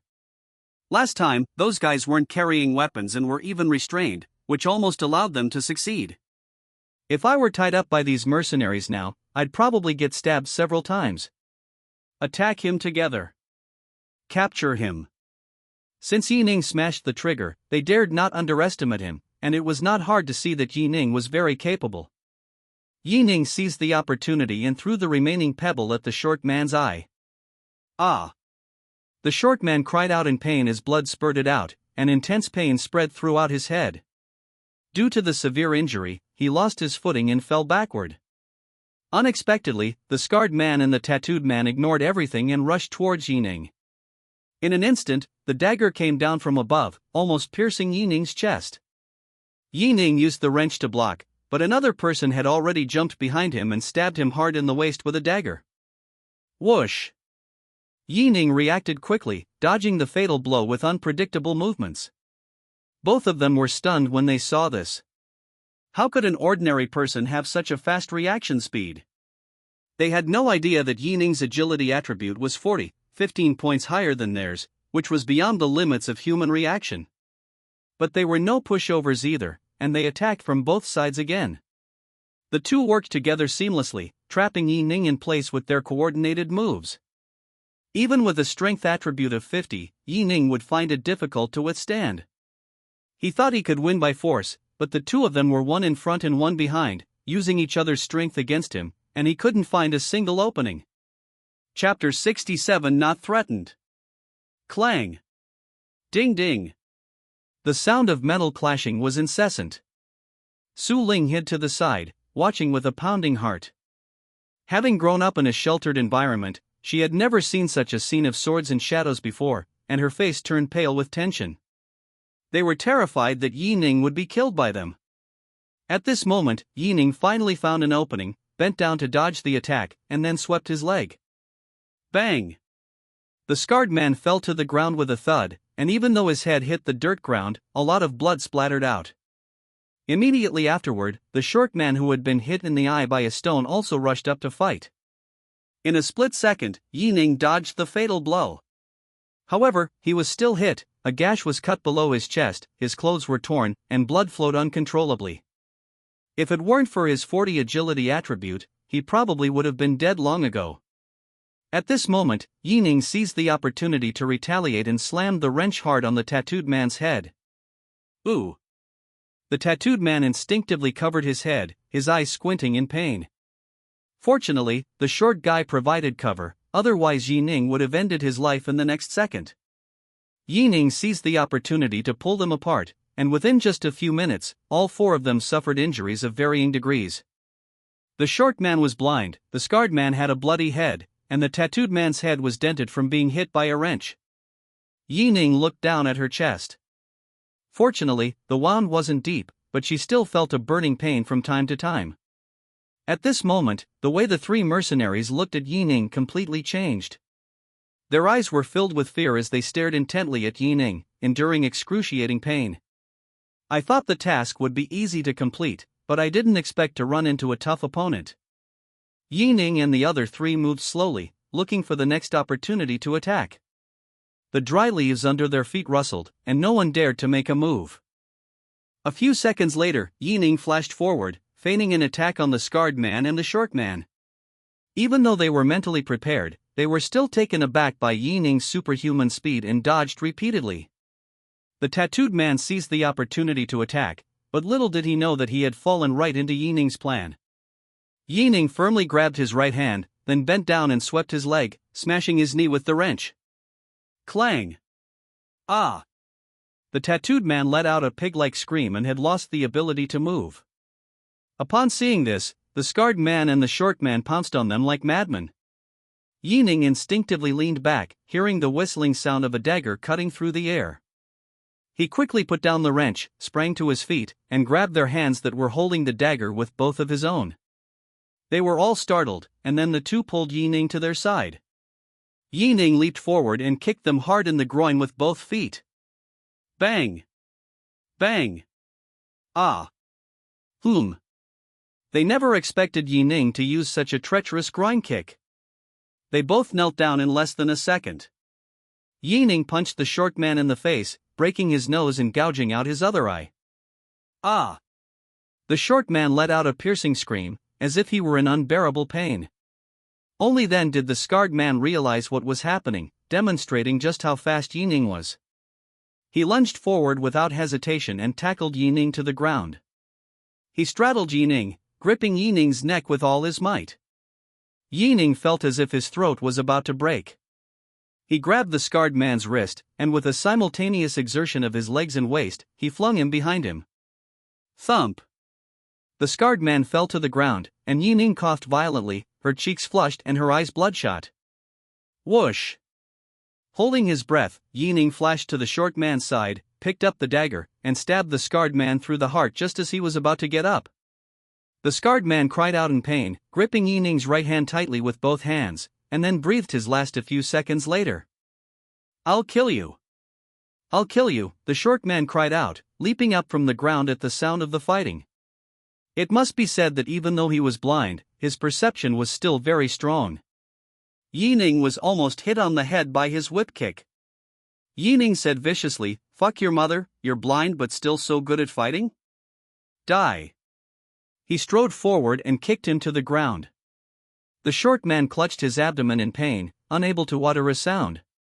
Just in case, Yi Ning took a few steps in another direction, lifted a large rock, and smashed it down on his head with all her might. Bang! Sizzle! The short man's head was smashed open, and his skull was shattered all over the ground. "Old soon!" the tattooed man yelled, his eyes filled with despair. Yi Ning touched his throat, his voice a little hoarse. "You thought I was easy to bully? 3 out of 4 of you came. You're not going to survive either. Stop. If you dare kill him, I'll kill this woman." The leader grabbed Su Ling by the neck, a dagger pressed against her waist. The tattooed man suddenly shouted, "Gangzi, kill that woman, take the stuff and don't worry about me." Yi Ning turned around abruptly, her eyes blazing with fury. "If you dare touch her, I'll kill all 4 of your families. You also have weaknesses. As long as I live, I will dig 3 feet into the ground to dig out your relatives. Don't believe me? Try me."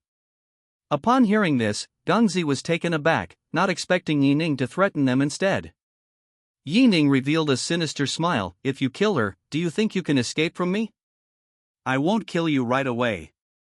I'll leave you alive so you can watch your family die in front of you. I know you are from China.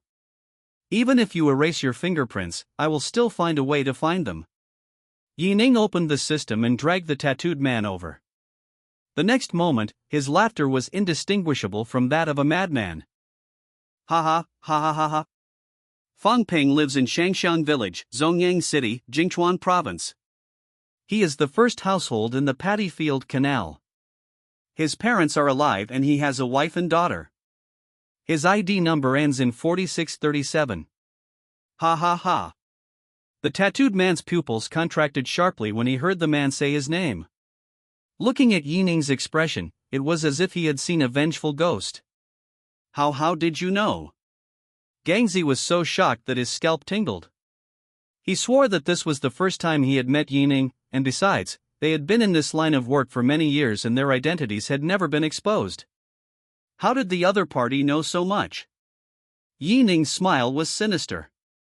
"If you dare kill her, I guarantee I'll kill your entire family, leaving no one alive." Gangzi panicked, his mind in turmoil. Is the one standing before him a demon or a human? Yi Ning raised the dagger and pressed it against the tattooed man's neck. "I'll give you a chance. Release her, and then tell my employer, and I'll spare your lives. If you want to drag her down with you, your whole family will be executed. If your mission fails, at least you'll still be alive and can escape with your families. If you lose your lives, you'll lose everything. Think it through." Gangzi really wanted to drag Su Ling down with him, but when he thought of his family, his murderous intent dissipated considerably. Yi Ning raised her voice, "I'll count to 3. If you don't release her by then, I'll kill this person. 1. 2". Chapter 68. Su Ling is injured. Gangzi panicked instantly. He hadn't expected that the other party didn't care about the woman's life at all. This was something he hadn't anticipated. If I had known, I would have investigated this man's background more thoroughly. Who exactly is this person? He hurriedly released his left hand, fearing that Fang Ping might die. The next moment, Su Ling knelt on the ground, coughing violently and trembling uncontrollably. Yi Ning said, "Su Ling, come here. Don't be afraid as I'm here." A moment later, Su Ling slowly got up and walked towards Yi Ning. As she walked up to Yi Ning swiftly slashed the tattooed man's carotid artery with his knife. Sizzle! Fresh blood gushed out like a jet of water. Fang Ping. Gangzi's eyes widened in disbelief. He couldn't believe that Yi Ning had lied to him. Su Ling almost fainted when she saw this bloody scene. That's absolutely cruel. Fong Ping stretched out his arm, his eyes filled with resentment. Gang Gangzi. He then collapsed to the ground, his body slowly twitching, and within 10 seconds he was completely still. Ah! Gangzi roared, unleashing a powerful killing intent, and flashed towards Yi Ning at an extremely fast speed. Yi Ning pulled Su Ling behind him and said in a deep voice, "Step back." In an instant, 2 men rushed towards him. Gangzi leaped high into the air, his right foot like a steel whip, slamming into Yi Ning's head with a whooshing sound. Yi Ning raised his hand to block, and almost flew out of the air. He grabbed Gangzi's calf and was about to exert force when Gangzi's other foot came flying towards his face with great force. Bang! Yi Ning caught it steadily, but staggered backward and almost fell. He knew Gangzi would fight him to the death, but he never expected that Gangzi's strength attribute of 35 would unleash such amazing power. Perhaps it was because he broke his promise, or perhaps it was because Fong Ping was dead. Yi Ning dared not underestimate his opponent, because Gangzi's physical attributes were extremely high, with a constitution attribute of 35. That was 5 attribute points higher than his own and Su Hongshan's. It's hard to imagine just how terrifying his training must have been when he was a mercenary. Yi Ning didn't want to be on the defensive, so she switched to offense and rushed forward to engage him in combat. Bang! Bang! Bang! For a time, the two fought fiercely, with Gangzi taking 2 punches from Yi Ning and Yi Ning taking 2 kicks from Gangzi. The daggers in their hands were ready to strike, each one searching for an opportunity to deliver a fatal blow. Yi Ning dared not imagine what would happen if his martial arts skills were still at the beginner level of boxing. He probably wouldn't last more than a few moves from Gangzi before he was killed. Ja! Gangzi's expression was extremely fierce. He was not blinded by hatred or mockery. He had already envisioned how Yi Ning would respond when he threw the punch.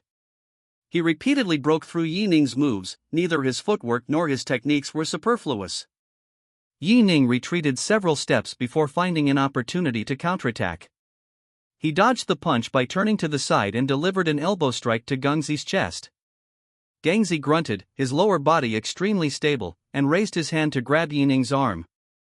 Yi Ning sensed something was wrong and quickly jumped backward. Gangzi was shocked at that moment, but he quickly calmed down. I admit, your reaction speed is simply inhuman. Gangzi's face was mocking. But so what? Once I catch you, you're dead for sure. Yi Ning killing Fong Ping means that Yi Ning will not let him go. Having spent many years on the battlefield and experienced countless life or death situations, he was shocked when Yi Ning revealed Fong Ping's accurate information. He still feels extremely ashamed when he thinks about it now. Regardless of how he obtained Fong Ping's accurate information, the only thing that is certain now is that he personally killed Yi Ning to prevent future troubles. Yi Ning thought the same way. If Gangzi escaped and discovered his identity and background, the consequences would be unimaginable.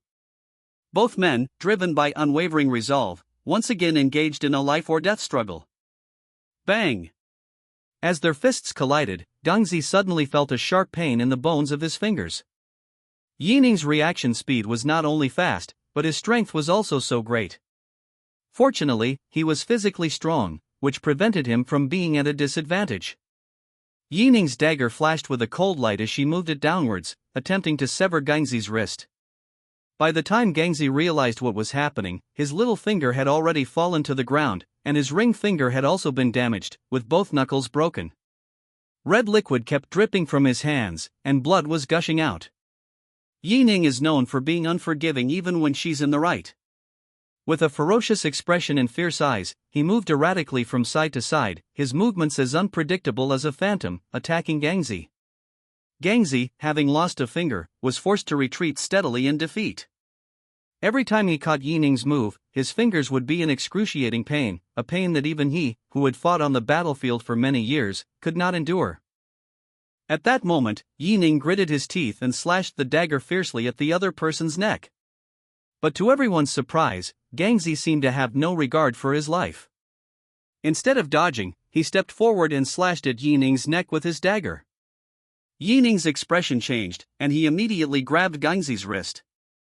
Gangzi's action was exactly the same as his. However, Ning was always one step ahead of him, delivering a vicious kick to his lung. Gangzi's face turned ashen instantly, but his fingers remained strong and firm, without relaxing for a moment. He knew that if he loosened his grip, the dagger would kill him. Ning was once again shocked by his resilience. Now that he had the upper hand, he absolutely could not let him recover. Bang! Bang bang! Despite 3 consecutive kicks, Gangzi wasn't sent flying. Instead, he surprisingly landed a punch on Ning. Ning was caught off guard, her cheek stung, and she instinctively took a step back. Gangzi found a chance to catch his breath, then darted away and squatted on the ground, panting heavily. The two fought fiercely. Su Ling covered her face with her hands, unable to look directly at them. She was really afraid that Ning would die at the hands of the other party if he was not careful. Ning said, "I'll give you a chance to turn yourself in. Otherwise, I'll break your limbs and have the police chief take you back." Gangzi spat out a mouthful of saliva. "You're dreaming." Having no chance of winning in close combat, he pulled out several throwing knives from his waist and fiercely shot them at Ning. He changed direction every time he threw a throwing knife. Ning hadn't expected the throwing knife to be so fast, and he almost got hit. The dagger and the throwing knife collided, making a sharp sound. He missed a throwing knife and could only dodge it by turning to the side. Unexpectedly, the throwing knife pierced Su Ling's chest with perfect accuracy.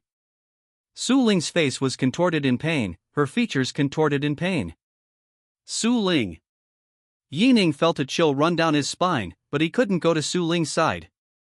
If he went to check on her injuries, he would be at a disadvantage. Gangzi can attack or retreat as needed. Ning realized he had fallen into a trap when he saw the other party's sinister expression. It turns out that his initial target was Su Ling, not himself. Ning's chest heaved violently, and he unleashed a terrifying killing intent. His figure moved like lightning, and he arrived beside Gangzi in an instant. Gangzi had just exerted force with his heel and was about to dodge when it was too late. His right arm was gripped tightly by Ning, and his other injured hand was kicked off. Sizzle! The next moment, all the fingers on Gangzi's right hand fell off, blood spurted out, and both of his hands were completely ruined. Chapter 69 Emergency Treatment. At this moment, Gangzi felt an unprecedented despair. He finally realized that Ning didn't dare to fight him to the death because she didn't want to be seriously injured. Now that the woman has been stabbed by the flying knife, Ning disregards everything and fights him with all his might. At this moment, Gangzi wanted to raise his leg to fight back, but it was too late.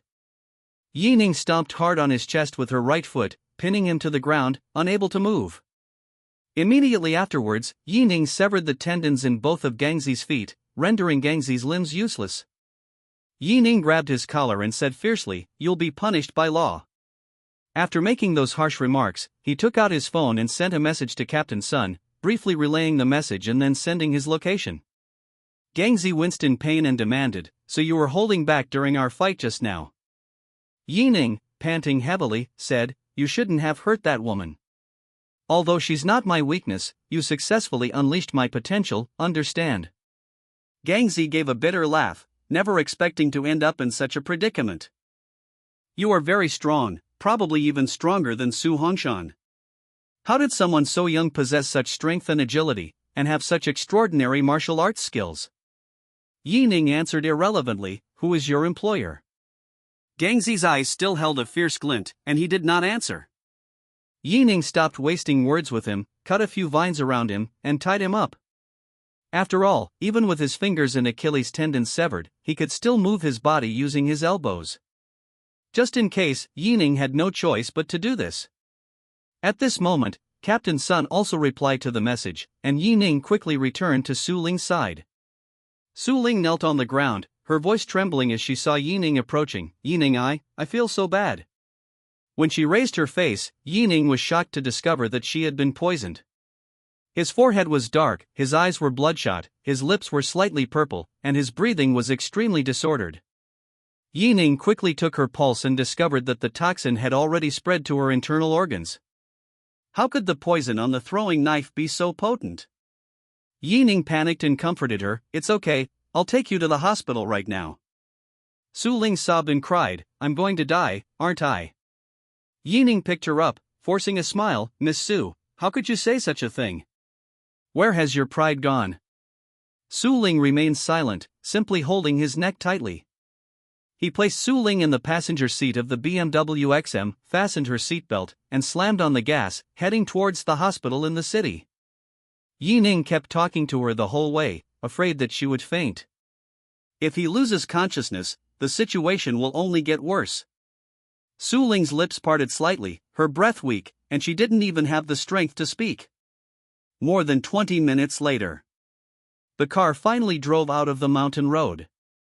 Ning continued to observe Su Ling's condition and found that the toxins in her body were getting worse and worse. Her face was pale and her lips had turned dark purple. Now he faces a choice: should he return to the location Su Ling designated and treat her himself, or go directly to the hospital? However, it might be too late to go to the hospital now. We need to get rid of the toxins from her body as soon as possible. Startled by the honking of horns around her, Su Ling slowly raised her hand and pointed to the left. Her voice was barely audible. "There's no time to get to the hospital, take me back to where I am, I don't want to die out there. My heart hurts." Ning felt helpless and pounded on the steering wheel. Could he really detoxify her with his current medical skills? Su Ling is right, it's too late to go to the hospital now. There was no other way but to drive to the destination. A suburban villa. Ning hurriedly carried her to the front of the villa, only to find no one there. He immediately broke down the door and entered. Upon arriving in the room, Ning placed her on the bed and gently patted her face. "Cheer up, you won't die." After saying that, he immediately tore open Su Ling's top, revealing her fair skin and sexy lingerie. At this moment, Ning had no time to admire the stunningly beautiful body. She opened the system shop to find a way to resolve the poison. There are currently 110 peach blossom coins available. Ning was extremely anxious. "System, do you have any antidote?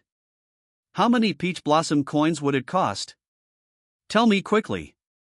"System, you need to spend 50 peach blossom coins to purchase the cleansing elixir and 50 peach blossom coins to purchase the jade heart powder for body soaking." At this moment, Su Ling weakly uttered a curse. "You deserve to die. I was about to die and you still tore my clothes. I was willing to give them to you last night, but you didn't want them." Ning bought the 2 medicines recommended by the system and said, "You're too deeply poisoned and have lost your mind." Su Ling struggled to stay awake and said with a bitter laugh, "Forget it, do you really think you're a god?"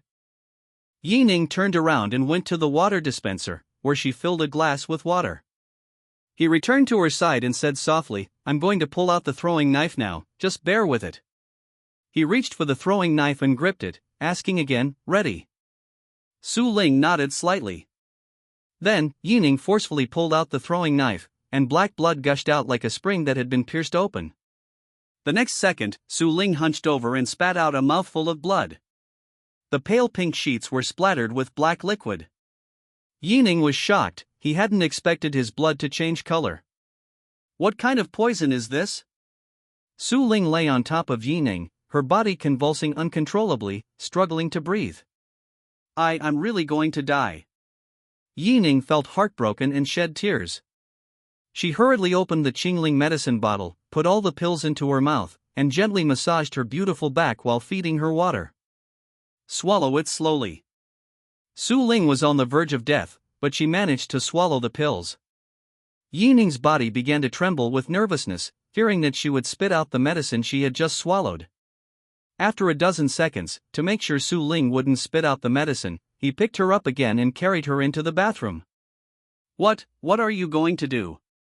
"Nonsense, of course it's to detox you." Ning put her in the bathtub, only to realize that there was no hot water. "Damn it!" I cursed inwardly, but now I have no choice but to try anything, even if it seems hopeless. With no other option, Ning could only pour cold water into the bathtub and then turn on the electric water heater for backup.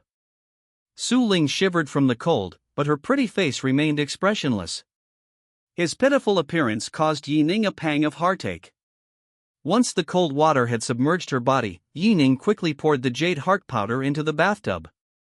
Before long, the murky black water in the bathtub became clear and transparent, and its color continued to change. It sometimes turns bright red, and sometimes orange-red. In the end, it turned pink, and there were many crystal-clear blue particles floating underwater. As time passed, the blue particles slowly floated onto Su Ling's body and seeped into her body at a visible speed.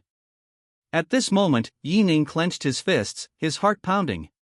Because Su Ling still didn't react at all, she just lay quietly in the bathtub, her beautiful hair flowing like a waterfall, her face haggard and bloodless. Chapter 70. You're mine. Ning felt something was wrong and gently shook her. Hey, how are you feeling? Say something. Su Ling did not answer. If it weren't for the gentle rise and fall of her chest, Ning would have thought she was dead. Ning was very anxious and asked the system, how is she? System, wait. Wait. Ning was puzzled. What were they waiting for? Wait for the toxins to be eliminated? But now 7 or 8 minutes have passed, and there's still no effect. Ning quietly observed her expression without moving. As time passed, Su Ling's cheeks began to regain color, and her purplish lips gradually faded. She was breathing through her nose just now, but now she's starting to breathe through her mouth. It's starting to get noticeably better. Ning was overjoyed, the system hadn't lied to him. A few minutes later, Su Ling suddenly opened her eyes and spat out a mouthful of black blood. Puff. Su Ling regained consciousness and stared blankly at Ning. I feel better. As she spoke, she suddenly grabbed Ning's arm. Am I having a final burst of energy before death? I'm still going to die, aren't I? I'm so young, so beautiful, why did I have to die? The more she talked, the more agitated she became, and the more heartbroken she became. Finally, her voice trembled with sobs. Why did this have to happen to me? I haven't done anything wrong. Ning picked her up. How could you die? You're almost better. Su Ling was heartbroken. Just bury me here. Being buried by the person I love, I have no regrets. Ning sighed helplessly. Stop talking nonsense, hurry up and take a shower, then I'll give you acupuncture. The reason he hurriedly picked up Su Ling was because Su Ling still had a wound on her chest. What she just spat out was black blood containing toxins. If I get infected again, all my efforts will have been in vain. Ning turned on the electric water heater, took the shower head, and aimed the spray at her, giving her a quick rinse. Stop being so damn sad. I told you you'd be fine soon. Are you deaf or stupid? Ning shoved the shower head into her hand. Hurry up and wash. Su Ling looked incredulous and slightly surprised. Am I really almost better? Ning cursed. You don't even trust me anymore? Damn it, you've ruined me too, okay?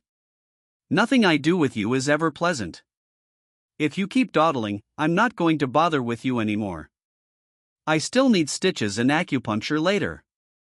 You treat me like a bodyguard, but I haven't gotten any benefits from it. Screw you. He turned to deal with the water in the bathtub, and only came out of the bathroom a few minutes later. Room. Ning sat on the sofa, her expression utterly helpless. He was still reeling from his first battle. The moment of killing was brief, but the bloody scene always lingered in my mind, impossible to shake off. Thinking about it now, it's terrifying. What if I really wasn't a match for those people?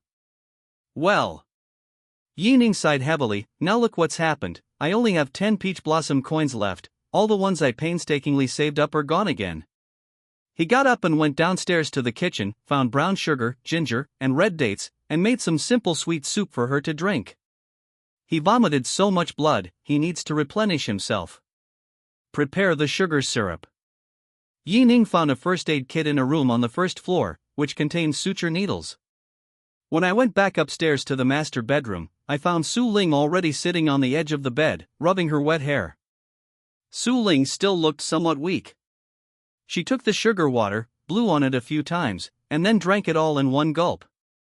Ning said, "Pull open your robe and let me see the wound." Forehead.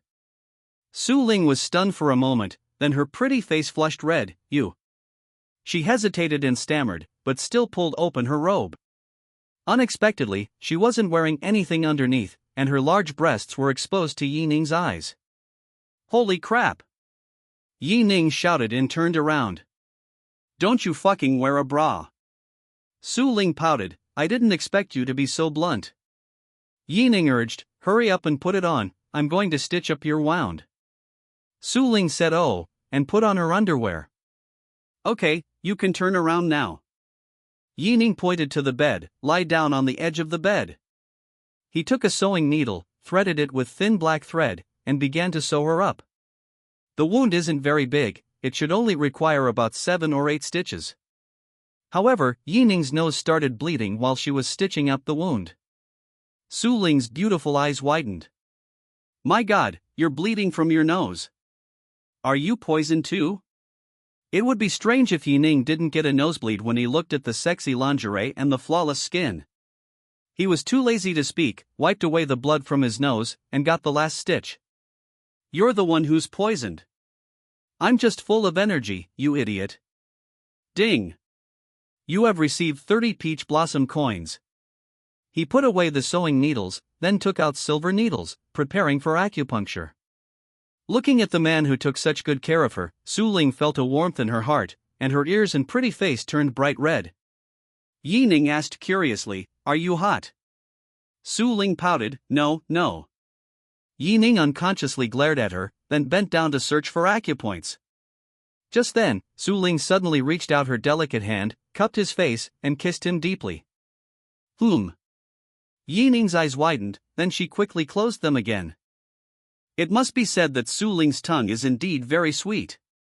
He savored the brief but pleasurable sensation, and his body began to respond.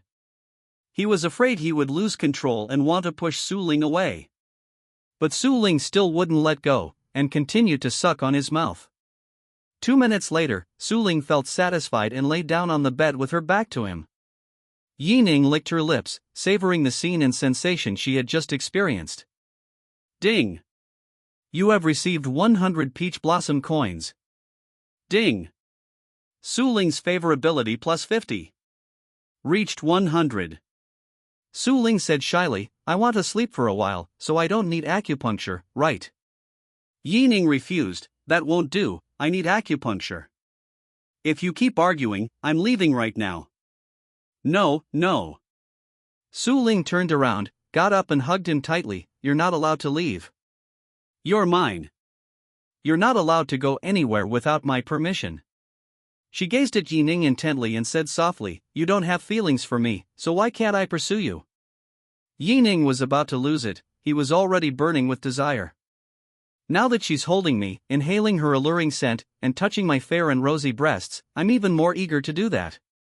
A few seconds later, Yi Ning coughed twice and said seriously, you have insufficient qi in blood, and your nerves are a bit weak. You need acupuncture. At this moment, Su Ling's expectant gaze turned somewhat disappointed. She slowly released her hands, sighed softly, and lay down on the bed, saying nothing more. Yi Ning joked, you're really spoiled. You just said you wanted to pursue me, but I didn't give you a straight answer, and you're already giving up. That's hilarious. Su Ling pouted, annoyed, what's it to you? Yi Ning reached out and touched the Shinshu acupoint, preparing to insert the needle. Squeak! The door was opened. Chapter 71, The Grand Finale. The door to the room was suddenly opened, and the two of them looked at the same time. The visitor turned out to be Su Hongshan. You can hear the footsteps of several people outside. Su Hongshan froze on the spot when he saw the two of them together. It seems I've come at the wrong time, Xiaoling. Did you get the things? Su Ling and Yi Ning looked at each other, recalling what had happened. Yi Ning said, in the BMW. Su Hongshan wanted to get angry, but he didn't want to lose his temper in this situation, so he gritted his teeth and hurriedly went downstairs. After retrieving the box, he learned what had happened. Luckily, this girl went to find you, otherwise, sigh. Su Hongshan felt very guilty and his face was full of remorse. I was supposed to go to Wuling Mountain, but the patriarch asked me to do another important thing. The contents of the box are very important, and we can't let anyone else know about it, so we can only send Xiaoling. Yining asked, I risked my life to save Su Ling twice, so can you tell me what's inside? Cannot. Su Hongshan shook his head. You're not a member of the Su family, you have no right to know. But you value Su Lingyan as much as a mountain. From now on, our Su family will treat you with the highest honors, and we will fulfill your requests to the best of our ability. However, he stared into Yining's eyes with a half-smile. If you really want to know what's in the box, just marry Xiaoling, and the patriarch will naturally tell you. Upon hearing this, Su Ling's pretty face flushed again. Yining rolled her eyes helplessly. I haven't thought about this yet. Since you're here, I don't need to give her acupuncture anymore. You can take care of her. Su Hongshan asked, puzzled, are you leaving? Yining nodded, I have other things to do, so I won't stay here. Su Hongshan took 2 items out of his pocket. Take this ring and the signal transmitter. The ring represents the Martial Alliance token, a signal transmitter that can gather the people of the Martial Alliance. They are willing to do anything for you. They would be willing to go and die. Yining's mouth gaped open in surprise. Martial Alliance? What kind of organization is that? Su Hongshan explained, the Martial Alliance is a martial arts association that I founded. Everyone in it has been selected by me and has considerable combat strength. This organization is like a fraternity. Whenever someone is in trouble, everyone will step forward to help. There are no special missions, and we don't do anything illegal or disorderly. The ring represents my identity. As long as they see the ring, they will listen to whatever you say. Yining pondered for a moment, in other words, they're a suicide squad. Su Hongshan smiled and said, you can also think of it this way, this is just a benefit I'm giving you. As for the family head, we will meet any needs your group may have. Now, the Su family can be considered to be repaying his life-saving grace to Su Ling. Going forward, there will be no shortage of project resources, and there will even be a suicide squad working for me, which is not bad. At this moment, Su Ling took his arm and said, Uncle, you go ahead and do your work. He still needs to give me acupuncture. Su Hongshan understood immediately and laughed twice. I should go too. You two have a good time together. Yining was dumbfounded. Hadn't they just agreed that Su Hongshan would take care of Su Ling? Su Ling said smugly, if you want to leave, you'll have to promise me one thing. Yining asked, what is it? Su Ling whispered in his ear, come to my house to propose marriage. You son of a bitch. Yining was speechless. What I said will not change, so just give up on that idea. Su Ling stomped her foot and said defiantly, why should I? We've kissed, we've looked, and you just walk away? What do you take me for? You gave me my first kiss. Don't I, Su Ling, have any pride? Yining retorted, no one else knows, so why are you nervous? Besides, you weren't wearing a bra and you showed it to me willingly. I didn't have any romantic intentions. You were the one who initiated the kiss, and now you're blaming me. Su Ling gripped his arm tightly and said angrily, then tell me, what will it take for you to be my man? Yining said, impossible, don't even think about it. Let me reiterate, my Yi family is currently small. If I were to marry you, wouldn't that be equivalent to me marrying into the family? My father and I both care about our reputation, so it's impossible right now. At this moment, Su Ling sneered, humph, then I'll have my dad contact your dad, and we'll see what your dad has to say then. Yining was stunned. Why was this woman so persistent? He suddenly remembered what Yu Sichuan had said, if you marry someone you don't like, you'll never be happy in this life. Seeing that he was stunned, Su Ling continued, you just don't have feelings for me. You can't possibly hate me, right? I believe that feelings can grow over time. Once I've made up my mind, I'll never change it in this lifetime. You just wait and see. Yining said, I need to go to the construction site to take a look now. You can't stop me from going back, can you? Su Ling insisted on sticking with him, then I'll go with you. Are you sure you don't want me to be here alone? Why don't you fucking go home? This villa isn't your real home. Yi Ning was a little annoyed. I've been working with you for 2 days now. Can't you let me rest? Ring ring. Yi Ning's phone rang. It was Captain Sun calling. Mr. Yi, that person is dead. We need to take all 4 bodies back. If there are any new discoveries, please let me know. Dead? How did he die? He died from a head injury, blood was everywhere. Oh shit. Yi Ning hung up the phone, extremely annoyed. Does this mean we can only choose the first reward for settlement? The clues have now gone cold, so the third reward cannot be chosen. That's 500 peach blossom coins and an advanced boxing skill. After thinking for a few minutes, Yi Ning decided that he must find out the truth about Gangzi and Fang Ping's organization. He was determined to complete this task. Su Ling was very close to him and heard Captain Sun's words. That person smashed his head and died. It seems there is a large organization behind him. I believe my uncle will investigate and find out the truth, so please don't be so angry. Yi Ning regained his composure. The police superintendent and Su Hongshan's martial arts alliance were investigating, and they should soon have new leads. No matter who's behind it, we'll uproot them completely. Su Ling shook his arm. Don't rush to leave, okay? There are plenty of ingredients here. Just stay with me, and I'll cook for you. Yi Ning chuckled when she saw her acting coquettishly. Can you stop being so whiny? It's disgusting. I still prefer the aura you exuded in the Japanese restaurant. Su Ling withdrew her posture.